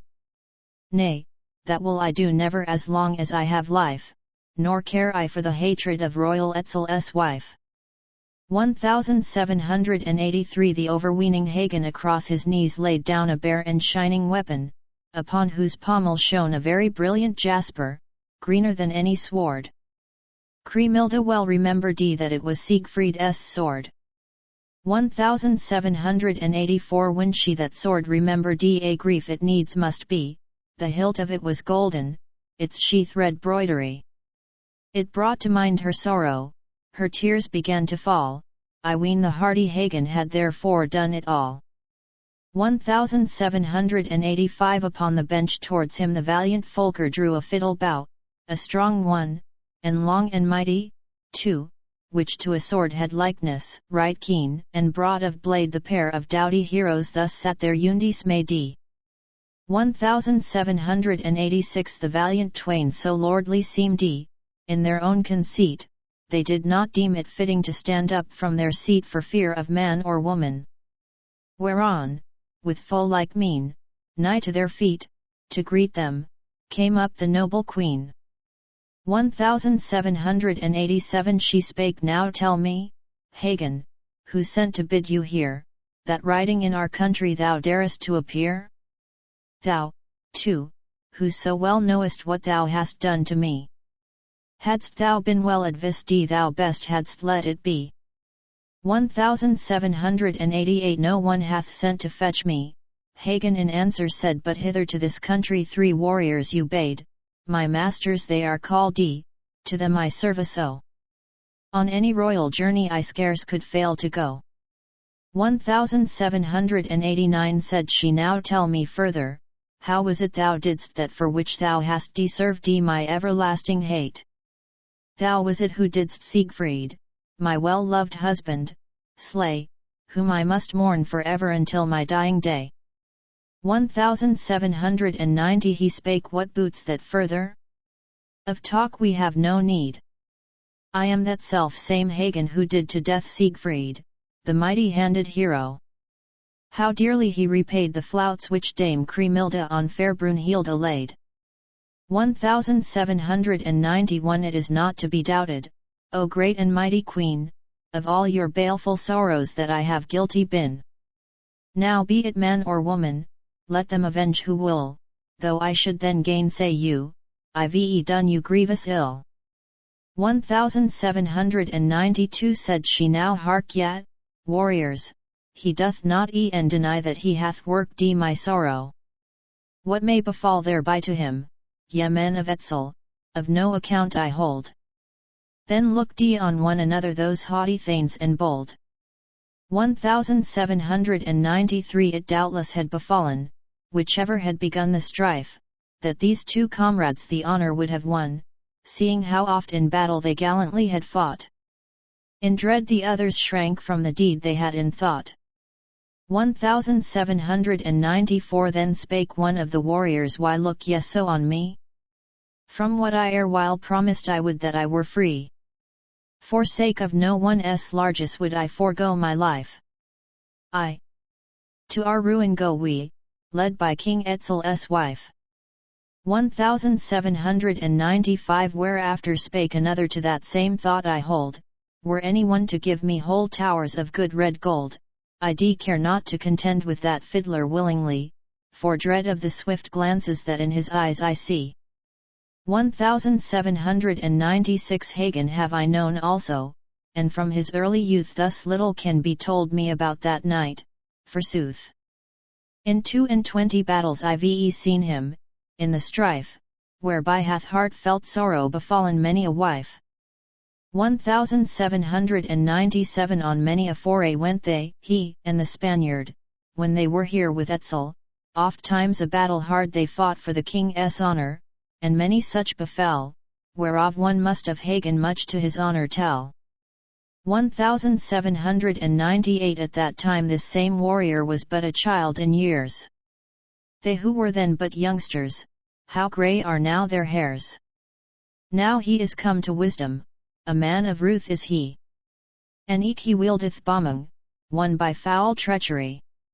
1799 With that the thing was settled that none should strike a blow, whereby the queen was stricken unto the heart with woe.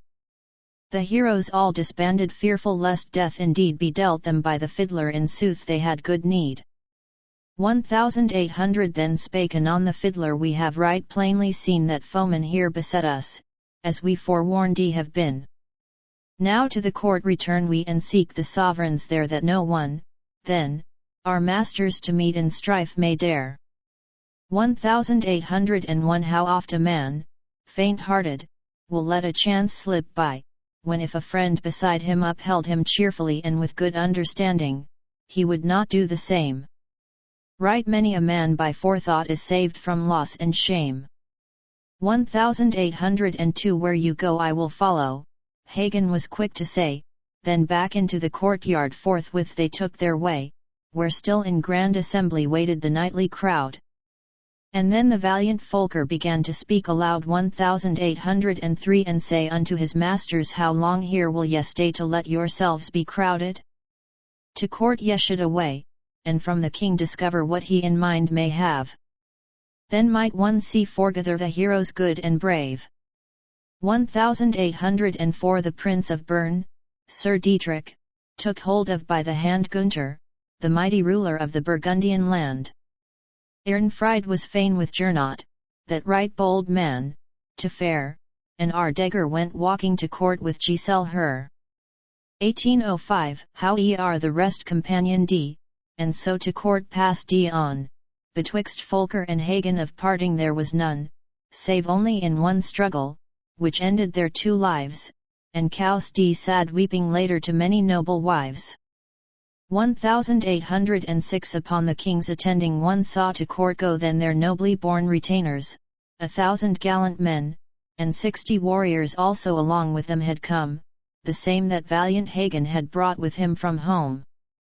1807 And Hayward eke and Eyring, a pair of chosen worth, by one another walking, went with the sovereigns forth.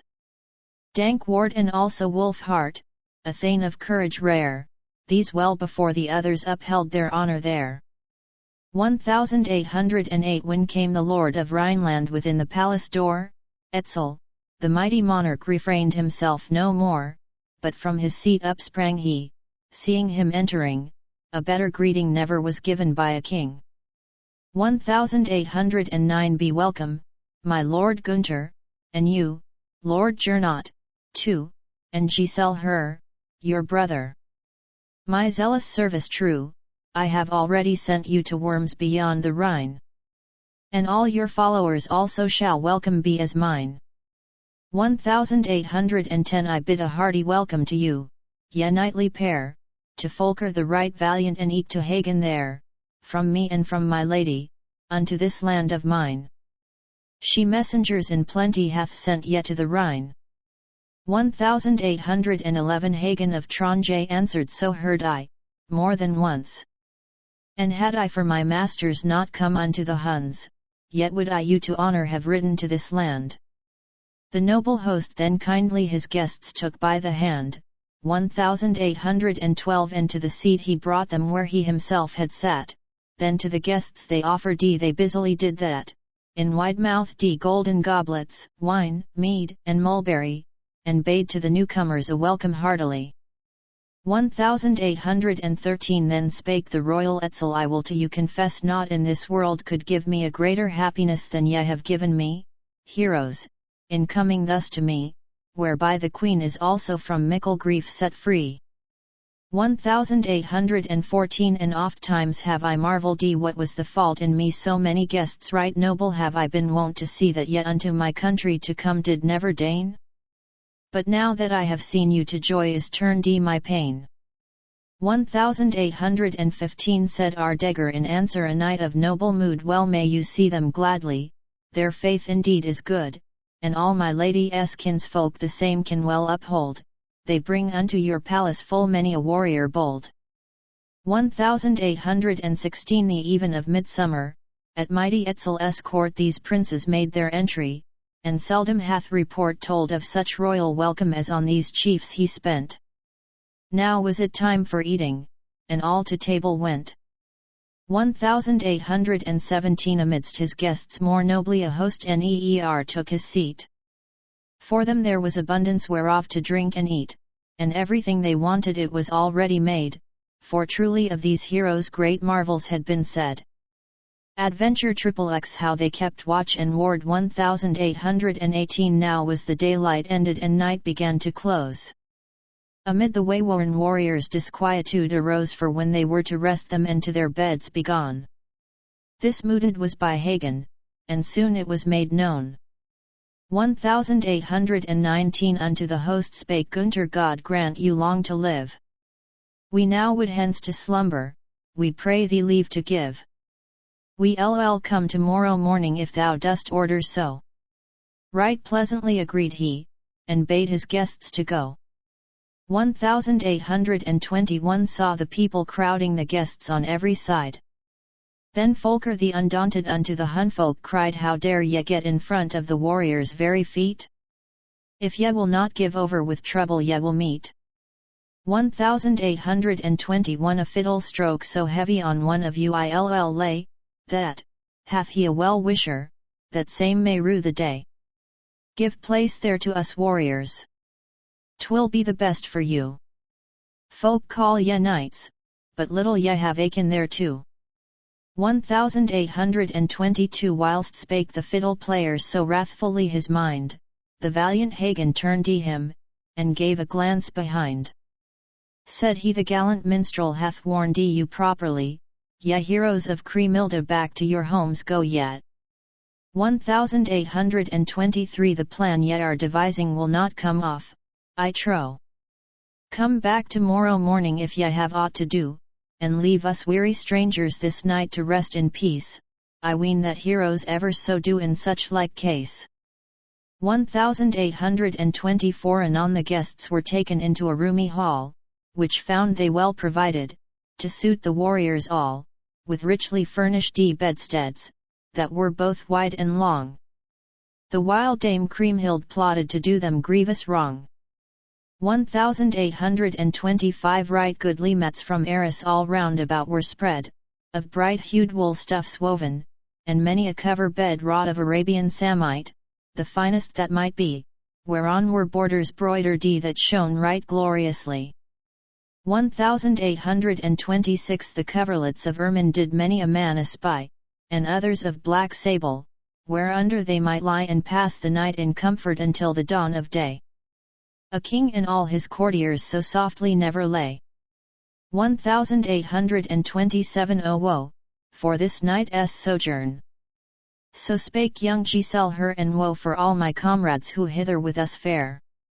Howbeit that my sisters so kind a bidding gave, by cause of her, I fear me, we all our deaths shall have. 1828 Now let your mind be easy, Hagen the Thane answered, I will from now till morning myself keep watch and ward, and well I swear to guard you until the break of day. Till then be all untroubled, then, save himself who may. 1829 Then bowed they all before him and gave him thanks therefore, and to their beds betook them, nor was it long before laid down in rest and slumber was every goodly man. To don his arms the hero Hagen the bold began. 1830 Then up and spake the minstrel, Folker the gallant Thane, if thou dost not disdain it, then, Hagen, I am fain tonight to keep guard with thee, until the morning break. Right heartily the hero his thanks to Folker spake. 1831 Now God in heaven reward you, Folker, my comrade true. To none in all my troubles save only unto you would I for aidance turn me, if need should befall. One day I will repay you, if death do not forestall. 1832 Then in their shining raiment they twain their bodies clad, and each of them his buckler upon his forearm had. They went without the castle to stand the gateway by, and there the guests they guarded, 'twas done right faithfully. 1833 Folker the ever ready then from his arm unbraced his shield, it was a good one which gainst the wall he placed. Back to the hall he hastened, and there his fiddle seized, and as became a hero, his friends therewith he pleased. 1834 Beneath the doorway sat he upon a seat of stone, a braver fiddle player in sooth had ne'er been known. With such sweet-sounding music upon the strings he played, that all the high-born strangers their thanks to Folker paid. 1835 The sweet clang of his viol made all the house resound. His strength and skill together right excellent were found. More softly and more sweetly to fiddle he began, and lulled upon their couches full many a troubled man. 1836 And when they all were sleeping, and he thereof was sure, the Thane took up his buckler upon his arm once more, and went outside the chamber before the tower to stand, to guard the sleeping strangers against Kriemhilde's band. 1837. When halfway spent the night was, or earlier it might be, the gallant Folker, watching, a shining helm could see far off amid the darkness. 'Twas one of Kriemhilde's men, who all to do a mischief unto the guests were fain.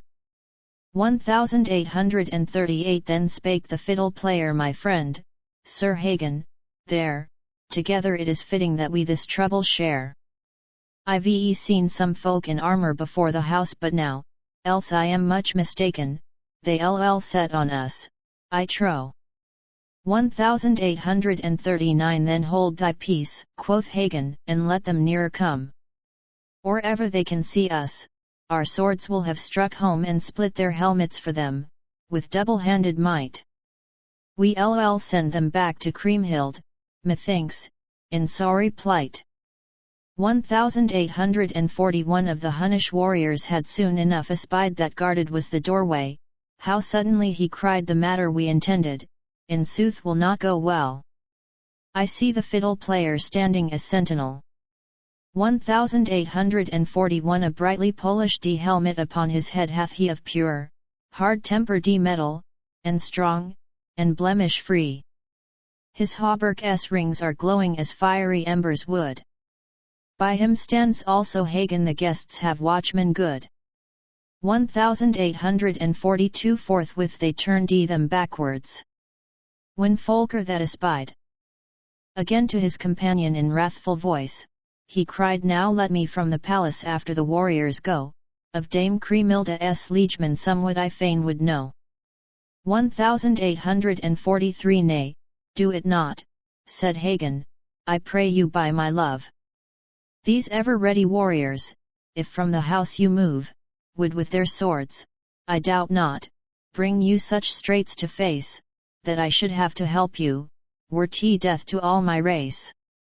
1844. For whilst we two together are busy in the fray, some 2 or 4 among them will to the house away, and quickly force an entrance, and some foul mischief do unto our sleeping comrades, which we shall ever rue.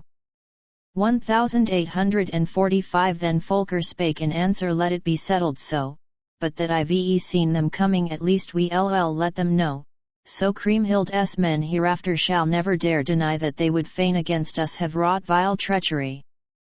1846. With that, towards them Folker sent forth a lusty shout, ye nimble knights, in armour why go ye thus about? Ye warriors of Kriemhilde, if ye on foray ride, myself and my companion ye should have at your side. 1847. No word there came in answer. Then wrathful waxed his mood, fie on ye, skulking rascals! Shouted the hero good, would ye have caught us sleeping, and murdered every one? So foul a deed on heroes hath never yet been done. 1848. Unto the Queen right truly was told how lucklessly her messengers had prospered. Good cause for grief had she. Then otherwise contrived she, so cruel was her mood, by which ere long to perish were heroes bold and good. Adventure XXXI. How they went to church. 1849. So cold I feel my armour, quoth Folker presently, methinks the night is wearing and soon will ended be, I mark that by the breezes, 'twill very soon be day. Then many a man awoke they who still in slumber lay. 1850. The morning light broke over the guests within the hall. Hagen began on all sides the warriors to call, to know if to the minster to matins they would fare. Meanwhile, in Christian fashion, the bells were chiming clear. 1851. So diverse was the chanting, thereby 'twas plain to see that Christians and heathens were not in unity. And yet the men of Gunter to church would go withal, they from their beds together had risen one and all.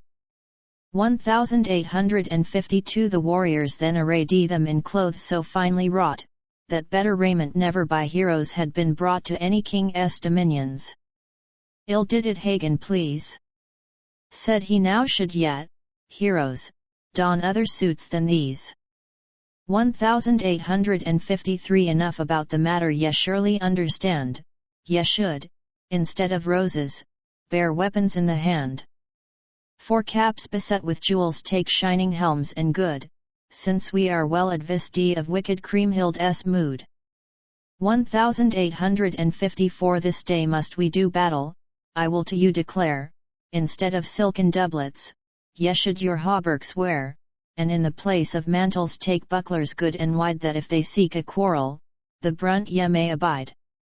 1855 My well-beloved masters, your friends, and kinsmen too, go now unto the minster, that should ye gladly do and pray to God Almighty in your distress and need, for know now, of a surety, that death is nigh indeed.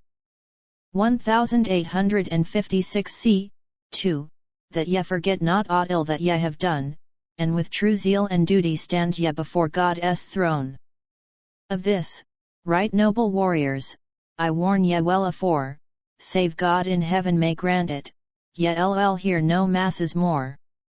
1857 They went unto the minster, the princes with their men. But in the hallowed precincts bold Hagen spake again and bade them halt, lest any should leave the company, none know it what the Hunfolk to us may do, said he. 1858 My friends, set down your bucklers upright before your feet, and answer ye to any who may unkindly greet with deep and deadly sword stroke. Hark yet, to Hagen's rede, so will ye find it worthy to serve you in your need. 1859 With that Hagen and Folker, the twain together, went in front of the great minster.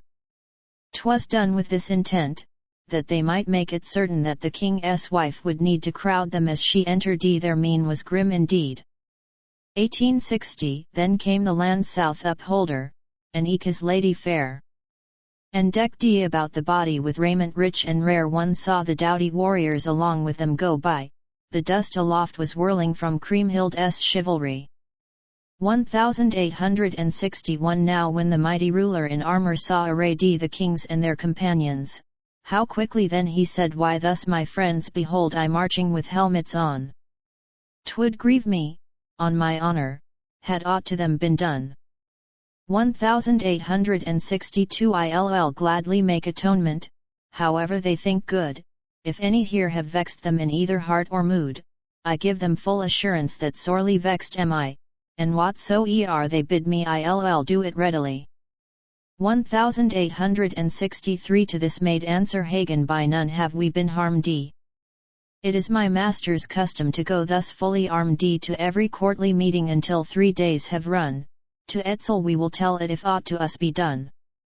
1864 This answer made by Hagen Kriemhilda heard right well. How hatefully upon him her sidelong glances fell! Yet would she not more frankly her country's customs own, though they to her a long time in Burgundy were known. 1865 Yet though her hate towards him so cruel was and fell, if any one to Etzel the truth had dared to tell, he doubtless had prevented what came to pass ere long, but none of them would tell it, her mastery was so strong. 1866 Then with the queen advancing there came a mighty band, but this same pair of warriors deigned not to take their stand 2 handbreadths further backward, which made the Hunfolk wroth. They must press and jostle with those bold heroes both. 1867 The chamberlains of Etzel were ill content at this, and would upon the warriors have somewhat wrought amiss, if they had dared to do it the king's high grace before. There was a mighty jostling, but so far nothing more. 1868 When service now was ended and they would thence be gone, all suddenly on horseback appeared full many a Hun, and many a beauteous lady was with Kriemhilda seen. Full 7,000 warriors came riding with the queen. 1869 Kriemhilda with her ladies within the window sat along with royal Etzel, well pleased was he thereat. Fain would they see the justing those doughty heroes show. In the lists before them what warriors strange there rode. 1870 And thither had the marshal, the right brave Dankwart, too, come with his squires attending his lord's own retinue with him, too, he had taken from the Burgundian land. The steeds for the bold Nibelungs well saddled were at hand. 1871 When they their steeds had mounted, the kings and every man forthwith the stalwart Folker to counsel them began, that all should tilt together after their country's mode, in course of which, thereafter, the chiefs right nobly rode. 1872 For what the hero counselled they did not underrate. The crowding and the shouting were both exceeding great. Within the wide enclosure was gathered many a man, then Etzel and Kriemhilde to gaze thereon began. 1873 600 knights together upon the field appeared, the warriors of Dietrich, coming the guests toward. They thought with the Burgundians some knightly sport to try, and would, had he allowed it, have done it readily. 1874 I me. What goodly warriors forthwith towards them made. But when to the Lord Dietrich the news thereof was said, with Gunther's men forbade he that any sport should be. He feared for his retainers, and surely need had he. 1875 When they of Bern passed onward, and from the place had gone, the men from Bechlaren, of Ardegger came on.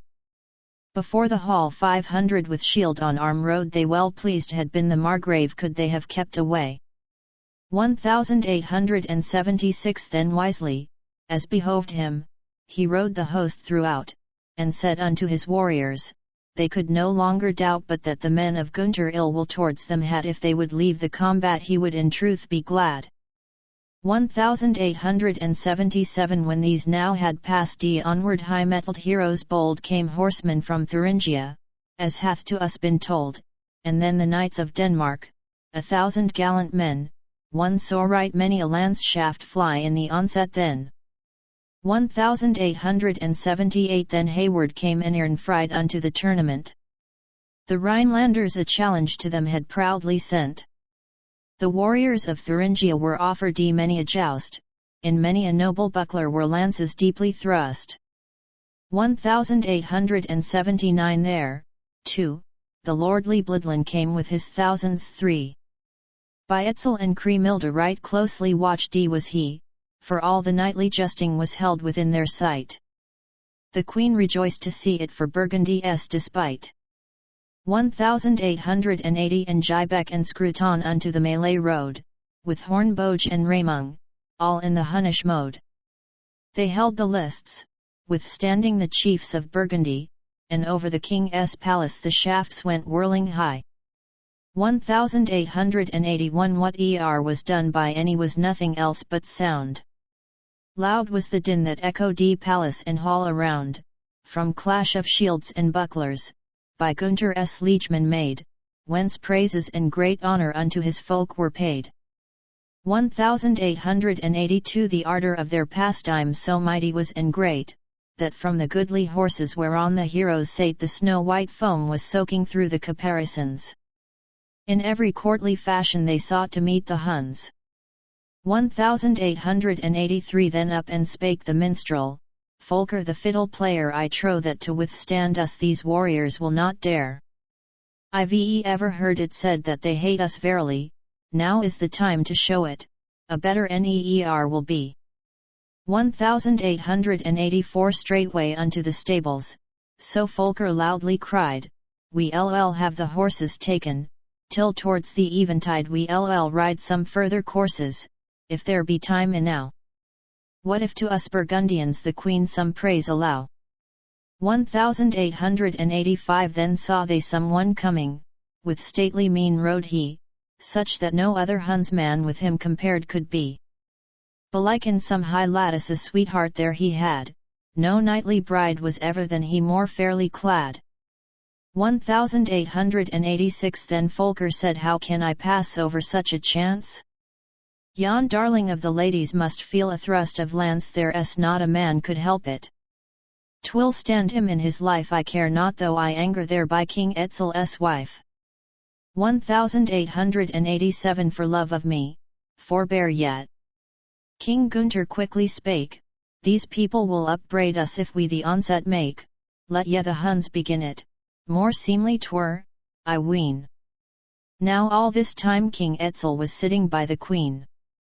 1888 Ill make the hubbub greater, quoth Hagen, in his turn, we needs must let the ladies and these same champions learn how we can sit our horses, 'twill be good sport withal, though little praise to any of Gunther's men befall.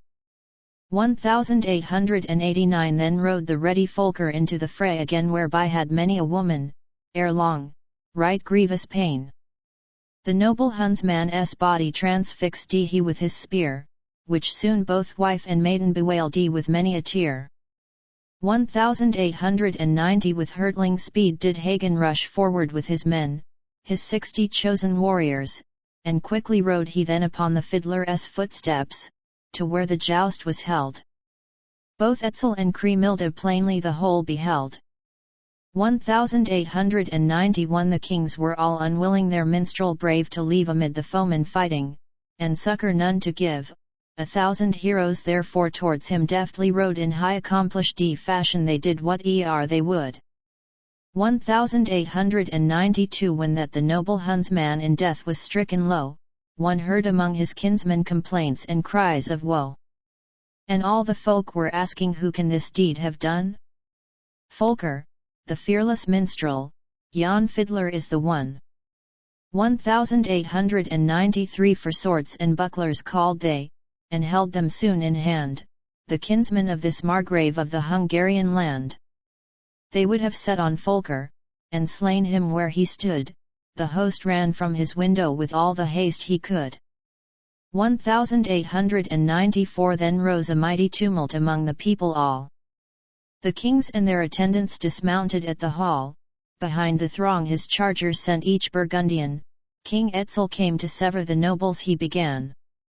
1895 From one of the Hun's kinsmen, who chanced by him to stand, he seized a deadly weapon, and wrenched it from his hand, then drave the people backwards, for very wroth was he how vain unto these warriors had been my courtesy. 1896 If ye had slain the minstrel before my very face, so spake to them King Etzel, that were a foul disgrace.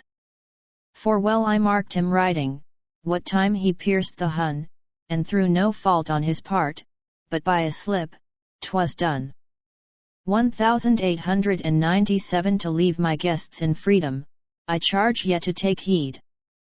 So gave he them safe conduct, then led they every steed unto the hostile stables, and many squires they had right diligent in service, who did what they bade. 1898 The host into the palace took with his friends his way. No wrath in any of them would he allow to stay. The tables were made ready, the water was brought in, yet bitter foes in plenty had they from the Rhine.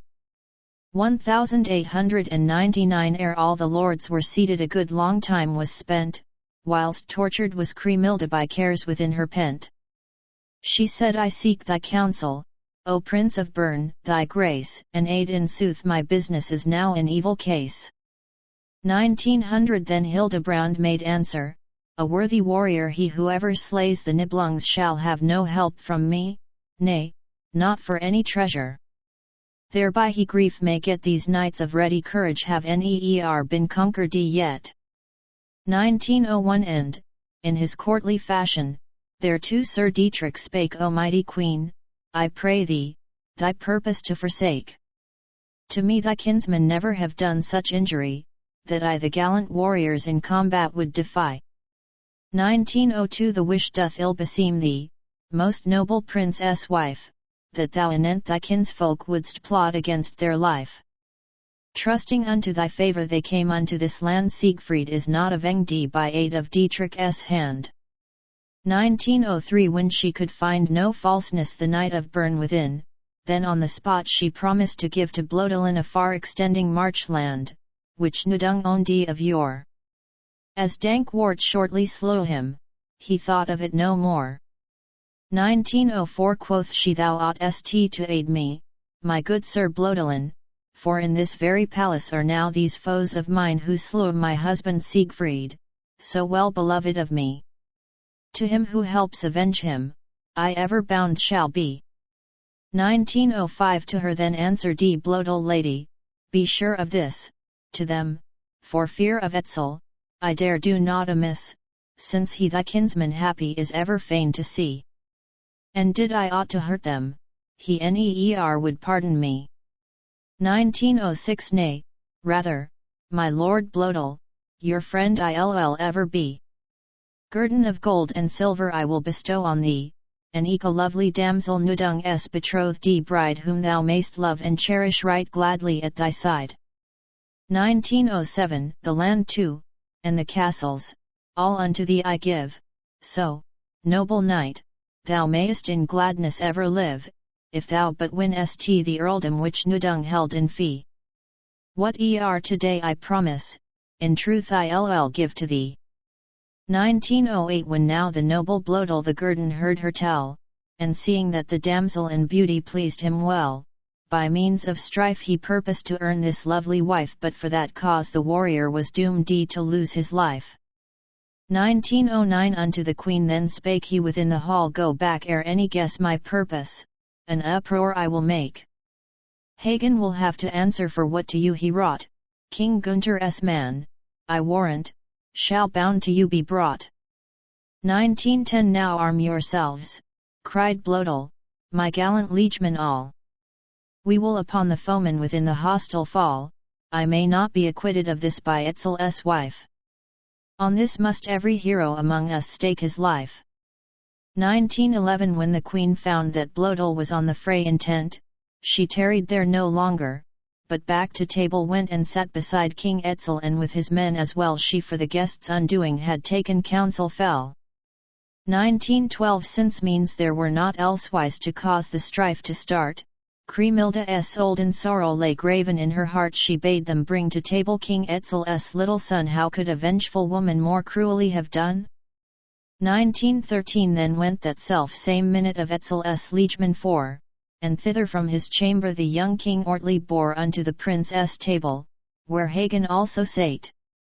The boy was doomed to perish through Hagen's deadly hate. 1914 As soon as mighty Etzel espied his little son, he turned to his wife's kinsman and spake in kindly tone, now, my good friends, behold yet, my only son is he, and eke your sister's offspring, which well for you may be. 1915 If he his kindred likens, he'll be a gallant wight, right powerful and noble, a well-grown man of might. Should I live some while longer he'll own a dozen lands, so look ye for good service at my young Ortlieb's hands. 1916 I therefore fain would pray you, O well-loved friends of mine, when ye are homeward riding unto the river Rhine, that ye upon the journey would take your sister's son, and let your loving kindness unto the child be shown. 1917 And rear him up in honor till he to manhood grow. If any in your borders hath wrought you any woe, when he is of full stature he will your vengeance aid. King Etzel's wife Kriemhilde heard also what he said. 1918 If unto days of manhood the child should grow and thrive, these thanes, I trow, said Hagen, their trust to him will give. Yet the young king, meseemeth, is of a weakly sort, folk will not often see me attending Ortlieb's court. 1919 The king looked round at Hagen, this speech had vexed him sore, and though, with princely breeding, he spake thereof no more, his heart was very heavy and troubled was his mind. Nor was the mood of Hagen a whit to joy inclined. 1920 The princes all were sorry, together with the king, that of his child had Hagen spoken such a thing. With ill content they bore it, nor knew they aught at all of what through this same warrior was shortly to befall. Adventure XXXII How Blodelen was slain. 1921 The warriors of Blodel were ready for the fray, clad in their 1,000 hauberks they thither took their way, where Dankwart with his yeomen still at the table sate, there rose between the heroes a strife of deadly hate. 1922 As soon as the Lord Blodel before the table went, Dankwart the marshal met him on greeting due intent, right welcome to our hostel, Lord Blodelen, are yet, although I greatly marvel what may the reason be? 1923 Thou hast no need to greet me, so answer D. Blodelen, for this my coming bodeth an end to thee and thine, thanks to thy brother Hagen, who erewhile Siegfried slew. That to the Huns thou lt answer, and many another too. 1924 Nay, say not so, Lord Blodel, the Marshal Dankwart said, else must we rue too quickly this journey we have made. I was but a small stripling when Siegfried lost his life, I know not what against me bringeth King Etzel's wife. 1925 No more about the matter know I to say to you, save that your kinsman did it, Gunther, and Hagen too. Look to yourselves, ye lost ones, ye go not hence away. By death must ye the forfeit unto Kriemhilde pay. 1926 What? And will nothing turn you? Cried Dankwart, thereupon would I had neer besought you, that better were undone. Up from the table sprang he, the warrior swift and strong, and drew a keen-edged weapon, that heavy was and long. 1927 Therewith he struck at Blodel, with stroke of sword so fleet, that off his head was smitten, and lay before his feet. Be that thy wedding dower, the warrior Dankwart said, unto the bride of Nudung, whom thou wouldst woo and wed. 1928 Tomorrow they may plight her unto another one if he will earn the guerdon, the like to him be done. A faithful-hearted Hunsman Dankwart aware had made, how that the queen against him such grievous plots had laid.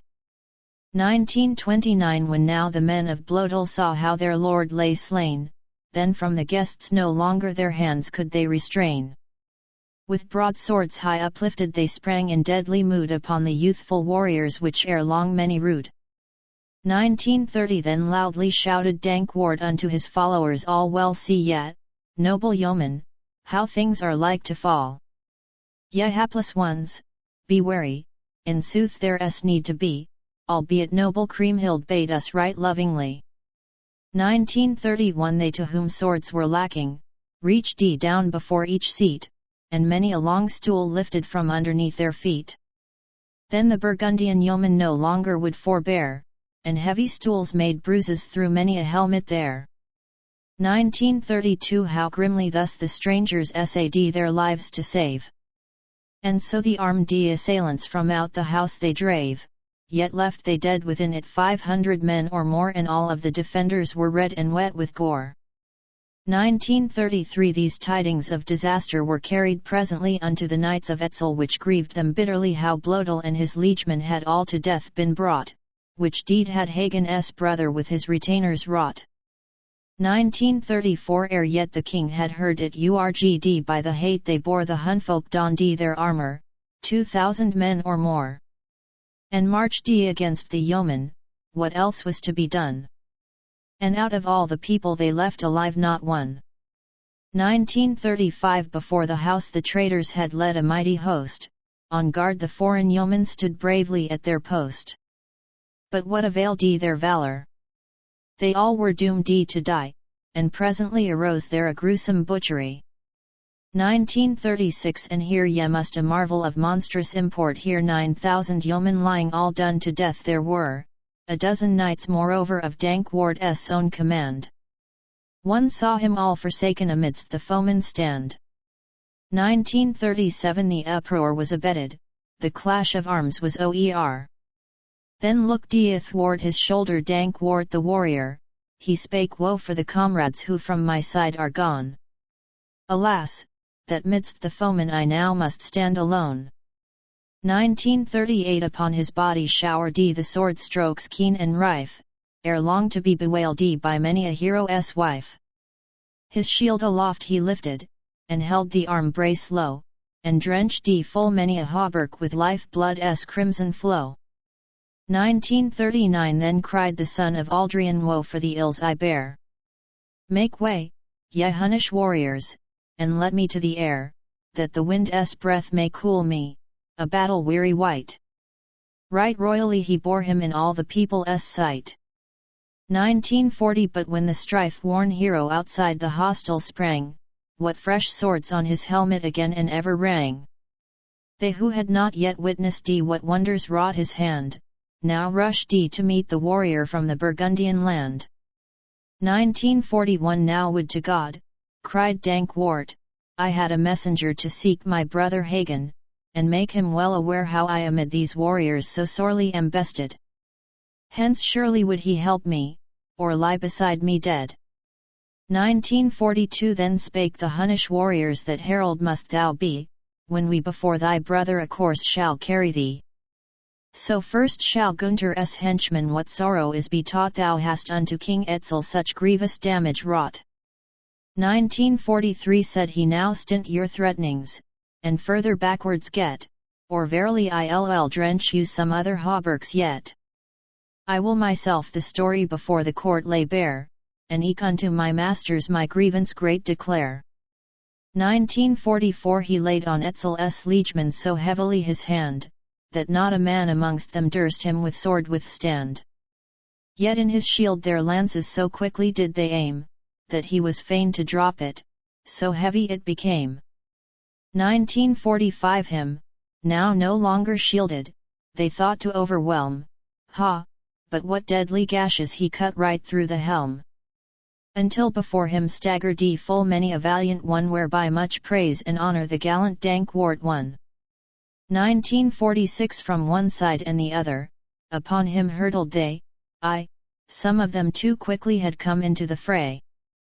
Before the foe upstood he, e'en as a woodland boar at bay the sleuth hounds' faces could valour be more. 1947 His path was newly sprinkled with life blood warm and wet. No single-handed warrior had ever striven yet against a host of foemen, as he had boldly done. Folk marked how Hagen's brother to court right nobly won. 1948 By sewers and by butlers was heard the clash of swords, from many a hand the liquors were flung upon the boards, as were the victuals also which to the hall they bear. And stalwart foes in plenty forestalled him at the stair. 1949 What will ye now, ye sewers?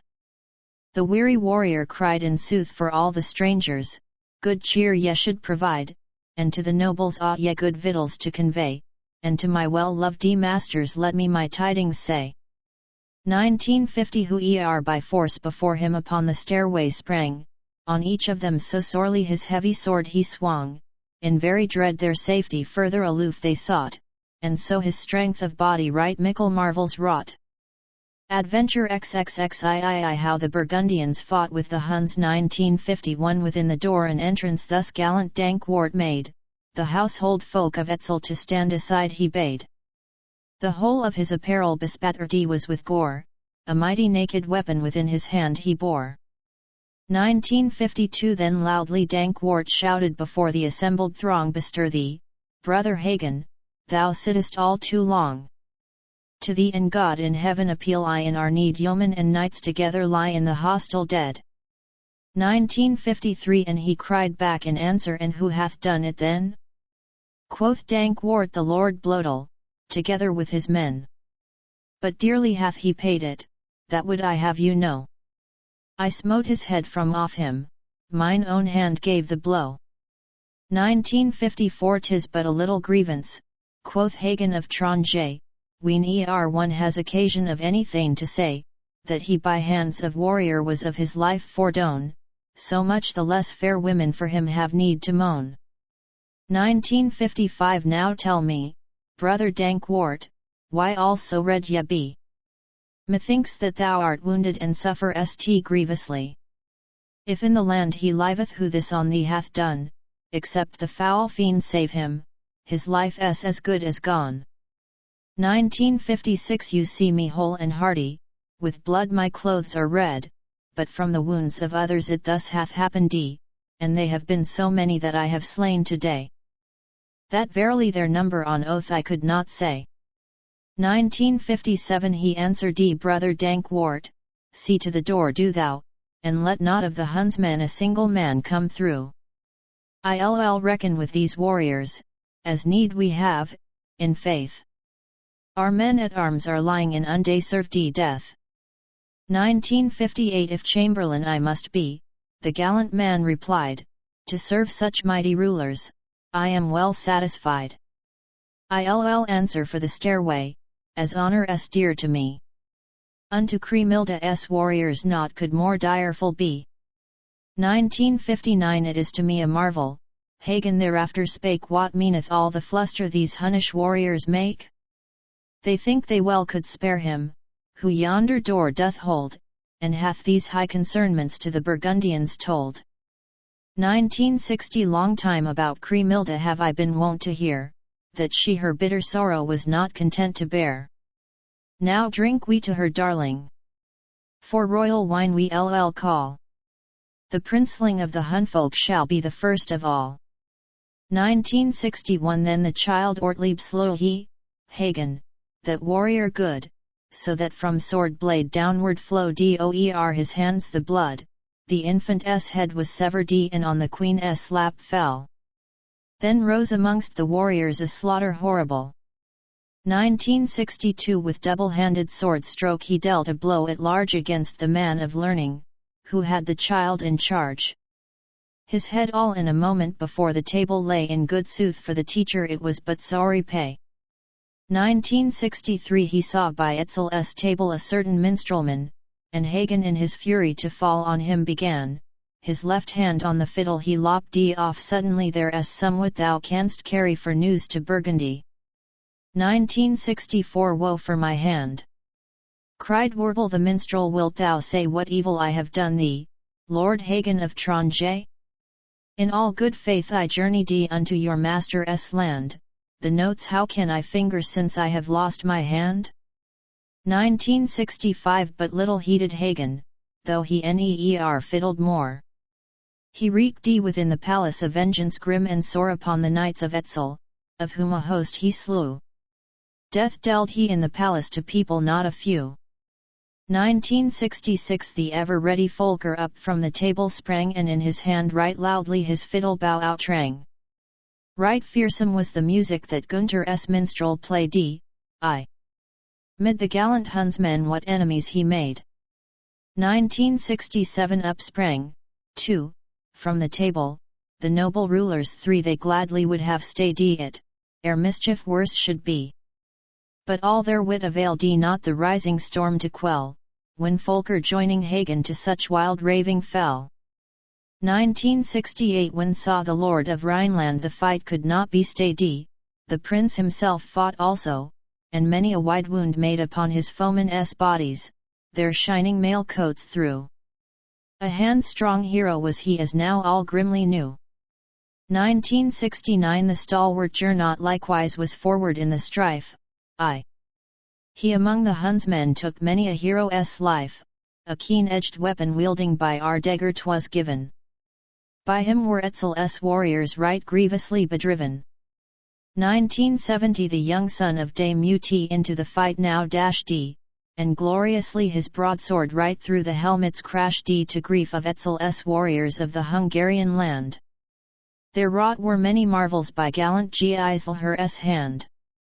1971 How the kings and liegemen were valiant in the fight, above them all right plainly did Giselher in might stand forth against the foeman, he was a hero good. Such wounds he dealt, that many fell weltering in their blood. 1972 The men of Etzel also stood stoutly to the foe. There one might see the strangers go hacking to and fro with their bright glancing weapons, all through the royal hall. And horrid shrieks from all sides upon the ear did fall. 1973 They who were on the outside would to their friends within, but found that at the doorways small vantage they could win. Out from the hall right gladly would they within it fare, but none of them would dank ward let up or down the stair. 1974 Thereby around the gateways a mighty press arose, and din of helmets also beneath the broadsword blows. And thus the gallant Dankwart fell into sore distress, but that his brother heeded, as bound in faithfulness. 1975 For thereupon to Folker Sir Hagen cried aloud, Now look you yonder, comrade, how round my brother crowd the Hunnish warriors closely, and blows upon him rain. Friend, go and help my brother, or we shall lose the Thane. 1976 That will I do full surely, answered the minstrelman, and straightway through the palace his fiddling he began. His hand with his stout broadsword full often music made, to him the Rhenish warriors unbounded thanks repaid. 1977 And soon the gallant Folker to Dankwart came and said, Today no little trouble hath fallen on your head. Your brother hath enjoined me to lend a helping hand if you look to the outside, within the door I stand. 1978 Dankwart the ever ready without the gateway stood, well guarded he the stairway, let any come who would. One heard the clang of weapons in the bold hero's hand. The like, within, did Folker of the Burgundian land.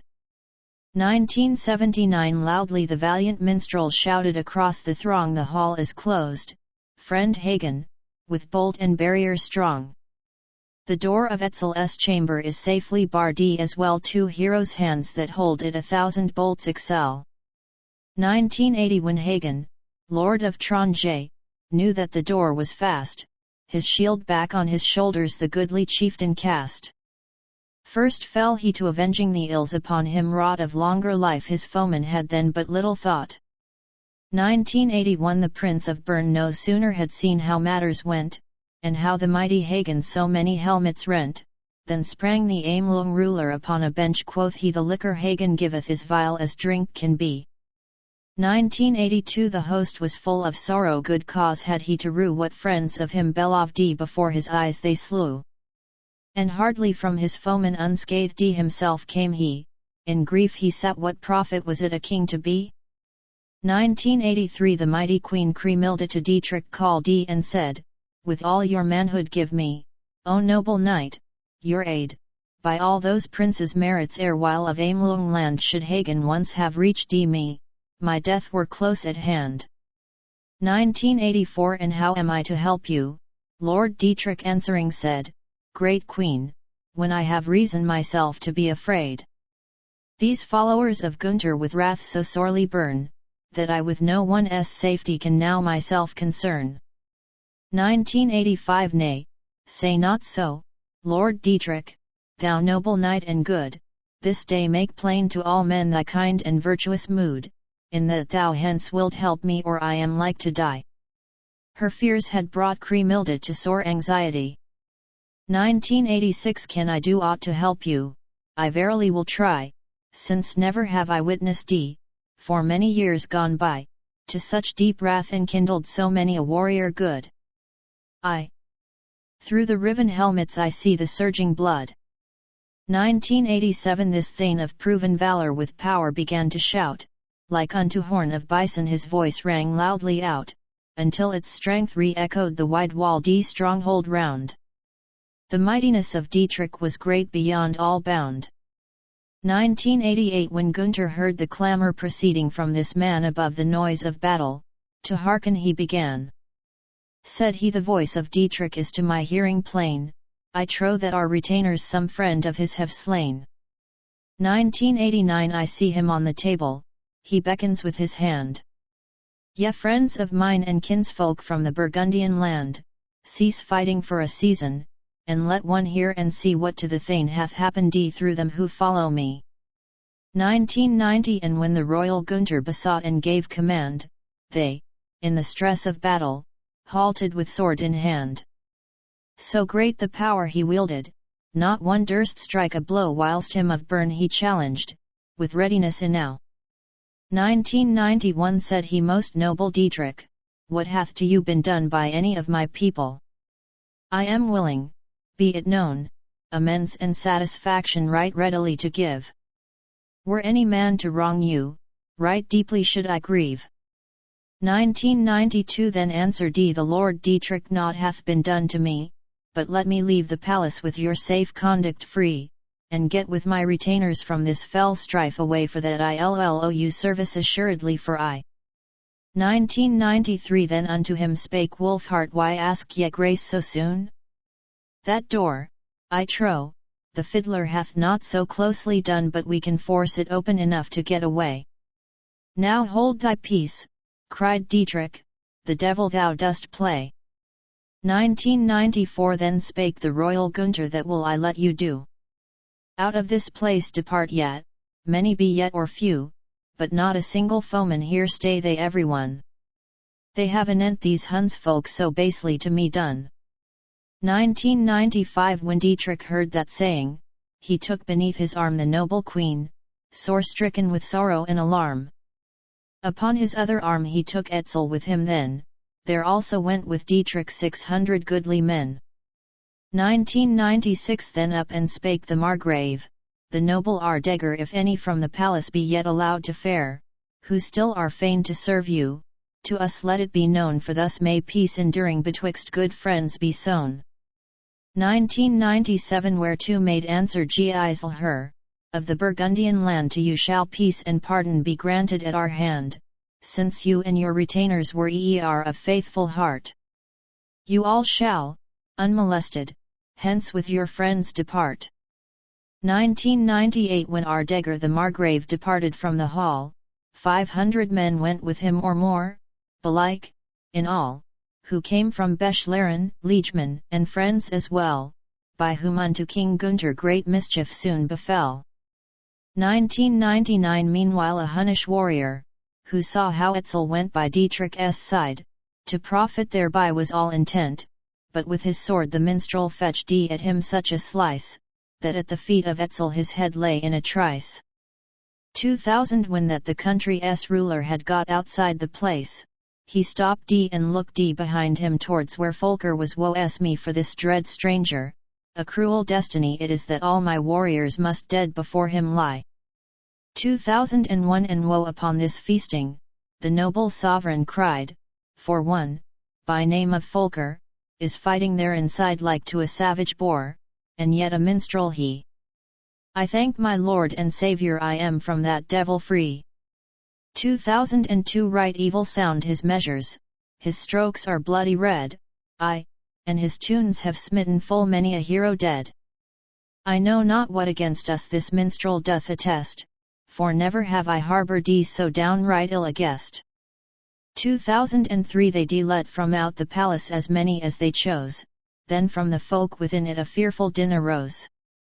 The guests for what had happened a dire revenge would have. Folker the undaunted, what helmets then he clave. 2004 Gunther, the noble ruler, turned at that noise around hearest thou yon music, Hagen, which Folker there doth sound amid the Hunfolk fiddling, who through the door would go. He hath a blood-red straker upon his fiddle bow. 2005 It grieves me beyond measure, Hagen in answer spake, that I before that warrior a seat in hall should take. I have been his companion, as he was likewise mine, and we shall I be faithful if hence we ever win. 2006 Now mark, great king, how Folker doth thee and thine uphold right willingly, he earneth thy silver and thy gold. Through steel of hardest temper his fiddle bow will smite, he breaks from off the helmets their shining crests and bright. 2007 I never saw a fiddler so nobly hold his own as this same warrior Folker throughout the day hath done. On helmet and on buckler his music ringeth clear, a gallant horse deserves he and raiment rich to wear. 2008 Of those of Hunnish kindred who had been in that hall, not one was left within it alive amongst them all.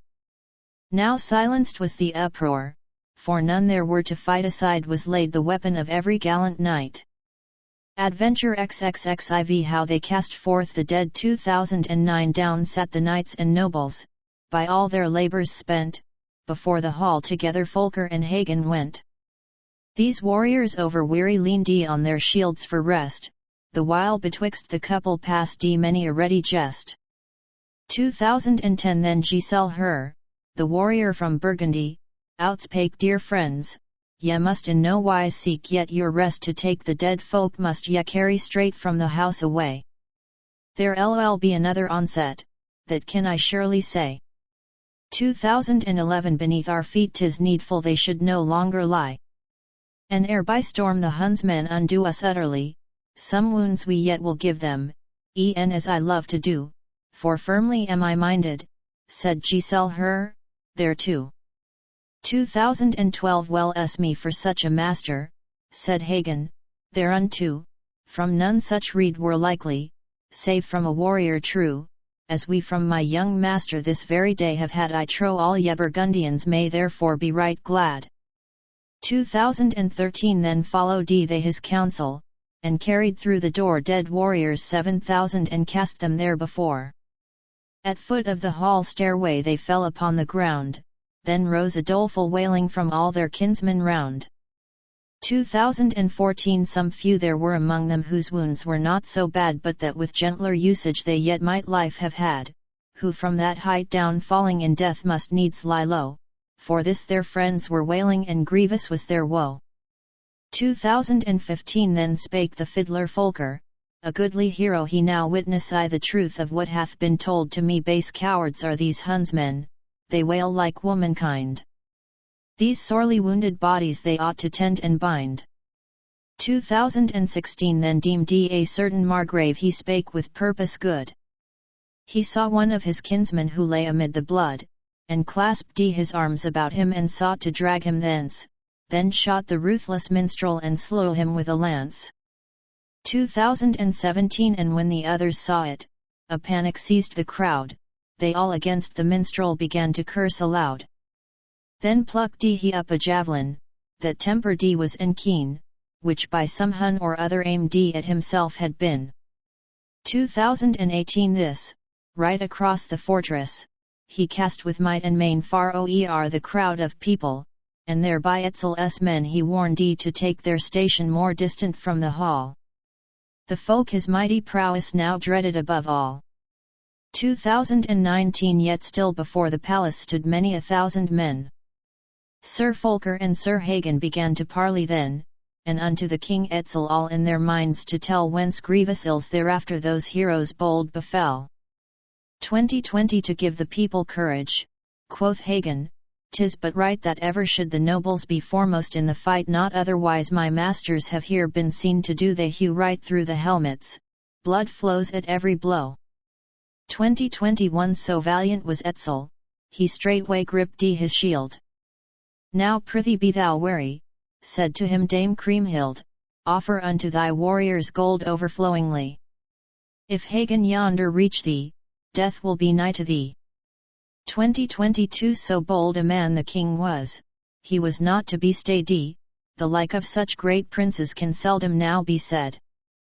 Needs must they by his shield strap to draw him backward try. Again the savage Hagen spake to him scoffingly. 2023 It was a far-fetched kinship, the warrior Hagen cried, that Etzel and Sir Siegfried to one another tied. He was Kriemhilda's lover ere she set eyes on thee, thou coward king. Why shouldst thou take counsel against me? 2024 To him so speaking hearkened the noble sovereign's wife. Thereon within Kriemhilda was evil humour rife, that he should dare upbraid her in face of Etzel's men. Against the guests began she therefore to plot again. 2025 Who Hagen, lord of Tronje, will do to death, she said, and hither at my bidding will bring to me his head, for him the shield of Etzel I'll fill with ruddy gold, and give him lands for guerdon, and goodly burgs to hold. 2026 Now truly, quoth the minstrel, I know not what they lack. I never yet saw heroes so sluggishly hang back when one hath heard them offer so noble a reward. From this time forth can Etzel ne'er hold them in regard. 2027 Of those who vilely batten upon their prince's bread and now are fain to shun him in his most pressing need, of such here mark I many who would be reckoned brave, and stand like very cravens. Shame must they ever have. Adventure XXXV How Iring was slain. 2028 Thereon the Margrave Iring, who came from Denmark, cried I have in all my doings on honour long relied, and in the people's battles oft gained the mastery. Now bring to me my weapons, Hagen I will defy. 2029 Gainst that will I take counsel, Hagen in answer cried, so bid these Hunnish warriors stand further yet aside, if 2 or 3 among ye should rush into this hall, back down the stairs disabled I'll send them, one and all. 2030 For that I'll not forego it, said Iring, answering, I have ere this attempted as troublesome a thing. With sword in hand against thee I'll hold my own alone, what boots thy haughty bearing that thou in words hast shown? 2031 Then quickly in his armour Thane Iring was clad, with Irnfried of Thuringia, a bold and gallant lad, and eke the stalwart Hayward, with full 1,000 men, whatever part was Iring's, that would they all maintain. 2032 The fiddler saw them coming a very host, they were in arms along with Iring, to set upon him there. On head, well fastened wore they right many a helmet good. Then waxed the gallant Folker wrathful enough in mood. 2033 Now dost thou see, friend Hagen, how Iring yonder goes, who swore that thee in sword fight he singly would oppose. Doth falsehood fit a hero? Him I misprize therefore, he brings with him in armour 1,000 men or more. 2034 Now call me not a liar, the liege of Hayward said, I am ready to accomplish what I have promised for fear of no man living will I my word disown, how dread soe'er be Hagen, I'll stand to him alone. 2035 Then Iring begged his kinsmen and followers, at their feet, that they would let him singly in fight the warrior meet. Unwillingly they yielded, for well enough to them was known the haughty Hagen, from Burgundy who came. 2036 Yet he so long besought them, that 'twas at last agreed. For when his people saw him so bent upon the deed, and that he strove for honour, they could but let him go, thereon a grim encounter befell betwixt the two. 2037 Iring, the Thane of Denmark, aloft his javelin bare and held his shield before him, that noble knight and rare, then up the steps to Hagen before the hall he ran amongst the Thanes assembled a fearful din began. 2038 Then from their hands the lances they forward hurled with might, right through the strong bound bucklers upon the harness bright, so that the broken spear shafts were whirled high in the air. Then clutched they at their broadswords that grim and gallant pair. 2039 The strength of doughty Hagen it was a mighty thing, yet Iring's blows upon him made all the house to ring, from palace and from turret echoed their strokes again yet not availed the warrior his will on him to gain. 2040 So Iring turned from Hagen and left him scatheless yet, against the fiddle player forthwith himself he set.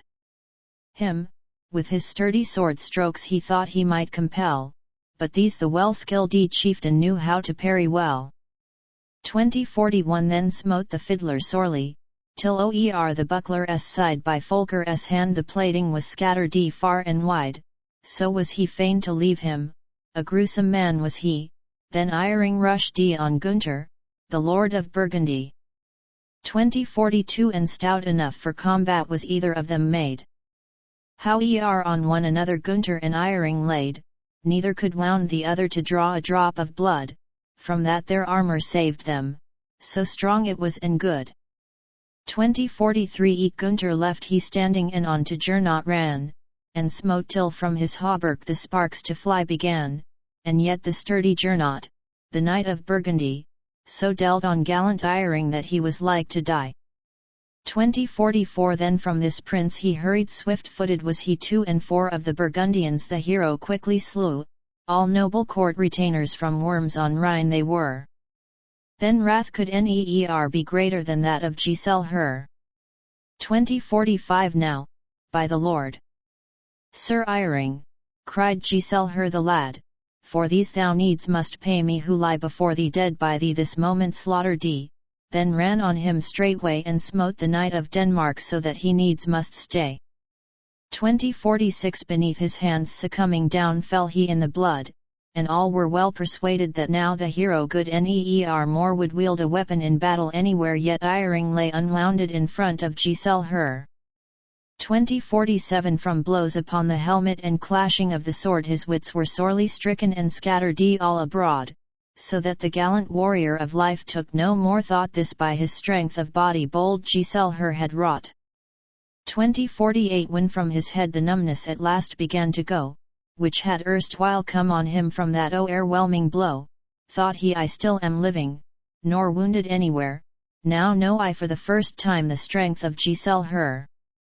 2049 On one side and the other his enemies heard he, were they his case aware of the worse for him 'twould be, and likewise had he noted that Giselle her was by he pondered how 'twas likely he might these foemen fly. 2050 How madly then upsprang he from out that bloody stew. Unto his ready fleetness his thanks were surely due. Out of the place forth rushed he, but there saw Hagen stand, and smote upon him swiftly with all his might of hand. 2051 Then to himself thought Hagen, death thee for this must have. Unless the devil help thee, thyself thou canst not save. Yet iring through the helmet a wound on Hagen made, this did the knight with Vask, that was so good a blade.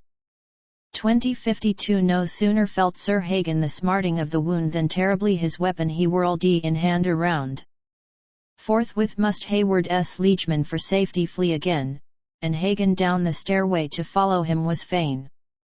2053 Above his head bold iring his shield made haste to lean, and if that self same stairway yet thrice its length had been, Hagen had ne'er allowed him to deal a single stroke. I me! The sparks so ruddy that from his helmet broke. 2054 Yet back unto his people iring in safety won. Then soon unto Cremilda the tidings were made known how he had wrought in battle on Hagen of Tronje, for which her thanks right hearty the queen began to say. 2055 Now God reward thee, iring, a hero good thou art, much hast thou me encouraged and comforted my heart. Lo, now on Hagen's raiment all red with blood I look. With her own hand Cremilda his shield, in kindness, took. 2056 So much you need not thank him, quoth Hagen, if again with me he try his fortune, it would beseem the Thane. If ever thence return he, a valiant man he be. The wound will serve you little that he hath given to me. 2057 That you have seen my hauberk by blood of mine made red, unto the death of many hath me embittered. Against that liege of Hayward's I have the utmost wrath, albeit the warrior iring hath done me little scathe. 2058 Meanwhile the man of Denmark into the wind had gone to cool him in his hauberk, his helmet off was done. And all the folk were saying his prowess was right good, whereby they made the Margrave exceeding bold of mood. 2059 Then presently spake iring, my friends, now mark ye well that ye must arm me quickly. I'll try another spell, if that o'erbearing tyrant I yet may bring to book. His shield was hacked to pieces, a better one he took. 2060 Full speedily the warrior was better armed than a javelin right sturdy with hate in heart he bare, wherewith once more with Hagen he purposed there to fight with foe like mean awaited for him that murderous wight. 2061 But brooked not the Thane Hagen to stay for his advance, he ran full speed towards him, with blows of sword and lance, until he reached the stairs foot. His wrath was fierce and dread, and all the strength of iring stood him in little stead. 2062 They slashed right through the bucklers, till each of them began with ruddy fire to sparkle. And ere long Hayward's man by the broadsword of Hagen was desperately smit through shield and armour, never mote he get well of it. 2063 When that the chieftain iring was of the wound aware, his shield unto his helm band he raised, to rest it there. He thought that with this damage he now had got his fill, the liegeman of King Gunther had more to give him still.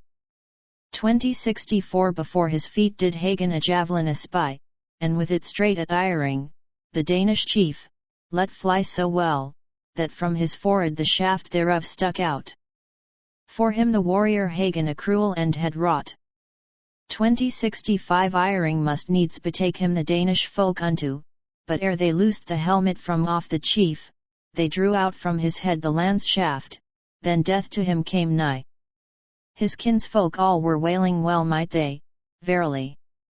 2066 Then came the queen towards him, and over him she leant, and for the stalwart Iring gave to her sorrow vent, she wept, his wounds beholding, and bitter was her grief. Then spake unto his kinsman that brave and gallant chief. 2067 I pray thee stint thy weeping, most noble lady mine, for what avails thy sorrow? I must my life resign because of wounds and damage that have been dealt on me. No more will death allow me Etzel to serve in thee.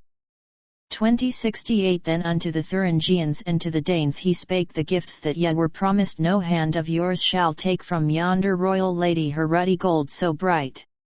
Death's visage must ye look on, if ye with Hagen fight. 2069 All pallid was his colour, the seal of death he bore, the ever valiant iring to them 'twas sorrow sore. For Hayward's gallant liegemen there was no hope of life, and so the men of Denmark must forward go to strife. 2070 Earnfried as well as Hayward sprang forth the hall before with warriors 1,000, a horrible uproar on every side resounded, mighty and clamouring. And at the Burgundians what lances sharp they fling. 2071 And then the gallant Earnfried straight for the minstrel made, at whose right hand redoubt great injury he had. For lo, the noble fiddler the Landgrave sore did smite through firmly fastened helmet, he was a gruesome wight.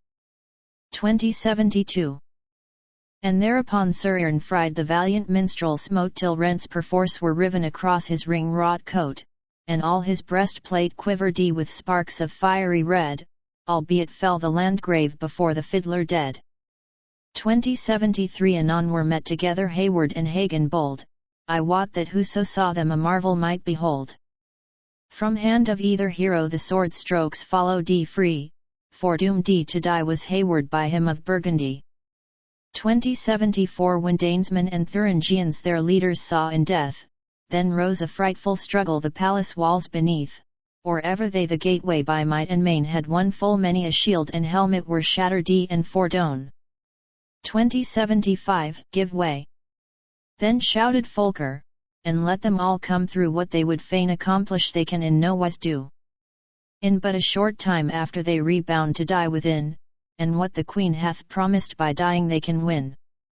2076 Now when these haughty chieftains within the chamber went, of many a one amongst them the head was lowly bent, for by their rapid sword blows to perish he was fain.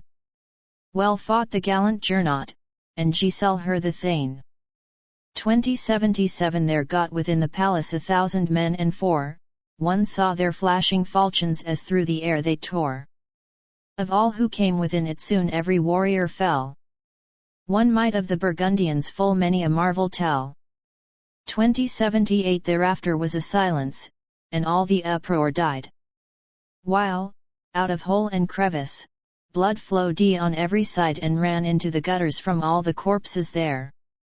Thus had the men of Rhineland wrought by their prowess rare. 2079 Then sat they down to rest them, those men of Burgundy. Their weapons and their bucklers they presently laid by. Yet still the gallant fiddler before the palace stayed, in case that any other to fight with him sad.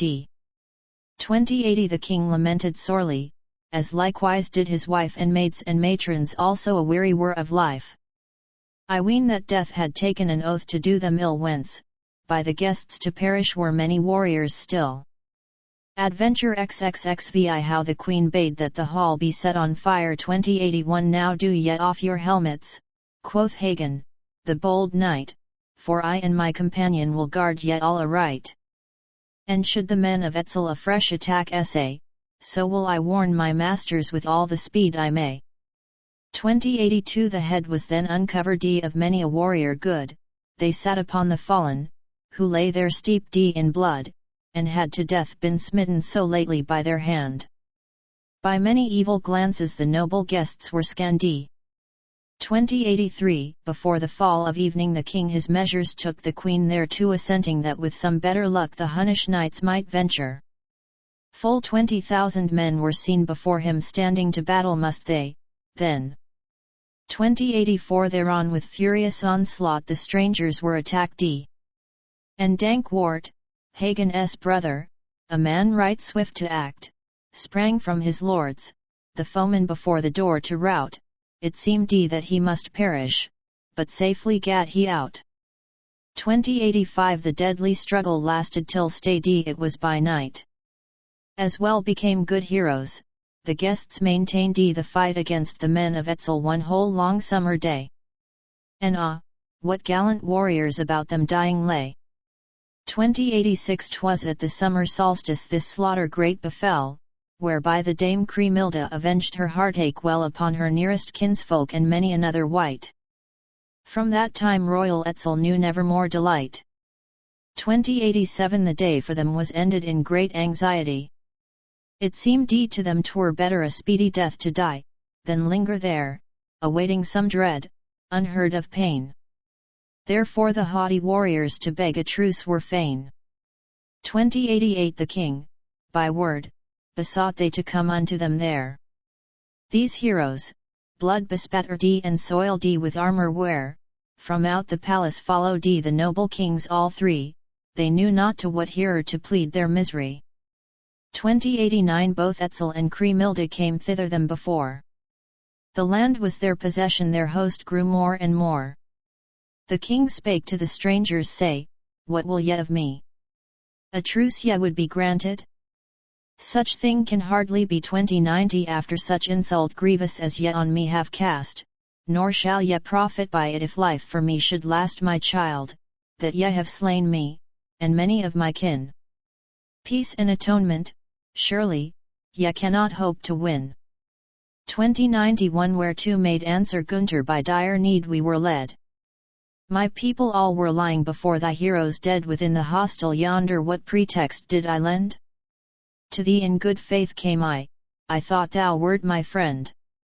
2092 Then Giselle her, the youngest of the Burgundian three yet chiefs, cried he, of Etzel, who living yet may be, how have I wronged ye yet, warriors? In what am I to blame? Unto this country riding in kindly mood I came. 2093 They answered, every city throughout the land with woe is filled through this thy kindness. Aye, glad were we, I trow, if thou hadst neer come hither from Worms beyond the Rhine. The country thou hast orphaned with brothers twain of thine. 2094 Thereon, in wrathful humour, Gunther the warrior spake, if of this bitter hatred an ending ye would make with us, unhappy strangers, 'twere better for us both. 'Tis for no fault on our part what Etzel to us doth. 2095 Then to the guests the host said, your troubles and my own are nowise to be likened. The burden on me thrown of shame and loss together which I have had to bear, for this not one among you hence with his life shall fare. 2096 Thereon the stalwart Gernot made answer to the king, so then may God incline you to do a friendly thing. And ye must slay us strangers, then let us come to you from here unto the open. Thus honour bids you do. 2097 What to us may happen, be it done out of hand. So many whole men have ye who us will dare withstand, that none of us, strife weary, alive they let away. For how long are we warriors in this distress to stay? 2098 The warriors of Etzel would have agreed thereto that they outside the palace be granted leave to go. But when Cremilda heard it, sorely aggrieved was she. Then for the outcast strangers no hope of peace could be. 2099 Nay, ye Hunnish warriors, the thing ye have in thought in good faith I advise ye see that ye do it not. These murder-wreaking fellows let not without the hall, else shall right deadly sorrows upon your kinsmen fall. 2100 Though not another living save Ut's sons there were these same, my noble brothers, and they but to the air came out to cool their hauberks, your hope were all forlorn, more valiant warriors never into this world were born. 2101 Then Giselle her, the youngest, said, fairest sister mine, right ill I did to trust you, when from beyond the Rhine unto this land thou badst me into this direful strait. How have I from the huntsfolk deserved this cruel fate? 2102 To the IEER was faithful, I never did thee hurt. And on the understanding I hither rode to court that thou, most noble sister, wert well disposed to me. Be merciful towards us, not elsewise can it be. 2103 I cannot show you mercy, unmerciful am I. For me hath Tronian Hagen wrought so much misery it may not be atoned for as long as I have life. Yet all must pay the forfeit, so answered Etzel's wife.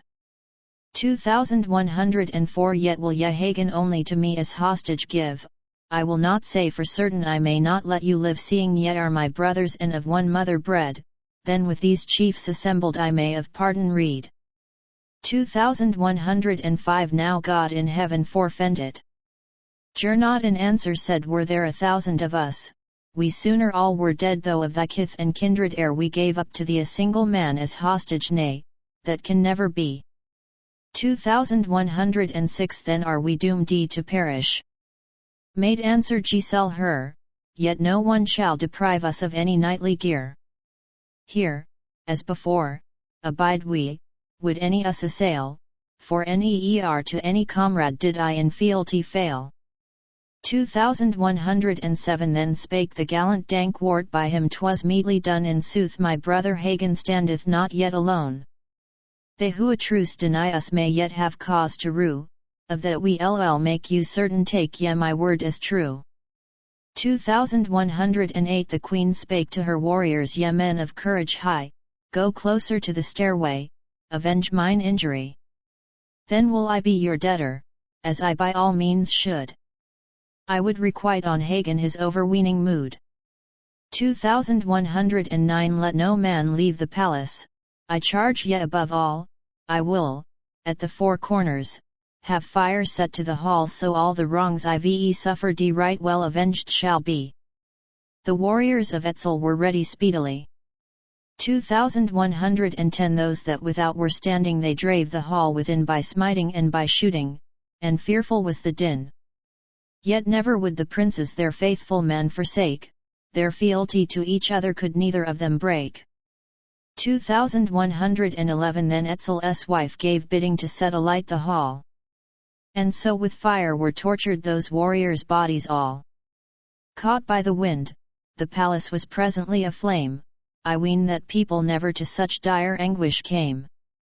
2112 Oh, woe upon this horror! Cried many a one inside for us it had been better had we in battle died. May God have pity on us. Lost evermore are we. On us the queen her anger now wreaks infernally. 2113 Quoth one within the palace needs must we all lie dead. What profits us the greeting that from the king we had? The burning heat so sorely with thirst doth torture me, I trow that in this torment my life will quickly flee. 2114 Then Hagen spake, of Tronje ye noble knights and good, who by thirst is troubled may quench it here with blood. In heat like this 'tis better than wine of any kind, and at this time, moreover, no better may ye find. 2115 So went one of the warriors to where a corpse he found he knelt to where the wound was, his helmet he unbound, and then he fell to drinking the oozing stream of blood, unused as he was to it, he thought it passing good. 2116 Requite thee God, Sir Hagen, that man so weary spake, seeing that thou hast taught me so well my thirst to slake. A better wine right seldom hath been poured out for me. Live I for some while longer, I be bound to thee. 2117 The rest being told about it, and how he found it good, then were there many others who also drank the blood. Thereby each one among them began to gain new life and dear ones it was paid for by many a goodly wife. 2118 Within the hall about them the sparks fell thick around, upon their shields they caught them and turned them to the ground. The fire and smoke together distressed them terribly. I trow that heroes never felt greater misery. 2119 Then Tronian Hagen shouted stand closer to the wall. Let not the burning embers upon your helm bands fall, but in the blood more deeply trample them with your feet. This feast the queen hath made us is but a sorry treat. 2120 In such distressful doings the night to ending war, and still the gallant minstrel kept watch the house before with Hagen his companion, upon their shields they leant, from Etzel's folk awaiting some further detriment. 2121 Then spake the fiddle player, now go we to the hall, so shall the Huns imagine that each of us and all have perished in this torture that hath on us been done, yet shall they see us meet them, in battle, everyone. 2122 Then Giselle her, the youngest of the Burgundians, spake, a cool wind is arising, I trow the day will break. Now grant us, God of heaven, on better times to fall. For us my sister Kriemhild hath made ill festival. 2123 Then spake there yet another, the dawning I can see, and since for us naught better is ever like to be, do on your armor, heroes, see to your safety all, King Etzel's wife, I doubt not, will quickly on us fall.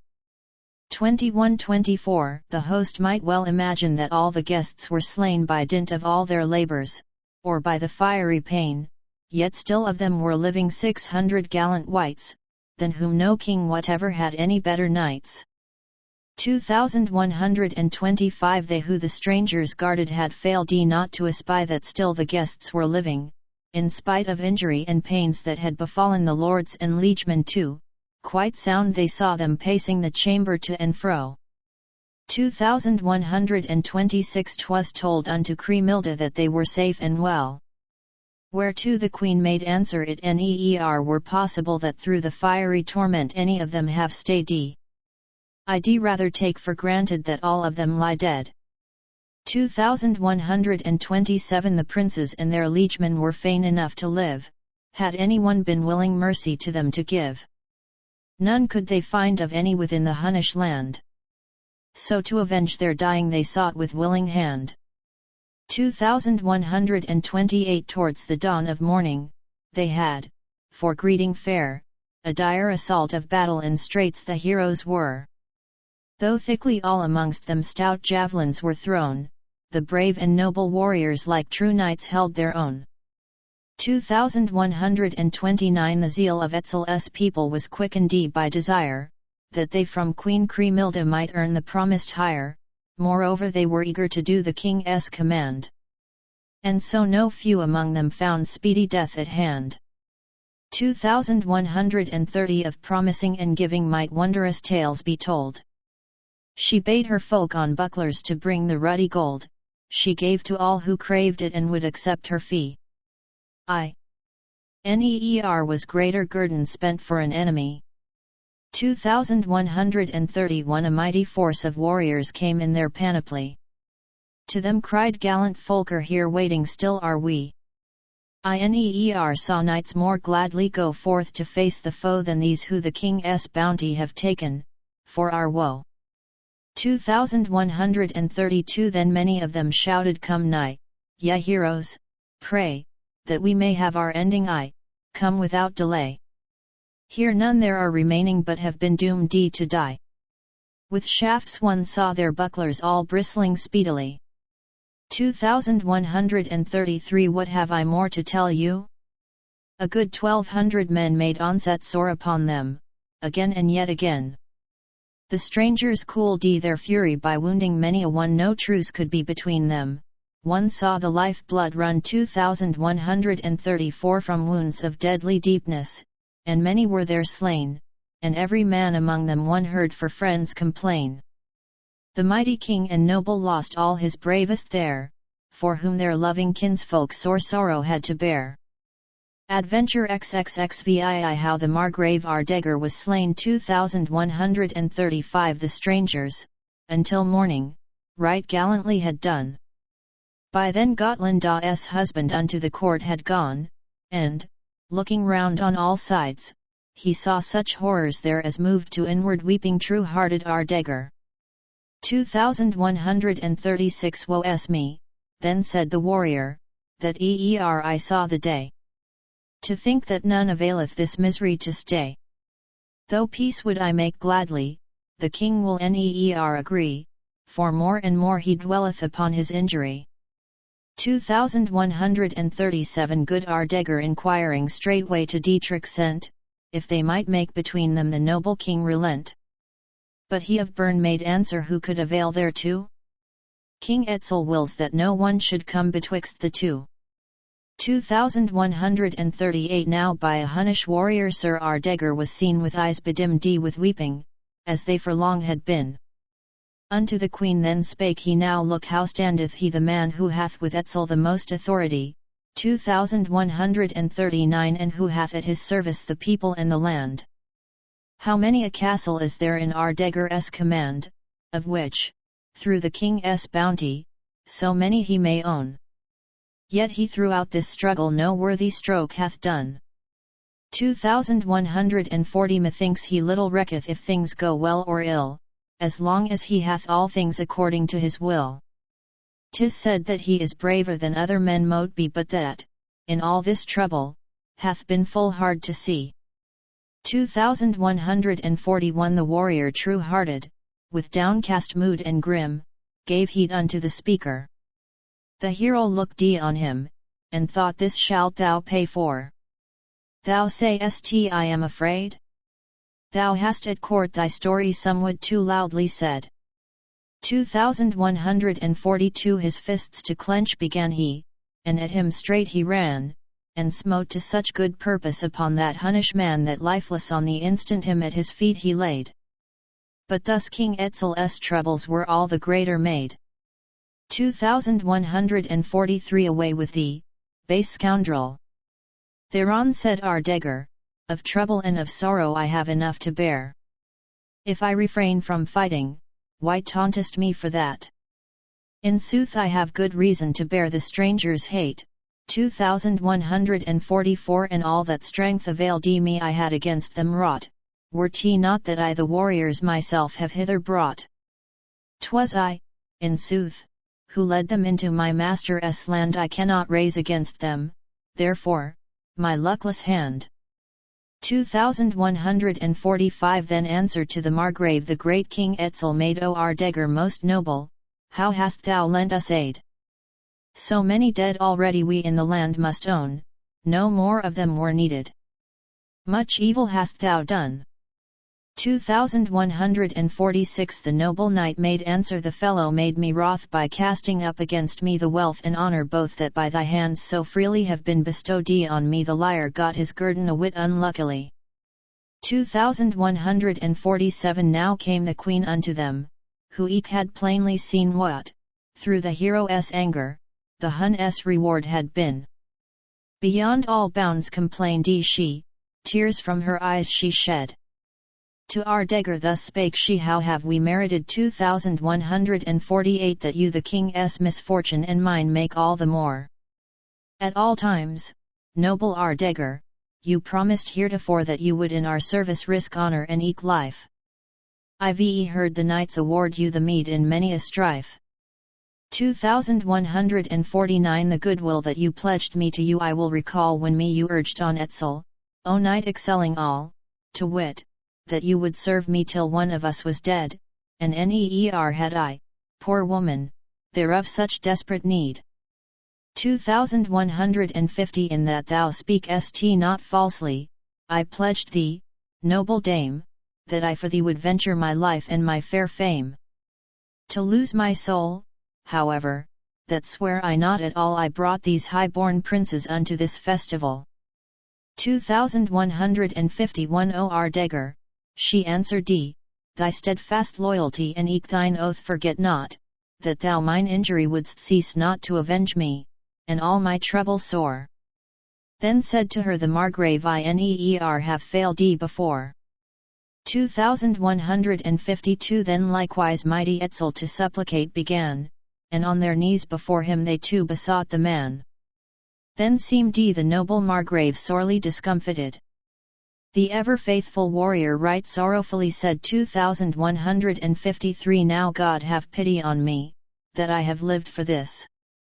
Henceforward all mine honour I must, for I dismiss my truth and noble breeding that erst from God I got. Woe on me, God in heaven, that death hath saved me not. 2154 Whichever side I part from to take the other one, I shall have acted basely and grievous ill have done, but if from both I sever, on all sides blame I have. May he vouchsafe to guide me who life unto me gave. 2155 Yet still they urged him straitly, the king and eke his wife.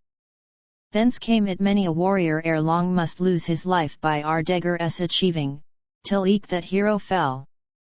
Now of his direful doing I must the story tell. 2156 He knew how this must evil and fearful sorrow bring, and liefer would he therefore denial to the king, and eke the queen, have given full sorely fear he that if a guest he slaughtered the world would bear him hate. 2157 Unto the king then spake he, that man of spirit bold Lord King, take back whatever from thee I have and hold, both land and burgs with neither will I have aught to do, but on my feet departing, will into exile go. 2158 Then spake the royal Etzel, who then will succour me? The land as well as castles all will I give to thee, if thou upon my foemen avenge me, Ardegir. Thou lt be a mighty sovereign, of Etzel nigh the peer. 2159 But Ardegir made answer, how could I this essay? At home within my dwelling I bade them come and stay, of drink and meat I offered to them in kindly wise, and gave them gifts, how can I now death for them devise?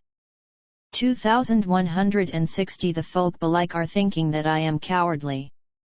My services in nothing to them did I deny, or to the noble princes, or any of their men that we are knit in friendship repenteth me amain.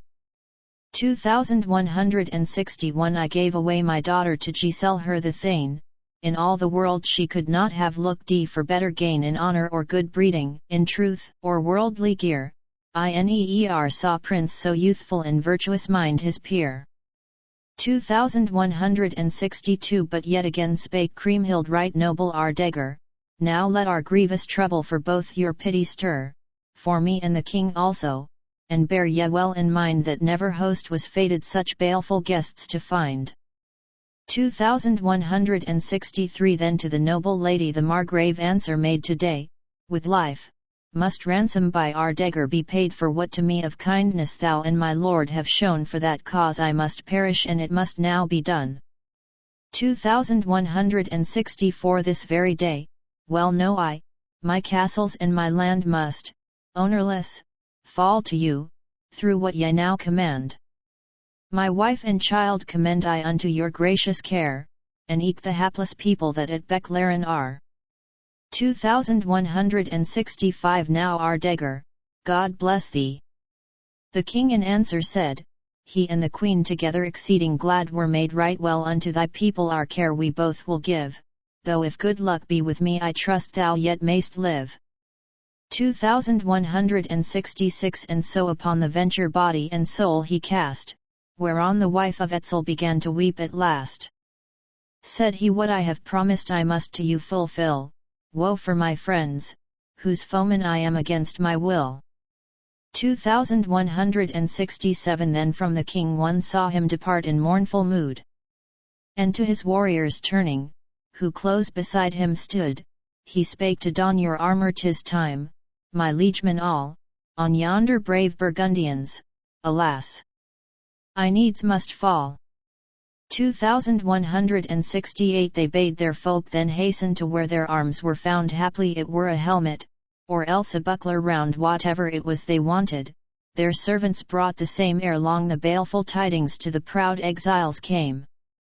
2169 So Ardegir in armour with men 500 went, besides a dozen warriors who help unto him lent.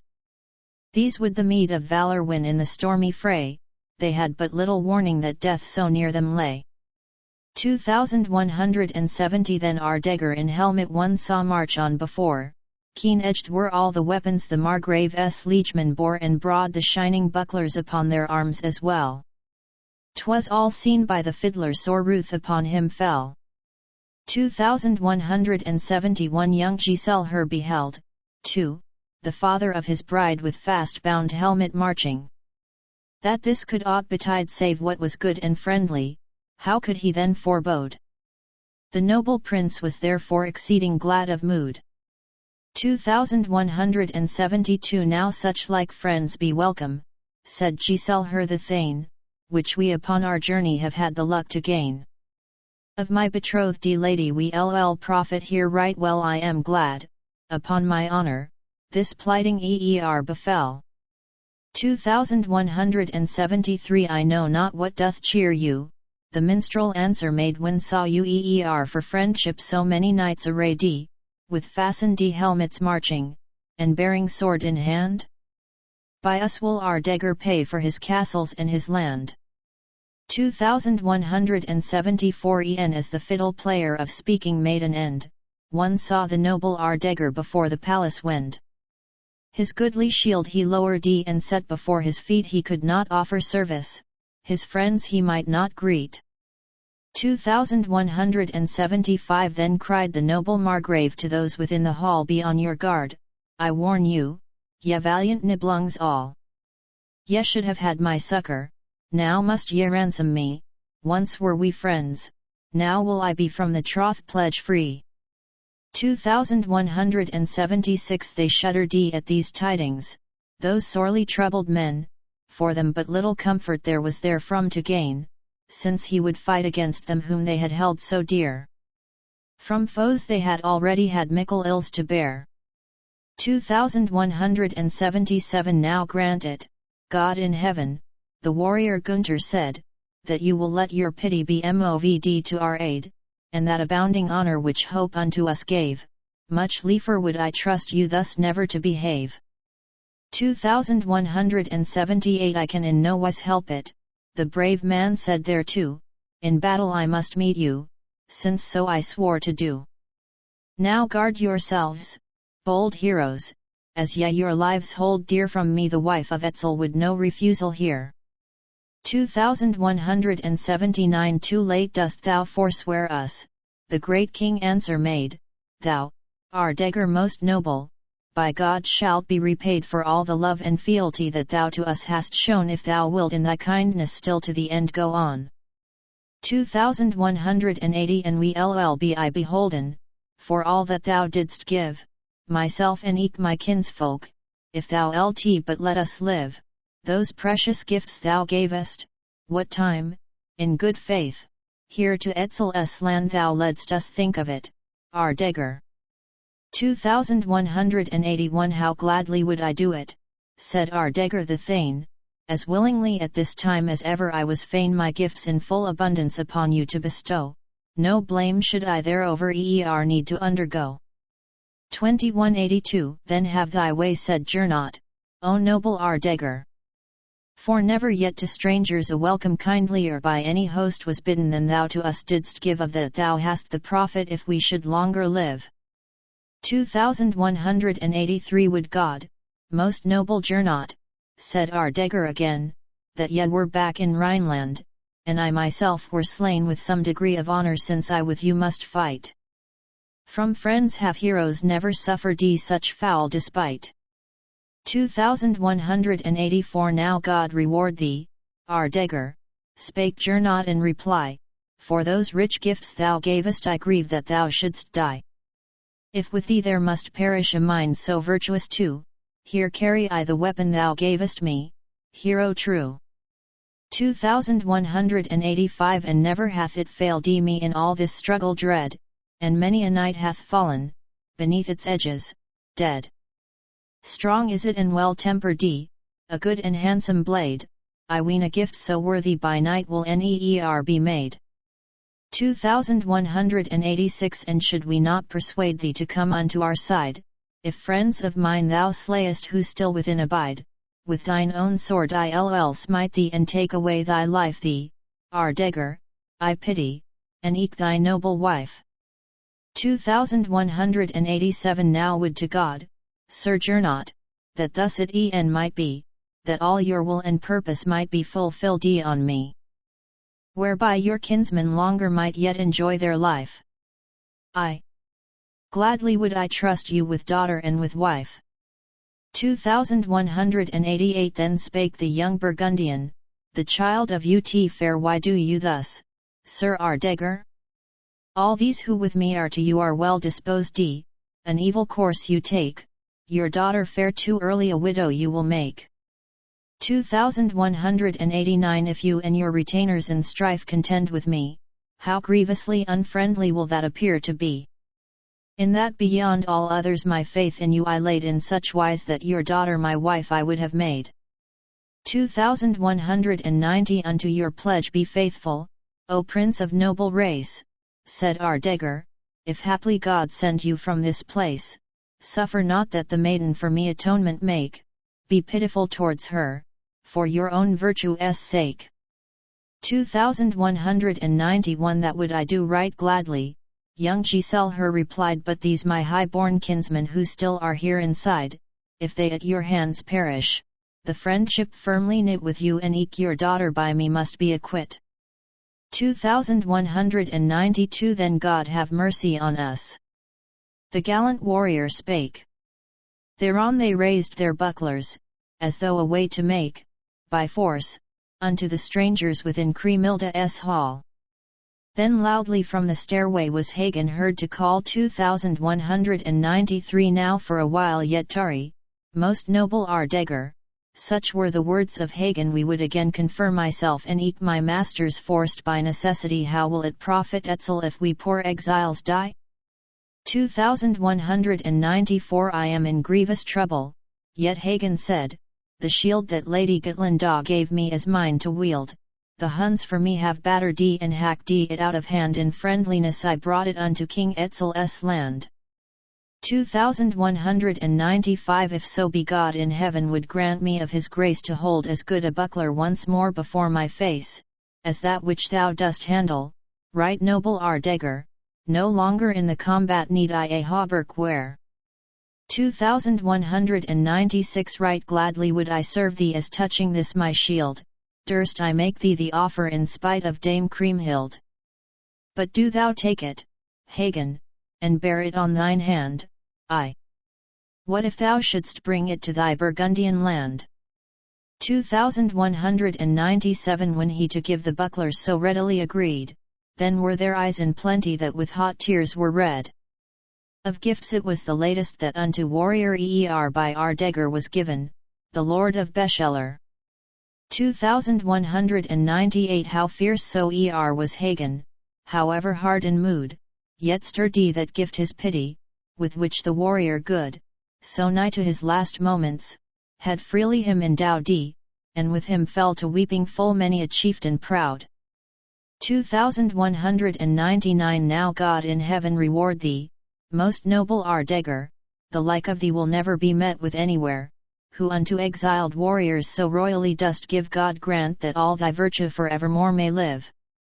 2200 Woe-es me for this betiding, said Hagen, yet again we had to bear already so great a load of pain, must we with friends be striving? Now God our refuge be.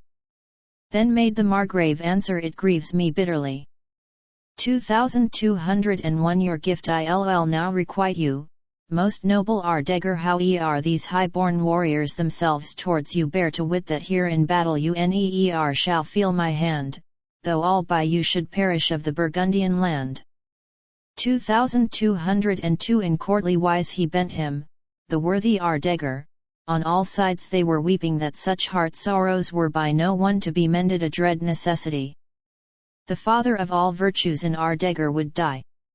2203 Then from the house door speaking the minstrel Folker said, since my companion Hagen a truce with you has made, to you I also promise safe conduct from my hand, for well have you deserved it since came we to the land.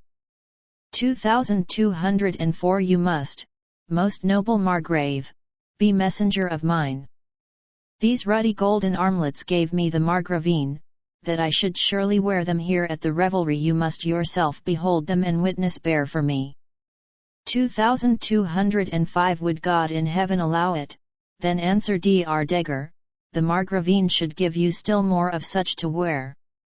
Unto my wife your message right gladly will I give thereof, be ye not doubtful if I to see her live.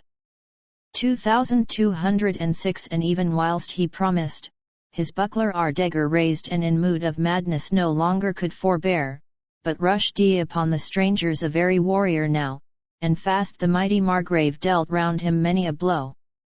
2207 Aloof together standing Folker and Hagen stayed, according to the promise the warriors twain had made. Yet more, as gallant, found he waiting beside the door, whence Ardegger the battle began with trouble sore. 2208 With murderous intention he was allowed therein by Gunther and by Gernot, who heroes should have been. But Giselle her aside stood, so great his sorrows were, for life he hoped, and therefore avoided Ardegger. 2209 Anon the Margrave's liegemen rushed forth upon the foe, like warriors true one saw them after their leader go, they bore their keen-edged weapons ready in hand to wield, and many a helm they shattered and many a noble shield.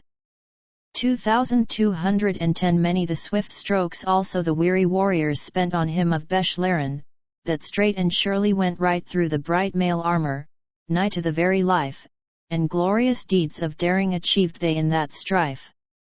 2211 When Ardegger's noble comrades within had made their way, Folker along with Hagen rushed swiftly to the fray. They gave to no one quarter, save to that single man. The blood through helmets, shattered by hands of either, ran. 2212 How grimly in that chamber the clang of swords uprose, and many of the shield plates sprang off beneath their blows, the jewels hacked from off them fell on the bloody floor. In such grim humour fought they as might be nevermore. 2213 The Lord of Bechlaren went up and down the hall, as one who might in battle by strength accomplish all. By Ardegger's achievements that day it might be told he was indeed a warrior, right praiseworthy and bold. 2214 Here also stood those warriors Gunther and Gernot too, who in the stress of battle full many a hero slew, and Giselle her and Dankwart the twain recked not for aught, and so full many a warrior unto his last day brought.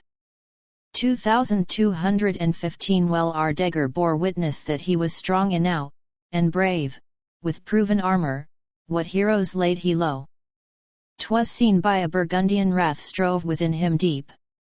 On Ardegger the noble then death began to creep. 2216 Stout Gernot 'twas, who loudly the hero challenged then. He cried unto the Margrave, Wilt thou of all my men not one unscathed leave me, most noble Ardegger? It moves me beyond measure, the sight I cannot bear. 2217 Now lo! The gift you gave me to your own ruin tends, since you have taken from me so many of my friends. Now turn towards me hither, thou noble, gallant man, I'll make your gift avail me with all the skill I can. 2218 Or ever that the Margrave had won his way to him, mail coats that erst were shining must needs be spoiled and dim. Then either at the other, thirsting for honour, ran, and each to guard his body from deadly wounds began. 2219 Yet smote their swords so keenly, against them all was vain. And then was Gernot stricken by Ardegger the Thane athwart his flint-like helmet, till downward flowed the blood, all in a trice repaid him that gallant knight and good. 2220 Aloft the gift of Ardegger in hand he swung, and though his own wound, too, was deadly, he dealt on him a blow right through his stalwart buckler unto his helmet's slot. The fair Gotland's husband fell dead upon the spot. 2221 In sooth a gift so precious was worse requited neer, the two fell slain together, Gernot and Ardegger, like fated in the combat, each by the other's stroke. When this great loss to Hagen was known, his wrath outbroke. 2222 Thus spake the Tronian hero, in evil plight are we. In these two have we suffered so great an injury as neer can be overeated by peoples or by lands, now hold we Ardegger's chieftains as bale in luckless hands. 2223 Woe on me for my brother, who here in death doth lie. How cometh, every moment, some tale of misery? And I must mourn for ever the noble Ardegger, the loss to me is double, and grievous 'tis to bear.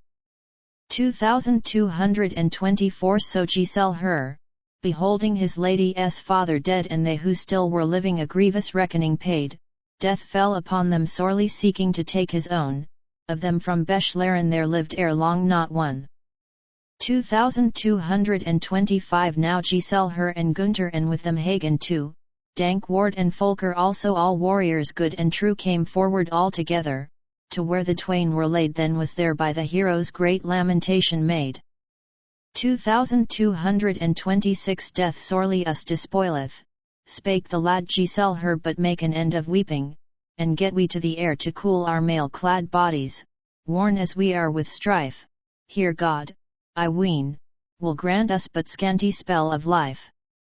2227 Some sitting, others leaning, one saw there many a thane.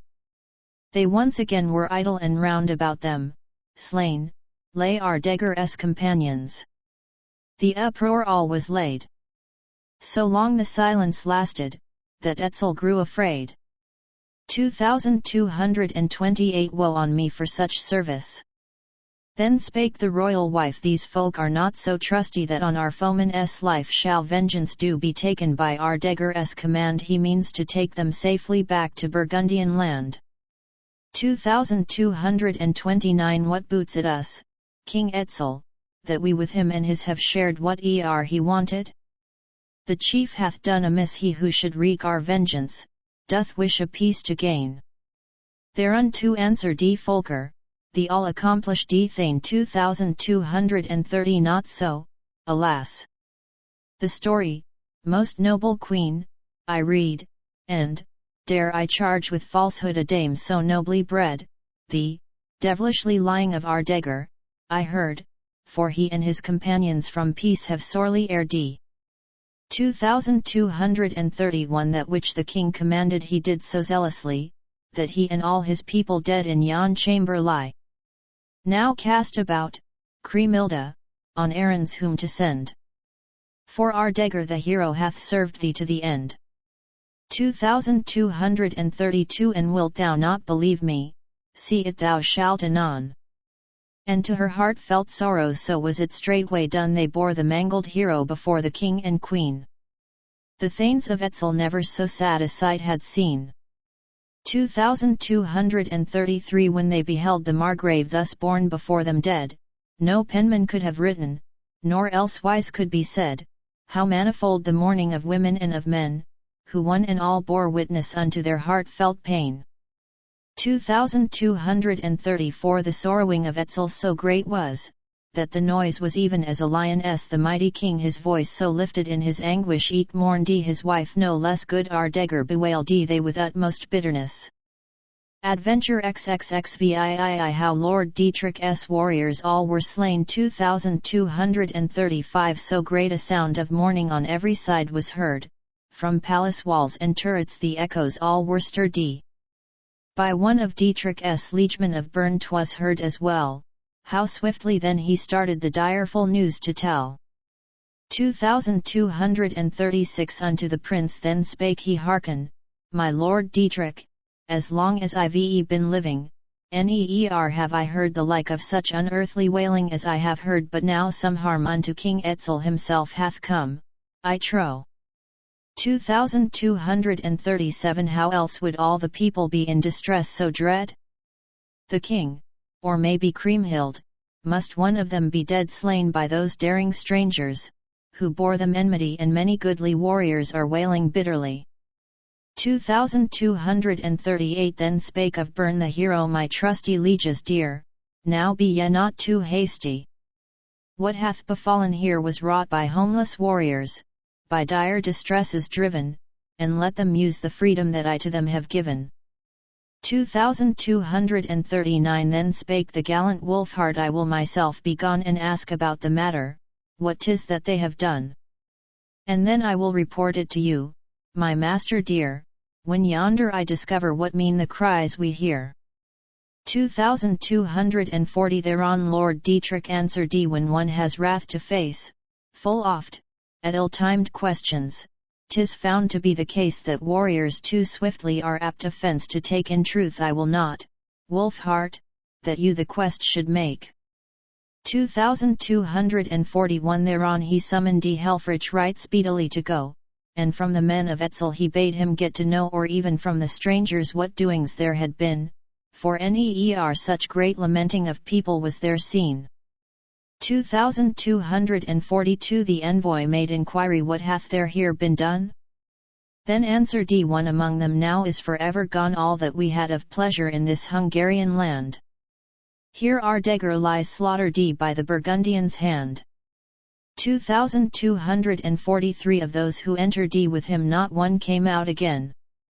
Then verily to Helfrich neer could be greater pain. In sooth he neer had carried news so unwillingly, the messenger to Dietrich went weeping bitterly. 2244 What hast thou, then said Dietrich, for us discovered? And wherefore, warrior Helfrich, thy tears so freely shed? Good cause have I for weeping, answered the noble thane, good our dagger is lying by the Burgundians slain. 2245 The knight of Bern made answer, God grant that may not be. That were a fearful vengeance, and foul fiend's pleasantry, how were such requital deserved by our dagger?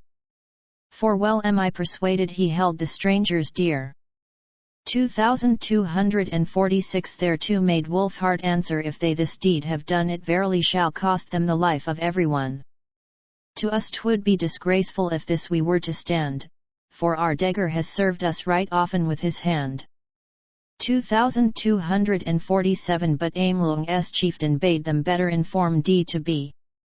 Meanwhile within his window right mournfully sat he, and Hildebrand enjoined he unto the guests to go, that he what had happened from them might surely know. 2248 That warrior bold in battle, the ancient Hildebrand, nor shield, nor any weapon took with him in his hand, he to the guests was going in courtesy alone. But sore were the upbraidings made by his sister's son. 2249 For spake the fiery Wolfhart, wilt thou so simply go? Then certes some misusage thou wilt not fail to know. So, full of grief and trouble, thou needs must homeward fare, but if thou takest thy weapons they each will have a care. 2250 Then did the ancient gird him as the stripling bade. But lo! Before he knew it, in fighting gear arrayed, were standing Dietrich's warriors, with drawn sword everyone. This thing the hero liked not, and gladly had foregone. 2251 He asked where they were going. Along with you we fare.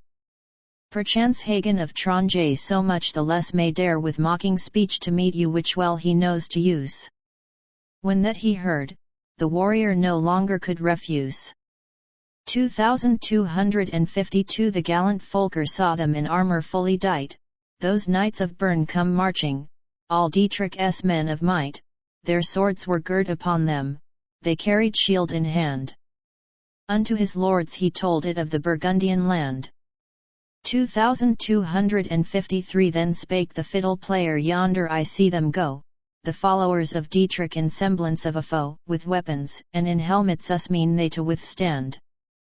I trow for us poor exiles misfortune is at hand. 2254 At the self same moment came Hildebrand to him, and at his feet his buckler he set upon its rim. The followers of Gunther to question then he sought, alas! What harm, good heroes, to you hath our dagger wrought? 2255 Me hath my master Dietrich sent unto you to say, if any one among you hath by his hand this day laid low the noble Margrave, as we are told by some an injury so grievous we neer could overcome. 2256 Then Hagen spake of Tronje, no lie the tidings are, though fain I were to grant you, for love of our dagger, that they had lied who told you, and he were still in life he must be ever wept for by man and maid and wife. 2257 When all knew, of a surety, that our dagger was dead, the warriors bewailed him, as love and fealty bade. From each of Dietrich's liegemen one saw the tears drops fall, chin and beard descending, sore was the grief of all. 2258 Then siege stabouts peaking the Duke from Bern, said he, forever now is ended the hospitality that our dagger I showed us after our days of pain. The comfort of the exile lies by you heroes slain.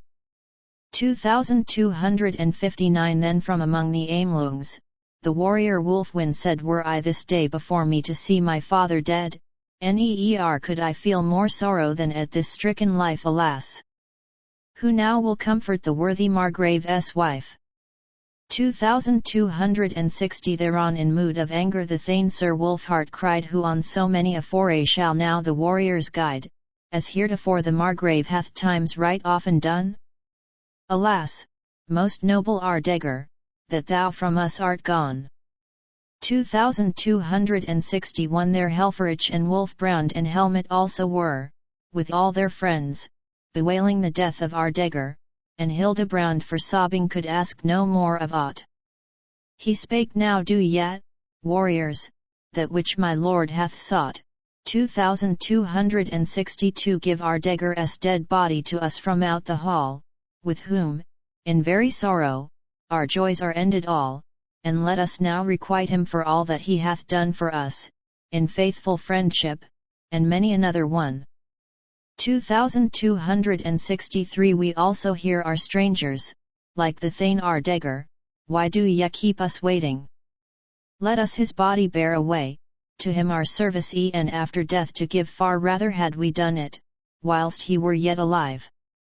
2264 No service is so worthy, then the King Gunther spake, as that for a dead comrade a friend doth undertake, and steadfast faith I call it, where ye are the same I find. Ye pay him honour rightly, to you he hath been kind. 2265 How long must we be pleading? Wulfhart the warrior said, since our best consolation by you is stricken dead, and we, alas, no longer the good thereof may have, so let us take the chieftain and lay him in his grave. 2266 Thereto made answer Folker, he shall be given by none. Come to the hall and take him, here where the Thane, Fordone, with deadly wounds disfigured, lies in the bloody pool that were to do your duty to Ardegger in full. 2267 Thereon bold Wulfhart answered, Sir Minstrel, God doth know no need have yet to taunt us, ye done us harm enow. Durst I offend my master, ud be the worse for this, but we must pass it over, since strife forbidden us is. 2268 Then spake the fiddle player, fear claims too much, I trow, when all that is forbidden a man must needs forego, by me that were not reckoned a right good hero's mood. The speech of his companion seemed unto Hagen good. 2269 That shall not serve your purpose, Wulfhart in answer spake, Ill so untune your fiddle that you a tale may take, along with you, when homewards unto the Rhine you ride, I cannot brook with honour your overweening pride. 2270 Then spake the fiddle player, if thou a fiddle string of mine untuneful makest, thy helmet's glittering must speedily be lessened and clouded by my hand. How betide my riding to the Burgundian land. 2271 He would have sprung upon him, if he had not been stayed by Hildebrand his uncle, who hands upon him laid in this thy senseless anger thou wouldst, I trow, go mad, and so my master's favour might st never more have had. 2272 Let go the lion, master. Fierce though he be of mood, comes he into my clutches, said Folker, warrior good, e'en though a world of people he with his hands hath slain, I'll kill him, that the story he neer may tell again. 2273 By this was sorely quickened the burner's angry mood, and Wulfhart clutched his buckler, a ready knight and good enhke a savage lion in front of them he rushed whilst following close behind him his friends the onset pushed 2274 Yet though he sprang so swiftly, to reach the palace wall he could not on the stairway old Hildebrand forestall, who would not that another first in the fight should be. Their guerdon from the strangers they both got presently. 2275 Then quickly upon Hagen sprang Master Hildebrand. The clashing of the sword blades was heard on either hand, their wrath was sorely kindled, as presently was plain, a fiery stream was scattered from off their weapons twain. 2276 Yet quickly were they sundered under the stress of fight. The men of Bern so caused it, prevailing in their might. Whereon away from Hagen betook him Hildebrand, and needs must gallant Folker stout Wolfhart's onset stand. 2277 He smote the fiddle player upon his helmet good, so bravely that the sword edge unto the sidebands hewed. The fiddler bold repaid him with all his might and main, and laid his blows on Wolfhart, until he reeled again. 2278 They struck from the mail armor of fiery sparks enow, their hate for one another was felt in every blow. Then came the warrior Wulfwin of Bern. The twain between had he not been a hero that never could have been. 2279 The warrior Gunther also gave with unstinting hand a welcome to the heroes far famed of Nibelungenland, and Giselle her the lordly made helms that shone before, on head of many a warrior, ruddy and wet with gore. 2280 And Dankwart, Hagen's brother, a fearsome man was he. Whatever he, already, on Etzel's chivalry in battle had accomplished, en as the wind was not the son of the bold Aldrian. Now like a madman fought. 2281 Richard and Gerbart likewise, Helfrich and eke Wichart, who oftentimes in battle right well had played their part, now plainly showed their prowess to Gunther's fighting men. Wolfbrand in combat proudly was seen to bear him then. 2282 And like a madman raging fought ancient Hildebrand. Full many a doughty warrior then fell by Wolfhart's hand, death-stricken by his sword blows, into the pool of blood. Thus Ardegger avenged they, these gallant knights and good. 2283 Then fought the noble Siegstab as of his might was due, ha! And upon his foemen what goodly helmets too were shivered in the battle by Dietrich's sister's son, he could not in the struggle better work have done. 2284 Thereon the sturdy Folker, as soon as he beheld how from the tough mail armor the blood in streamlets welled at gallant Siegstab's sword strokes, the hero's wrath arose. Forward he sprang to meet him and so his life to lose. 2285 Upon the spot had Siegstab through that same fiddle man, who forthwith of his cunning to give such proof began, that by his mighty weapon quick death must needs ensue. Old Hildebrand avenged him, as of his strength was due. 2286 Woe, for my lord Beloved! Cried Master Hildebrand, who here in death is lying stricken by Folker's hand. Henceforth this fiddle player shall save himself no more. Bold Hildebrand was wrathful as neer he was before. 2287 Then smote he so at Folker, that far to either wall the bands and clasps in pieces were strown about the hall, from helm, and eke from buckler of that same minstrel bold, and so of sturdy Folker the ending there was told. 2288 The liegemen then of Dietrich came thronging to the rout, they smote till from the hauberks the links flew far about, and splintered weapons saw one as high in air they flew, hot flowing blood in streamlets from out the helms they drew.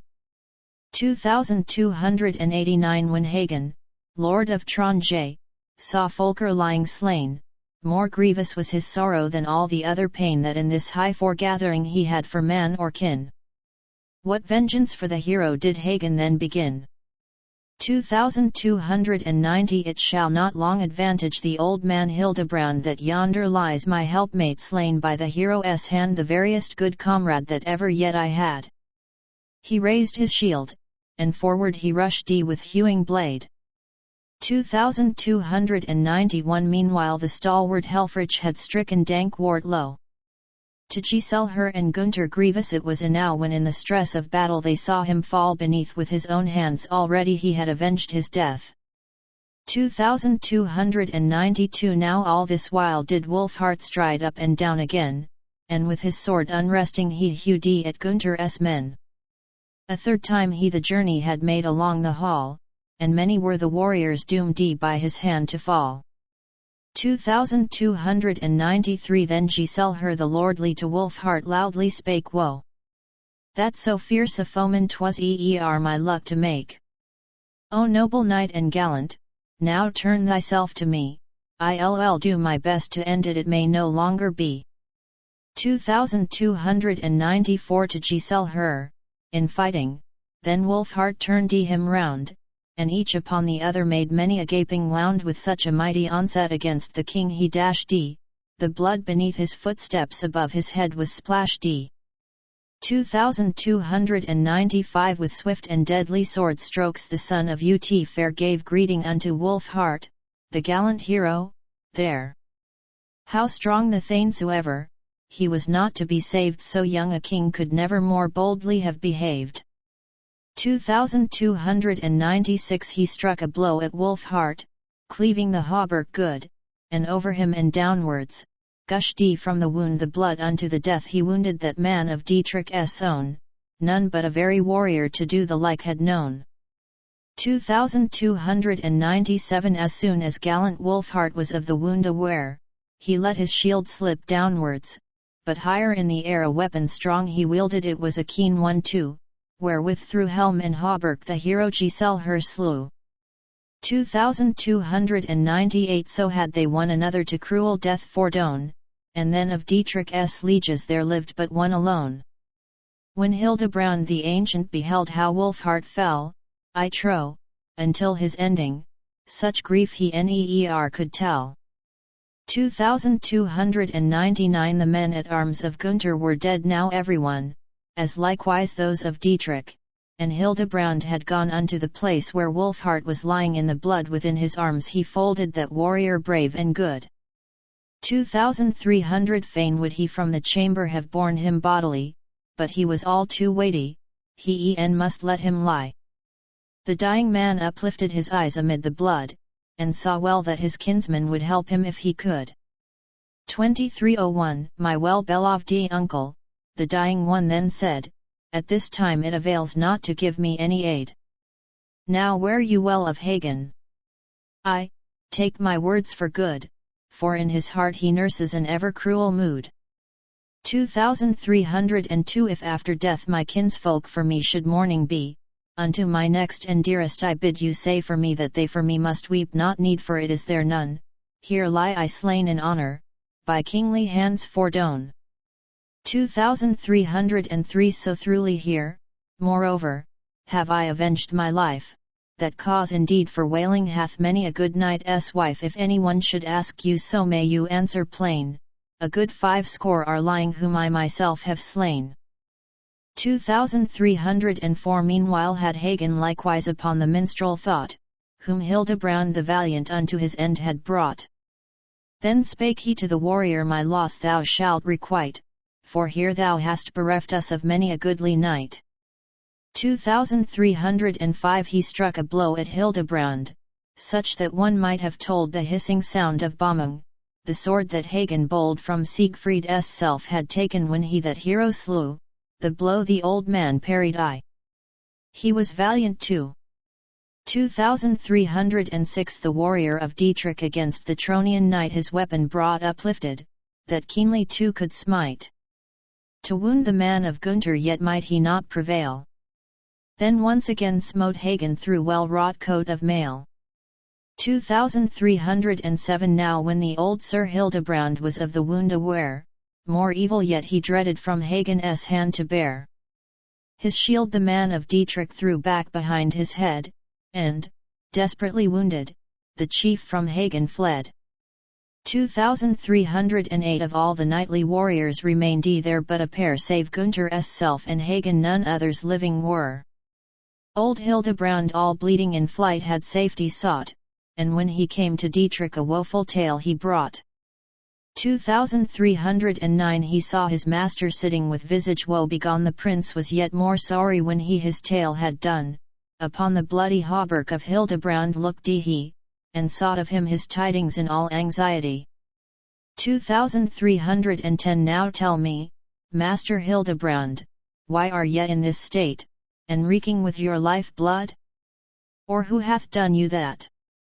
I ween that in the palace you with the guests have fought so strictly I forbade it that yet in no wise ought. 2311 Unto his lord he answered, 'Twas Hagen did it all. He set on me and gave me this wound within the hall, e'en as I from the warrior to turn myself began. And hither from that devil barely with life I ran. 2312 Then he of Bern made answer, Ye are but served aright. Seeing that ye had heard me swear friendship with the knight, and then ye break the peace pledge granted to him by me, would it not ever shame me your life should forfeit be? 2313 Now be ye not so wrathful, my good Lord Dietrich, pray. On me and on my kinsfolk the loss too hard doth weigh. We purposed from the palace to carry our dagger, to grant it all unwilling King Gunther's liegemen were. 2314 Now woe upon such tidings!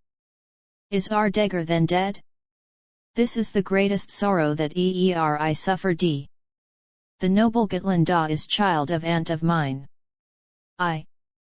Woe for the poor orphans who at Beclaren pine.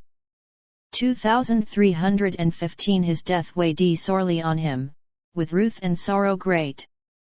He fell to bitter weeping, sad was the hero's straight. Woe for my trusty helpmate who now is lost to me. Of King Etzel's liegemen the like I never shall see.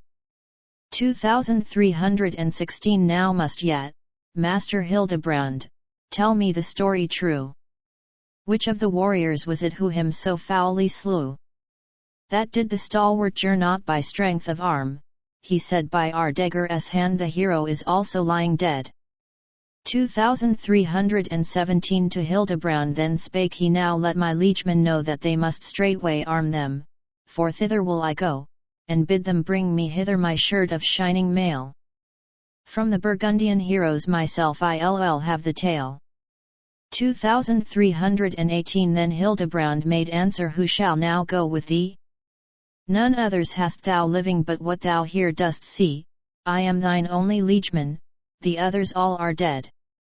He shuddered at these tidings, in sooth, there was good need.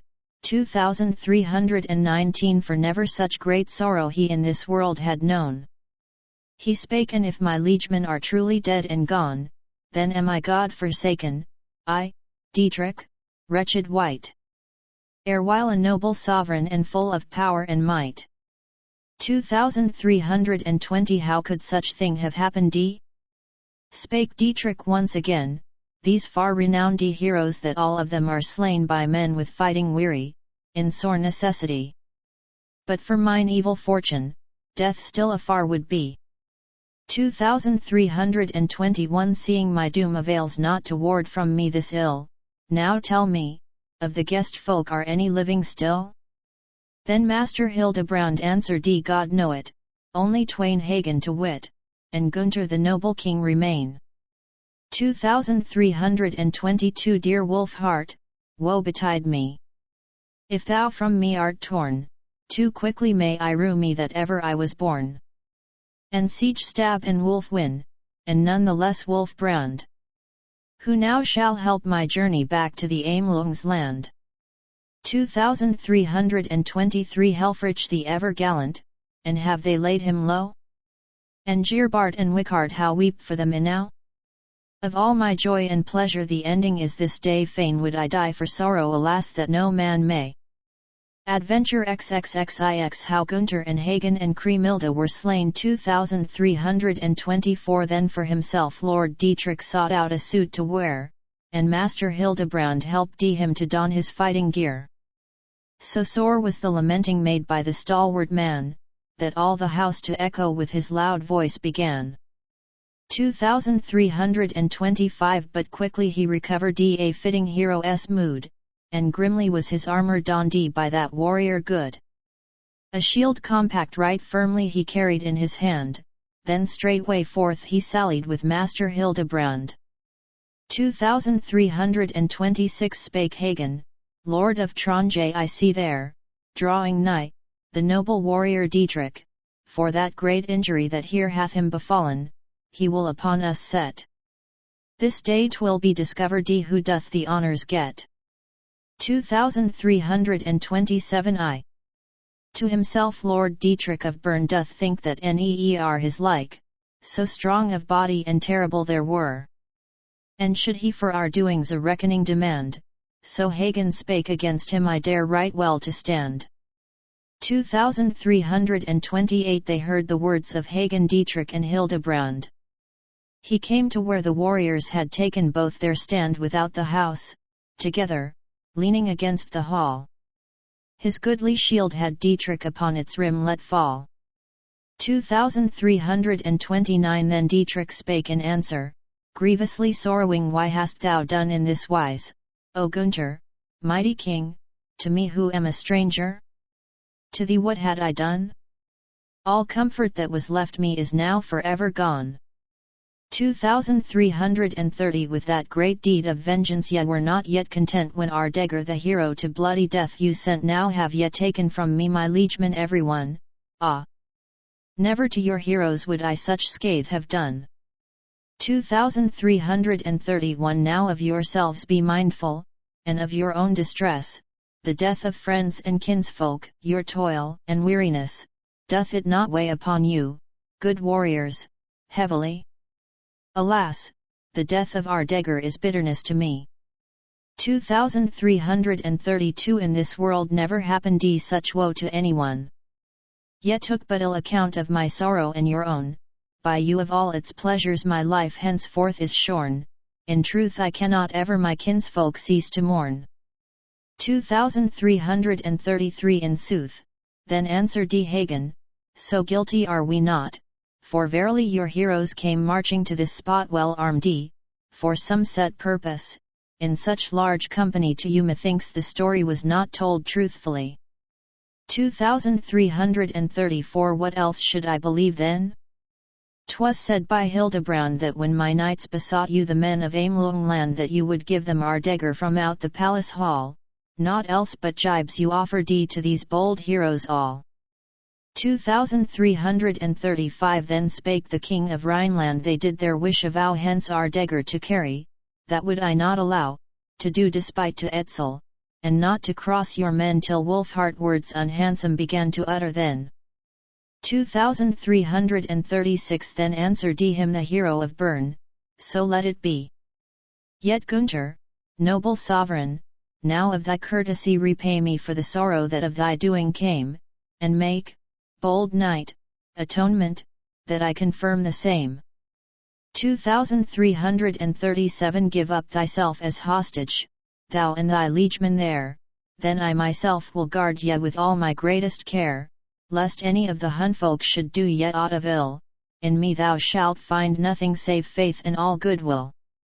2338 But Hagen spake in answer, now God in heaven forfend that any pair of warriors themselves to thee should bend, who armed as yet so stoutly here stand before thine eyes, and still are all unfettered to face their enemies.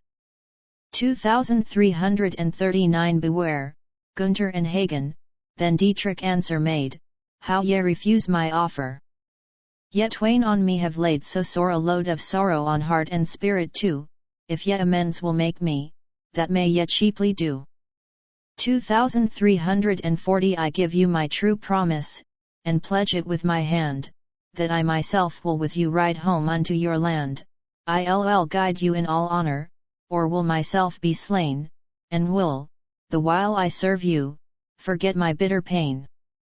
2341 Now think thereon no longer, Hagen in answer bade, 'twere not a fitting story about us to be said, that two such doughty warriors had bowed to your demand. One sees beside you standing no one save Hildebrand. 2342 Then up spake Master Hildebrand, Sir Hagen, God doth know, seeing that one hath offered to make a peace with you, the hour is nigh when fitly the offer you might take the peace my lord proposes 'twere well for you to make. 2343 I'd sooner make atonement, in answer Hagen said, ere in such coward fashion from any place I fled as thou hast done but lately, good Master Hildebrand.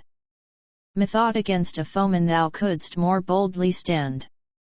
2344 Old Hildebrand made answer, why tauntest thou me therefore? Who sat upon his buckler the vast rock before, while friends of his so many the Spanish vaulters slew. About thyself in plenty are things that one might shew. 2345 Then spake the noble Dietrich, it fits not heroes good to rail at one another as any old wives would. You, Hildebrand, forbid I to wrangle any more on me, a homeless warrior, are weighing troubles sore. 2346 Come let us hear, Sir Hagen, to him spake Dietrich then, what was it ye were saying, ye ready warriors twain, when first ye saw me coming to you in armour dight? Ye vowed that ye against me would singly stand in fight. 2347 That no man will deny you, Thane Hagen made reply, and with some sturdy sword strokes here fain am I to try, unless the blade of Nibelung within my hand should break, wroth am I that you purpose us two in pledge to take. 2348 When Dietrich thus had hearkened to savage Hagen's mood, quickly his shield uplifted that gallant Thane and good. How swiftly Hagen toward him down from the stairway sprang. The goodly sword of Nibelung loudly on Dietrich rang. 2349 Then well the noble Dietrich knew that the valiant man right ruthless was in humour. The Lord of Bern began against this deadly onset to guard himself aright, to him well known was Hagen, that all accomplished knight.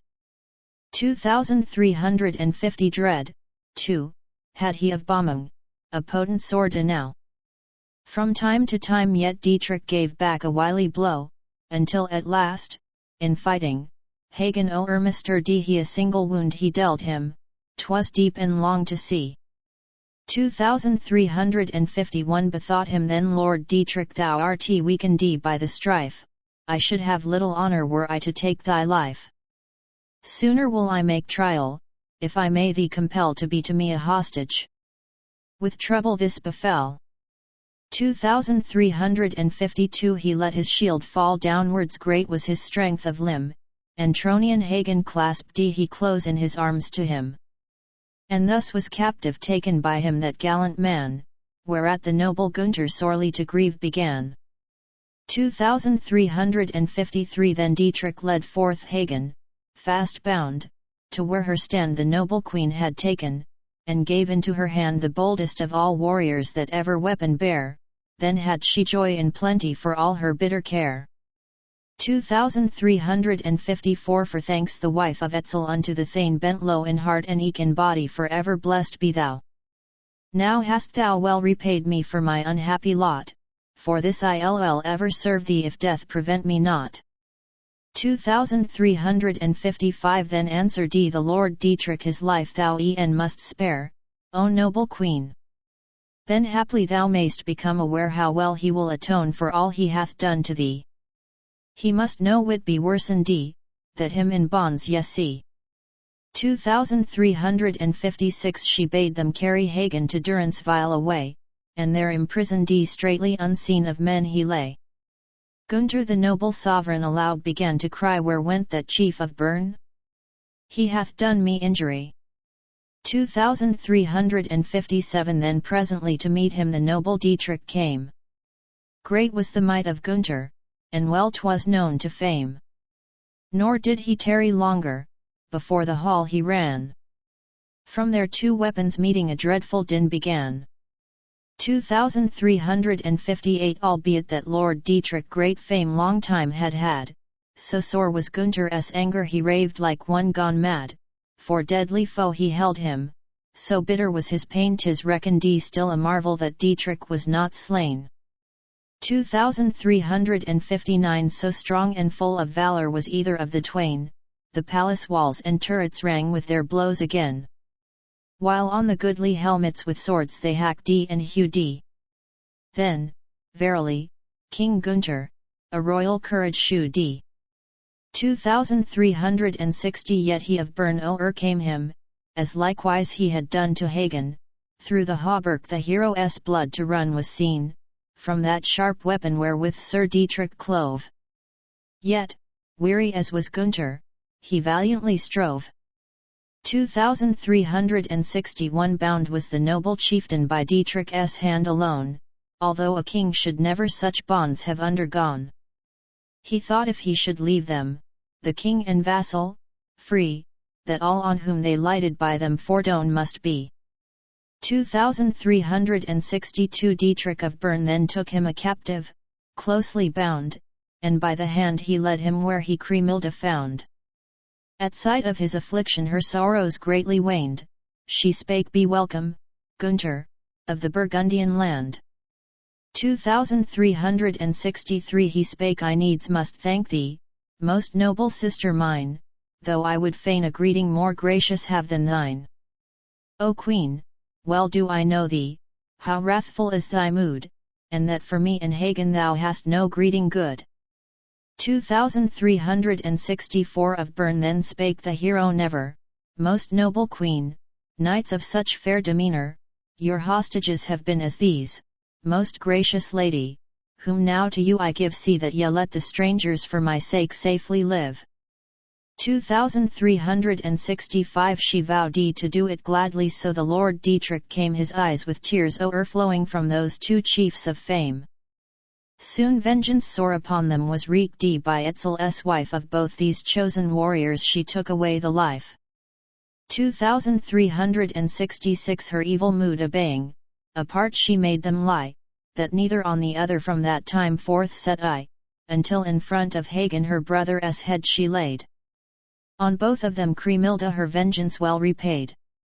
2367 For first the queen betook her where she might Hagen see, and spake unto the warrior, "How full of enmity!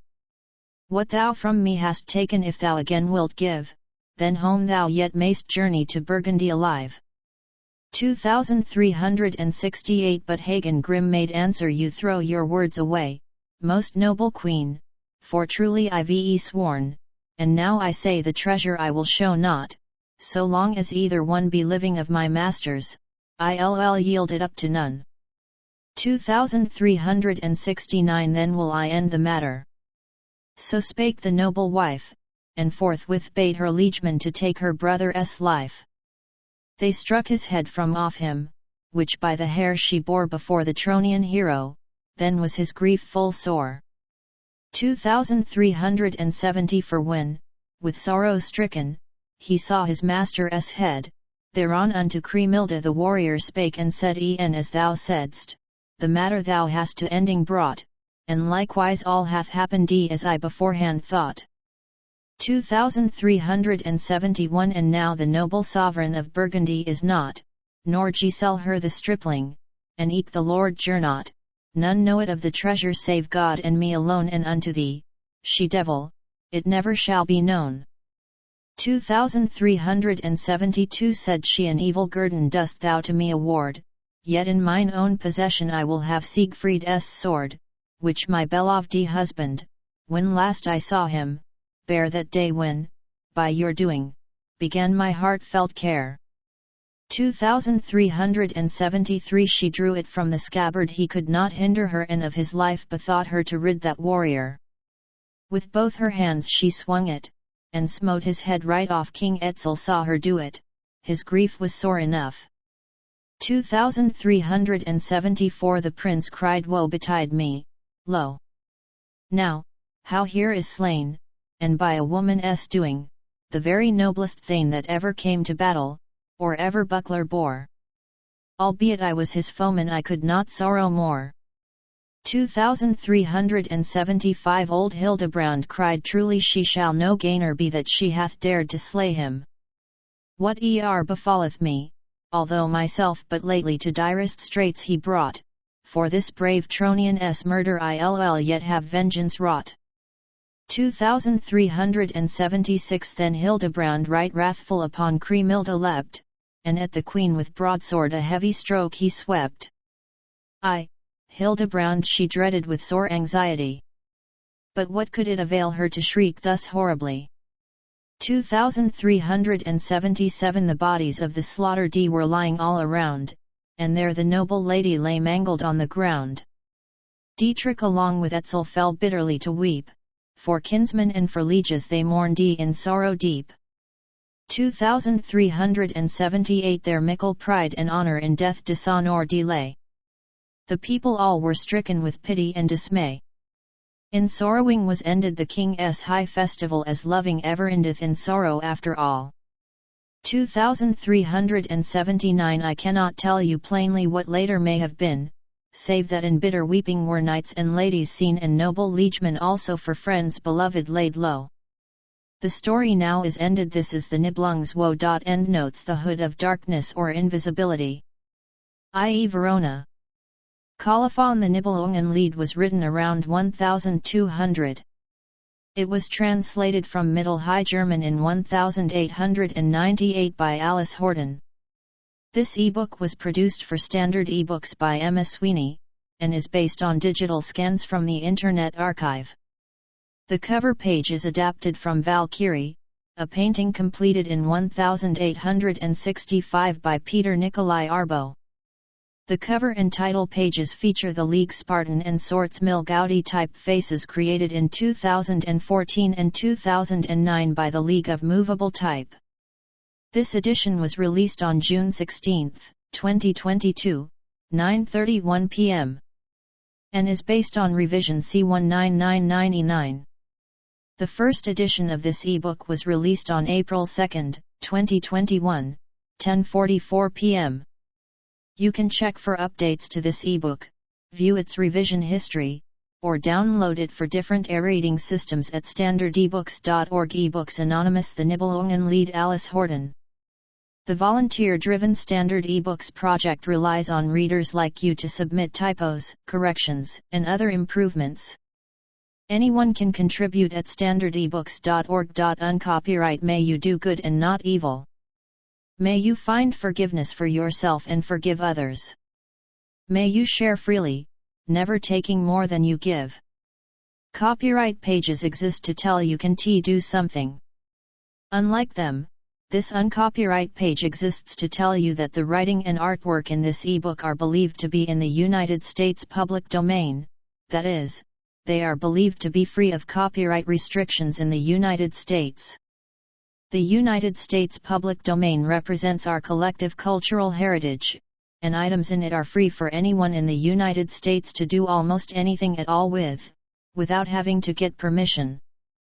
Copyright laws are different all over the world, and the source text or artwork in this ebook may still be copyrighted in other countries. If you are not located in the United States, you must check your local laws before using this ebook. Standard eBooks makes no representations regarding the copyright status of the source text or artwork in this ebook in any country other than the United States. Non-authorship activities performed on items that are in the public domain, so-called sweat of the brow work, don't create a new copyright. That means that nobody can claim a new copyright on an item that is in the public domain for, among other things, work like digitization, markup, or typography. Regardless, the contributors to this ebook release their contributions under the terms in the CC 01.0 Universal Public Domain Dedication, thus dedicating to the worldwide public domain all of the work they've done on this ebook, including but not limited to metadata, the title page, imprint, colophon, this uncopyright, and any changes or enhancements to, or markup on, the original text and artwork. This dedication doesn't change the copyright status of the source text or artwork. We make this dedication in the interest of enriching our global cultural heritage, to promote free and libre culture around the world, and to give back to the unrestricted culture that has given all of us so much.